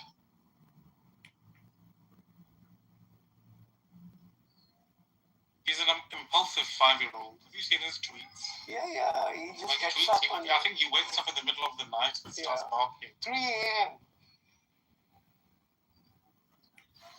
let's not attack the beloved the orange orangutan. Yeah. Yeah, but surely we have a lot of injustice is being heaped on us. What do you expect us to keep quiet and be subservient? I mean, the government is subservient, but not us. We can do little. Our government is like, oh my God, yes sir, no sir. So Modi, is he still in love with Netanyahu? Oh, I think it's the honeymoon. The passions have cooled a bit, but he dare not speak a word against him, or like say, no sir, we don't agree with you. I don't think he just kind of avoids that. He's mortally afraid of the US and China. So nobody asked him a question. I know the journalists about Israel. He doesn't have he hasn't, can you believe it, Amir? He hasn't had a press conference in 12 years. He's been ruling India. Because he doesn't know what to answer. Is there a term limit? Or he could keep running forever? Yeah, you can rule in perpetuality in India. Every time the party which he comes from, the BJP, is like a juggernaut. They are a financial giant. They seem to have accumulated so much money. They're one of the richest political parties in the world. No corruption. That's how. Yeah, of course. Most of the government agencies are in bed with this government. And is there healthy opposition, or there's no opposition? There is opposition, but what can you do when all? Everything is compromised, from the election commission to your vigilant committees to your economic figures which come out, your GDP figures. IMF said are inflated by 1.5% more. So the GDP per capita is poor. I don't know, and there are about 800 million. The other big part is, besides the corruption, it's the population of India is unfortunately still very in line with the principles of the BJP. The whole Hindu, the Hindutva, the Mahabharata, that whole idea. Some people are very, very much in line with it. Well, you're right on that point. I would grant you that the basically Hinduism is a way of life. It's a very pacifist, very peaceful kind of a religion, you can say. But the Hindutva is like Hinduism on steroids. It's a supremacy. It's a Christian nationality. Yeah. Same idea. Yes, that's right. Ultra-nationalists. And a little tolerance for the minorities and stuff like that. And then, obviously, you have just yes men running the government who have completely messed up the economy. And they refuse to admit it. And they keep making the same mistakes again, time and again. So what do we do now? So, question, I don't know this. So how long can Modi stay in power for? Is there a limit? He's now 75, I guess. No, the terms. Forget his age. How many terms? I know he's had... There's no law in India, unfortunately. You can stand for elections. And you can keep having the election commission, which is completely partisan and favors his party. So he can rule it in perpetuality. They should actually have something like not more than 2 terms, like you have in the US. Thank God for that in the US. Thank God for that. Oh, yeah. Just imagine if Trump was there forever. Seriously, Oh, gosh. It feels like he's been here forever. The problem, every day. It's only been 2 years and it feels like it's been 10. It hasn't been 2 years yet, has it? 1 year, it's a year and a half. Maybe 2 years.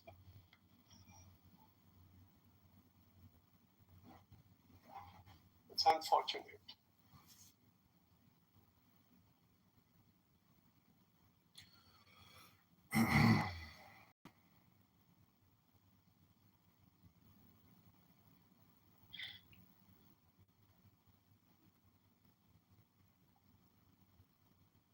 So, Devon, do you like your Porsche better than Tesla, or? Oh, I love it, but I used to, And, but I have a kid now. I need a car seat. He's older. I put a There's the Panorama, so that's to get the Taycan if you want to do electric. No, he needs to get the new Cayman. The new Cayman sucks. The Cayenne? It's really nice, yeah, the new Cayenne sucks. Well, 3 months ago, I needed to get an SUV. I was going to get a old Porsche Cayenne, and some of them come stick shift, and they're like 500 horsepower, and they're cheap. They're old, but really? I thought they were all automatic. I think the Panamera is good. No, there was some that come stick. It's on carsandbids.com. And, but then the Iran war started, and I'm like, fuck, gas is going to be crazy for the next few years, so I got a Tesla. And I don't regret it, man. I'm saving. You should get the Taycan, the Porsche Taycan, the EV. Yeah, if you were here, but I love the FSD. It's like the car just drives home. It's autopilot. Yeah, oh gosh, I would trust it.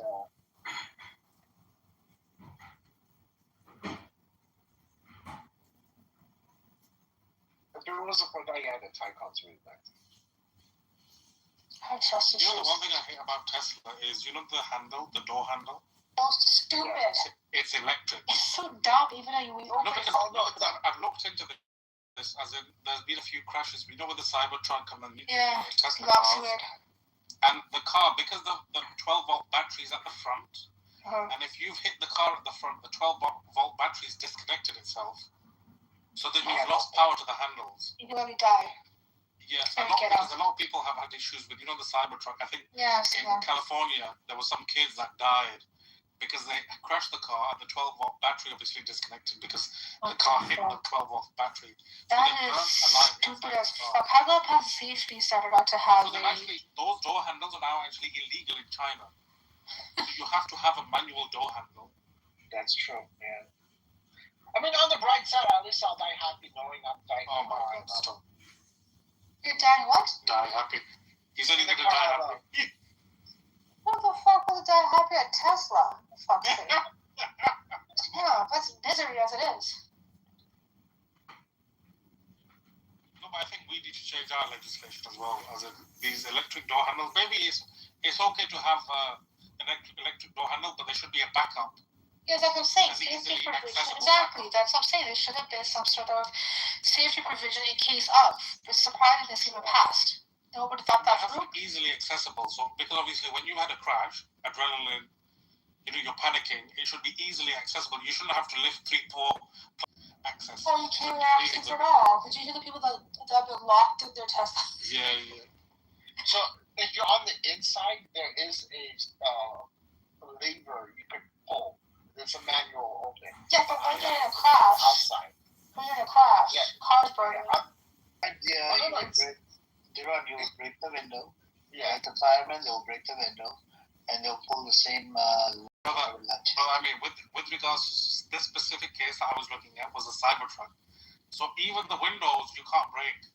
Yeah, that one sucks. So the new Tesla's, the lever is right next to where the window switch is. So it's like right there. In front of it. Okay. Yeah, they made it very easy. I think they changed it because of that. Yeah. Because the old ones didn't have it at all. Yeah, the old ones, I think you had to take a panel out to get to it. Yeah. It had it, but it was like... They should have done a recall to fix that for older ones. Yeah. No, but they're going to break the door anyways with the axe. Because you have to wait for the emergency services to get there to break the door. The same thing, General. If the car is smashed on the side, and if shit is leaking all over the place, you won't be able to save that person because it's fine. The doors are all jammed. Even if it's a handle, you can't put. I actually look, not to flex. It happened in front of my parking lot. Okay, some lady, she crashed into this one car. She had a child in the back. Of course, it was a lady. And the lady was in the front. I saved the child, right? The woman I could not because the thing wasn't opening, the fucking door. And then I realized if I touch her, God forbid if she filed a lawsuit against me, I have to be careful because there's a fireman that happened a long time ago. He tried to save them, and they filed a lawsuit against the fire department. What for? Because apparently I don't know if they got hurt while they were trying to get rescued by the firefighter was rescued them. These ambulance No, it's happened. Somebody gave somebody CPR, but you know what you have to do a chest pressure, save this person's life? The ribs or something. Yeah, I'm a huge motherfucker. You should have let him die.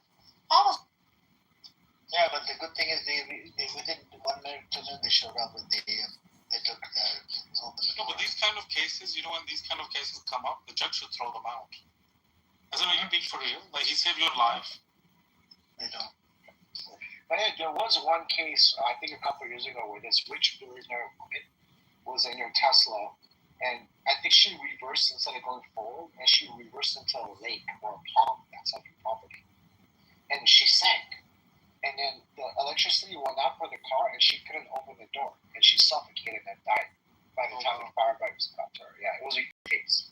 I don't know if you guys remember.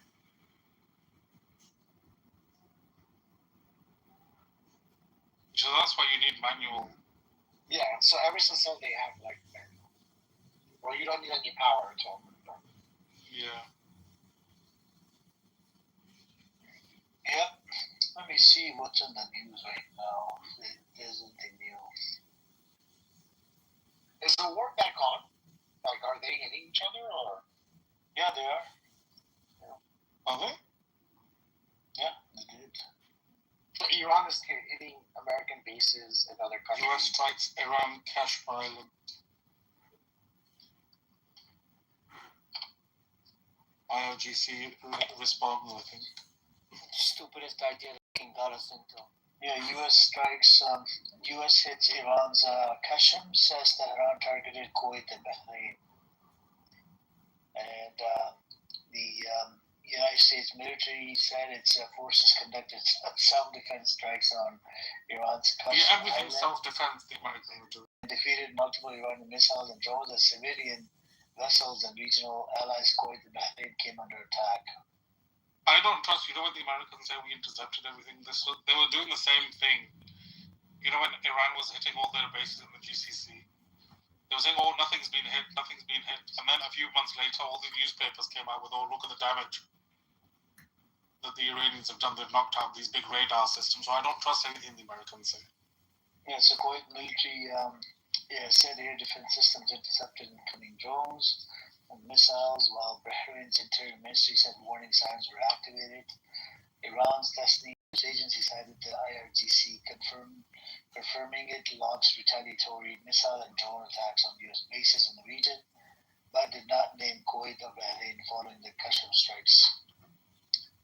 Donald Trump has hit back at reports of negotiations with Iran to end the war have stalled, saying that conversation between us have been going on continuously. Israel continues its deadly bombing campaign in southern Lebanon a day after Trump said that Israel's leader, Benjamin Netanyahu, had agreed to call off planned attacks on Beirut's southern suburbs.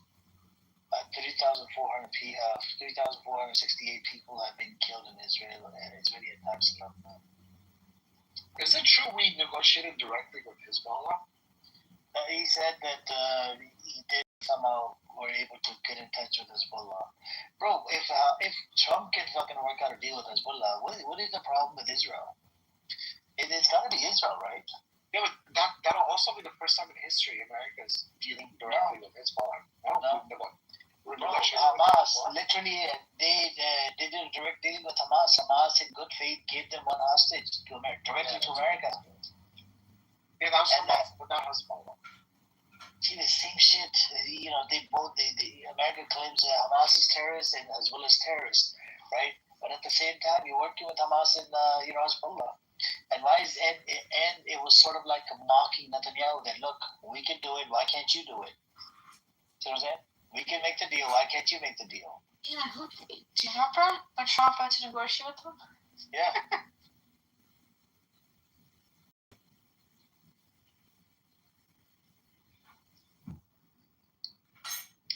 That's what I'm saying. I think, this recent report that, he had a shouted match with Netanyahu, I think we need to be very careful by falling for this. Yeah, I found it a little bit sus. No, Yeah. it's just they've done this in the past, they've come out later and nothing's been, it's just to fool and kind of mold public perception. Yeah, but that's how white people are, General. They're manipulating the people. That's what I was. That's why I asked how legit it was. Because I don't believe it for a second. Do you not know the white culture? Yes, I do. However, you've also got to understand how manipulative and why they're doing what they're doing. Are you for real that they're going to leak? Hold on. Are you for real? Are we that naive that they're going to leak these comments that Trump had an expletive-laden shouting match with Netanyahu, and Trump was okay with it? Trump would be strangled to death if he did anything like that. You don't remember, like, maybe 8 months ago, Trump just came out of the plane and the reporter came up to him and said, "How's the negotiations going?"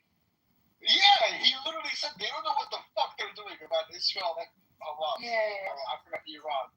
Yeah, man, like he's like. No, but these are all these comments are designed because actually, when push comes to shove, he's not actually changing anything. The support for the Israelis remains steadfast from the Americans. Military equipment is being supplied. Diplomatic support is there. Bro, because realistically, if they stop communicating and supporting them, they're gonna look very, very weak. Supporting Trump? Yeah, but you're missing the main point here. I mean, he told Netanyahu, "I saved your sorry ass from going to jail on bribery charges. I was the one who ensured that you were not in jail." So but the case is still going on. So no, does that make Trump an accomplice to the No. Because the case is still going on. Then he said the reason why people hate Israel is because of you. No, that's true. But he said, "I've kept your sorry ass out of jail." But he hasn't. The trial's still going on. This was a way for Trump to make himself seem like, listen, I got this shit under control. I'm the big man. That's exactly, because he's feeling the pressure. He's feeling the pressure from his base. Look, you guys taking things out of context. There's so many. I don't know. If you worked in the business world, people get pissed off at each other. Yeah, people get pissed off at each other. Whatever happens, they crash out or curse at each other, and then and then they make up like 2 days later. That's how it is. Brother, respectfully, it's the greatest. It's one of the most powerful countries in the world. He's the first. It doesn't matter, Kerry. So Robert he treats it like hold on, I'm not done. He treats this America like a corporation. He doesn't treat it as like a country. Do you understand? I think it's going to damage Netanyahu's reputation in Israel. So you're saying, Amir, you're saying he's just talking like that because he just talks like that, not because he's really trying to show his base. Okay, Kerry, let me give you a hypothetical. At the corporate level, if you get pissed off at a co-founder, or let's say you get pissed off at one of the top employees that makes a lot of money that you pay them, you might attack them, or you might you would. Now, instead of firing, you'll get mad and whatever, and it happens in the corporate world. It's a normal thing. Yes. But what it is in American culture, a lot of people don't take that seriously because money talks, bullshit walks. That's what it is. In this case, the way I see it is the popular perception in America right now is Trump is beholden to Israel. Okay, even some of his base who've turned. Oh my God, are we big Israel great again? That's what people are saying. He looks an idiot, but when he starts to strong arm him, I'm not saying it wasn't a real fight. Strong arms him and lets it slip. He's trying to change the narrative. Like, look, again, his base is pretty dumb. Look, I have it in control. See, I made them turn back right away. See that shit? So he wants to show everyone his base that he's the one that's calling the shots. But he's not. It's perception. It's all performative. It's all just a way to exactly. It's they're all basically in tandem working with each other for these leaks to come out. Do we really think that if they had a shouting match like that, they would start leaking it? If it was actual true policy, nothing has changed. To Trump and turn back. If he was, it was this. So they apparently had a whole meeting over the weekend. Okay, let me ask you guys this. Complete bullshit. Let me ask you. He asked, brother. Let me just finish this point and then we can go. So it's complete bullshit that he asked the Israelis to turn back. He has aided and abetted a genocide in Gaza for months upon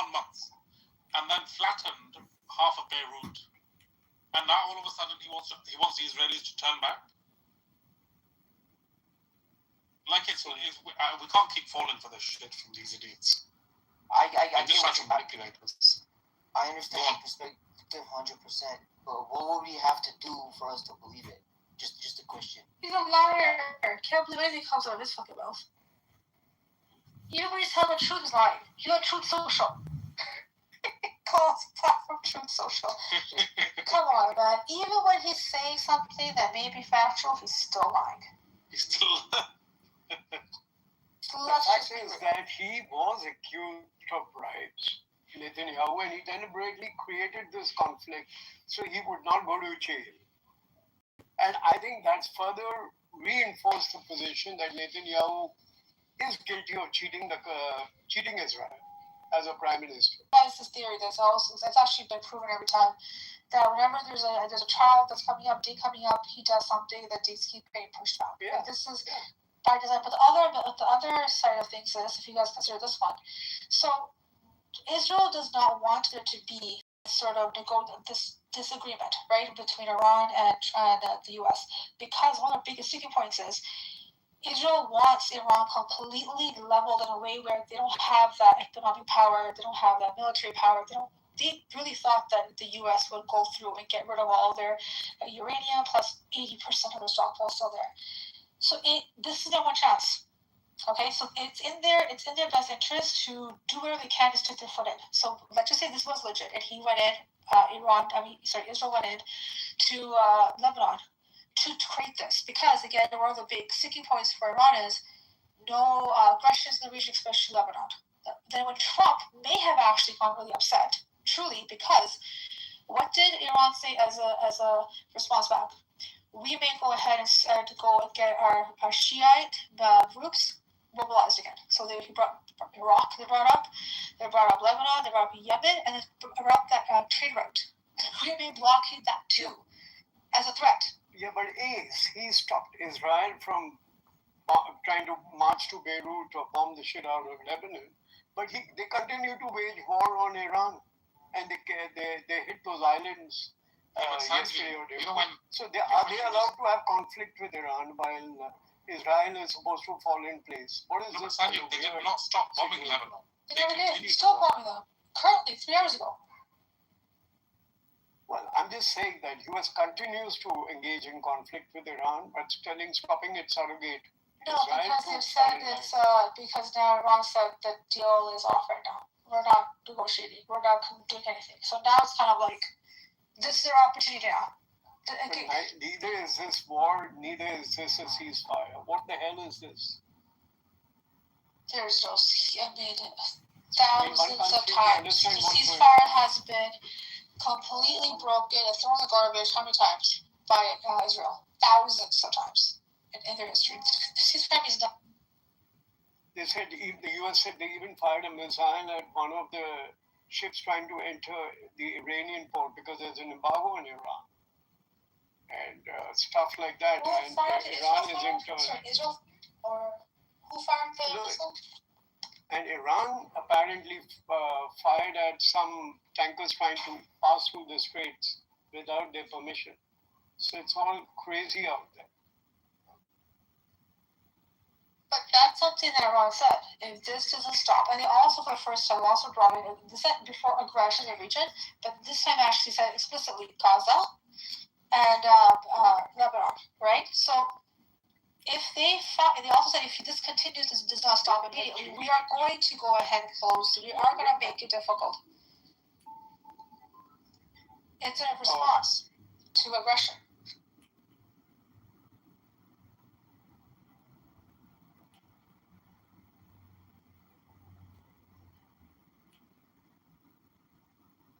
There's so many ways to look at this whole thing, but it's hard to really believe. It sounds good. It feels good. Oh wow, he got cussed out, but I don't know. They're in cahoots. I can't imagine how this is gonna end. Like I just can't imagine.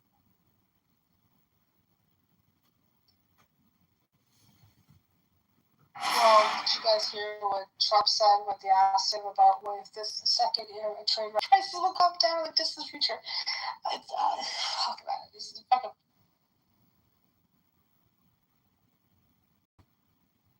You know, if someone like Trump can become president, now I'm slightly concerned because black rabbis. Please don't start that shit again, Jeff. No, because if Trump become president, a fucking dumb idiot, then there's an easy chance for black rabbis. No, the people hate Israel. It's me. They hate Jews. Against begging. I'm doubting my own. That's the Zionist money. The desirable. Yeah, I'm doubting myself. I think he has a chance now.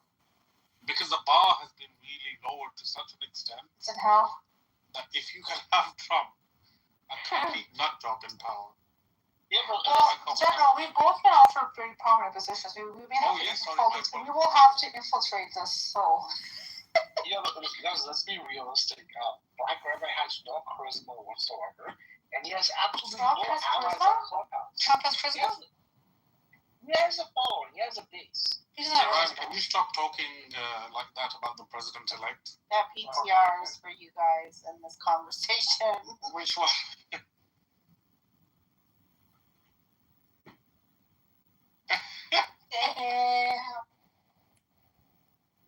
But to my point, there's no one on Clubhouse that likes Black Rabbi.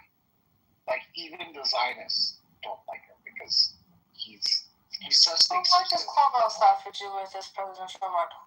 It's a stepping stone. You know, you can measure someone's charisma. Sample size? Sample size, yeah. And how many people love Trump besides the ones that are delulu? Like literally, bro, he does have a huge following. He lost following quite a bit. There's a change. His base changed after the war, but he did have a huge loyal following. But the following is mentally retarded, low IQ folks, right? So there's nothing else. Don't say that about Edward. Don't say that about. No, not Edward. Edward's not part of it. He's exception to the rule. Okay, exception to the rule. There is that 1%, right, of every group. 1%, it just apply to everybody. There's one, but he's not a MAGA. Okay, so let's not be rude to him. He had his own reasons to vote for him. I won't get into it. He's not here. But this is, I hate you say this, General. I thought this in the past. I didn't want to say it out loud, but you did. Say again. I thought it in the past is exactly what you're saying. Oh, what? But I never wanted to say it out loud. Yeah, but Amir brought it up earlier today, and twice in one day is too much for me. Really? I wasn't here, sorry. No, like, it can't happen. And Amir's like, yeah, I'll get famous because of it. He's talking about his YouTube channel. Right, Amir? Amir wants his own plug, that's why he's pushing for back. Oh, yeah. Can you imagine the amount of clout I will receive just because of the videos? I'll bet you he'll probably put you in a job in his administration. Yeah. Part of the campaign. Amir would be head of General, what's the position you would offer? I think it's on the Speaker of the House. Amir would be the head of miscommunication.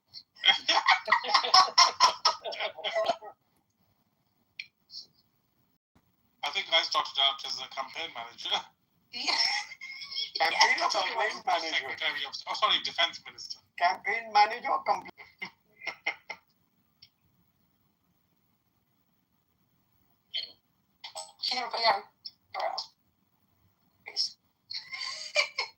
I second that motion.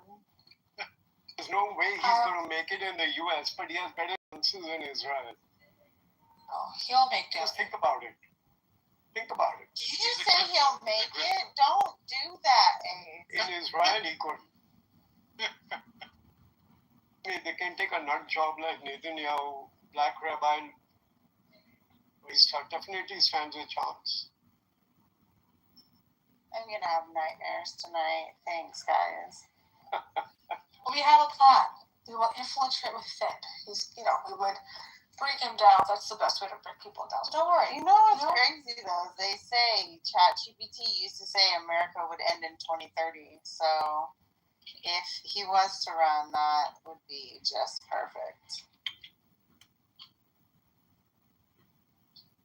Could you just imagine? He's giving a speech. He's like, I was on Clubhouse. He would deny everything. He would deny everything. Oh, he's pretty dumb. I don't know if you would. Yeah, I just said, is he a Republican or Democrat? Republican Trump through and through. Absolutely. He's a MAGA. I think he's talking about Sharif. Black Rabbi. Yeah, he's MAGA. He defends Trump. He denies Epstein thing. You know what he does? well, how about like R. Kelly?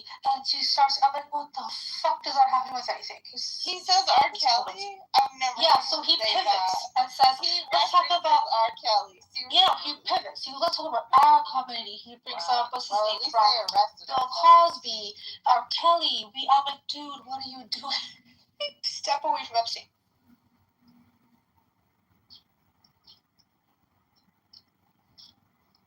Sapien might be the water boy for him. Oh dear. Yeah, I was listening to you guys when you guys were talking to him. I don't know why you guys try it, bro. Like everything you guys talk to him about, he just rejects and. Carrie, Shut shut up. up. Shut Shut up. up. Don't tell me to shut up. Shut up. So everything they tell you, you just fucking reject or. Yeah, but it's a waste of time talking to these idiots. Fucking guy. General, I find you very unpleasant, and I find you very rude. Nobody I find asked you you. You're a very. compliment to General.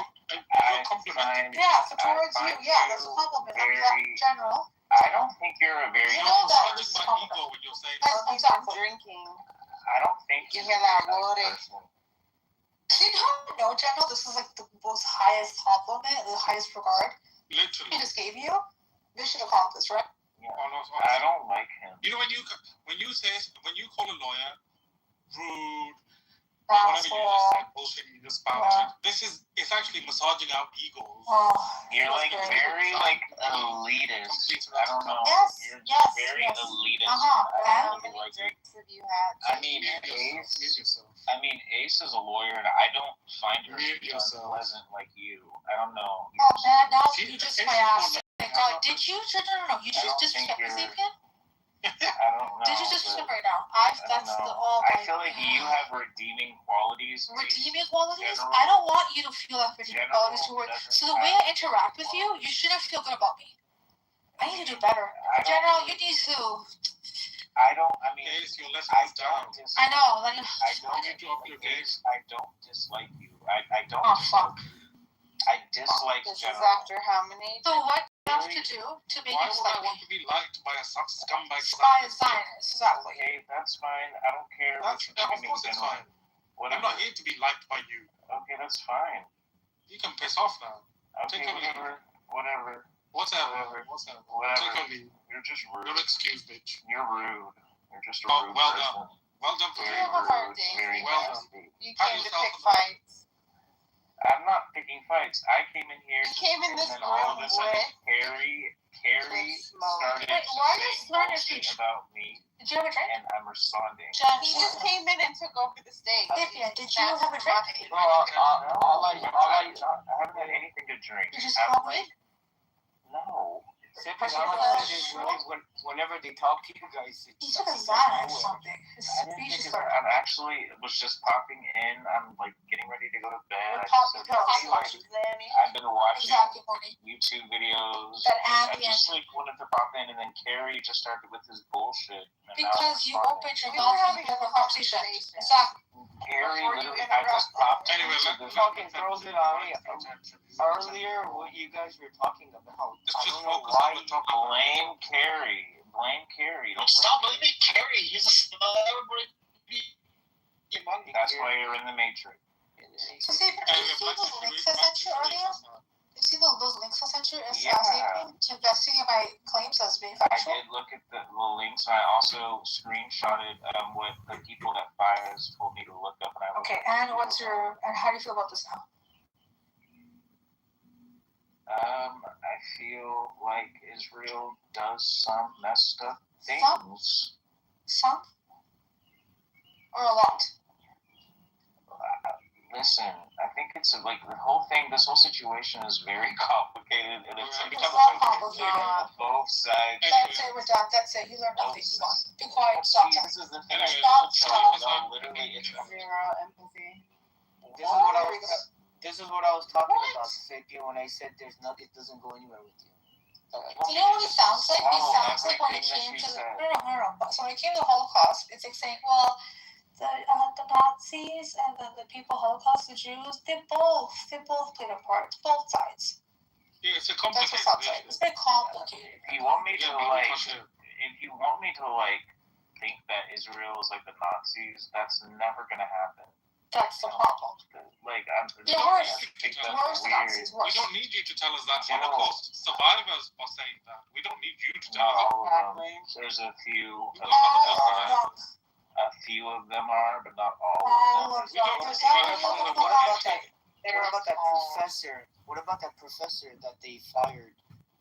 Or that teaches at something Finkler or something? Finkelstein is a frick. I can't stand him. Of course you I can't don't stand him like because him he at speaks the all. truth. He is like he's He's a such the biggest well-renowned grifter and esteemed like professor in his field. He's the grifter?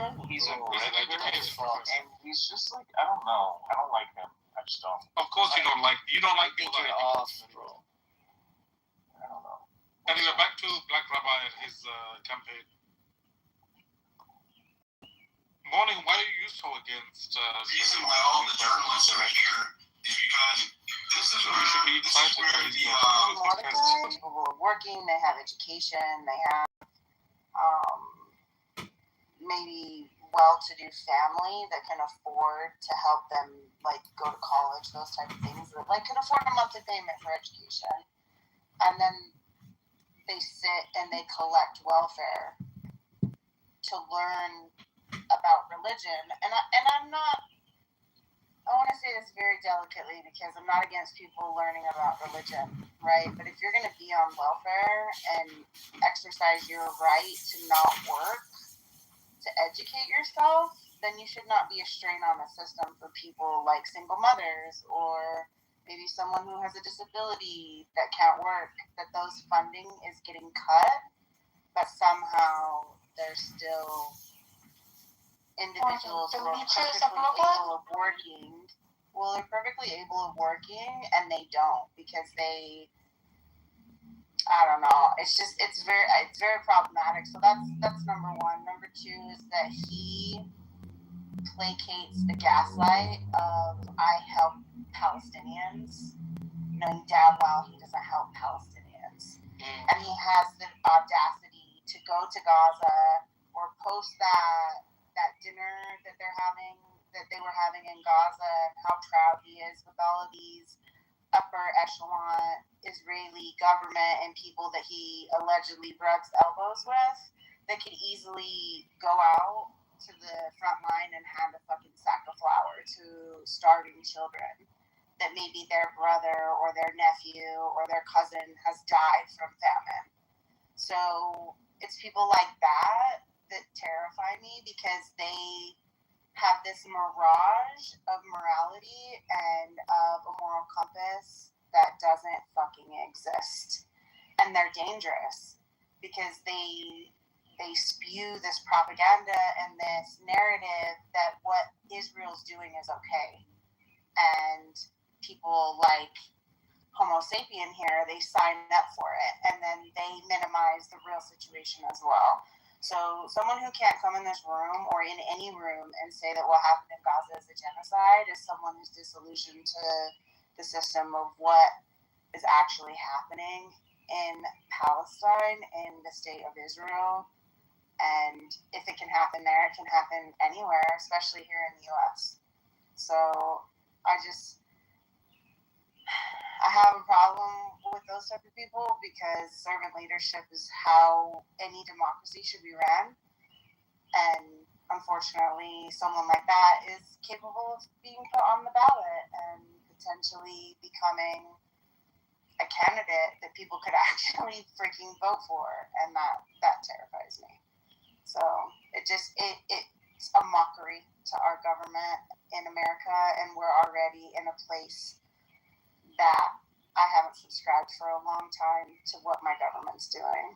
So, long answer, that's why I don't want that specific person being able to run for president. But that's part of democracy, right? That's part of everyone having access. It's just who has access and actually gets elected is terrifying. I find you to be self-righteous and morally arrogant. Do you want to come up, you little bitch? Really power. You would like put people in camps that disagree. Most weak men are intimidated by strong women, so I'm not surprised. Like giving Stalin Huh? Why are faggots so misogynistic? He just throws around words that he thinks are cool. It's fine. It's just like that's the thing about these far left, like anti-Western. I'm not a left. Yeah. Get to know your person that you're aiming at. I'm not a leftist. It's just like you're I like so my gun. enlightened. I like you're to go so shooting. morally superior to everybody. Anyone that doesn't think like me is a horrible person. That sounds like the right. That sounds like the right. That sounds like your opinions on this genocide or what make you a horrible person. When I say I use buzzwords, you disagree with me, you're a horrible person. Yeah. You disagree with me, so you're a horrible person and I condemn you. Sapien, if someone denied the Holocaust, would they be a horrible person or would that be an opinion? Oh my God. What? Oh my God. You guys in this Holocaust No one answered the question. are just weird. I told you it's still being up for debate. We'll see. I'll tell you what I think when the ICC makes. You're not talking about genocide. You brought up the Holocaust. Listen, I'm not. So are you listening? He asked me. What are you asking? His two little. I'll let you know what I think when the ICC. No, the question he asked, General, don't ask again, please. Not really. I don't give a shit. Yeah, sure. This guy's fucking a fuck.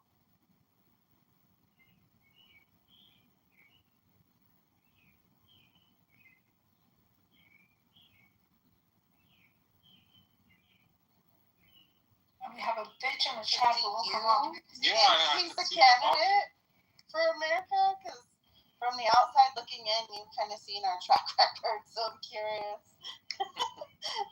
what your thoughts are. Hey, how are y'all doing? What's good, Ace? What's good, General? Morning. Peace, Rev. Shiloh, do you think, hey, what's up with you? Do you think Bhagat Singh was a freedom fighter, Shiloh? No.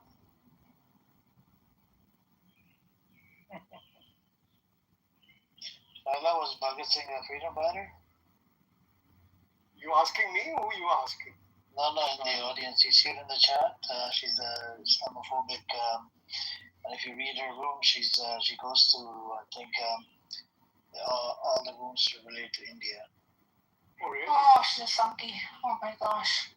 So she's kissing Israel's ass, licking it while they were stomping on the head. Oh my God. Gotta come up, Shiloh. Let's have the conversation. Maybe she should come up and have a conversation. What happened? She's a coward. Come on, Shiloh. Don't be scared. Don't be a coward like your ancestors. Don't be shy, Shiloh. Y'all are very unwelcoming and very intolerant. Sapien, the big question for you. You justified 500 villages that were destroyed, right? I didn't justify anything. Y'all purposely. You said you understand their struggle. I understood their logic. So why don't you understand some of the October logic? No, whatever you want to call it. You don't agree with them? Okay, do you agree with their method? The Jews that did what they did, destroyed 500 villages, they massacred. Not only that, they even raped little girls, according to Kitover and a whole bunch of other things. No. Okay, so they were wrong back then. They could have fixed it. They had a chance in 48, 49, 50. They didn't fix it. They had 2 years before. Fine. If you want to have the Palestinians, why don't you understand their pain? I understand their pain, but it's like Native American pain, bro. It's not. I would tell the same thing to a Native American that's trying to overtake the United States government to get all their. It's not overtaken. It's just not. It's not overtaken. They want the rights. I told you they want self-determination. Why don't they have the right? You have a right in America. You have self-determination right? According to the Constitution. These people have been oppressed and suppressed for over 70 years. No self-determination. They don't want to give these are stateless people. Don't have the right. They should have their state. They should have one state. But these people don't want to get this fucking bitch, stupid, disgusting state called Israel, a fucking Jew land. They do not want to give them rights. Yeah, this current administration. You're It's not absolutely the right. current administration. It's not. No. I want you to go look into Golda Meir and other people. They all were against the state of Palestine. But even This if is you, not. like you even said, and many Palestinians have said that even if they don't even want their own. They don't want a two-state solution. They want it all. They want it all. Okay, you start off with two-state, and then go from there. These fuckers don't even want to give them full copper two-state, including with the right of return of some people. Don't want to do it because they know you're never going to be satisfied, and that's just a launching point to take over the rest of the land. I believed in two-state. I thought maybe it's going to happen, but it looks like the two-state ain't happening. So if you think a two-state's not going to happen, what makes you think there's going to be a one-state, and they're going to just allow everyone to have free, equal rights, and the Jews are going to lose their majority? Like what? They don't have a choice. It's a matter of time. See what I'm saying? They're going to keep fighting. At one point, it's going to happen by force. How? Okay. How did Nelson Mandela get the freedom? International pressure. No, not only. What international pressure? The Western world. A bunch of terrorist attacks. In today's world, Nelson Mandela was literally a terrorist in America until 2008. Right. Up to 2008. Right. And then America removed the terrorist title off his head. Okay? IRA. And people that live in the UK, they look at IRA people as terrorists because there was a lot of attacks that the IRA did against the British. They wanted the freedom. And until they got the freedom, now IRA is no longer terrorist. Okay, that's okay. I don't like. And look at the Native Americans, right? They resisted against the fucking white Europeans. They got butchered and slaughtered. Like so many died, so many got killed. But see, they got whatever. They got reservations. Woo! They got the reservations, but even right now they're still suffering. Their communities aren't doing that good, right?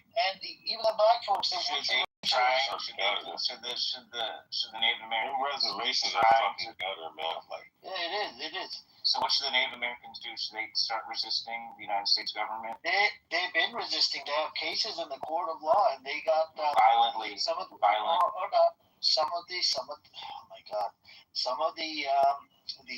reservations being allowed to run casinos without restrictions. Okay, I usually give this one example.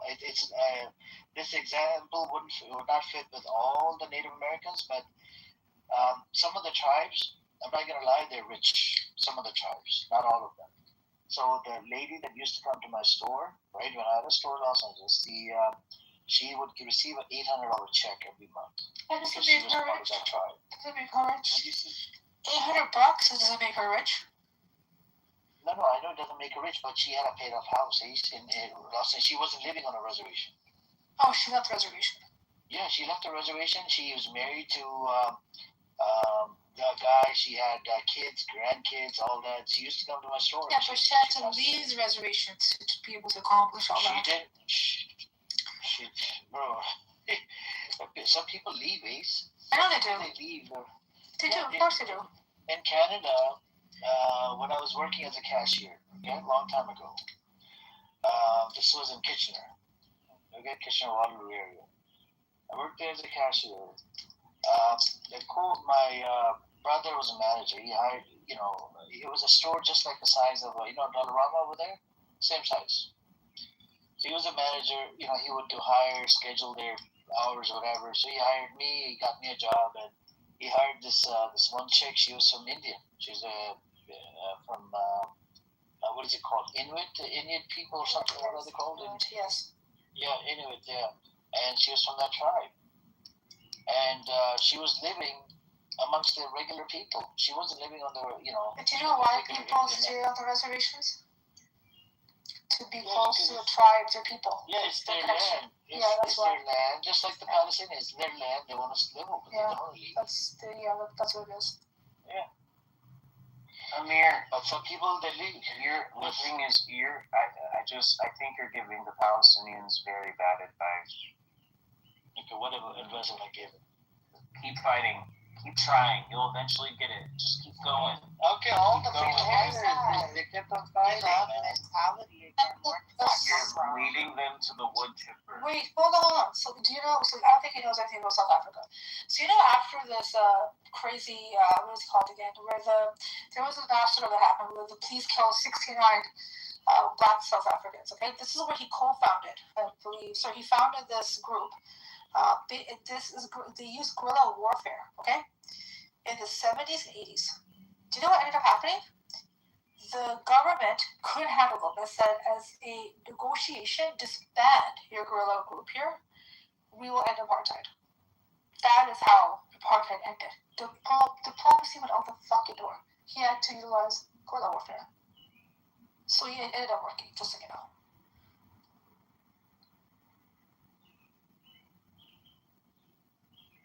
I think I need to be in charge of the PA, and this will all get sorted out. Nobody likes the PA, bro. See, you can't take care of yourself, Foxy. I will get this situation taken care of. Everything will be fine. And he's gonna care about the world. I literally could fix all the problems in the world. Yeah, I'm sure. Fix your own problems. You talk. I could fix all. Yeah, okay. Survive the winter first. Just get sober. That's the first I'm problem. not even drinking or anything. I'm literally just You're slurring your words anyway.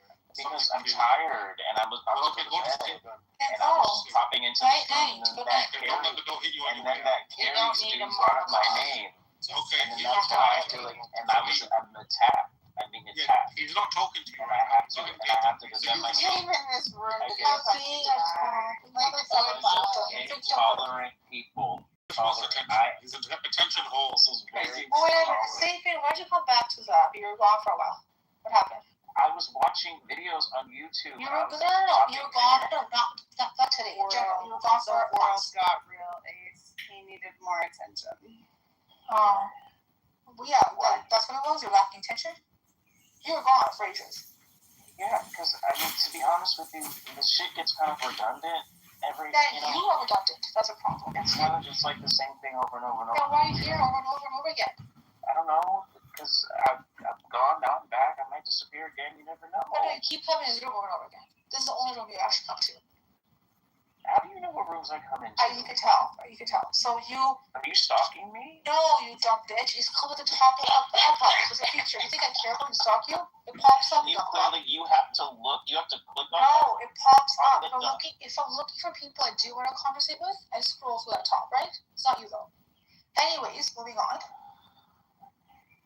You talk a lot of shit about the people in here, but you're obsessed. You're in love. This is bad for you. To a black rabbi. Y'all are just really, really strange. I like Amir's rooms because even though it's biased, he does allow, like he says, limited freedom of speech. And he does have dissenting views, even though the people that come up here that have dissenting views get shoved. Yeah, that's why I come into this room, because there's actually some sort of debate usually, but then when you get like Can we respect this fucking freedom of speech bullshit and remove him? We literally, like, the thing about the Zionist rooms is that they don't allow the pro-Palestinians don't really go in there, and so there's no debate. But we go in there, we're just usually kicked out because they are biased and they refuse to hear any other point of view than their own. I find that a lot of pro-Palestinians like to travel. Listen, Stephen, I always wake up at a time. Oh my God!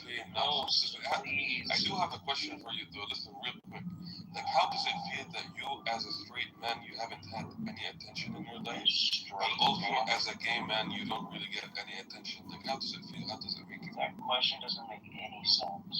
It makes perfect sense, actually. You got just like you were straight. Listen, you were straight. It didn't work out for you. You decided to become gay, and it's still not working out for you. I never decided to become gay. I was never straight. I've always been gay. I hate to break it to you. That's why you're miserable. You're weird.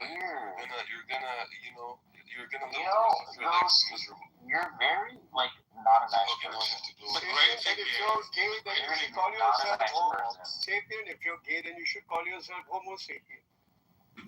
Maybe I will. I don't know. Technical term, but I don't okay. know. Well, that's a human being or Homo sapien. I didn't mean anything. No, the I technical call term him is Homo fragile. sapien because that's his intention.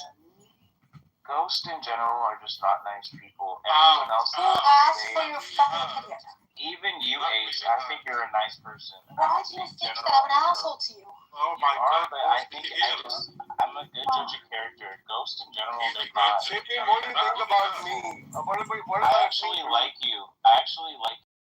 Grounds. I actually like you. Sajeev, Oh, you like and I Ace, are or you not like doing a me? good job. Sapien, you People like actually Ace or care you like Like me? you, Sajeev. Sajeev, Everyone else is okay. Even you, Carrie, you haven't rubbed me wrong who totally. asked if you rub me Stop wrong rubbing totally? in, Gary. Fucking general morning. Be better people. Good night. Sapien, have nightmares. Bye-bye. Bitch, stop breathing. Do you know what Emo said he's going to bed? I'm like, I fucked up. no. You know what he said? He's going to bed. How you call it? Emos? I swear it's the blood on my mouth. I'm like, and make sure you keep sleeping. Why was that dude upset? He's a sensitive soul. He's a sensitive liberist. Was he a Zionist? Yeah, he's a big Zionist. But He's an apologist, actually. like he is on the line of certain moral compass, but he's really not. He wants to be, but then he would have to go all in. Because you can't have both, right? You can't be a Zionist and admit that it's a genocide. That's interesting. Ghost, did he wake you up? It seemed like he did. No, it's actually, no, I wake up. The other scumbag, you know the other scumbag, Maxi Pad, he walked in bullshit with D. Oh, that faggot is also similar. Yesterday, Amir had to mute you because you were sleep. I think talking in your sleep. General, you're off. Oh dear. But you're okay. Was it like the popcorn and the dog biscuit with the Mary popcorn? I don't know, he was rumbling. Most people in their sleep say the most random, weird things that don't make any sense. I think someone said, make sure you mute him. Oh, and so I think it's Edward. He goes, we don't want to hit the secrets, this general. Bro, apparently yesterday Iran attacked Bahrain and Kuwait and like they landed. Yeah, I heard that. Did you see that? That they got the hits. Yeah. Because I saw the videos. That's why I said don't believe what the Americans said, because the Americans are denying it. And I've seen a few videos. Yesterday I read that the Americans said that they intercepted all of them. All of them. And then I've seen videos from Kuwait and Bahrain and Manama that the hits they're hitting the ground. Yeah. So I don't believe the Americans.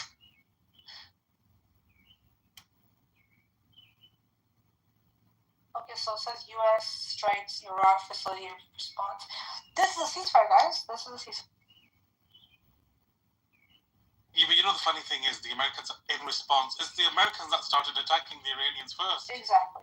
Even during this current thing where the Iranians responded, the Americans attacked first. But they always say self-defense. The first attack was, I forgot what it was after the ceasefire. Something about, I think there's some Iranian missiles. He called it a love tap. Trump called it a love tap. They attacked an island after the ceasefire. Oh, shit. They said that they thought that the Iranians are going to attack or something like that. Preemptive? Well, actually, no. It actually started with ships. You know, they started seizing and attacking ships, and then turned into island. The one near the street.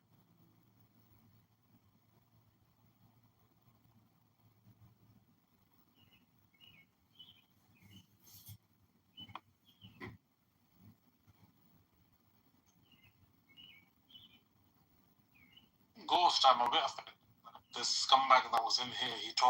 He said that you and I were both rude people. I just say Ace, you need to up the game. You hurt me. I'm an asshole to him. I don't get this. You need to up your game. You're clearly failing. Like, what else do I need to do?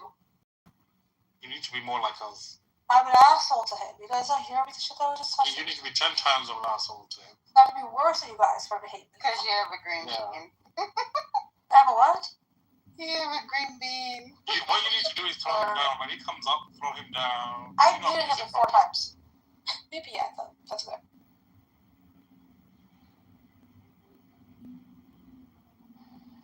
it's biased, you should just show them how biased it really is. Truly. But he said he liked Kari. Who else did he say he liked? Carrie? Who else did he say he liked in here? Everybody but myself, Ghost in general. The MGG. That's the elite trifecta, you guys are. He called it elitist. Sure, he called it elitist general. That's a diss. I don't understand why people think that by saying all this shit is going to insult me or, affect me somehow. Or He's a fucking nobody. A lefty? Like, how is that He's even? a nobody. Yeah. You know what the irony is? He's told us before. His parents have, like, a bunch of rental properties, and he's living in a place that he doesn't pay for anything. Oh, those are dangerous people that don't have to. And he's like, elitist. Let's shut the fuck up.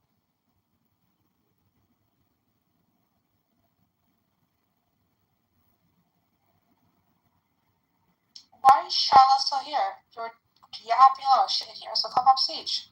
Okay, Zara Saki. What's the name? Shyla. Shyla or Shayla, something like that. I don't see that. Where is it? Way at the bottom. It's got a pink ticket at the bottom. Come, Shayla, let me tell you good morning and, wish you a good day before I get up now.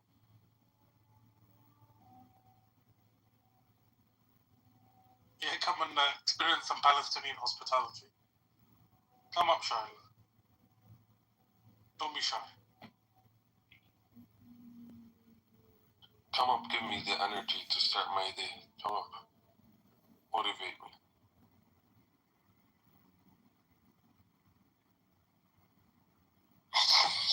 This come binge up. roll. Come up. Oh, come up. Lord. What the hell is that supposed to mean? How are you still alive? Like, how stupid are you?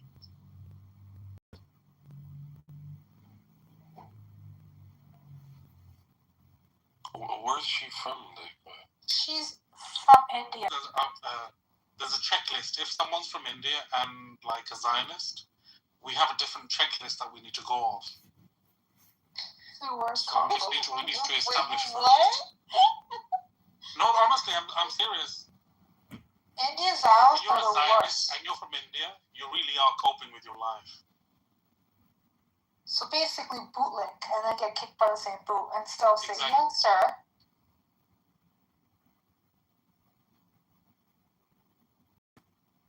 Where is that lady from India? She's not coming up? Nope. She's too shy, Sanju. Uncle, Kihale. Padilla? How to sound? Whoa, you really learned. Damn, you're really... Yeah, I have one of my close friends in Canada are Punjabis, actually. But you learned it even with the right tonality. It's crazy. Yeah, of course. The right accent, I must say. Yeah, I got you, bro. Mm-hmm.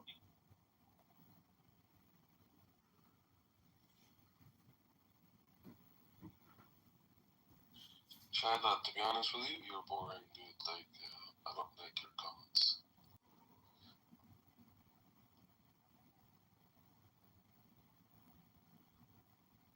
Sanjeev, is there still a shortage with those shortages and issues in India with propane and salt, the gas, oil? Are they still telling people to sort of ration?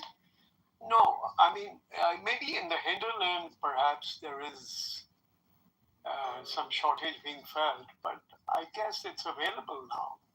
But the prices have increased, and inflation is a serious worry. That's all over. And insult to injury, it's the monsoon season is going to be below par. So that's going to affect the harvest. And that again leads to food inflation, which actually most Indians are concerned about. And so, yeah, it has the makings of a perfect storm. The Middle East crisis coupled with the bad monsoon. Yeah, so that's terrible.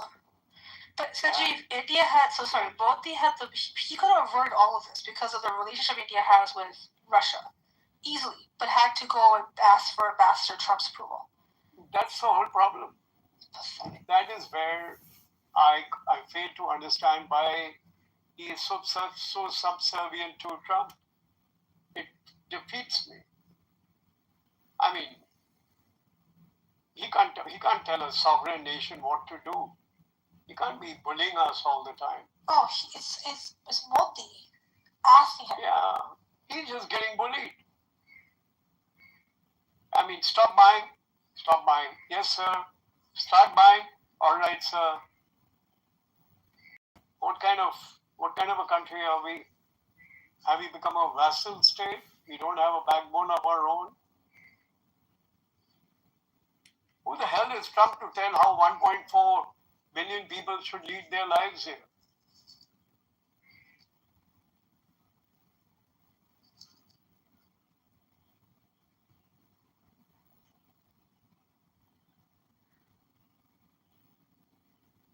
I would like if I would like to come up and. No, Shiloh was shown where she belongs. Pretty much a dirty dumpster, so she's been kicked out by me. Oh. I can't stand these horrible comments that she's making about people. Like, fuck her. She's being blocked. Terrible.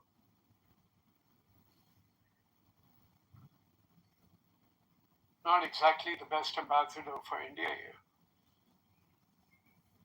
No, Sanjeev, I think that's you. I think you do a great job. Fayaz, that's true. Fayaz. Yeah, Fayaz. Wow. No, because you bring a different angle. Sure. You know, generally, a lot of the Indians that we've had in here have been very problematic. I mean, problematic is an understatement. The Punjabis are not like these Sangis, whatever you want to call them, the other ones. No, but honestly, Sanjeev has been a great thing to come to this room, to be fair. It's a different perspective. I believe, right? Yeah, absolutely. To the core. No, I like this room. It's kind of a good discussion. Amir conducts a fairly good room. I wouldn't compliment Amir too much. He gets to his head, Sanjeev. I mean, he's an Android user. You have to give the devil his due.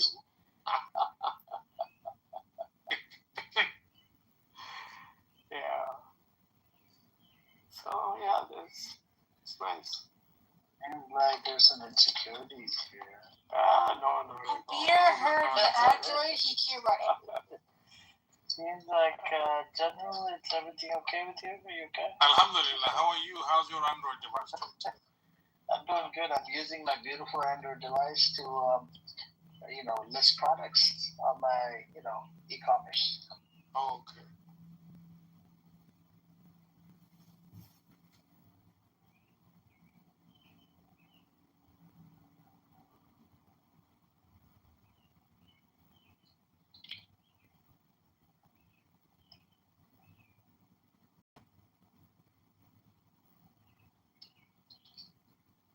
Yep.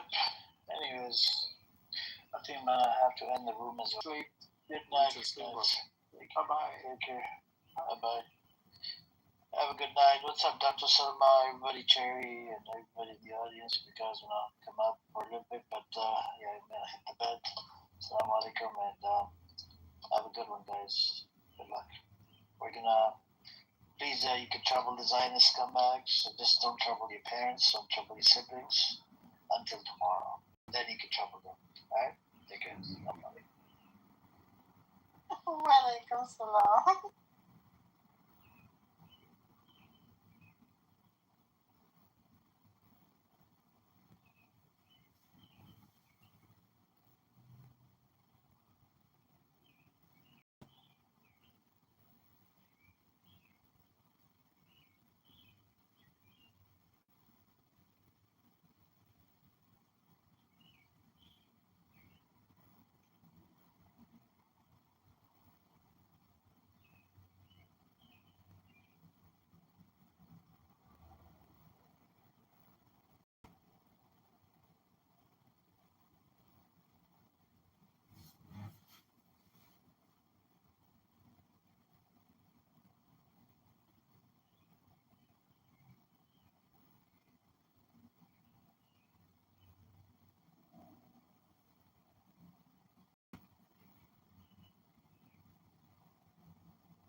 doesn't know for sure. There is a probability of the universe being there is nothing certain that the universe is there. This is his answer, I guess.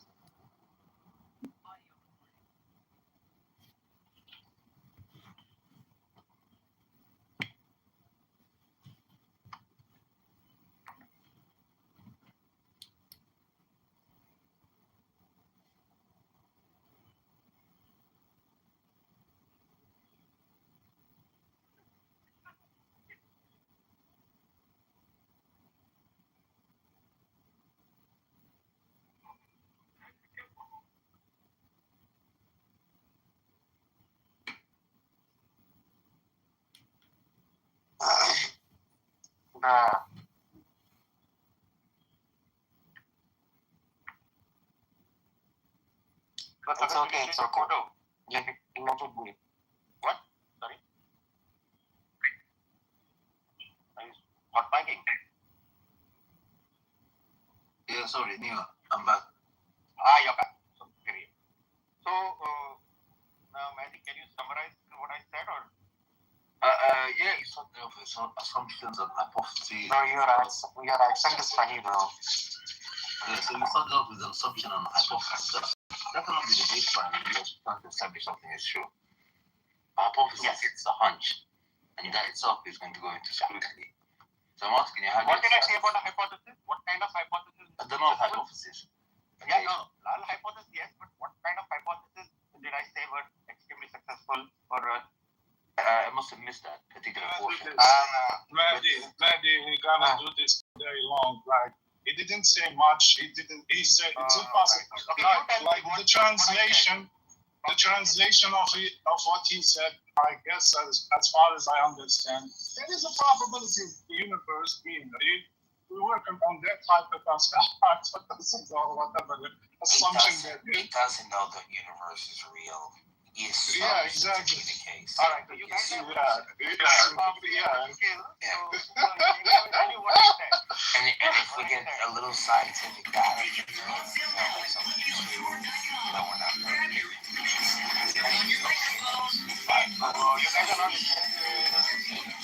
What you can prove the universe exists. I didn't say all of that. I didn't say any of that. I said that this is how we start. And what I specifically said that there is some technique that has been extremely successful in figuring out the mysteries around us, and that is shortly using an instrument. An instrument. Yes. Bro, let's change the protocol, bro. And if you expand on the scientific method, it means coming up with testable, predictable hypothesis, or falsifiable hypothesis that, based on observation. Based on observation, so whatever we observe from dark, whatever you want to call it, dark space, dark, matter, dark energy, whatever you want to call it. But what we assume that to be true, and that it does exist, but we don't really have the evidence. That's not. We can't really say, I know. Bring that to Earth. But you're breaking up. Shaitan has got you. And say it again. I know that. Shaitan is getting you again. You break. What I was saying was that I know.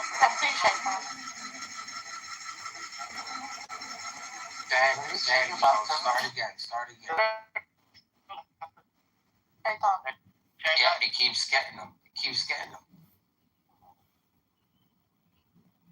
Can you stop moving around? Do you have to walk around when you talk to us? You can't stay in one fucking spot. Stand in one place, little boy. Put an antenna on your fucking head.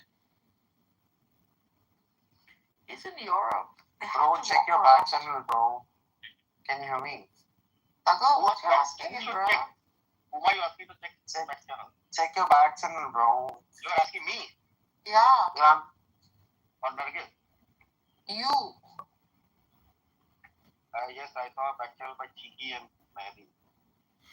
Trying to ask him the question again. Probably he didn't understand. Oh, Mahdi wants to open a room. He wants to leave us. He doesn't like being mods with us. That's the thing. Like the Salafis, I think they don't like being in rooms with us. Mahdi's not a Salafi. Yeah, but he cares about what they think. Like he The wants to heck, be Mahdi's not a in with them. Salafi.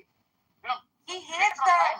No, he wants to be friends with them. He's gonna He continue doesn't get. to do us. There's takfir all the time. What are you saying?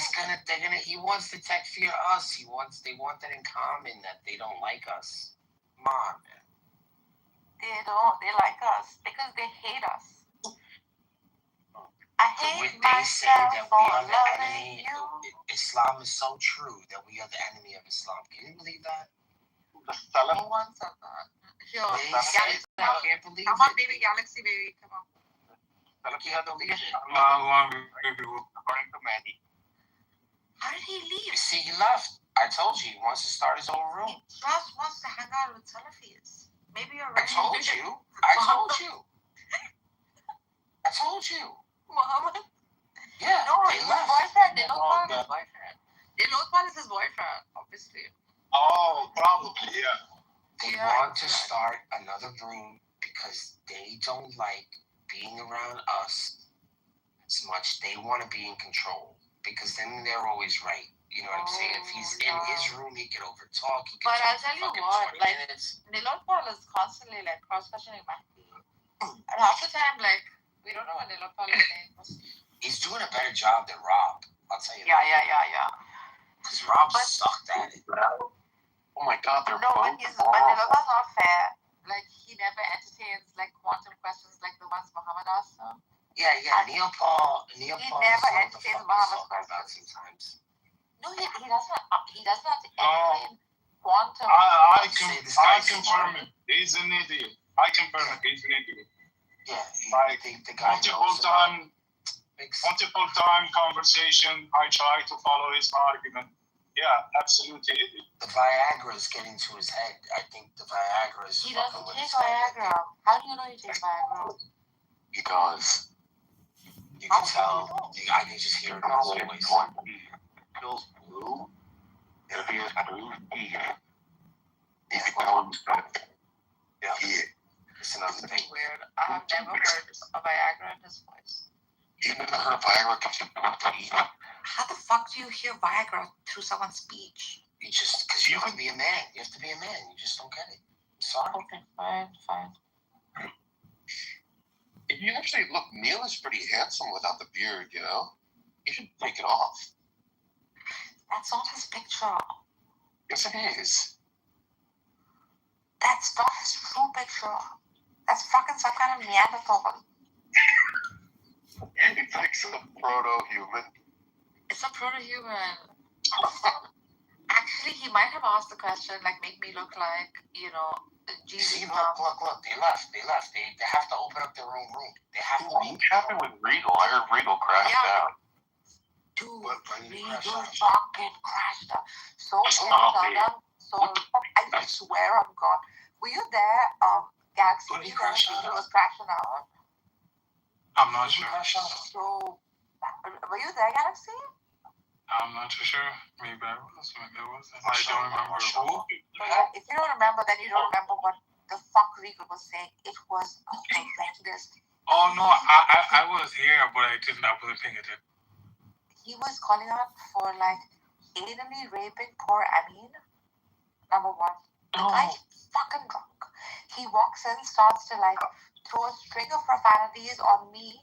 Cora catches the drunkenness. Of course, I don't know what the fuck is going on initially.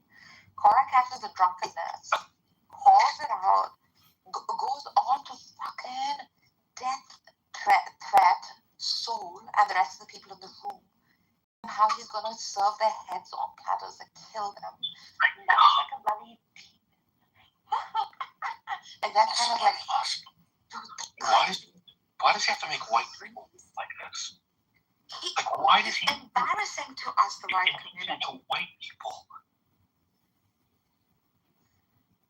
Yeah, you know why he does it? Because he says sorry the next day, and we always. You wanna play a game, guys? Yeah, what?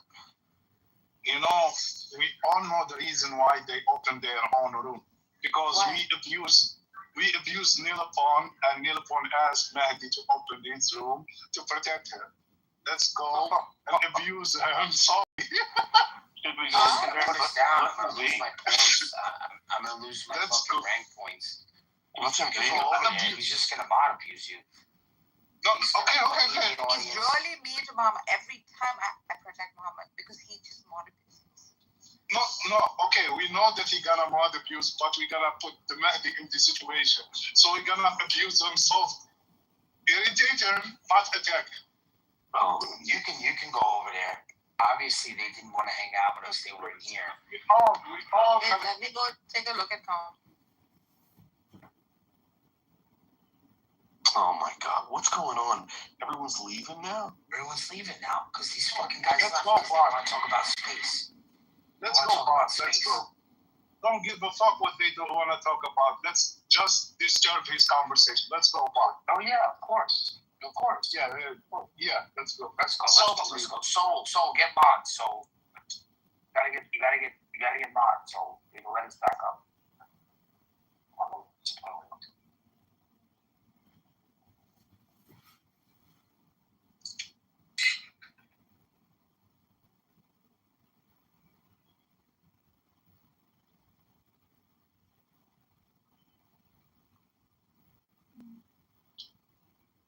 Let's go, Soul.